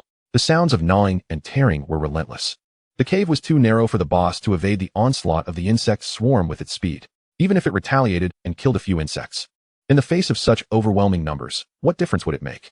The master, Yan Ming murmured, acknowledging Li Yao's profession. The master of the insect race, possessing absolute control over countless swarms. Moreover, it was not merely a matter of authority, Lu Xingwen interjected, but rather an absolute dominion of combat power. He himself possessed the strength to decimate the insect horde. The disparity was indeed disheartening. Disheartening? Yan Ming scoffed. I was right. You are just trash. He gazed at Li Yao's back. In the early stages of a profession, it was normal for there to be discrepancies in strength due to the peculiarities of the profession. If he simply continued to cut down foes, eventually, he would surpass this individual. Lu Xingwen refrained from countering. Despair did not equate to surrender. The chasm-like disparity only fueled his determination. After a while, the sounds of gnawing gradually diminished until they vanished entirely. The swarm dispersed, revealing a skeletal remains before the crowd. You have killed the boss-level monster, human-faced lizard. Experience gained. 5. Collect insect abyss bait. 1. Congratulations to the adventurer team for clearing the initial dungeon, the feeding cave. Overall rating, SSS. Feeding cave dungeon fully accessible. Current available difficulties, normal, hard, master, nightmare, inferno. As one of the pioneers who unlocked the dungeon, you will receive a heavenly Dao reward. Would you like to conceal your identity? Inferno? What level is Inferno? Li Yao pondered. No wonder it was so challenging. There was indeed an Inferno difficulty dungeon. Mu Yingying approached Li Yao's side. Yan Ming inquired. Li Yao, since you conquered the dungeon, do you wish to conceal your identity? Anything goes, Li Yao replied. Yan Ming nodded, casting a deep glance at Li Yao. I owe you a favor. With that, he stepped into the nearby teleportation vortex. A favor? Li Yao suddenly recalled that saving Mu Yingying did not only benefit her. So, does this mean I also owe you a favor? Mu Yingying blinked, seemingly reluctant to acknowledge it. Yes, you do, Li Yao asserted seriously. These individuals were all from top-tier prestigious families. They might not require it, but it would be foolish to pass up the opportunity. Huh, aren't we friends? Mu Yingying displayed an expression of disbelief. What is Inferno difficulty? Li Yao inquired. It is a level above Nightmare difficulty, the highest known difficulty level, and only a few dungeons can be accessed after clearing Nightmare difficulty, Mu Yingying explained. You don't seriously intend to tackle Inferno difficulty, do you? Mu Yingying suddenly recalled something, noticing Li Yao's eager demeanor, which seemed quite plausible. She quickly cautioned. No one has ever successfully cleared Inferno difficulty throughout the history of all adventurers. The leap from Master to Nightmare still has discernible patterns, but from Nightmare to Inferno, no one knows how difficult it truly is. Those who entered never emerged alive. Li Yao nodded thoughtfully. The warning from the other party held merit. Inferno was a difficulty he had never encountered. This meant it had never been disclosed. There was no necessity for ordinary adventurers to be privy to this information. Throughout history, prodigies had emerged in droves, yet none had completed its challenge. Inferno difficulty would undoubtedly be even more formidable than he could imagine. Even if he were to attempt tackling it, he must be thoroughly prepared. Seeing that Li Yao took her words to heart, Mu Yingying breathed a sigh of relief. Li Yao was indeed formidable. Clearing Nightmare difficulty was a mere walk in the park for him. However, Inferno was akin to a legendary existence. Individuals like them, scions of prestigious families, had been instilled from a young age with the terror of Inferno difficulty, almost an instinctive fear. Inferno difficulty was merely a facade, an insurmountable challenge. Well, as long as you understand, Li Yao nodded in acknowledgement, picking up the treasure chest and heading toward the teleportation vortex. Wait a moment, Mu Yingying called out. After we exit, do you want to team up to run through Nightmare difficulty a few more times? Li Yao exhibited a look of skepticism.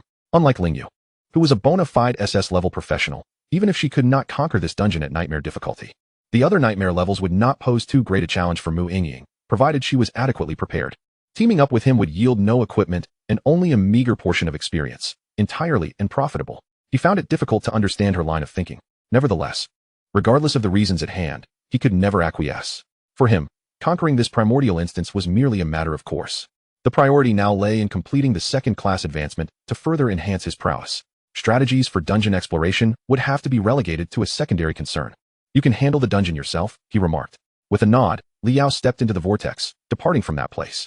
Observing his retreating figure, Mu Yingying pouted and followed him into the swirl.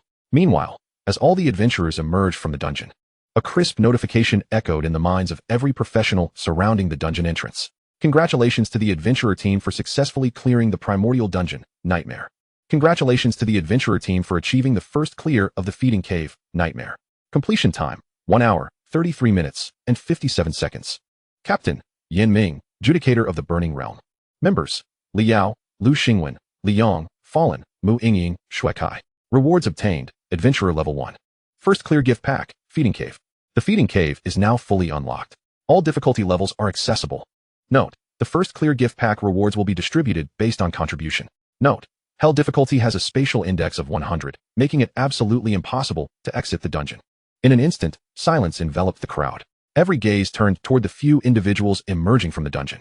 General Wu Jiangwo promptly approached, his expression a mixture of excitement and concern. Yin Ming, how did Liang meet his demise? I'm not sure. For specifics, perhaps you should inquire with him. Yin Ming, wishing to avoid complications, indicated Lu Xingwen beside him. Caught in General Wu's gaze, Lu Xingwen blinked. I'm not clear either. You might want to ask her. There were numerous matters to address regarding the successful clearing of the primordial dungeon. The Federation would dispatch individuals to inquire, seeking to clarify the dungeon's specific difficulty and to distribute rewards to the adventurers. Exceptional professionals like Yin Ming and Lu Xingwen often looked down upon the rewards provided by the Federation, and discussing dungeon matters would only delay their leveling efforts. Naturally, they would prefer to evade such obligations. However, Lu Xingwen genuinely had no insight to offer. Mu Yingying, too, found herself at a loss. She yearned to assist Li Yao with these issues, yet she felt no sense of involvement. Throughout the entire dungeon, aside from slaying a few gigantic fruit worms, it was predominantly Li Yao who orchestrated the conquest. General Wu, you should ask him instead. Before she could finish her sentence, Mu Yingying caught sight of Li Yao and gasped. What are you doing?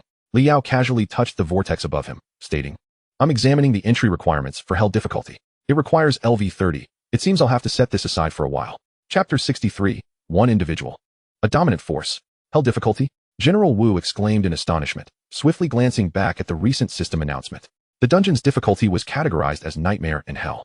Previously immersed in the joy of their successful dungeon conquest and lamenting the loss of an SS-level professional from Dragon Country, he had entirely overlooked the fact that this primordial dungeon boasted a Hell difficulty. A tempest of thoughts surged within General Wu. He scrutinized the three young professionals before him. Lu Xingwen and Mu Yingying appeared somewhat disheveled, yet Yin Ming bore severe injuries, particularly extensive burns around his neck, numerous shattered bones, and countless external wounds alongside significant internal damage. That he was able to stand there was solely due to some mystical artifact sustaining his breath. Instances of Hell difficulty commencing as Nightmare primordial dungeons had not been unheard of in history. Each occurrence nearly signified the demise of a city, relegated to the desolate outskirts. The sole successful conquest was achieved by the foremost adventurer of Blue Star during his youth, leading a team to triumph. Little did he expect that these three individuals before him could also conquer such a primordial dungeon. This led him to conclude that this year's new generation of adventurers might be the most formidable in recent years. The evaluations from the higher-ups regarding these three would likely soar even higher. Unbeknownst to them, the thoughts of General Wu were racing. Mu Yingying quickly approached Li Yao, pouting in annoyance. Look, what are you looking at? Didn't we agree that Hell difficulty was off limits? No matter how formidable you are, there's no way you can conquer a Hell difficulty dungeon. As she spoke, Mu Yingying recalled Li Yao's unfathomable power, nearly unprecedented, beyond imagination. Her words faltered, at least suggesting he should team up with several SS-level professionals. Conquering a Hell difficulty dungeon was not only a pursuit for Dragon Country, if he so desired. Organizing a team led by SS-level professionals on a global scale was not impossible. Ultimately, he must never enter a Hell dungeon alone. As she concluded, her voice carried an undertone of desperation. Even Li Yao was somewhat taken aback. Yet, he could sense her goodwill. Just as he was about to respond, a voice suddenly rang out from the crowd. Isn't clearing a Nightmare primordial dungeon enough? You're still contemplating Hell difficulty? Do you even understand what Hell difficulty entails? An SS-level main tank professional interjected. He had been waiting outside the dungeon. Not only him. When Li Yao and the others entered, There were countless professionals outside. And now the crowd had swelled even further. "General Wu, this is your negligence," remarked a disgruntled SS-level professional. "I made it clear that I could arrive within 30 minutes at most. Why allow an unknown professional to enter? It's fine if the dungeon was cleared successfully. But if it hadn't, wouldn't the lives of tens of thousands of citizens in South City hang in the balance on account of this kid?" He had actually arrived long before. The moment Lu Xingwen escaped the dungeon in critical condition, he had been standing at the outer edge of the crowd. As an esteemed SS-level professional, he should be enjoying the finest moments. There was no need for him to risk himself for a bunch of commoners in South City. Yet now, witnessing the successful dungeon clearance, the implications of Primordial and Nightmare, each significant in its own right, were enough to compel any professional to fight tooth and nail. The compounded benefits falling into the hands of an inconspicuous newcomer was a bitter pill for him to swallow. Thus, he immediately devised a way to stake his claim.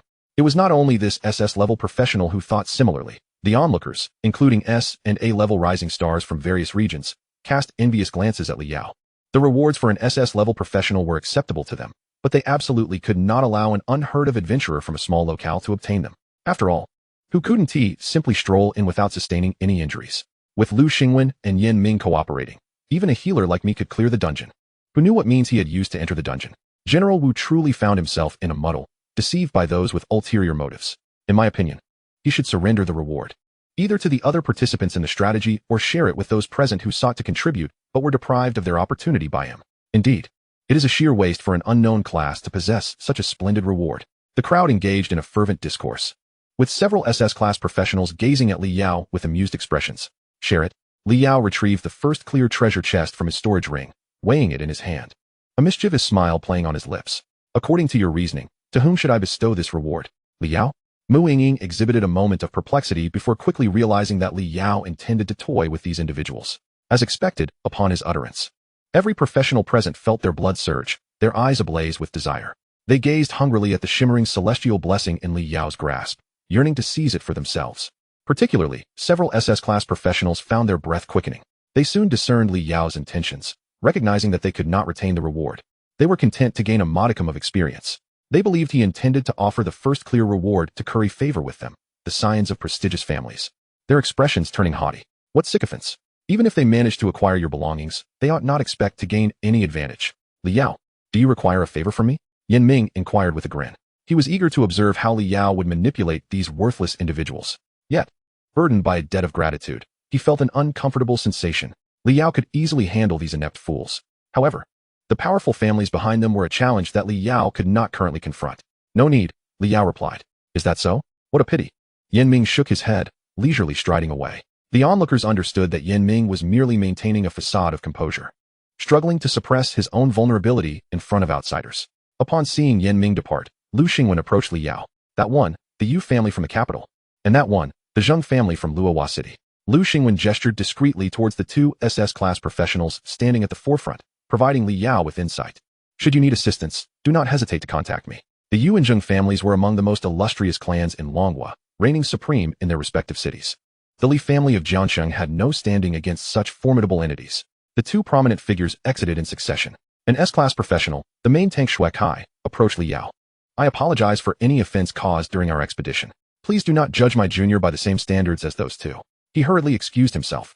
Having witnessed Li Yao vanquishing the final boss, any disdain he previously harbored had dissipated entirely. He understood well that although Li Yao's current circumstances, even within the Li family, could be described as meager, one day, when Li Yao truly flourished, he would become a force to be reckoned with. Chapter 64. The Zheng family's belongings are not for others to covet. Li Yao nodded gently, indicating that he bore no grudge over previous matters.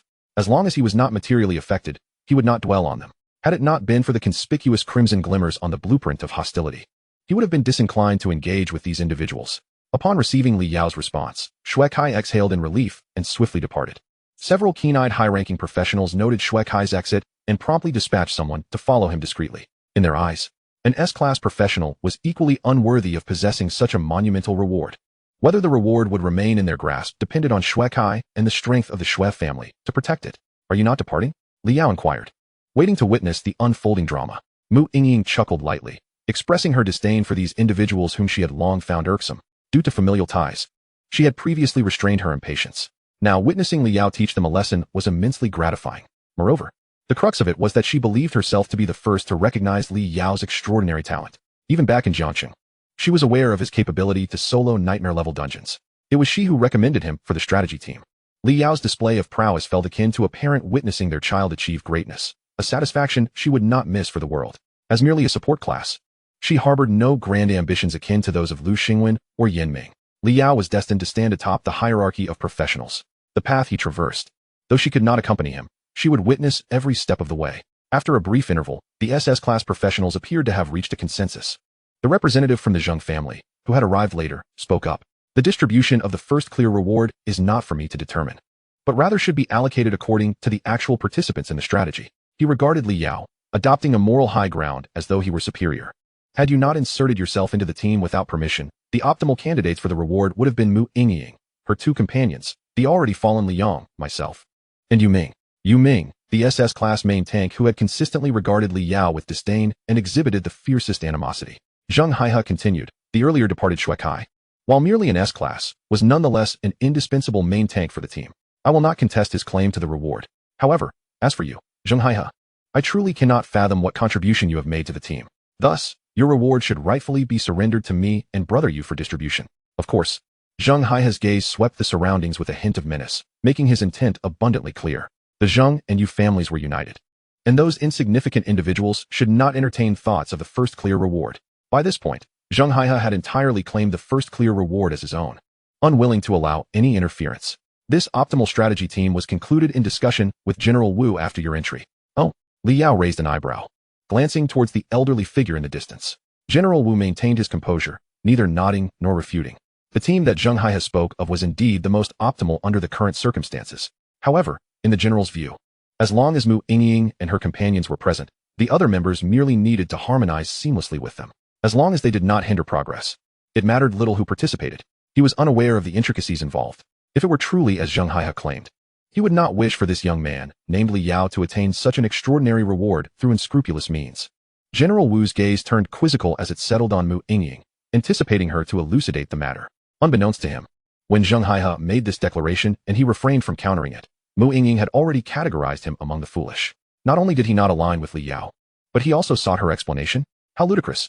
Prepare to be struck down. Enough of the pleasantries, hand over the items.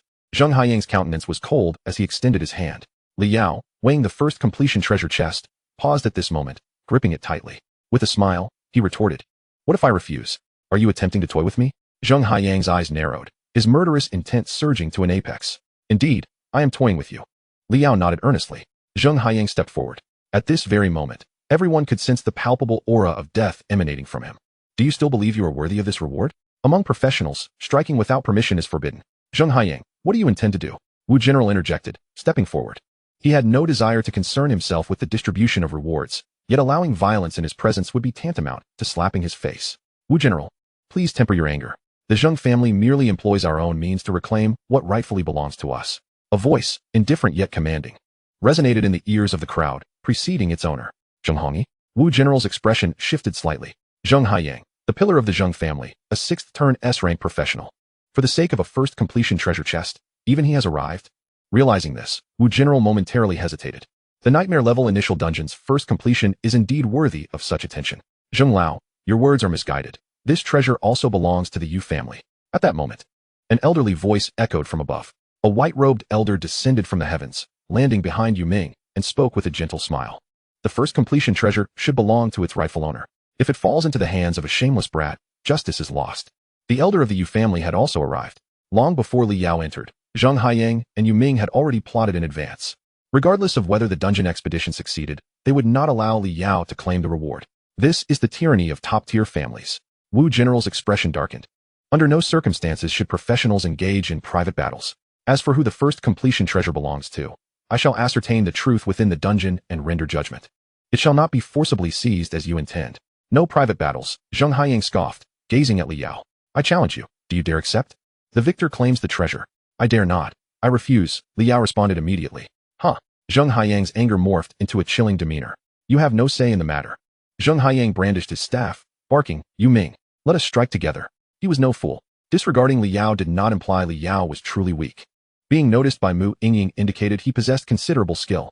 Completing the nightmare-level dungeon in Jiangxing was not a mere fabrication by Mu Yingying. The two would attack in unison, ensuring they had no worries behind them. Observing the two charging forth, the surrounding professionals gasped in astonishment, marveling at Zheng Haiyang's audacity while also acknowledging the prowess of his methods. Just as Wu General prepared to intervene, he was obstructed by the two elders working in tandem. Wu General, do not involve yourself in the affairs of the younger generation. Haiyang's methods of reclaiming his belongings are indeed somewhat inappropriate. Afterward, you may impose whatever punishment you wish. But for now, our Zheng family's possessions will not be tainted by outsiders. Chapter 65, Slaying Two SS-Rank Professionals. Mu Yingying's decision. Thus, if I privately engage other professionals, even if I kill them, could it be considered self-defense? Li Yao inquired softly. Mu Yingying was momentarily taken aback. She only just realized that Li Yao had provoked Zheng Haiyang with the intent to kill him. Indeed, their objective is the first completion reward, which rightfully belongs to you. They are merely resorting to forceful theft. Even if you kill them, there is no culpability. However, Mu Yingying hesitated to voice her thoughts. Zheng Haiyang and Yu Ming, the most outstanding prodigies of their respective top-tier families, would retaliate with a vengeance that could surpass the Federation's penalties. Moreover, was it truly necessary to resort to murder? Li Yao remained silent. He understood Mu Yingying's concerns. The reward's theft had a significant impact on him, igniting a murderous intent within him. Those who sought to kill him would not escape his wrath. The two factors compounded. Zheng Haiyang and Yu Ming had already entered his kill list. With a flicker of thought, several blazing moths descended, a wave of heat enveloping the area. As a magic-based professional, Zheng Haiyang instantly sensed the terrifying energy contained within. Yu Ming, assist me. Without hesitation, Yu Ming activated the Holy Light Guardian skill. A flash of golden light illuminated the scene as he charged towards Zheng Haiyang, wielding his shield with a speed that even outpaced a fireball. Blink. A white figure silently descended. In that fleeting moment, Yu Ming's pupils dilated in horror as he beheld something terrifying. What is this entity? It can keep pace with the Holy Light Guardian's speed? This is a displacement skill. Divine protection. The scions of prestigious families, while arrogant, each possessed considerable strength. Their privileged upbringing afforded them the finest training from a young age. Even among professionals of the same rank, they often surpassed ordinary practitioners in prowess. In a critical moment, Yu Ming deployed his strongest defensive skill. However, as the radiance blazed, bam! A forceful punch sent both Yu Ming and his shield crashing into the earth. Boom! Dust and debris erupted, shaking the entire ground. All high-ranking professionals present felt a sudden jolt as a surge of malevolent energy condensed in the air. Terrifying, cold, imbued with endless murderous intent. Demon fiends, exterminate. Zheng Hongyi's voice rang out sharply. Before he could make a move, a blaze of fire obscured his vision. Zheng Hongyi's pupils constricted to pinpricks, followed by a flood of blood vessels, the veins on his neck bulging. You dare? Boom. Flames erupted. Without Yu Ming's support, a magic-based professional could not possibly evade the concentrated assault of the blazing moths. 1593, 3058, weak point attack. 874. With a crack, the magical shield Zheng Haiyang had summoned shattered. 4852, critical hit. The fireballs rained down relentlessly, inflicting increasingly devastating damage, demonstrating that Zheng Haiyang's body had been reduced to tatters. Each strike delivered substantial harm. The subsequent fireballs caused no further damage, signifying one thing. I will kill you. I will kill you. Zheng Hongyi's fury erupted like an awakened ancient beast, surging past Wu General and darting towards Li Yao like a bolt of lightning. The pressure emanating from the sixth-turn professional rendered Li Yao nearly immobile. In an instant, dozens of rock-armored insects appeared before Li Yao. Insects. Zheng Hongyi casually swiped his hand, unleashing a shockwave. More than 10 rock beetles were instantaneously reduced to ashes. Simultaneously, this afforded Li Yao a fleeting moment of respite. He executed a rapid retreat.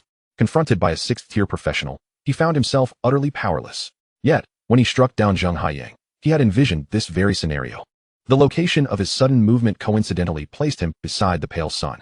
The Pale Sun embraced the ruler before employing instant step once more, teleporting to the farthest possible distance. Do you believe you can escape? Zheng Hongyi's speed surpassed all expectations. Even with a displacement skill, in less than a second, he appeared right before Li Yao. Energy coalesced, and there was no mercy. If he could not avenge Zheng Haiyang today, upon returning to the Zheng family, it would be his own demise. Halt! The battlefield was in constant flux. General Wu intervened, standing before Zheng Hongyi. It was a grave taboo for high-tier professionals to strike at low-tier ones. Should you slay him, even the Zheng family would be unable to protect you. In his fury, Zheng Hongyi paid no heed to such warnings.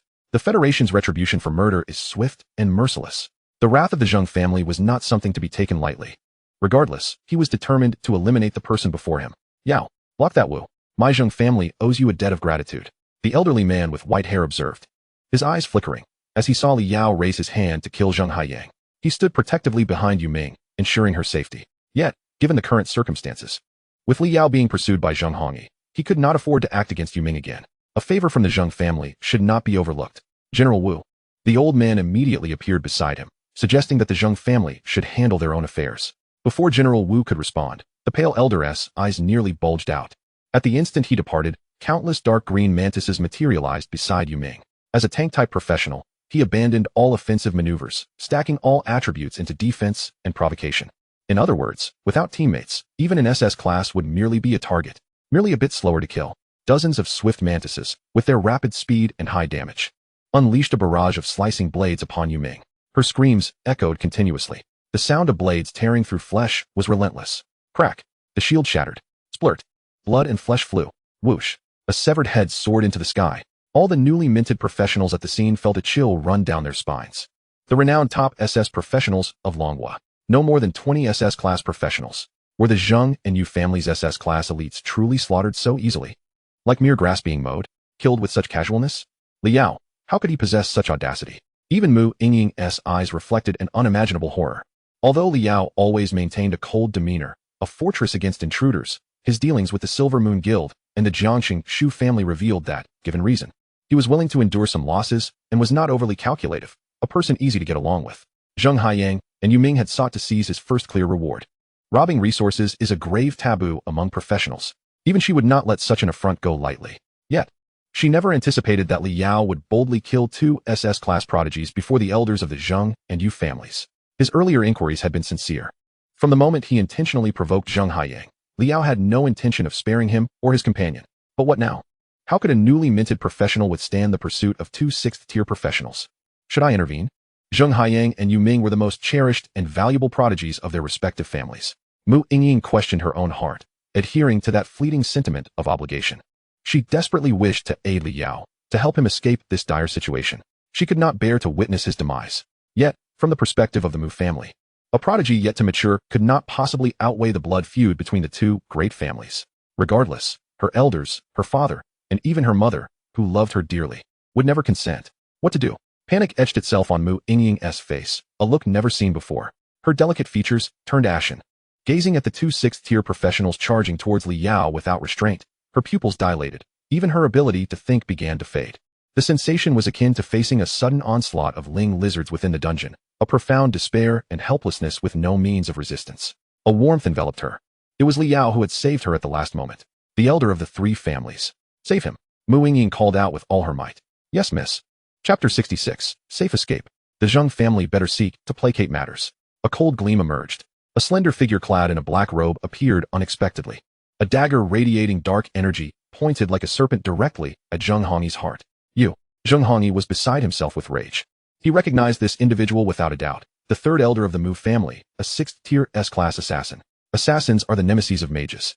Energy surged forth as a brilliant light clashed with the dagger. Boom. Energy erupted, careening everything in its path, creating a circular pit over 100 meters in diameter. Had he truly held back? Zheng Hongyi's eyes blazed with fury. Do you wish to kill me? The 3 elders only revealed their eyes beyond the robe. Their demeanor as frigid as ice. You did not hold back either. Zheng Hongyi cast a glance at the ever-receding figure of Li Yao. Yu Lao, what are you waiting for? Do you not wish to avenge Yu Ming? Yu Ming surged forward. Even as a heavy cavalry-type professional, her speed was astonishing. In the blink of an eye, she was behind Li Yao. Zheng Hongyi's cold gaze fell upon the 3 elders.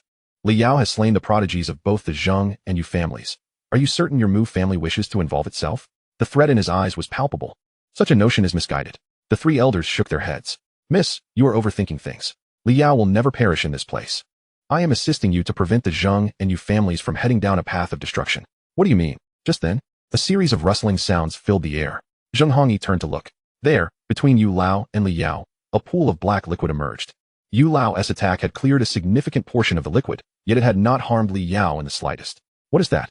Bugs. What a staggering number. Zheng Hongyi's eyes widened in horror. Li Yao once again executed that strange displacement skill.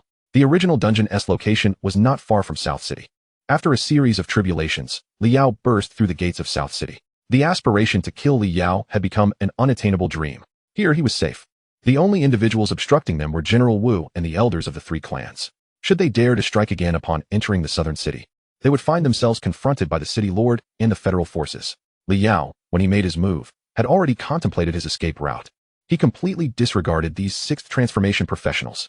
What is Li Yao's strength? Elder Sen inquired, his tone laced with intrigue. Zheng Hongyi faltered momentarily. Once he regained his composure, he comprehended the extent of Li Yao's extraordinary prowess. Under such circumstances, to have slain 2 SS-level professionals and escaped unscathed, one must possess an indomitable spirit, formidable strength, and audacity in equal measure. A person of such caliber likely did not factor in the support of the 3 clan elders and General Wu. He was confident in his own ability to elude 2 sixth transformation professionals. It was highly probable that he harbored additional hidden cards yet to be revealed. Elder Sen posed another question. Do you believe that this first clear reward is rightfully Li Yao's? You, the Zheng and Yu families, acted against Li Yao under such unfounded pretenses. I believe that had the Mu family not intervened, the one to strike would likely have been you, which the Zheng family would struggle to endure. Zheng Hongyi's pupils constricted. He understood the implication of Elder San's words. Behind Li Yao stood other forces. Who could they be? What major city's elite faction? No. Li Yao was born in Jiang City, the second son of the Li family, later cast out from it. His life's path was transparent, akin to a blank slate. He could not possibly have other factions backing him. There was only one possibility. The Dragon Kingdom Federation. Cold sweat drenched his back. Such a young prodigy was invaluable to the Dragon Kingdom. As long as he had not committed any heinous acts, he could roam freely within the realm. And today's events clearly illustrated that the Zheng and Yu families were simply taking advantage of their power. Damn it, why didn't this brat reveal his strength sooner? He has led my Zheng family into such a predicament. Zheng Hongyi seethed, placing all blame upon Li Yao. How so? Elder San's tone dripped with mockery. Do you still believe that the Mu family is to blame? Humph. Zheng Hongyi scoffed. Li Yao indiscriminately slaughtered 2 SS-level prodigies. It is only natural for my Zheng and Yu families to take action. The Federation is clear in its distinctions. My Zheng family has nothing to fear when standing on the righteous side, so what is there to dread? Elder San sneered disdainfully. Is that so? How shameless. To seize the rewards cleanly while only accusing Li Yao of murder? Do you truly think the higher-ups are fools? Zheng Hongyi ceased to engage with Elder San. Flying back to the side of Zheng Haiyang's lifeless body, gazing at the charred remains, he found not even a complete corpse. His fury surged once more. If Li Yao were to survive, would that not allow anyone to defile the Zheng family at will? As long as he could eliminate Li Yao, he could revert to old methods, shifting the blame onto an individual to bear the consequences. Would the Federation act against the Zheng family for the sake of a deceased? Upon witnessing Li Yao's safe escape, Mu Yingying breathed a sigh of relief. Elder San was beside her.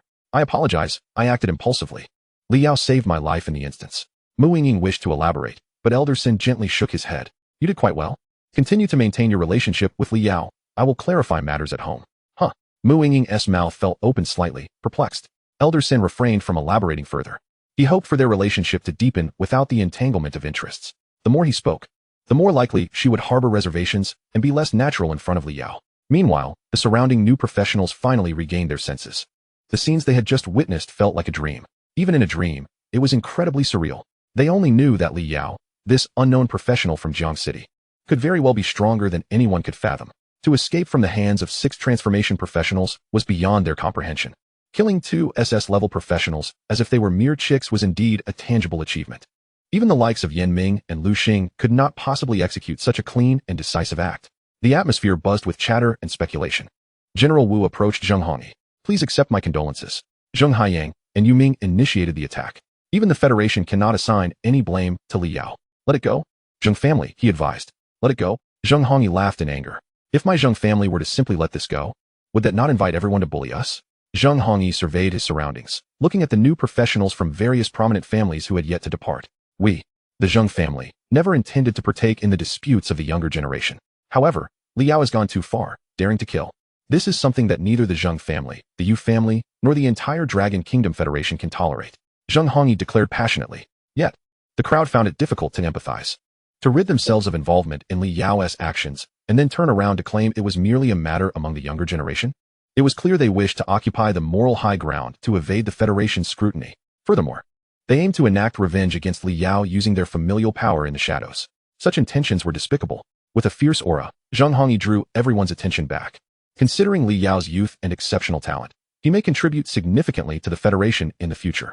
As long as he is willing to come to my Zheng and Yu families to apologize and acknowledge his transgressions, it is not entirely impossible to forgive his mistakes. Upon hearing this, the entire assembly fell into a moment of stunned silence, only to quickly grasp the underlying motive. If Li Yao were to apologize, within the territories of the Zheng and Yu families, he would have to surrender the first clear reward to escape. Zheng Hongyi intended to convey this message through them, allowing Li Yao to realize the potential for forgiveness. They sought to prevent him from activating the first clear reward prematurely, while the reward chest could change ownership. The more precious the items obtained, the higher the probability of them possessing binding characteristics. Moreover, certain skill books, once learned, would be lost forever. As for Zheng Hongyi's notion of forgiveness, it was not difficult to comprehend. If they could obtain the first clear reward, the Zheng family could cultivate another prodigy akin to Zheng Haiyang. Li Yao's displayed talents were evident. There was no need to risk facing consequences from the Federation by taking action against him. To Li Yao, this was undoubtedly the most prudent course of action. The Zheng and Yu families stood as towering peaks. Without any backing, aspiring to climb or even reach their summits was akin to an insurmountable task. These two premier families could, at any moment, cause Li Yao to vanish from existence. To survive, he had no choice but to relinquish the first clear reward.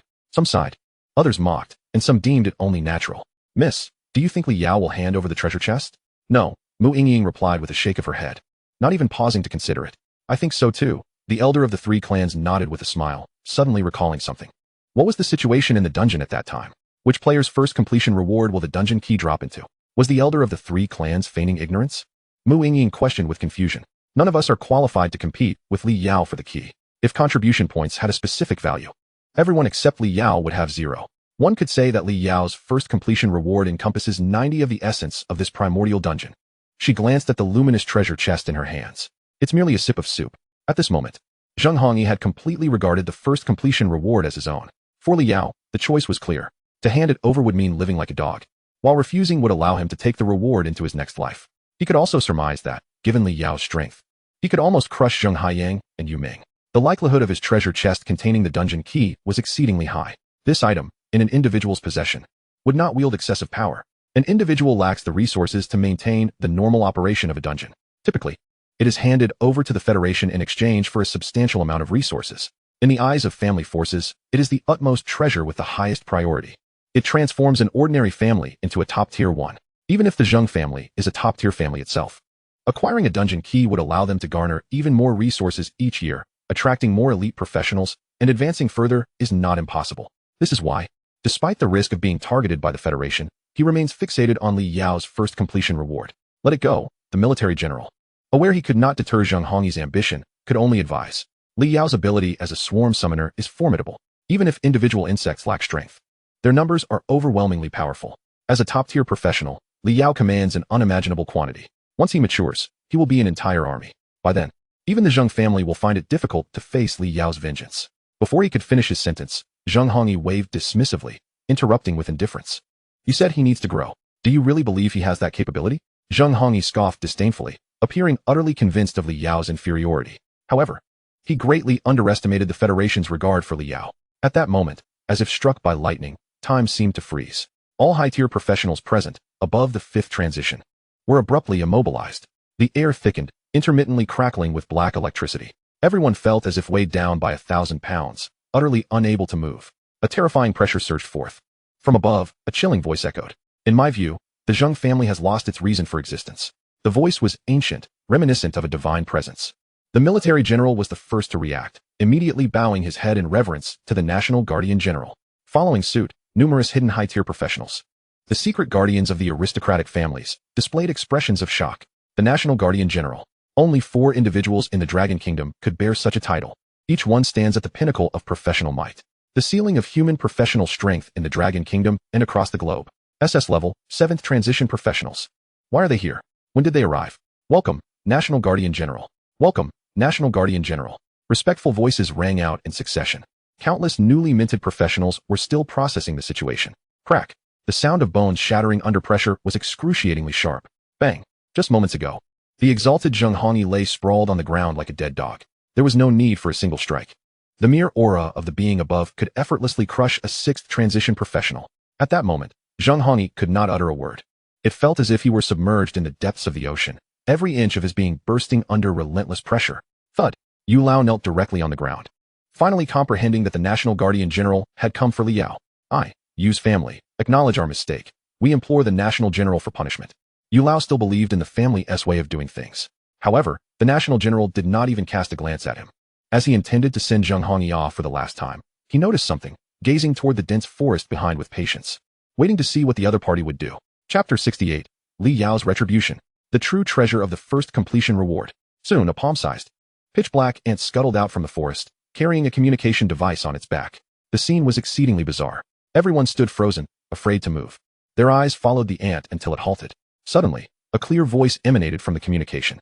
The first completion reward has been activated as follows. Key to the Feeding Cave Dungeon, an S-level assassin skill book.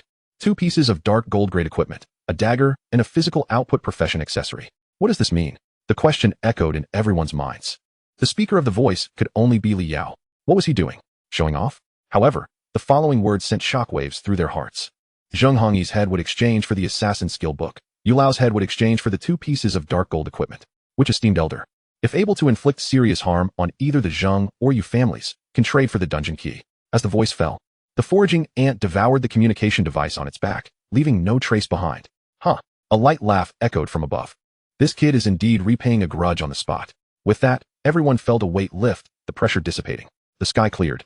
Yet everyone felt as if they had emerged from a dream, unable to shake off the previous scene. Immediately, gasps of astonishment filled the air. The National Guardian General personally visited for Li Yao, offering a bounty on Zheng Hongyi's head for the first completion reward. A tempest brewed within their hearts, leaving them utterly unsettled. The military general Yu Lao, still shaken, watched the direction in which the National Guardian General had departed, pondering whether this was appropriate. Offering bounties on lives is strictly prohibited by Federation law. Yes, indeed. The military general nodded earnestly. Please inform me, Yu Lao, who is issuing the bounty on lives? I shall dispatch personnel to apprehend him immediately. Yu Lao's expression faltered. The communication had been entirely consumed by that insect. Everyone knew it was Li Yao. But where was the evidence? There were indeed numerous flaws. Yet the one initiating the bounty was Li Yao. Even the National Guardian General merely smiled. Who would dare to apprehend him? The military general gazed mockingly at his counterpart. Previously, when the other party attempted to reason with you, you resorted to underhanded tactics. Now that they have employed such tactics, you wish to engage in discourse? Have you taken all the favorable outcomes for yourself? Even the general of the state has chosen to disregard this matter. Naturally, he sees no reason to intervene. Let those who wish to take charge do so. As for the Zheng and Yu families, he was unaware. Zheng Hongyi and old Yu were unlikely to survive the night. Shaking his head, the general paid no further attention and returned to the military encampment. In the distance, Mu Yingying's mouth hung agape. The general of the state, whom she had only heard of through her elders, had unexpectedly made an appearance due to Li Yao today. The 3 clan elders. This must be a significant setback for Li Yao, wouldn't it? To vent his frustrations, he sacrificed the initial completion reward of a primordial dungeon. Was that not a tad impulsive? The elder of the 3 clans chuckled and shook his head. Miss, you have the Mu family backing you. If you were to obtain the initial completion reward, there would be no need for such actions. Li Yao, on the other hand, believed he had no one but the lurking wolves at his back.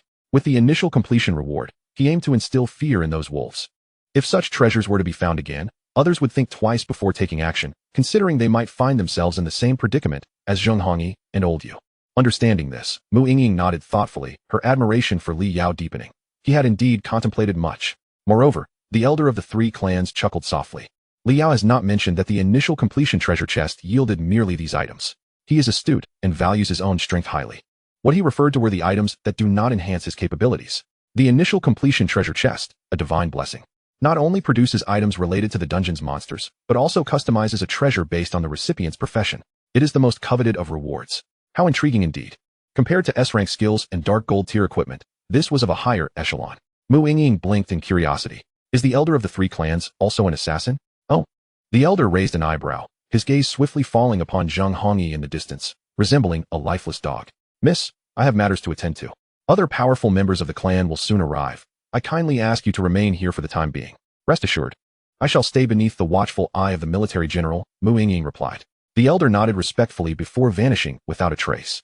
Meanwhile, upon entering the southern city, Li Yao quickly exited once more. In his view, remaining in the southern city was akin to standing in plain sight.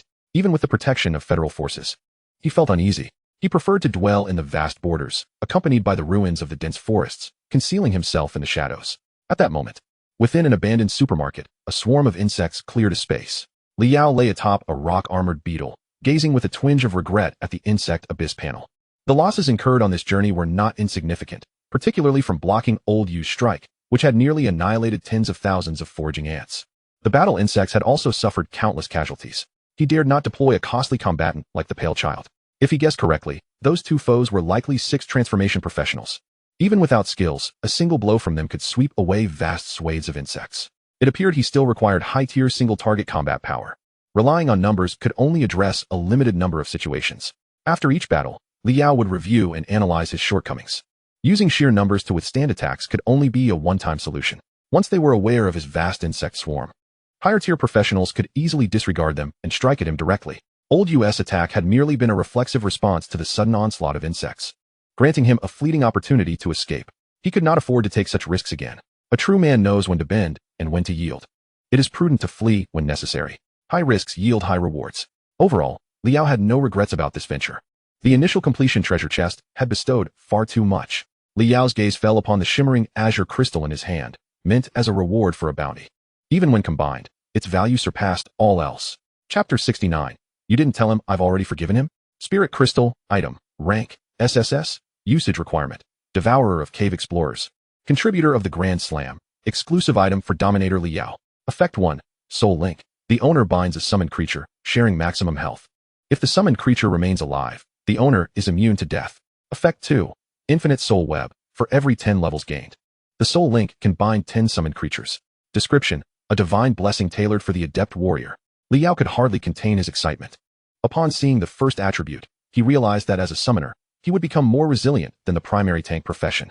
Simply binding a single resilient combat insect would allow him to enjoy the vast health pool of the insect race, enhancing his defensive attributes through equipment and exponentially amplifying the quality of his health. Upon seeing the second attribute, he understood that as long as he leveled up, he would become a true immortal summoner. For every 10 levels, the number of bound summoned creatures would multiply tenfold. With an infinite insect race, he would possess infinite health. The description was indeed accurate. This item was crafted specifically for him. Only he could maximize the potential of both attributes. Moreover, it did not occupy any equipment slots. As an item, a binding type object, as long as it was carried, even if placed in a storage ring, it would remain effective indefinitely. Binding would not be lost in any manner. Even if others obtained it, it would merely be a beautiful crystal with no practical use. He would not need to worry about replacements or losses. It was akin to having two permanent attributes that surpassed those of others. Liao carefully placed it into his storage ring. With this precedent set, he would find ways to participate in every primordial dungeon henceforth. There was no choice. The rewards were simply too generous. With the Soul Link, he could bind the Pale Child. Currently, it was still a first transformation creature, and the endurance attribute of the rock-armored beetle had not yet surpassed that of other insect types. In other words, it was not more resilient than the Pale Child. Binding the Pale Child was indeed the best option.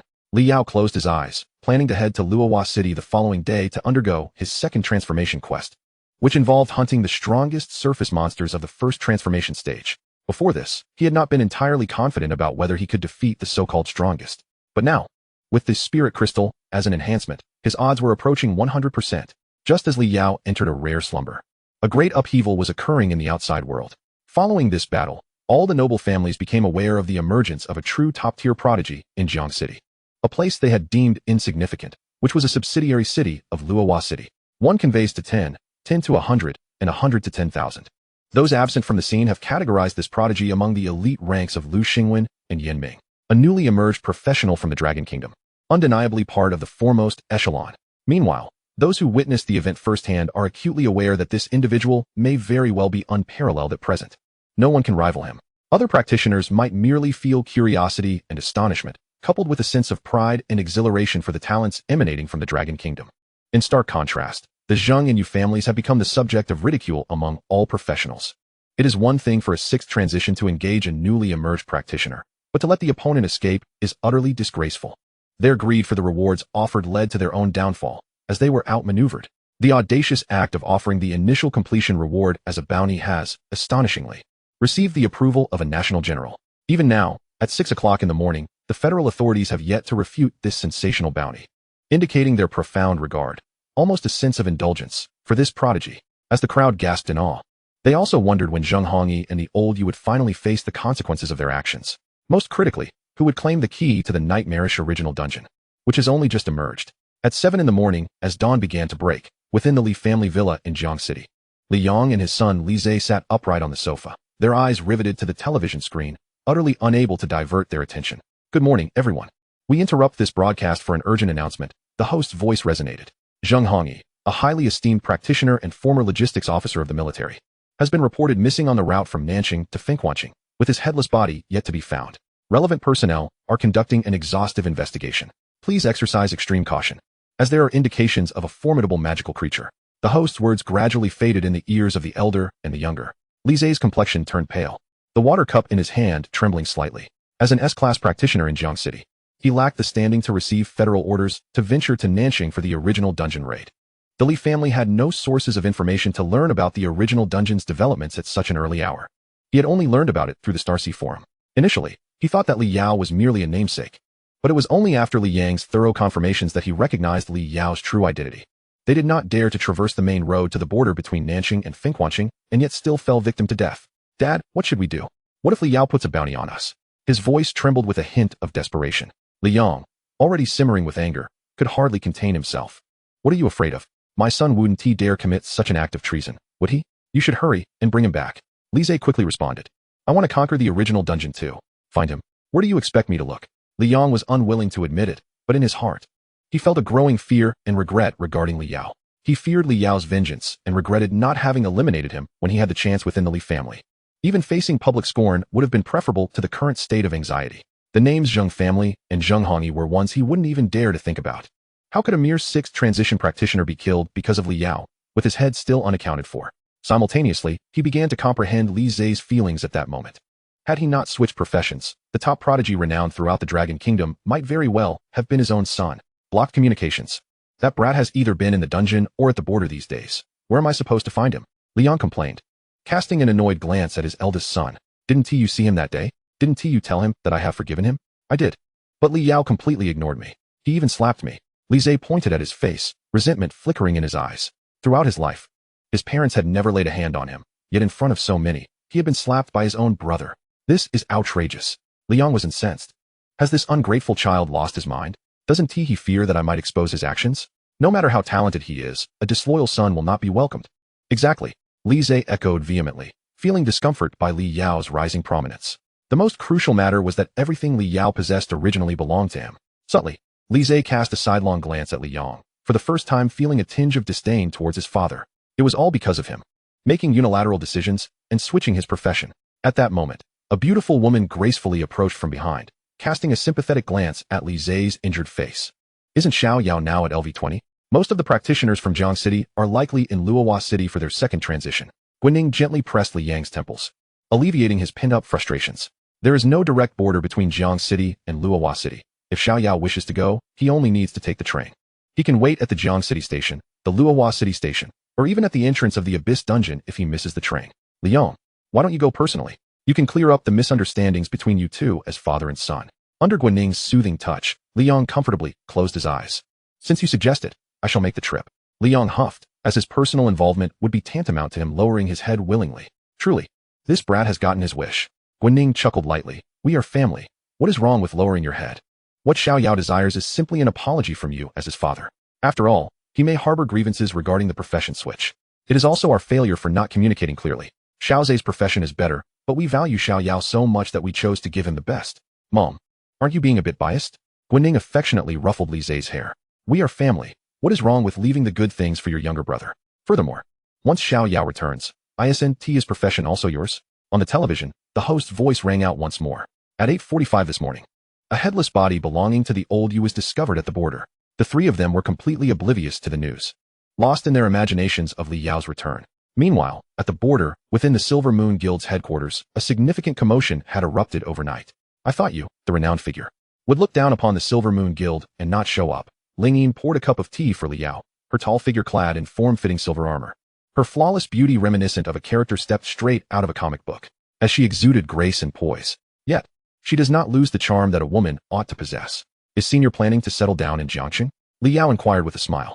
Just as he was about to leave, Ling Yin returned to her seat, gazing at the young man before her with a sense of unreality.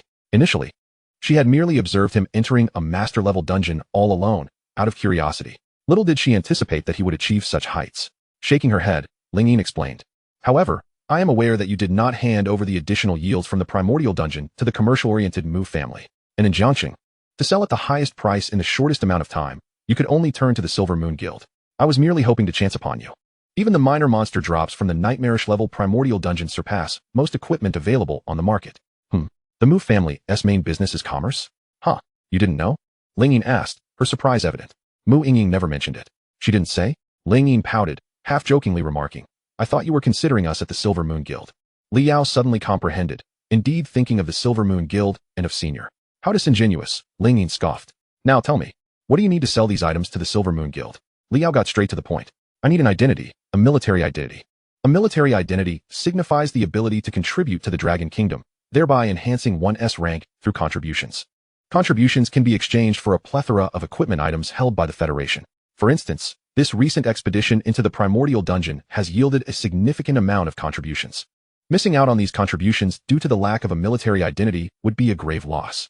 There are two conventional paths to enter the military: serving for 2 years or attending a military academy, both of which consume considerable time. Ling Yin, hailing from the King's Pavilion, should have the necessary connections in this regard. As expected, Ling Yin quickly grasped Liao's intentions. "Within 2 days. I can secure this for you before your contributions are finalized, but it will only be at the soldier level. Anything higher is beyond my capability." "That suffices," Liao replied plainly. He emptied his storage ring of all unnecessary silver-grade equipment. Contributions equate to currency and even exceed it. He did not care for rank or status. He merely needed a vessel to contain his contributions. "What do you wish to exchange for?" Ling Yin's gaze was fixated on the equipment laid out before her. "Money. I suppose silver-grade equipment won't fetch anything of real value." Liao shrugged nonchalantly. He had already outgrown silver-grade gear. This visit was solely for the military identity. "A bold move," Ling Yin exclaimed exaggeratedly. "Rest assured, I will definitely offer you a price that surpasses the Star Sea trading network. With Senior handling matters, I naturally trust her." Liao left his identification and provided her with his address. The Abyss of the Underground, unlike the dungeons in Jiangqing, is situated within the city itself. Luohua City is vast and possesses a sufficient number of dungeons. This address is a tavern adjacent to the dungeon hall in Luohua City. Ling Yin glanced at the detailed address. "In 2 days, your identification will surely be delivered. Then, shall we meet at the martial examination?" "Yes, at the martial examination," Liao said as he exited the temporary residence. Throughout, he had not glimpsed Ling Yu. The martial examination loomed ahead. New practitioners were exerting themselves in the dungeons to enhance their strength, including himself. Now, he too must hasten to Luohua City for his second transition. After taking a taxi to the station, upon disembarking, Liao spotted a familiar face approaching him, clad in a simple short-sleeve shirt and shorts. Her striking features exuded a youthful aura. Her long, fair legs were the piece de resistance, captivating all surrounding men. "Liao, I have been waiting for you. Why didn't you inform me earlier?" Liao asked. "I was afraid you would decline." Mu Yingying blinked playfully. "Come on, let us get in the car. I'll drive you to Luohua City. Let us discuss business first." Luohua City is not far from Jiangqing, yet it is certainly not close either, a drive of at least 3 hours. It would be remiss to waste the time of an SS-level practitioner personally escorting him. Hey, a stunning beauty like me came all this way to see you, and you're just brushing me off?" Mu Yingying exclaimed, a hint of urgency in her voice. "Besides, you can't expect me to pull that out in broad daylight, can you?" Chapter 71, Arrival at Luohua City. Dungeon Park. Liao followed Mu Yingying into the car. As soon as he entered, he detected a faint scent of blood. In the back seat, there lay a half-meter-high brown box, from which the odor emanated. Mu Yingying took the driver's seat and headed towards Luohua City. Zheng Hongyi's head, you must admit, is easier to handle when he is severely injured. But the other competitors are no trifling matter. Even the 3 clans' elders had to summon several 5th transition practitioners to seize this head from the many strong contenders. The other head, belonging to a more senior individual, was snatched by the group from the Li family. Noticing Li Yao's puzzled expression, Mu Yingying nodded. "Yes.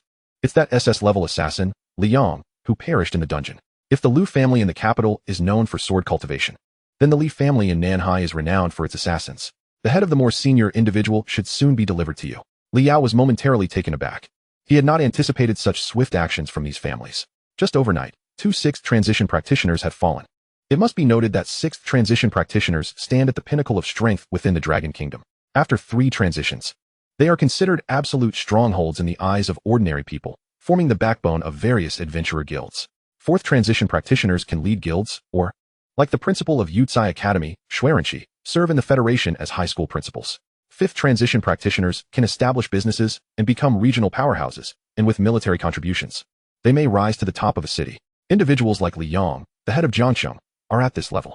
Yet 6th transition practitioners are nearly non-existent in a small city like Jiangqing. The strength of major families is often gauged by the number of 6th transition practitioners they possess. The initial rewards for bounties on heads have been offered. He had contemplated success, but realized it would consume considerable time. "You just mentioned that Zheng Hongyi was severely injured. Who inflicted that injury?" Li Yao pondered if this was the main reason. "You don't know? Should I?" Li Yao replied, perplexed. Mu Yingying considered, as Lu Xingwen mentioned. The Federation has been treating you like a wild tiger in training. They say you're a formidable force that disapproves of Zheng family antics. Liao nodded thoughtfully. Although Mu Yingying's words were vague, he could surmise the situation. The upper echelons of the Federation. This was also why he had displayed his talents without reservation. For him now, the strength of a nation is formidable. At the very least, possessing talent ensures that he does not face unfair treatment. Liao refrained from further inquiries, placing his skill book and 2 pieces of dark gold-grade equipment in the back seat. These 2 pieces of equipment. Could you kindly deliver them to the Li family on my behalf? There is no need for them to make a special trip just to see me. Even as she drove, Mu Yingying extended her hand to gather the items from the back into her storage ring. These are indeed valuable treasures. The usually composed elders of the 3 clans have discreetly urged me several times. However, Mu Yingying cast a sidelong glance at Liao, indicating that there is a price for acquiring such good fortune. Oh, Liao raised an eyebrow.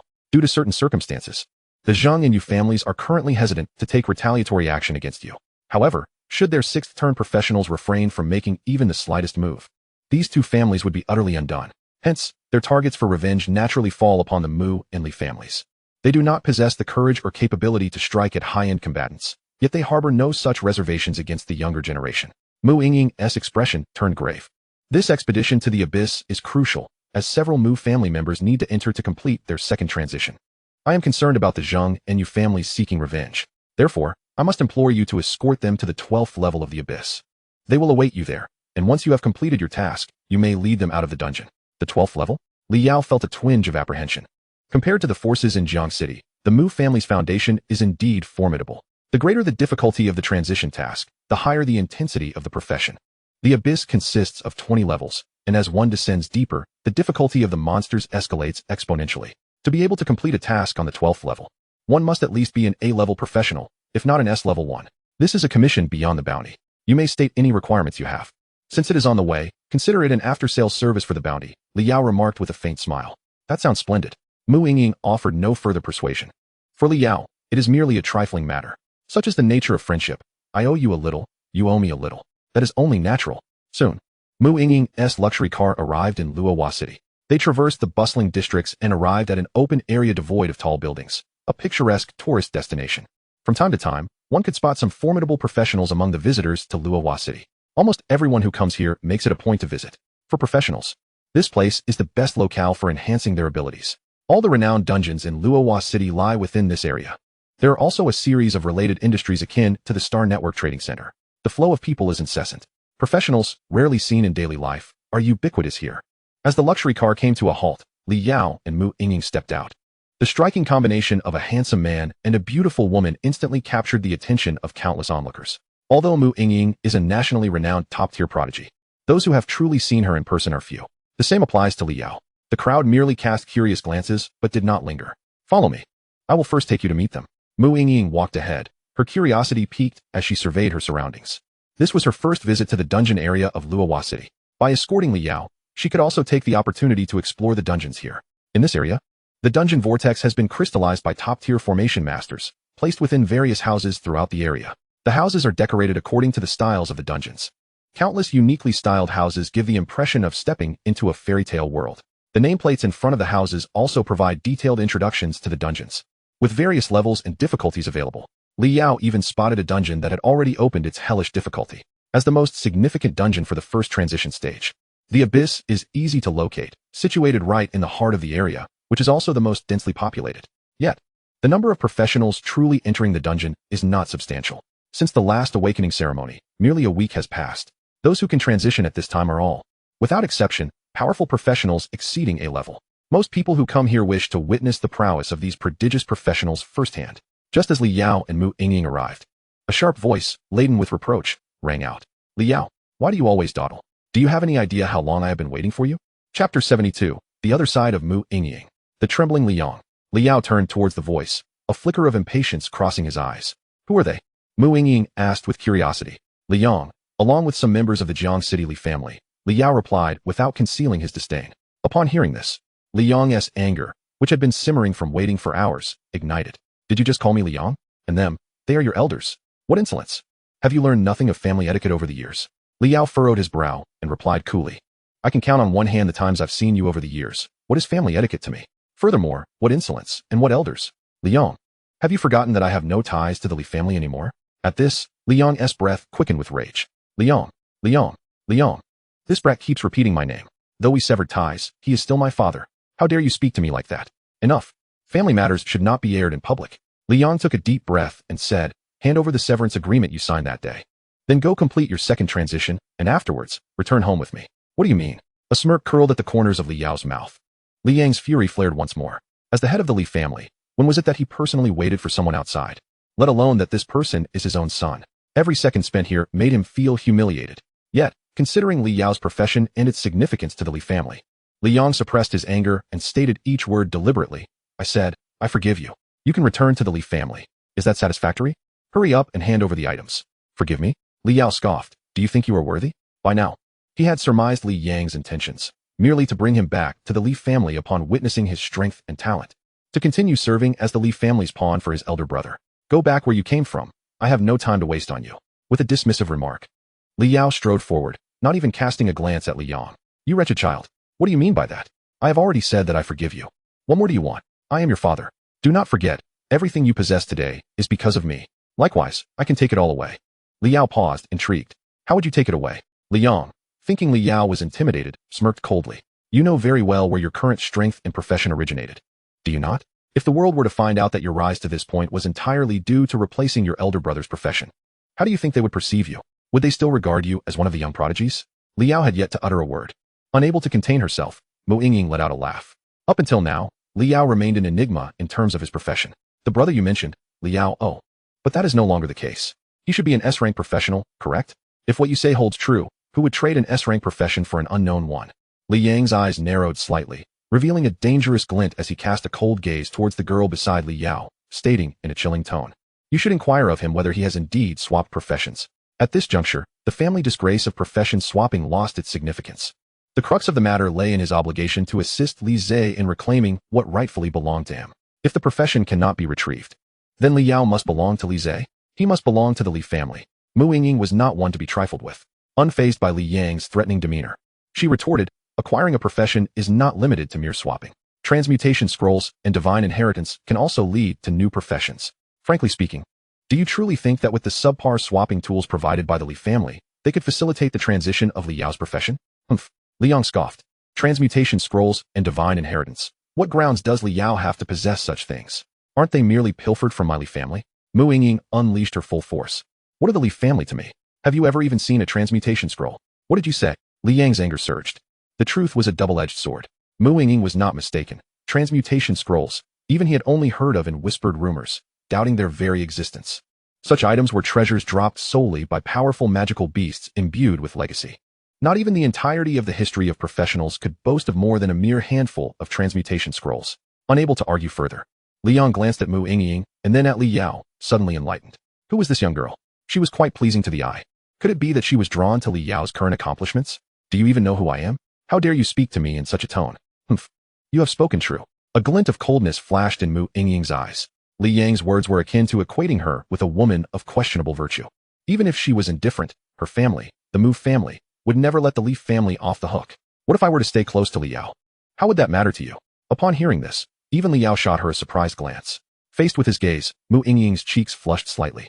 She had taken it upon herself to manage the bounty and to request Li Yao's assistance in escorting the younger members of the Mu family. As a newly minted SS-rank professional like Mu Yingying, she naturally had no need to involve herself in such trivial matters. Her previous words had merely slipped out in the heat of the moment. Enough, stop wasting your breath with him, Li Yao interjected. He had no desire to squander his words on the Li family. Were it not for the fact that he was currently unable to contend with this old man, he would have already slapped Li Zhe as he had done before. Li Yao cast one last glance at Li Yang. You needn't expend your efforts. I have severed all ties with the Li family. Even if you were to grovel at my feet like a puppy, I would not return.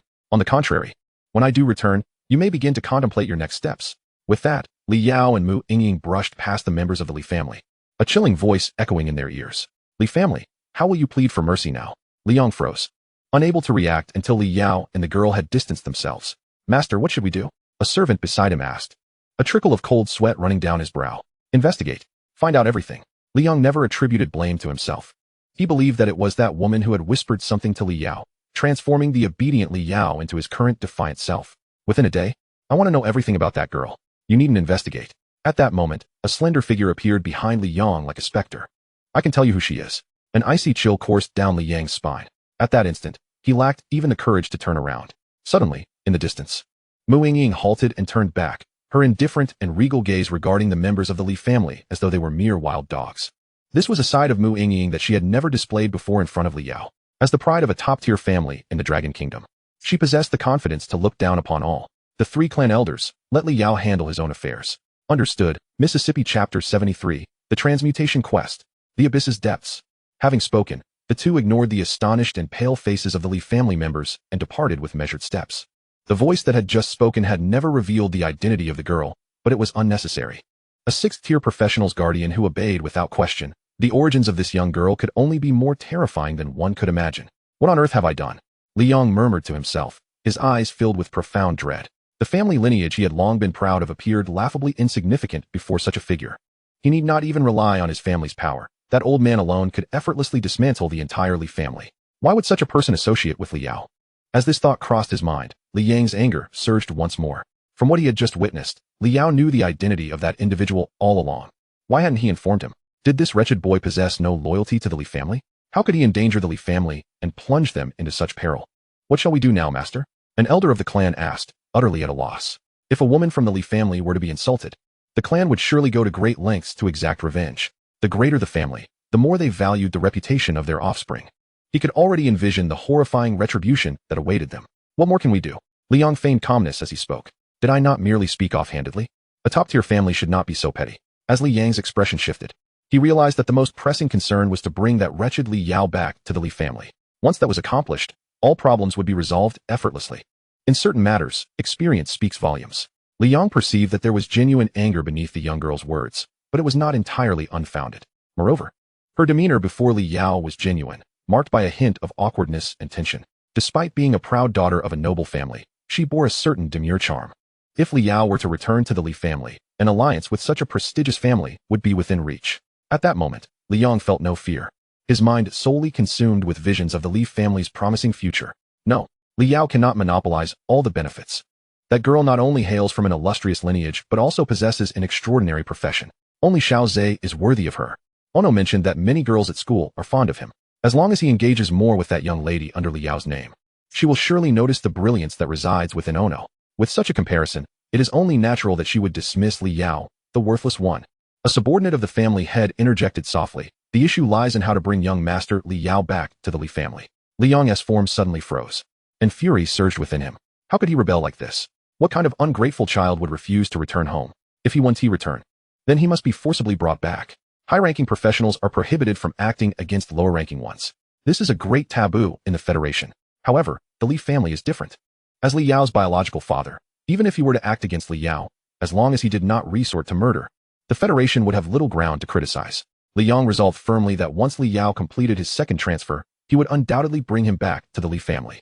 Li Yao, what I just said was merely to rile that fellow. Do not think too much of it, said Mu Yingying suddenly on their way. I understand.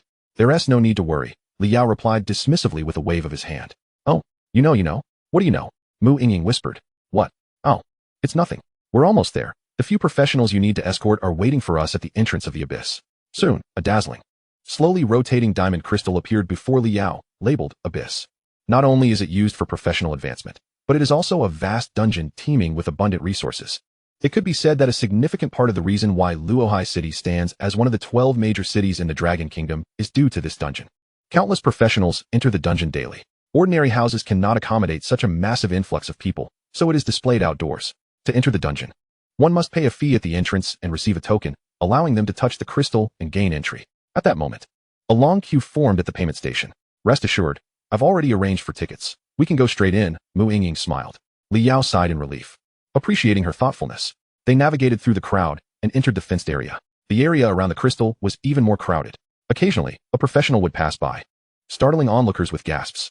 Li Yao even sensed a powerful aura that rivaled Lu Xingwen's. It seemed unusual for someone of such strength to only be coming for a transfer at this time. Could they be an SSS-rank professional? Li Yao mused quietly. At that moment, murmurs erupted around them. That member of the Nya family is also transferring at our abyss. I heard he is determined to achieve a perfect transfer. He was LV20 just the day before yesterday and has only just come for his second transfer, so he must have made thorough preparations. Indeed, across the nation, there have been large-scale trade fairs held intensively these past few days. all orchestrated by the Nye family. At an enormous cost, they fully armed Nye Xiaoran. It said he's equipped with a full set of dark gold gear. Gasps of astonishment echoed frequently. Even Li Yao was somewhat taken aback. Don't listen to their nonsense, Mu Yingying pouted. It's true that the Nye family is gathering equipment. And it is also true that they are striving for a perfect transfer. But there are only 3 pieces of dark gold equipment. The rest are golden sets. High-tier equipment becomes increasingly difficult to drop at lower levels. Those powerful professionals have yet to establish their own mature systems. How can they contend with high-intensity bosses? After all, throughout the entire Dragon Kingdom, few pieces of dark gold equipment have level requirements below LV30. Otherwise, the Li family would not have risked acting against the Yu family for just 2 low-level dark gold pieces. That's quite impressive, Li Yao replied. Indeed, Mu Yingying said, slightly unwilling to concede. Even she only possessed 1 piece of dark gold equipment. Transfer completion rate, 87. This Nye Xiaoran, despite having fallen behind in levels, has improved his completion rate. While not perfect, it is certainly above 90. One can only say that the Nye family is generous. With that thought, Mu Yingying grew curious again. By the way, how many layers deep will you go for this mission? In the abyss, the deeper the layers, the stronger the monsters become. Her second transfer mission is not in the abyss, but she knew that an SSS-rank professional from Luohai City completed their transfer mission at the 17th layer, with a completion rate of 84. Li Yao's words indicated that a perfect transfer is certainly in the cards. It all depends on which layer. The very bottom of the abyss, Li Yao replied nonchalantly. Mu Yingying was taken aback. Indeed. Chapter 74, Mu Yingying's brother, a holder of monetary power. The abyss has existed for 12 years, with 32 individuals having descended to the bottom layer. The number of survivors is 26. Only 8 succeeded. Li Yao, please be cautious. Mu Yingying earnestly warned. The transfer mission is not without danger. In fact, the number of professionals who die during transfer missions often exceeds those who perish while conquering dungeons. The reason is simple. The pursuit of completion rate in transfer missions drives every professional to challenge themselves, striving for higher completion rates. Naturally, the mortality rate rises. Li Yao is strong, but even Mu Yingying finds the difficulty of a perfect transfer to be hair-raising. Don't worry, Li Yao responded, slightly astonished by the data Mu Yingying had just shared. In 12 years, only 8 professionals have successfully conquered the bottom layer. His transfer mission mentioned that it involves the strongest first transformation beings across the entire Blue Star. The fact that only 8 professionals managed to conquer it seems somewhat exaggerated. Could it be that the so-called Black Dragon is not the ultimate boss of the lowest layer? Before Li Yao could ponder further, several young boys and girls came sprinting from a distance. Sister Yingying. Before they could crowd around, Mu Yingying leaned close to Li Yao and whispered, the chubbiest one is my brother. He is not a bad person, but a bit spoiled. If he offends you in any way, please take it easy on him for my sake. Which one? Li Yao thought he had misseen. Mu Yingying sighed. That one, my biological brother. I know what you want to say. We share the same mother and father. He is my real brother.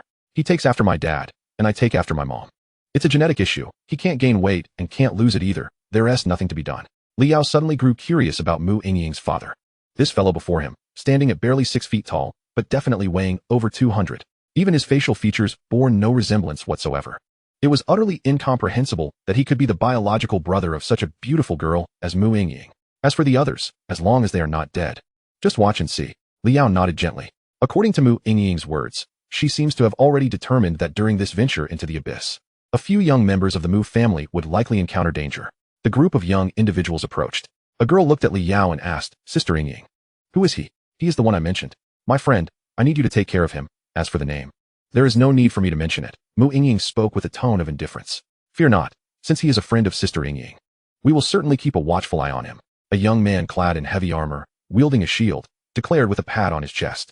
Very well.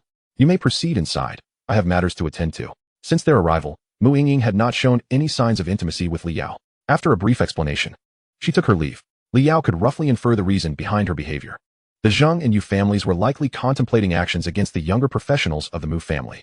They would undoubtedly assess the overall strength of the Mu family's members entering the dungeon before deploying corresponding hunters. Should the Zheng and Yu families discover that he too had entered the dungeon, a place with level restrictions, his presence would render him invincible. The Zheng and Yu families would not dare to act against him. Mu Yingying seemed intent on eliminating any potential threats. Come. Sister Yingying has not shared your name with us, so I shall refrain from asking further. The shield-bearing youth led the way. Once we enter, the initial layers are manageable. But in the deeper levels, do your utmost to stay at the back of the group and refrain from engaging the monsters without authorization. The tone was neither overly familiar nor distant. In their eyes, since Mu Yingying had not introduced him, he was merely an inconsequential acquaintance. They only needed to fulfill their responsibilities. Understood, the youth nodded, appearing satisfied. as he assessed Li Yao and deemed him not to be a pampered scion. He invited Li Yao to join their team and approached the crystal. Upon touching it, a flash of white light enveloped them, and the group entered the dungeon space. Current dungeon, Abyss of the Caves. Entry requirements, LV15, LV30. World type dungeon, without difficulty selection.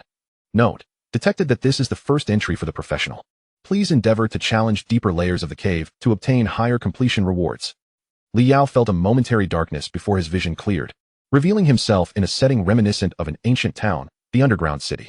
This place was a settlement created by professionals within the abyss of the caves, where equipment and potions were sold, serving as a resting point akin to a small trading market. At that moment, the area was sparsely populated, as only a few days had passed since the awakening ceremony, and the newly minted professionals were still progressing toward the abyss. Following the martial examination, the dungeon would enter its peak season. Naturally, there were also many local professionals who had just reached LV15 and had come to this place to level up. The experience from the monsters here was moderate, straddling the line between the wild and the dungeon, not too abundant, yet not scarce either. However, the locals were well acquainted with this place. The monsters in the early layers were often treated as textbook examples for instruction. Even the newest professionals felt an inexplicable familiarity with these creatures, as if they had been cradled by them in their childhood. Led by the shield-bearing youth, the Mu family members swiftly navigated through the underground city. Li Yao observed his surroundings with curiosity, feeling as though he had stepped into a beginner village from a past life of playing online games. Upon reaching the outskirts of the town, the shield-bearing youth halted. Let us discuss the task requirements for entering the second layer. We will proceed with utmost speed to the 10th layer. Li Yao glanced at the dungeon panel. Layer jump task. Kill ground sparrows. 0-100. 100? Such a number? Mu Mingxiu raised an eyebrow, skepticism lacing his voice. You should be able to handle the monsters in the first layer by yourself, right? The team S kills would T count towards the layer jump difficulty. Thus, each individual needed to deliver the final blow. Li Yao nodded. That is acceptable. For the initial layers, we will split up. Once we each complete our tasks, we will reconvene here. Xiao Feng, your task is the simplest. Once you finish, we will assist Mu Shan with hers. Mu Shan was the team's healer. Relying on herself to slay monsters would be inefficient. With considerable leadership experience, Mu Mingxiu quickly assigned roles to everyone. As for you, young Master Yuan, how would you like to proceed? Mu Yuan, the sole S-rank professional in the team, carried a round shield and munched on an unknown snack, mumbling. I am too slow at killing monsters. I need to slay 50. Just come help me after you finish. Mu Mingxiu displayed a hint of concern. Young Master Yuan's strength was not to be underestimated. He was equipped with superior gear, far exceeding that of the others. Even as a main tank, dealing with the minor monsters of the first layer was a cinch for him. It was not a matter of being slow, rather. It was evident he was simply reluctant to exert himself. However, as Mu Mingxiu pondered how to explain this to young Master Yuan, the latter produced a card. Whoever helps me kill monsters gets 1 million. Several team members instantly changed their allegiance. Me. I'm a mage. I'll do it. Even Li Yao felt a twitch at the corner of his mouth. He finally comprehended what Mu Yingying meant by pampered. This fellow had cash to spare. Chapter 75. Young Master Yuan's Speculation. The Hunter Strike. What do you think? Young Master Yuan's gaze fell upon Li Yao. If it's you, the price can be raised to 2 million. Li Yao was somewhat puzzled, unable to discern what this fellow was hinting at. Before he could respond, a handsome young man who had introduced himself as a mage interjected, Young Master Yuan, let us not let the good fortune flow to outsiders. I'll help you kill monsters. My speed is guaranteed. You don't even need to raise it to 2 million. The 1 million you mentioned earlier will suffice. An A-rank magic professional wouldn't be concerned about a mere 1 or 2 million. But who would ever turn down extra money? The monsters in the first layer were merely a group of level 10, run-of-the-mill creatures. They could be easily dispatched without expending much mana. Young Master Yuan ignored him, casually pulling out a bag of chips and stuffing a handful into his mouth while watching Li Yao. Li Yao shook his head. Money could not buy exceptional equipment or items. After several dungeon runs, money had become nothing more than a string of numbers to him. He believed that among high-level professionals, there must be alternative currencies beyond mere money. Yet, he was still unaware of what that entailed. The monster count for my task is too high. You should seek help from them instead. With that, Li Yao turned to leave, seeking a place to hunt ground sparrows. In the first layer of the dungeon, with the underground city present, the Zheng and Yu families would surely refrain from sending assassins. It was impossible for them to act against a team of professionals below level 30 unless they were all SS rank. Otherwise, they could not swiftly eliminate this group. They had ample time to return to the underground city for refuge. It was likely that they would ambush the team in the deeper layers while they were occupied with the monsters. At least for now, Li Yao felt secure leaving them here. It was only after he had walked some distance that young Master Yuan continued to watch Li Yao's retreating figure. Crunching on potato chips with a satisfied expression, he felt a sense of accomplishment. Indeed, this lad had successfully navigated the first challenge. Mu Yingying could deceive others, but not him. As her younger brother, He had never witnessed her bringing a male of the same age home for a dungeon run. There could only be one reason for this. His sister had reached 18, an age where romantic feelings blossom. It was only natural for her to be drawn to clean-cut young men. Of course, he had no right to meddle in her personal affairs. However, this was an opportunity to discern the character of the young man who had caught her fancy. As long as he was passable, he would remain silent. If the situation proved truly embarrassing, he could only inform their parents and let them intervene. For now, he found himself somewhat satisfied. The young man possessed a decent appearance and seemed rather honest, making him quite suitable for his sister. Mu Yuanyuan thought with contentment, casually saying, "You'll do. Help me lure 50 cave sparrows and leave them wounded for me." "All right, young Master Mu." After several minutes, the group gathered at the entrance of the underground city. Layer Transition Quest. Kill Cave Sparrow, 100-100. You may activate the transition passage at any time. Mu Mingshu nodded to the others, activating the passage. Several swirling vortexes appeared before them. As Li Yao stepped inside, he was met with a scene starkly different from the first layer. It was vast, yet shrouded in low visibility, with only patches of moss emitting a faint glow. The sound of dripping water echoed, though the source remained unseen. Above, at a height of about 5 meters, the ceiling was filled with conical stalactites. Occasionally, the low growls of wild beasts and the shouts of adventurers battling monsters resonated from the depths of the cavern. Unlike the temporary outpost established by adventurers in the first layer, the second layer marked the true underground world. Li Yao glanced at the quest log, which required the elimination of 150 monsters known as cave centipedes. The cavern was vast, with monsters sparsely distributed. While killing them wasn't too difficult, locating them proved to be challenging. The cave monsters of the second layer were similarly weak, at LV-15. "What do you all think? Should we split up or stick together?" Mu Mingshu inquired. "Let us team up. LV-15 monsters can be challenging for healers and main tanks to dispatch quickly," someone suggested. "Splitting up would waste more time. I can effectively eliminate them," Li Yao interjected. "What about you, young Master Yuan?" Mu Yuanyuan produced another card. 70 centipedes. "Lure them together and leave them at low health for me. 1 million. Mu Mingshu's lips twitched. While it was beneficial for companions to earn extra income on the side, if young Master Mu contributed financially without exerting effort, the later layers would become increasingly difficult for the team.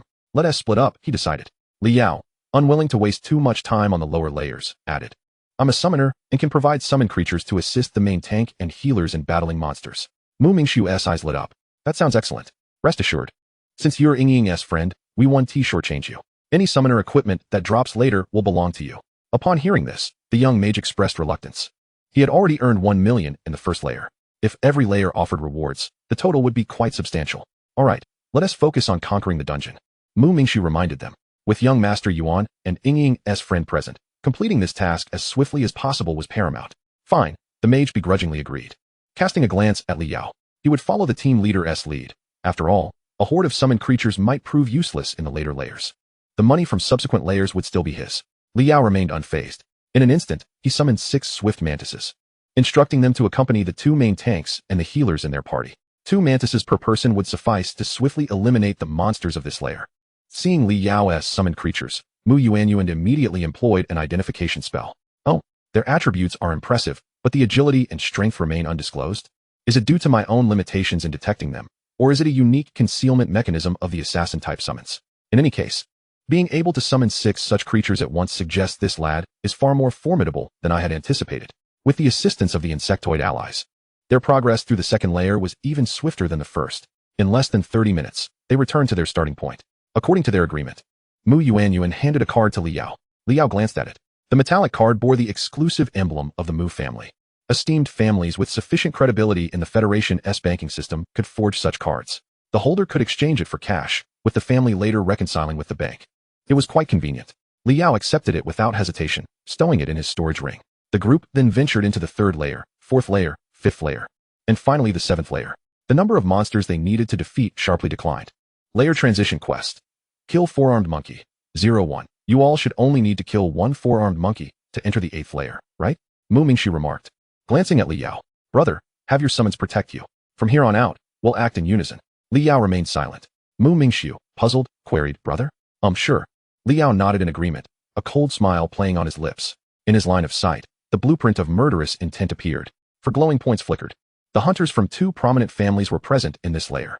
Chapter 76, the 9th layer. What on earth were these individuals waiting for? However, why were there only 4 of them? The Abyssal Cavern, as a world-type dungeon, had no limits on the number of entrants. The maximum level was only LV-30. Naturally, the more, the merrier for those wishing to hunt the Mu family. After a moment of contemplation, Li Yao grasped their intent. For these hunters, killing him was merely a task. Only a few, driven by a penchant for murder, would harbor genuine malice. There were likely more than 4 in total. But not excessively so. Too many would attract attention, and the Mu family's intelligence network was quite adept, since he had promised Mu Yingying from this layer onward. Li Yao was determined to keep Mu Yuan and the others within his sight. As Mu Mingshu called for a collective assault, it aligned perfectly with his intentions. Wait, Li Yao suddenly recalled. Your task requires you to kill a single 4-armed monkey? The group exchanged glances and nodded in unison. Is this your first time entering this dungeon? Li Yao inquired. The young mage, somewhat impatient, replied, if it weren't for the job transfer quest, who would come all this way to this relatively inexperienced dungeon? Why? Aren't you the same? Mu Yuan asked curiously. It's normal for there to be differences in the earlier layers. From the 7th layer onward, the task requirements evolve to stronger monsters, significantly increasing the difficulty. It's not a job transfer quest. Only one creature needs to be hunted to advance to the next level. I feel a sense of disparity, Li Yao speculated. Could it be due to the intensity of the profession? If such a mechanism exists, then Mu Mingshu and the others should be well aware of it. Unable to comprehend, Li Yao chose to think no more about it. After all, once they completely conquer this dungeon, everything will be elucidated. It might be due to your unknown profession. Mu Shan interjected. The team panel displays Li Yao's level and profession. As an unknown profession, the Heavenly Tao will assess the specific grade of the profession during the second transition. This evaluation may have already commenced. Li Yao nodded, temporarily accepting this as the reason. Soon, the hunter and the team discovered a monster lurking around the corner ahead. The enhanced creature was not overly formidable. I will taunt it. You all just focus on dealing damage, Mu Mingshu declared, charging to the front lines. Immediately following, several ranged attackers initiated the first round of concentrated fire. Before even catching a glimpse of the creature, damage numbers began to rise continuously. 482, 194, 391, weak point attack, including the youth. There were 3 ranged professions in the team, comprising 1 rare mage and 2 hunters. At this level, the damage output was remarkably impressive. The 4-armed ape, enraged, attempted to charge forward but was held at bay by Mu Mingshu's shield. Aren't you going to take action? Mu Yuan turned back to inquire. The team's experience distribution was based on contributions. Only those who dealt damage would earn experience. Gradually guiding, damage values directly reflect a practitioner's strength.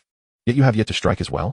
Li Yao had no intention of engaging. He aimed to eliminate all hunters from the Zheng and Yu families. Currently, he could only ascertain the positions of 4 hunters, which was far from sufficient. Mu Yuan shrugged. I am not lacking in experience. Coincidentally, neither am I. Hey, you little rascal. A level 20 enhanced creature stands no chance against a team where the lowest member is an A-grade profession, and it lasted less than 30 seconds. A scream echoed as the 4-armed ape was utterly vanquished. Mu Mingshu approached Li Yao, his expression slightly displeased.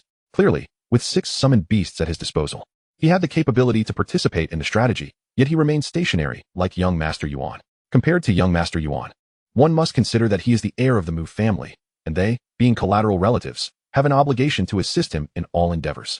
Meanwhile, this nameless youth was merely a friend arranged in the team by Sister Yingying. Mu Mingshu's tone grew less amiable than before. Since Sister Yingying entrusted me, I will do my utmost to lead you to the 12th level. Pray tell, how many creatures do you require? 6? No, 3. Just moments ago, there were indeed 6 remaining. The pale child has already dispatched 3. How many in total? Mu Mingshu paused, his face darkening. 2, Li Yao affirmed resolutely. Why has it changed again? Never mind, 2 is still manageable. Let us seek out the monsters. The team continued their journey for quite some time, and Mu Mingshu's confusion deepened. Though it was his first descent into the abyss, he had thoroughly prepared beforehand. Enhanced creatures were not that sparse. Yet they certainly should not be this few, should they? How long has it been? Not a single 4-armed ape in sight. The corner of Li Yao's mouth twitched. Perhaps if we advance further, we may encounter some. The 4-armed apes in this area had all been slain by the pale child. Their blood and flesh consumed entirely by the foraging ants, leaving no trace behind. With no better options, Mu Mingshu pressed on. After traversing a certain area, they finally located a new 4-armed ape. Aside from Li Yao and Mu Yuan, the other members of the team were a fixed profession squad. Prior to their transition, the Mu family had systematically trained them, resulting in a high level of synergy. Ordinary monsters were no match for them. The 7th level proceeded methodically, primarily due to the time spent locating monsters. The 8th level featured a level 23 enhanced creature, the venomous rock scorpion, with exaggerated defenses and venomous attacks. The team proceeded with utmost caution, and their rate of progress slowed considerably. It took a full hour to complete the required inter-level tasks. The 9th level introduced a level 25 enhanced creature, the Bone Weaver, a spider-like monster that weaves webs from marrow. Here, they encountered almost no other practitioners. Even if there were, they were typically highly skilled small teams. Within the group, 2 individuals had their transition tasks occurring at this level. transition tasks must be completed solo.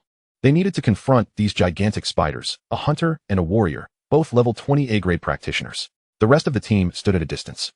The bonds among them were deep. Mu Mingxiu and the young mage both appeared somewhat anxious, not daring to make a sound, fearful of disturbing the battle. Liao found it peculiar. This was clearly the perfect opportunity to make a move. What on earth are those fellows waiting for? His gaze fell on Mu Yuanyuan, who remained inactive. Yet, Liao was well aware that this young man was indeed the strongest practitioner within the team. A hypothesis began to form in Liao's mind. Chapter 77. Fear not, I still have 2 summoned beasts. As the young master of the Mu family, Mu Yuanyuan may not be held in the same regard as Mu Yingying, but Mu Yingying is hardly an easy target for assassination. Within the dungeon, there are level restrictions. Everyone is at the same level. An SS-grade profession is undeniably too powerful. The Zheng and Yu families can find no opportunity whatsoever. At this moment, capturing Mu Yuanyuan within the abyss, those hunters would naturally prepare thoroughly to ensure absolute success. Liao even suspected that Mu Yuanyuan might not have a transition task in the abyss at all. Perhaps Mu Yingying had orchestrated his entry as bait to attract the Zheng and Yu families. To kill Mu Yuanyuan, they would certainly need to assemble a sufficiently formidable hunting party. With him present, Mu Yuanyuan need not worry about safety, no matter what fiends emerged. He could dispatch them with ease. As the struggle escalated among the top-tier families, every step was aimed at inflicting significant losses upon the opponent. What are you brooding about with your head down? The young mage could no longer bear to watch. This was the 10th level, and he clearly possessed the strength. Yet he was waiting for others to feed him. Liao lifted his gaze toward the enormous monster before him. The 10th level, a qualitative leap in difficulty. Level 25 elite monster, the soul-devouring gargoyle. Before triggering the creature, it resembled a colossal stone pillar, commonplace in appearance. The moment it is activated, it unleashes a wide-ranging damage skill, catching practitioners off guard. Fortunately, Mu Mingxiu had reviewed the strategy beforehand and knew that each time they passed a stone pillar exceeding 5 meters, they needed to attack it as a precaution. The trigger was not without its perils. When it came to actual combat, the team appeared to be struggling somewhat, and the young mage dared not speak of Mu Yuanyuan. The focus could only be directed at Liao. After a brief moment of contemplation, Liao raised his hand, and the insect lair materialized. 6 swift mantises and 2 armored beetles emerged prominently. Concealing them would only arouse suspicion. It was far better to showcase the capabilities befitting an S-class summoner. A flicker of intrigue passed through the mage youth's eyes. He had witnessed the prowess of the mantises before. Their numbers were sufficient, and their strength formidable enough to effortlessly annihilate the lower-tier monsters. As for the iron-backed beetles, they were undoubtedly defensive summons. This lad is more impressive than I had anticipated. An unknown class master, conservatively estimated to be an S-class summoner as well. What about young Master Yuan, sharing the same unknown class? If only he had a gluttonous appetite for strength. You are merely a friend summoned by Sister Yingying, not here to assume a leadership role. You ought to contribute to the team, the mage youth lamented. Enough, Mu Shan tugged at the young man's wrist, signaling him to refrain from further comment. Liao remained silent as he commanded the 8 summoned beasts into the fray. The tide of battle shifted instantaneously. With only one primary tank profession, it would be challenging to withstand the onslaught of the soul-eating stone gargoyle, leaving the rear unable to output effectively. The 2 armored beetles, inheriting Liao's mental attributes, boasted astonishing stamina and possessed a taunting skill. Each could serve as an A-class tank. The 3 primary tanks formed an impenetrable defensive wall before the monsters. As long as they could withstand the attacks and retain aggro, defeating the monsters was merely a matter of time. Boom. Moments later, the gargoyle crumbled into a pile of rubble, shattered and defeated. Aside from Mu Yuanyuan, the others gained varying degrees of experience points. This marked Liao's first occasion in this team, collaboratively vanquishing a monster to reap rewards. Something feels amiss, Liao mused, momentarily lost in thought. Gazing at the mage youth again, his expression turned perilous. Now this is more like it. The mage youth patted Liao on the shoulder. Hiding your strength is hardly commendable. It invites disdain from others. Your abilities are commendable, but if these are all the summons you possess, it will be arduous to reach the 12th floor alone. No wonder Sister Yingying included you in the team. Rest assured, as long as you give your all, we will see you through. Liao nodded vigorously, a touch flabbergasted. I have 2 more summons, in the next floor. I will deploy all of them to support the team. No need for the next floor, Mu Mingxiu said, picking up the spoils dropped by the gargoyle and tossing them to Liao. You are fortunate. This silver armor provides a temporary defensive barrier. Huanyang's armor is slightly superior, so I'll give this to you. I need to face the next gargoyle solo to complete my class transition task. With my strength, I can handle it alone, but it will be time-consuming and could easily attract other monsters. The primary tank's duty falls to you, so summon whatever beast you have. Mu Mingxiu chuckled. With little Shan around, are you still worried about your summons perishing? Of course not. Liao hurriedly stowed the silver equipment in his storage ring, thumping his chest.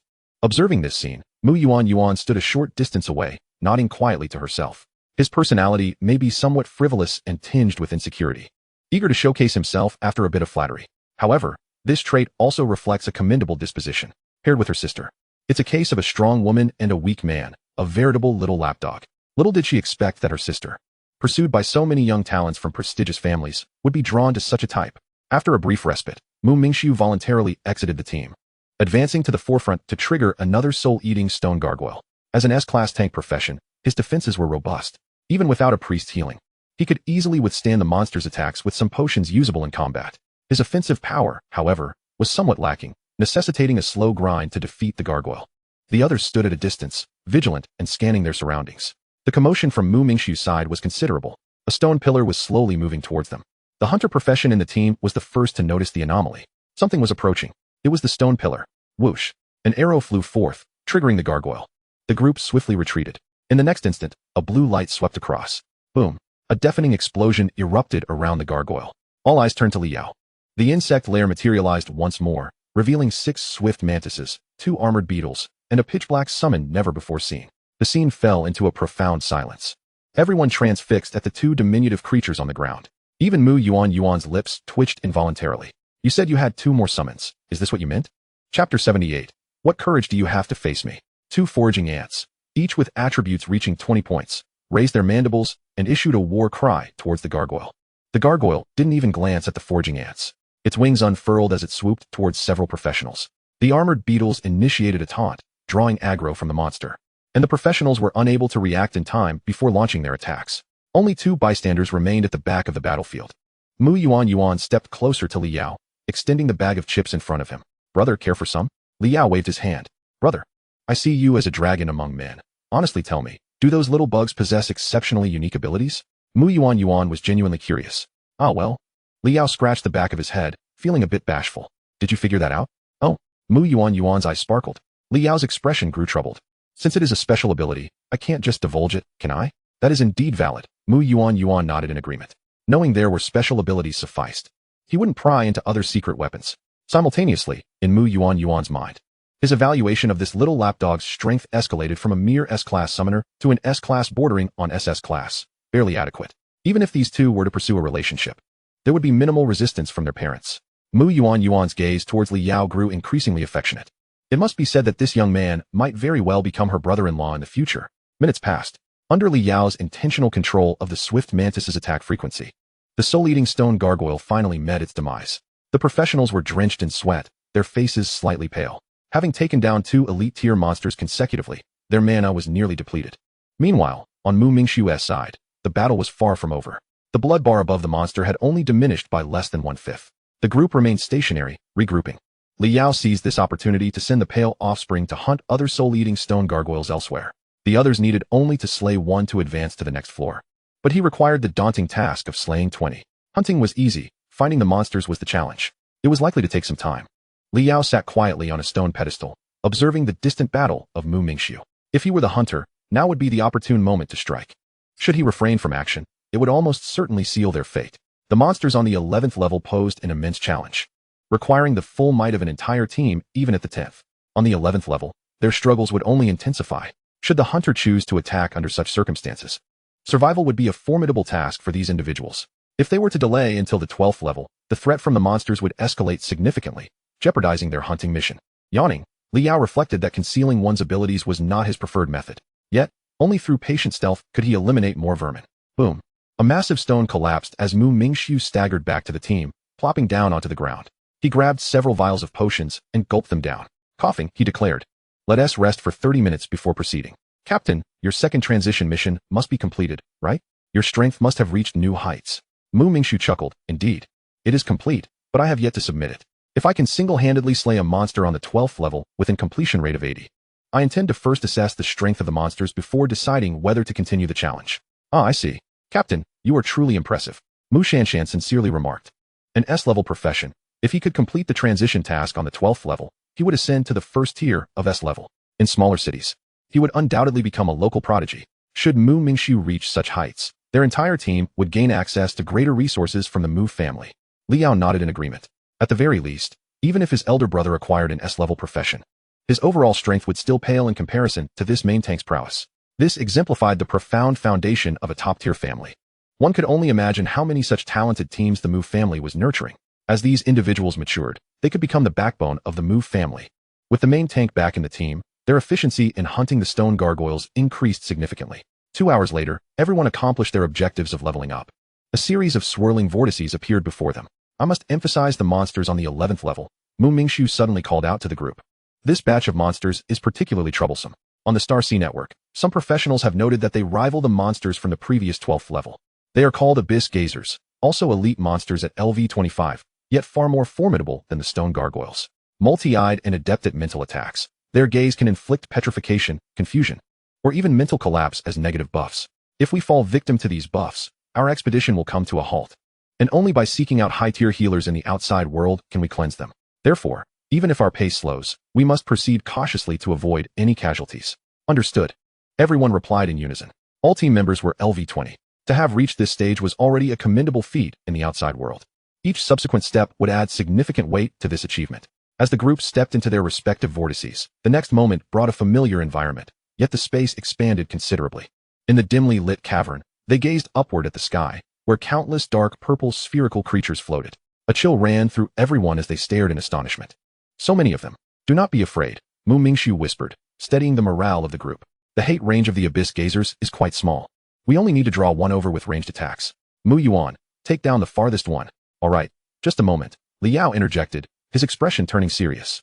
Upon entering the 11th level, he felt an unsettling sense of danger, as if something were watching him. He glanced at the monsters above. Abyss Gazers? Even if dozens of them activated simultaneously, he should not feel threatened. The most critical factor was the red dots, long vanished from his perception blueprint, which had shifted from 4 to 6, scattered throughout the cavern. Each one shone with a piercing brilliance. We need to discuss matters later, Mu Mingxiu said, displaying impatience. We cannot linger here for too long. The hate is low, but it is not absent. We must first draw a monster into the distant tunnels to eliminate it. Bang! Before he could finish, an ear-splitting explosion reverberated through the silent environment. A terrifying spiral ray shot towards them. Li Yao's expression sharpened. In the blink of an eye, countless speculations raced through his mind.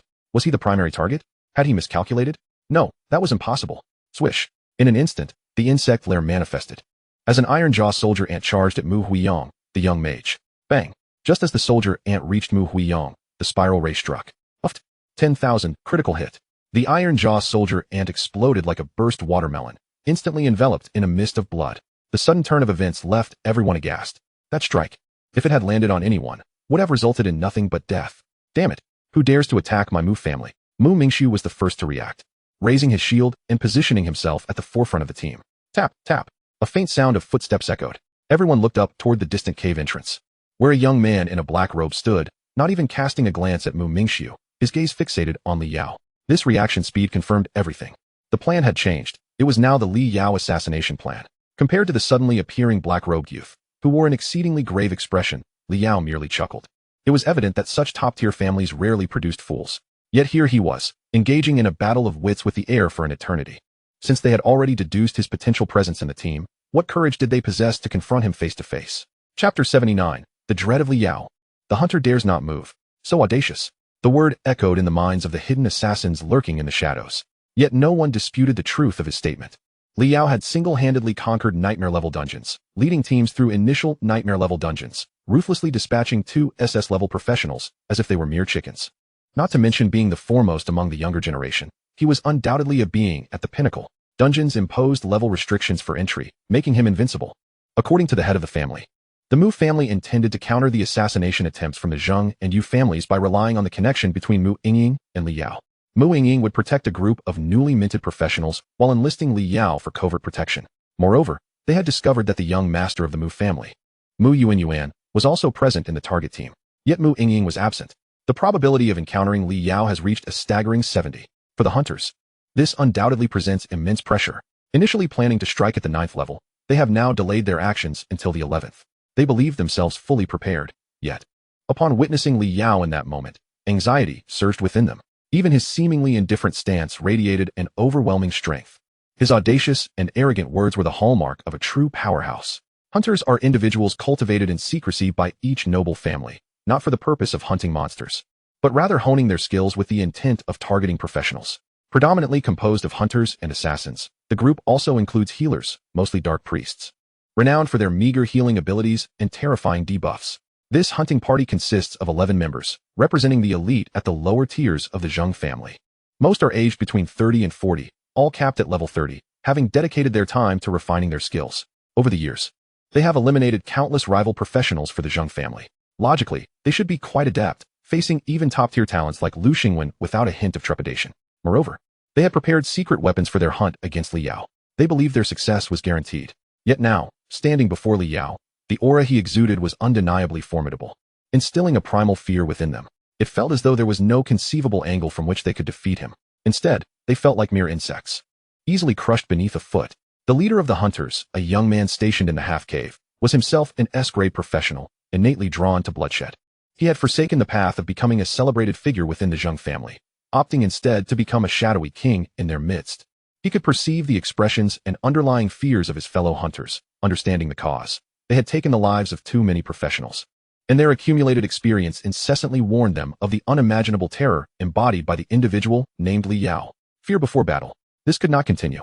The young man in the black robe fixed his gaze on Li Yao, his expression gravely serious. He needed to devise a way to restore his comrades' confidence. Meanwhile, the few professionals from the Mu family standing beside Li Yao displayed expressions of sheer horror. Wait, what? Mu Yuan retreated 3 steps in disbelief. He had initially thought Li Yao was merely playing the fool, but to his shock, there was another who was even more cunning. Mu Mingxiu felt his face flush with embarrassment, completely unprepared for the revelation that the friend introduced by Sister Yingying was none other than the recent sensation, Li Yao. This was a terrifying individual who could slay SS-grade professionals with the same ease as one would butcher a pig.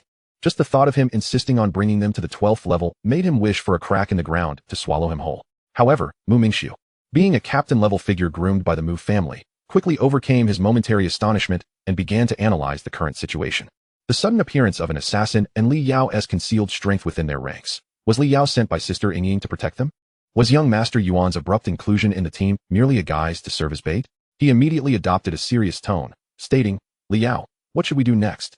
Just give your orders. I, Mu Mingxiu, will lead the team to execute them. Suddenly, the young man chuckled.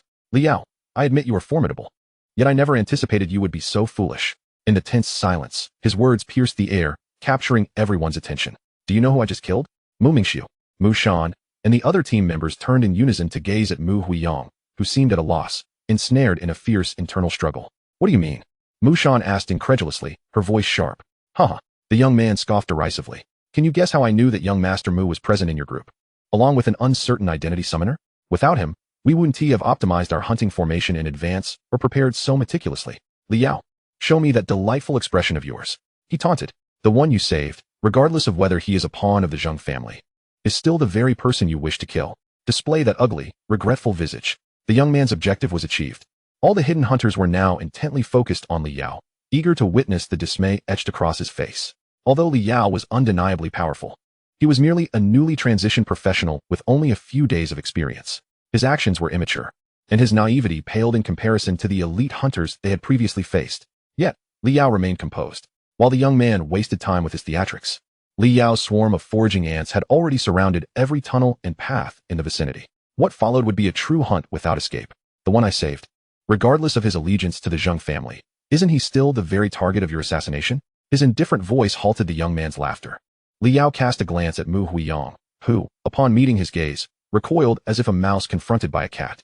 During their earlier discussions about monster experiences, Li Yao had harbored suspicions regarding this mage youth. As the difficulty of the monsters increased in the subsequent layers, it was only natural for Huiyang to be eager for Li Yao to take action. However, at the outset of their dungeon expedition, Mu Yuan, possessing the ability to generate wealth, had activated a reward of 1,000,000 skills. Initially, Huiyang had been extremely reluctant for Li Yao to act, likely hoping to claim Mu Yuan's reward for himself. Yet, as they progressed through the layers, particularly from levels 4 to 7, Huiyang had frequently provoked Li Yao to act, despite the team being capable of easily dispatching the monsters. At the time, Li Yao thought little of it, dismissing Huiyang's behavior as mere discontent with his inaction. However, when he finally did engage, sharing insights on monster encounters, he realized something was amiss. The Team's experience sharing model differed from that of the Silver Moon Guild, as it was based on contribution. Thus, without inflicting damage, one would receive no experience at all. What did it matter if one didn't act? They could not detract from Huiyang's rightful share of experience. Given his connection as a friend of Mu Yingying, Li Yao, a mere side member of the Mu family, felt insignificant. Even if displeased, he had to endure. Considering the hunters lurking in the shadows yet failing to strike, the answer was evident. This kid was a pawn. All actions pointed to this conclusion. They are all assisting the Zheng and Yu families in gathering intelligence on this unknown individual. Li Yao's expression was one of utter nonchalance. Everyone understood. Li Yao had undoubtedly anticipated this. Mu Mingxiu and Mu Shan were both incredulous, unwilling to accept the truth. After all these years as teammates, one of them was revealed to be a mere lackey. You knew? Then why did you still save me? Mu Huiyang questioned in confusion, like an abandoned dog howling in despair. Chapter 80. The Desperate Hunter. The Swarm Arises. Li Yao turned back to glance at Mu Huiyang. Rest assured, it is not out of pity for you. He wishes to kill you, which indicates you still possess some value. At the very least, you know something. Whether to kill or to maim will be determined once you return to the Mu family. Arrangements will be made. I have promised Mu Yingying to escort you safely to the 12th level. Until we reach the 12th level, each of you must survive. Li Yao could discern that Mu Huiyang was the first to step forward and pose a question. There was some bitterness, but he did not care to delve deeper. When one becomes a lackey, one must be prepared for the consequences. It is quite common for noble families to embed lackeys within rival factions. The enemy's first instinct was to eliminate Mu Huiyang. Perhaps, Mu Huiyang was already aware of the identities of other lackeys. What concerned him more was that devastating spiral ray that could obliterate the Iron Jaw ants. What kind of attack was that? Li Yao narrowed his eyes. If he was not mistaken, his sense of impending doom stemmed from that very ray. Not more, not less, exactly 10,000 damage. Ignoring all defenses, a fixed 10,000 damage? Li Yao was struck with astonishment. At the same time, he felt a twinge of relief. Without the soul crystal, how could a summoner like him withstand a hit of 10,000 health points? Just moments ago, when attacking others, he had a brief window of reaction. Had the attack been directed at him, the consequences would have been unimaginable. The soul crystal linked to the Pale Child. At level 20, the Pale Child boasted health comparable to that of a boss-level monster, approaching 200,000 health points. This meant that he could endure 20 hits. Not to mention whether the opponent could unleash that many attacks. Within the time frame of those 20 strikes, he had a myriad of ways to dispatch all the hunters. This was also the reason he stood here with such audacity. As Li Yao pondered, the 11 hunters were also engaging in brief communication through special means. Captain, Li Yao is unlike ordinary prodigies. The plan to hunt him is not something we must execute. The family head has stated that if Li Yao is confirmed to be a target, we can abandon the mission at once, without any repercussions. Captain, let us withdraw. It's not too late to retreat now. They had brought the essential tools for hunting Li Yao, but it still did not bolster their confidence. Especially since the enemy had already witnessed the power of the annihilation cannon and remained there, seemingly assured of victory. How could they possibly win? How could such a being be slain? Killing ordinary prodigies merely serves to give you a sense of existence? The young man ground his teeth, an expression of madness gleaming in his eyes. Abandoning the mission bears no repercussions. But you must understand, defying the captain's orders will result in even graver punishments. And I, as captain, now issue the command. Everyone, attack all abyss gazers within range. Facing Li Yao, he too was devoid of confidence. However, hunting prodigies was the art of his life. Even without confidence, he must create it. The command, beyond the scope of their plans, left all the hunters momentarily stunned. Captain, among us, for our non-assassin classes, triggering all the gazers will spell certain death for them. And so what? Killing Li Yao means that the survivors will receive unparalleled blessings from the Zheng family. The 4 non-assassin classes were but a minority. Hearing the captain's incitement, the 7 assassins instantly unleashed their area skills upon the surrounding monsters. Li Yao, the master of professions, a summoner whose primary combat method revolved around large-scale swarms, was the sovereign of the insect race. His professional tier ranged from SS to SSS, with an SSS probability soaring to 90. This was the intelligence gathered by various factions regarding Li Yao. The young man's expression hardened. I shall see whether your insect legion surpasses the number of monsters present. Those insects capable of withstanding the annihilation cannon, once deployed against the gazers, would seal your fate. Swish. Several daggers were hurled forth. Beneath the young man, dozens of gazers were instantly activated, entering combat mode. Simultaneously, the sound of explosions echoed from the shadows.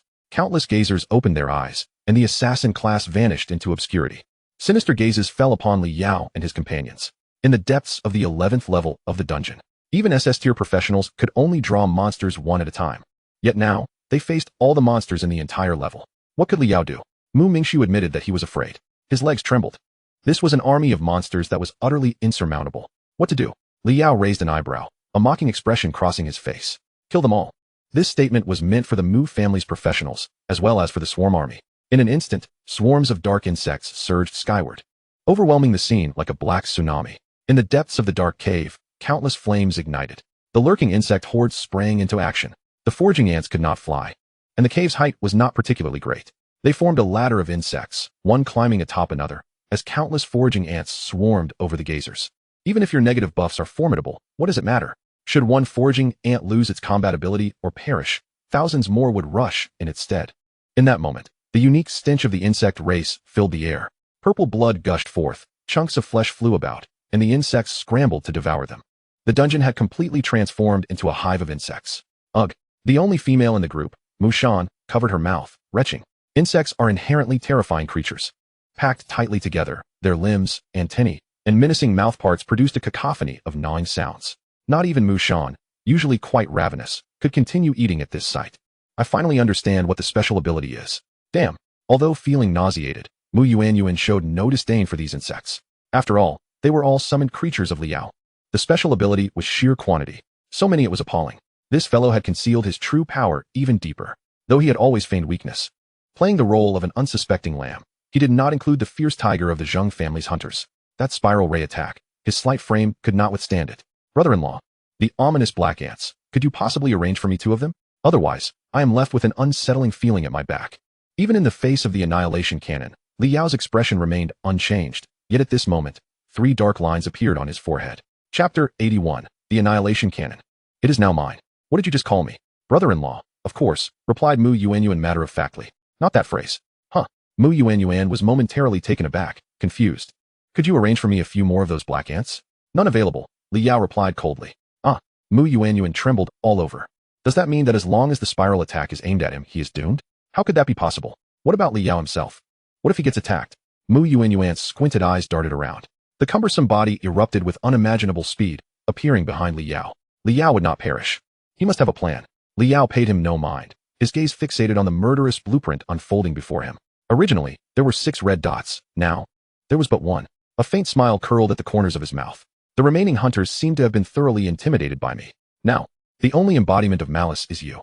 Li Yao chuckled softly towards a shadowy corner. What? The youth, cloaked in invisibility, felt a surge of dread within. He possessed LV4, level invisibility. This meant that any scouting skill below LV4 could never find him. This was precisely why he dared to challenge Li Yao. He believed he had no worries, that he would certainly not meet his demise. Yet now, Li Yao appeared to gaze directly at his position, as though looking into his very eyes, locking their stares. At that moment, he experienced the same terror felt by the other hunters. No, as a summoner. Why would he waste resources learning scouting skills at a low level? Was he insane? The youth underestimated the perception of malice and the sheer number of the insect swarm. Even if he could not pinpoint the youth's location, invisibility did not equate to disappearance.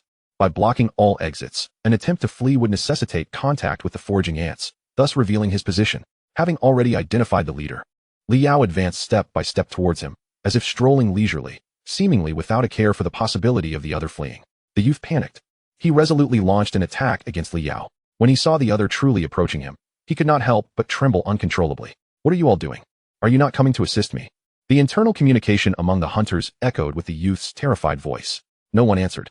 This hunt, from the very beginning, had already concluded the moment Li Yao actively released his aura. Everyone was merely waiting for Li Yao to eliminate the youth, seizing the opportunity to escape while the gazers battled the insect tide. Wait, countless hunters suddenly realized. Where are the gazers? Such a massive creature. And so many abyss gazers, where have they gone? At this moment, within the cavernous expanse, dark pillars dragged along obsidian spheres. Dark purple blood oozed from the surfaces of the spheres, flowing down the pillars. These pillars seemed to possess the ability to absorb moisture, as the blood had yet to touch the ground before vanishing entirely. Upon closer inspection, both the pillars and spheres, along with the dark, slightly reflective ground, were in constant motion. Appendages and tendrils erupted like black weeds, producing a hissing sound that instilled fear. The spheres grew increasingly smaller, leaving the hunters' minds in utter disarray. What on earth is this? Such a quantity. Is this fellow truly a professional? Or rather, do professionals indeed possess such terrifying capabilities? Don't come any closer. The youth's voice quivered in terror as the black area on the ground rapidly encircled him. He could see the ground's radius shrinking, rendering his invisibility seemingly non-existent. He wished to flee, but he was surrounded by black insects, their gaping maws dripping with shredded flesh, shrieking menacingly. He had no idea where to escape. With each step Li Yao took, the swarm of insects instinctively parted, creating a path ample enough for him. Ha ha. Did you think I was afraid of you? The youth laughed maniacally, producing a bar-shaped object from his storage ring to rest on his shoulder. Oh, Li Yao raised an eyebrow. Has he finally revealed it? He was intrigued by this object. Then let us not waste time. He quickened his pace, moving faster than could be comprehended. What does this mean?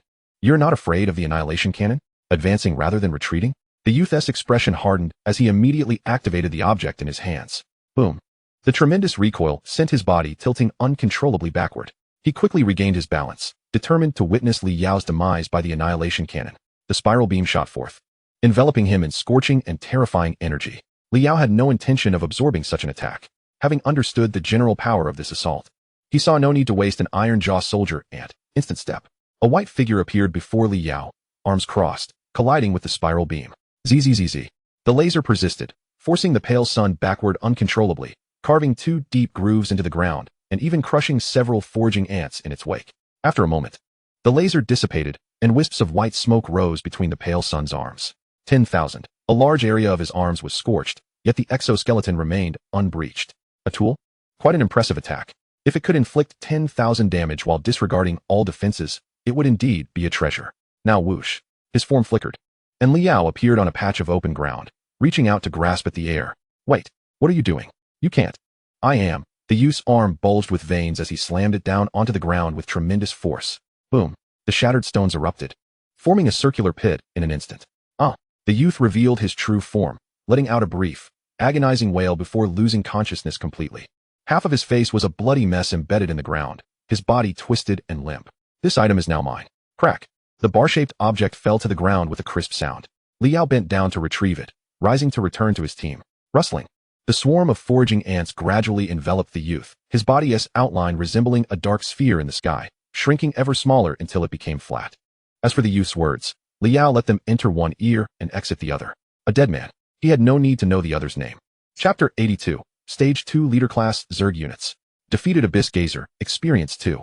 Collected Abyssal Bait 1. Defeated Abyss Gazer, Experience 2. Collected Abyssal Bait 1. Ding. Experience has reached the LV20 limit. Detected that the class holder has not advanced. Unable to surpass LV20, excess experience is temporarily stored. Note, storage is limited to 24 hours. Please complete your class advancement promptly. The pitch-black orbs, the abyss gazers devoured by the foraging ants, vanished one after another. Countless foraging ants descended back to the ground. Elite-level monsters, capable of dropping loot chests. However, the dungeon's abyss is somewhat peculiar. The strength of the abyss gazers reaches elite level, yet their drop rate does not. Among the dozens of elite monsters, one can only spot a few scattered chests twinkling faintly. This is quite reasonable. If the abyss gazers dropped loot comparable to regular elite monsters, the sheer number of them would have long been swept away by powerful adventurers, leaving no chance for ordinary ones to undertake their class advancement tasks. Li Yao instructed the pale sun to retrieve the loot chests while the other bugs would encircle and annihilate the remaining adventurers. With the annihilation cannon in hand, they had no further purpose. In an instant, cries of despair, pleas for mercy, and wails echoed continuously from the darkened spaces around them. Li Yao, wait a moment. Mu Mingxu was the first to snap back to reality from his shock. Can we keep one? I could take him back to the Mu family. Perhaps I could extract some secrets about the Zheng family. Li Yao glanced at him, chuckling softly, but said nothing further. When he killed the young man, this fellow did not step forward to plead for his life. What secrets could a mere lackey divulge? Mu Mingxu sought to plead for Mu Huiyang, hoping to learn about his struggles as a pawn through the survivor. They had been nurtured together since childhood and perhaps shared some familial ties. That girl, Mu Shan, bore a resemblance to Mu Huiyang. He did not care for Mu Huiyang's fate, but someone did. A small request was hardly worth denying. I will leave one alive. You all head to the Eastern Cavern Passage. At the end, you will find 10 Abyss Gazers. That should suffice for your tear-jumping task. Once completed, reaching the 12th layer will be a breeze, and fulfilling your promise to Mu Yingying will be easily accomplished. Yes. Mu Mingxu dared not delay. He turned to the dazed Mu Huiyang and admonished, what are you still doing there? Do you want to return to the Zheng family? Mu Shan, Mu Jian. Drag him away. Staying here, he genuinely feared that Li Yao might find him displeasing and simply let the bugs devour Mu Huiyang. The key was that they had no counter-arguments. Then I shall proceed with the task, dear brother-in-law. Mu Yuanyuan approached Li Yao cautiously, resembling a sycophant. The others, upon hearing the term brother-in-law, instinctively fell silent, unwilling to speak further. Before today, even though Li Yao's name was well known, they would have deemed him unworthy of Yingying. But now, they could only hope that this title of brother-in-law was genuine. They even wished for Yingying to temper her temperament in his presence. You have only 5 of you. 10 should be excessive, Li Yao remarked indifferently, his gaze entirely dismissive of the rotund figure. I shall have the bugs reduce that to 5, making it easier for you to handle. Mu Shan's eyes flitted about, unwilling to meet young Master Yuan's gaze. It seemed only natural for a brother-in-law to discipline his younger brother. Indeed, 5 is sufficient, Mu Shan nodded timidly. But brother-in-law, You miscounted, counting me. There are 6 of us, and I need to slay 3 to advance to the next layer. No, wait, Manhwaedit suddenly realized something. Brother, no. I want to be able to enter the next layer. The class advancement task could drag on indefinitely. What if I fail the martial exam? Then hurry. Manhwaedit urged hastily. The group vanished into the tunnel. Liao accepted the 4 chests handed over by the pale sun, harboring no high expectations, and opened them all at once. 4 pieces of silver equipment dropped, 1 from each chest. To be frank, such a drop rate was unexpected. The Abyss dungeon had no barriers. With a modest fee, all adventurers could enter. An S-class captain, accompanied by 5 A or B class members, formed a 6-person team, thus qualifying to hunt the Abyss gazers. The corresponding drop of silver equipment was already quite commendable. For him, silver was not even a complete set. He couldn't be bothered to give it a second glance. Liao took out a long metal rod, the secret weapon the hunters used against him. It resembled a sniper rifle, but lacked a grip and trigger. Annihilation cannon, item. Grade, S. Usage requirement, LV 20 or above. Strength attribute 100, spirit attribute 100. Effect, annihilation, delivering a single annihilation strike to the target unit, ignoring all defenses, dealing a fixed 10,000 damage. Limitation, cooldown of 60 seconds. After 7 attacks, the item disappears. Durability, 57. He regretted letting that fellow make the final strike. Liao felt a pang of regret. Now he had only 5 chances left. During the first attack, he merely gauged the effect of the annihilation cannon. The second attack provided him with a clear opportunity to interrupt the young man's casting. At that time, he aimed to further confirm his suspicions and allowed the opponent to attack without interference. An S-class consumable item. For high-level adventurers, a 10,000 damage strike every 60 seconds was hardly impressive, not even qualifying as C or D tier. Yet, for those below LV 30, even a main tank class would have around 10,000 health. A single hit could obliterate them. It was truly a divine artifact for newcomers. For me, Liao pondered slightly. He was uncertain of its utility. A 10,000 damage hit, especially if the pale sun struck a weak point, could certainly be achieved. He valued its ability to ignore all defenses. If he encountered monsters with astonishing defensive attributes, the annihilation cannon would undoubtedly be a winning talisman. Otherwise, with 5 chances, it would merely be 5 attacks from the pale sun, somewhat redundant. He decided to keep it, considering it an additional means of attack. Liao stored it back in his dimensional ring and casually found a rock-armored bug to sit upon, waiting patiently. This cavern space was merely a section of the 11th layer. The surrounding tunnels branched out in all directions, with many abyss gazers still lurking. The bug tide could sweep through the entire 11th layer, clearing all gazers. He would gain a significant amount of experience and numerous pieces of silver equipment. However, he is not a gluttonous individual. Leveling up and farming for treasures can be pursued anywhere. The Abyssal Cavern, primarily designated for first-tier professionals to undertake their class advancement quests, is a world-type dungeon. Exiting the dungeon does not cause the monsters to respawn. If all are slain, for a certain duration, no professional can access the next layer. There is no need to delay the progression of newly minted professionals in the main city for a trivial amount of experience. Liao's attention was drawn to the Insect Abyss ladder, where the number of foraging ants had reached an astounding 176,000. He had deliberately refrained from cultivating more combat insect species, all for the purpose of promptly advancing to the second tier. Cultivating brand new combat insect species was crucial.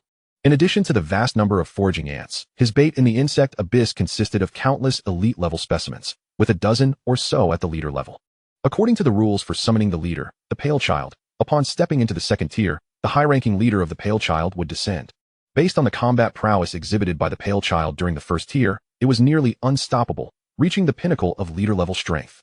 To what extent would the leader units of the second tier be formidable? Chapter 83, the Global 6th-Tier Pinnacle Ranking. The 32nd seat, Zhengbing. At this moment, within the confines of the dungeon area, not far from the crystal of the Abyssal Cavern, stood an independent courtyard adorned with the emblem of the Federation. The structure bore an antiquated style, yet its interior was filled with high-tech instruments. At a semi-transparent square table sat several dignified elders. Upon the table flickered 20 areas, each varying in size and shape, marked in the upper left corner with inconspicuous numerical indicators, ranging from 1 to 20 in sequential order. The areas were illuminated with faint yellow dots, with the first area showcasing the most yellow points, densely concentrated in the center. The second area also displayed a significant number, evenly distributed across its expanse. As the area numbers increased, the yellow points diminished. By the time one reached the 12th area, there were no yellow points present. Suddenly, the 12th area began to flicker with several yellow light points, capturing everyone's attention. Oh, someone has reached the 12th layer of the cavern, one elder remarked. The 12th layer is not considered particularly high. A typical S-class professional, as long as they form a competent team, can attain this layer. However, today is different. The newly minted SS-class professional, Nya has entered the Abyssal Cavern. He is among the top prodigies of the Dragon Nation this year. Under the Nya family's relentless cultivation, he has staked everything in an attempt to achieve a perfect class advancement. Several days have passed since the awakening ceremony. At this juncture, SS-class professionals have nearly all completed their second tier, reaching levels LV24 and LV25. Currently, no SS-class professional in the Dragon Nation has achieved a perfect class advancement. Nya has deliberately kept his level at LV20, honing his combat prowess and optimizing his equipment and skills. The Nya family has even enlisted numerous high-ranking professionals to tailor a unique combat system exclusively for him. It can be said that while there may be contention regarding the highest talent among the new generation of the Dragon Nation, the strongest at LV20 is undoubtedly Nya at this moment. Even those few SSS-class professionals can at most match his prowess. Nya all-out challenge naturally drew widespread attention. Major esteemed families dispatched representatives to Luowa City to witness this expedition into the cavern. All eyes were fixed upon the flickering light points on the 12th layer, but they did not belong to Nya. He had entered the cavern alone, and the layered tasks within the cavern were quite troublesome. At this time, he should still be on the 9th or 10th layer. The number of individuals did not add up, either 1, 2, 3, 7. An elder and a lavishly dressed noblewoman quietly counted the number of light points. Arriving at an accurate conclusion, both revealed a knowing smile. Madam Mu, has someone important from your family ventured into the dungeon? The elder teased, stroking his beard. Indeed. Xing Tianning replied with a faint smile. My rather plump son is currently inside. Her words exuded an air of nobility. Time had not bestowed a single wrinkle upon her visage. Approaching 40 years of age, she appeared as youthful as one in their 20s, embodying the allure that a mature woman should possess. Xing Tianning, the sole wife of the current head of the Mu family. No one dared to dismiss her as merely a decorative figure. She was an SS-class professional, commanding the absolute combat power of the Mu family. She could be referred to as Madam Mu, or the second in command of the Mu family. To what wind do we owe your presence here, Elder Zhang? The promotion of a junior has hardly reached the level of warranting your attention, has it? Elder Zhang, a title bestowed upon the elder generation of the Zhang family, is only used for one individual by Xing Tianning. That person is Zhang Bing, the father of the current head of the Zhang family. It could be said that half of the Zhang family's dominion was forged by this elder. An SS-class 6th-tier professional, he stood on the brink of the 7th tier, having refined his abilities to the utmost within the 6th tier. Should he suddenly break through to the 7th tier one day, no one would find it surprising. In the realm of professionals, there exist two globally recognized rankings: the Supreme 7th-tier ranking and the Pinnacle 6th-tier ranking. The former includes every 7th-tier professional from Blue Star. The number of names on the list corresponds to the number of existing 7th-tier professionals. The latter is reserved for the elite 6th-tier professionals, with 100 spots. Every individual listed is an extraordinarily powerful entity within the 6th tier. Zhang Bing holds the 32nd position on the 6th-tier ranking, and within the Dragon Nation, he is ranked 7th. Zhang Bing chuckled lightly. I merely came upon hearing that Madame Mu was here, and thought I would take a look. Not for the sake of the Nya family S Jr., but to see who among the current generation of young prodigies from the Mu family, aside from Mu Yingying, is worth my attention. Xing Tianning's eyes narrowed slightly. She had not anticipated this elder to be so forthright. The key point was that now, with 7 light points illuminating the 12th layer, it coincidentally matched the number of professionals from the Mu family who had entered the Abyssal Cavern, including Yuan, and the individual mentioned by Yingying. That made 7. Logically, this old fellow should not have appeared so composed. Are you curious? Zhang Bing inquired with a calm demeanor, feigning puzzlement. Indeed, Xing Tianning nodded. I would appreciate your enlightenment, Elder Zhang. It is not impossible, Zhang Bing replied, looking at Xing Tianning. In an instant, a dangerously sharp glint flashed in his eyes. After all, I too wish to see a countenance on the esteemed Madame Mu that I have never witnessed before. His words, resembling an open declaration, drew the attention of all around them. The confrontation between the two eminent figures left the onlookers hesitant to interject, silently observing the unfolding drama. This was precisely Zhang Bing's intention. He sought to showcase to all that even the Mu family, no matter how formidable, would think twice before daring to challenge a 6th-tier powerhouse from the Zhang family. The iron-fisted retribution from the Zhang family must also be received. Xing Tianning remained unresponsive, her visage frozen in frost. Inside, however, was her son. Zhang Bing did not directly alleviate Xing Tianning's confusion. Suddenly, he mentioned, in truth, I harbor a deep-seated hatred for one thing, the rivalry among aristocratic families. Both sides delight in placing pawns within the ranks of their adversaries. Yet, this is an inescapable reality. Madame Mu, are you aware of how my Zhang family treats the pawns implanted by other factions? Of course, Xing Tianning was aware. Just this morning, the 3 clans had severed Zheng Hongyi's head, and shortly thereafter, the 6 infiltrators embedded within the Zheng family had lost contact one after another. Subsequently, 6 bloodstained sacks were discarded at the Mu family's doorstep. The one who discarded the sacks was a 6th-tier professional. The Mu family's guards, upon witnessing this, wished to intervene, yet lacked the strength to do so. By the time they informed the head of the family, the perpetrator had long since departed. When the sacks were opened, it was revealed that they contained those very infiltrators who had been placed within the Zheng family since childhood. Their bodies were marred, devoid of any unblemished skin, and exuded a potent wave of healing energy. They had been tormented to the brink of death, only to be saved by a healing professional, only to be tortured anew, ad infinitum, until they reached psychological death. In the depths of endless agony, they ultimately lost consciousness. Xing Qianing offered no reply. Zheng Bing continued. It seems Madame Mu must be somewhat informed. So, does Madame Mu know how my Zheng family treats those pawns we dispatch? Xing Qianing's expression abruptly froze. They were killed. It's as simple as that. Zheng Bing spread his hands, unreservedly igniting Xing Qianing's wrath. Chapter 84. SSS Class Professional, Glutton. What do you mean? Please clarify, Zheng Lao. Xing Qianing directed her gaze towards the flickering points of light in Zone 12. Not too many, not too few, exactly 7. A troubling conjecture surfaced in her mind. I suspect Madame Mu has already deduced this. If these 7 individuals belong to the Mu family's team, the numbers may indeed be somewhat skewed. Zheng Bing displayed a victorious smile, shamelessly provoking Xing Qianing's ire. This location was within the inner precincts of the Luohua City Dungeon, a place of national significance. Should Xing Qianing lose control of her anger and strike against him here, even a colossal entity like the Mu family would be powerless to protect her from the federal repercussions. However, for a fleeting moment, Xing Qianing did indeed approach the brink of uncontrollable fury, only to suppress it in an instant. She regained her composure, wearing a smile once more. Zheng Bing could no longer be bothered to feign politeness, and she too found no desire to engage in futile banter with this old man. Given that there were infiltrators from the Zheng family within the Mu family's ranks, Zheng Lao should be well aware that, aside from Mu Yuan, Li Yao was also in the team. Madame Mu must also be aware that my Zheng family's alchemist once obtained the blueprint for the annihilation cannon, Zheng Bing replied, shrugging. Although the materials are precious, it is not overly difficult to forge 1 or 2 with some expense. What constitutes a top-tier prodigy? Xing Qianing's demeanor remained calm.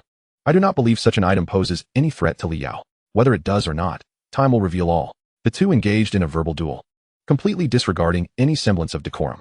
At that moment, an exclamation rang out. A yellow dot has appeared on the 13th floor. How fast? How long has it been since entering the 12th floor? Nieshaoran, having ascended 10 floors. The task of defeating a formidable monster was reasonable for someone like Nieshaoran, who ventured alone. Fool, do you not see that there is 1 less yellow dot on the 12th floor? Both Xing Qianing and Zheng Bing cast their gazes towards the distribution of light points on the table. Their expressions varied, lost in thought. In the cavernous world, on the 12th floor, there remained 6. The higher the level, the stronger the monsters, and the fewer their numbers. Even if a swarm of insects surged forth, it would require considerable time to locate the creatures. As the master of the insect abyss, he need not take action himself. Idly perched upon the back of a rock-armored beetle. Suddenly, the foraging ant swarm transmitted a message. One of the Mu family's professionals was missing. Li Yao chuckled softly. At this point, that individual could no longer hide. Li Yao recalled the professional roster he had seen earlier on the team panel. Glutton, unknown profession. A profession that grows stronger by consuming? It bore some resemblance to the insect abyss. It seemed that this year, the Dragon Kingdom would see the emergence of another SSS class professional. In his perception, Mu Yuan did not possess the aura akin to Lu Xingwen or Yan Ming, those who bore the sharpness wrought from brutal trials and tribulations. Mu Yuan resembled more a flower sheltered in a greenhouse. He even suspected that her current LV-20 was achieved by hiring someone to level her up. Yet even so, the threat she posed surpassed that of Lu Xingwen and Yan Ming. He was almost certain that Mu Yuan's profession must exceed SS class. 15 minutes later, Li Yao ascended to the 13th floor. Cross-layer task. Eliminate the cursed wraith, 0-10. 10. Not bad, the count has decreased. The insect swarm mobilized. Soon, the smile faded from Li Yao's face. The number was pitifully low. It seemed he would have to linger for over half an hour. On the 14th floor, the task was to eliminate 7 earth vein worm lords. On the 15th floor, it was to slay 5 abyssal maw gluttonies. By this stage, the strength of individual monsters was no less formidable than that of the final boss, the Headless General, in a master difficulty dungeon. Only an SS-class professional would have a chance to challenge them solo. On the 16th floor, the task involved defeating 3 Shadow Weavers, a powerful breed of boss-level monsters. One could not rely on the foraging ants to vanquish them through sheer numbers. Battle-type insect species were required to confront these creatures head-on. Li Yao's speed increased. 3 were not difficult to locate. As long as he sought out a spacious, large cavern, he would be able to find such boss-level monsters. Once located, they could be eliminated in mere moments. On the 17th floor, the task was to kill 2 underworld guides, Cerberus. Even among boss-tier monsters, their strength was exceptionally high. comparable to the final boss, the Warden, in Nightmare difficulty. A typical SS-class professional would find it challenging even to form a team for such a task. Soloing was a Herculean feat. However, the class transition task was extraordinary, influencing future limits. All SS-class prodigies would choose to remain at LV-20 for a moment, solidifying their strength to its peak. The 17th floor was also the layer where countless SS-class professionals completed their class transition tasks. Upon entering, Liao was met with an overwhelming stench of blood. Glancing around, he saw a humanoid monster lying in a pool of blood at the center of the cavernous space. The cave was severely damaged, strewn with shattered boulders, clearly having recently witnessed a fierce battle. Had that individual already ascended to the 18th floor? In an instant, the insect abyss manifested. The swarm of insects sought out the monstrous entities, swiftly exterminating them in battle. Just as Li Yao and Mu Yuanyuan surged forward with fervor, outside, onlookers were left in a state of stupefaction, gazing at the screens before them. In a mere span of hours, 2 golden dots ascended rapidly, one trailing the other, reaching the 18th and 17th layers with astonishing speed. Following closely was another golden dot, arriving at the 15th layer. This was indeed a remarkable feat. Yet in the presence of the two ahead, it appeared trivial and drew no attention whatsoever. As the 2 golden dots climbed higher, Xing Qianing felt an increasing sense of satisfaction. She cast a languid glance at Zheng Bing. Elder Zheng, do you still harbor any hopes? The first and second positions must be occupied by Li Yao and Ye Xiaoran, though their exact order remains uncertain. As for the one lagging behind, my Yuanyuan, she happens to be an unknown profession. To be honest, I never expected her to reach the 15th layer so swiftly. So what do you think? Does my family's prodigy, aside from Ying, catch your esteemed eye? Each word from Xing Qianing pierced deeply. Zheng Bing's countenance darkened to the utmost, and he remained silent for an extended moment. The leader of the hunters arranged by the Zheng family was merely a level 30 S-rank professional, possessing a level advantage. His skills and experience surpassed those of ordinary practitioners, but it was utterly impossible for him to breach the 15th layer, let alone the 17th or 18th. The mission had ultimately failed. Could that lad truly not even defeat the Annihilation Cannon? An SSS-level professional should have escaped unscathed. It was now a matter of how far he could advance within the SSS ranks. A surprising turn of events unfolded. The 2 golden dots were both situated at the 18th layer. Li Yao and the fully equipped Nye Xiaoran were entangled in a dilemma over who was stronger at the level 20 stage. Everyone understood that in a fair competition, Nye Xiaoran, as an S-rank professional, would undoubtedly fall short against Li Yao, who toyed with S-rank professionals as if they were mere playthings. Yet now, Nye Xiaoran was backed by a prestigious family pouring resources without reservation. Meanwhile, Li Yao stood alone. This had granted both of them the opportunity to compete on equal footing. At this moment, in the depths of the 18th layer, Li Yao stood at the rear, watching the battlefield ahead with keen interest, and asked with a smile, "What is the matter? Can't you handle it?" Transforming into a fearsome beast, Mu Yuanyuan was engaged in a close-quarters struggle with a terrifying creature. Utterly unable to divert her attention, Li Yao made no attempt to interrupt. Instead, he unleashed the swarm, seeking out other monsters. As he awaited further developments in the 18th layer, he found the prospect of enjoying a splendid film to pass the time rather agreeable. The swarm surged forth, while their master reclined lazily upon the back of a rock-armored beetle, leisurely observing the titanic battle unfold.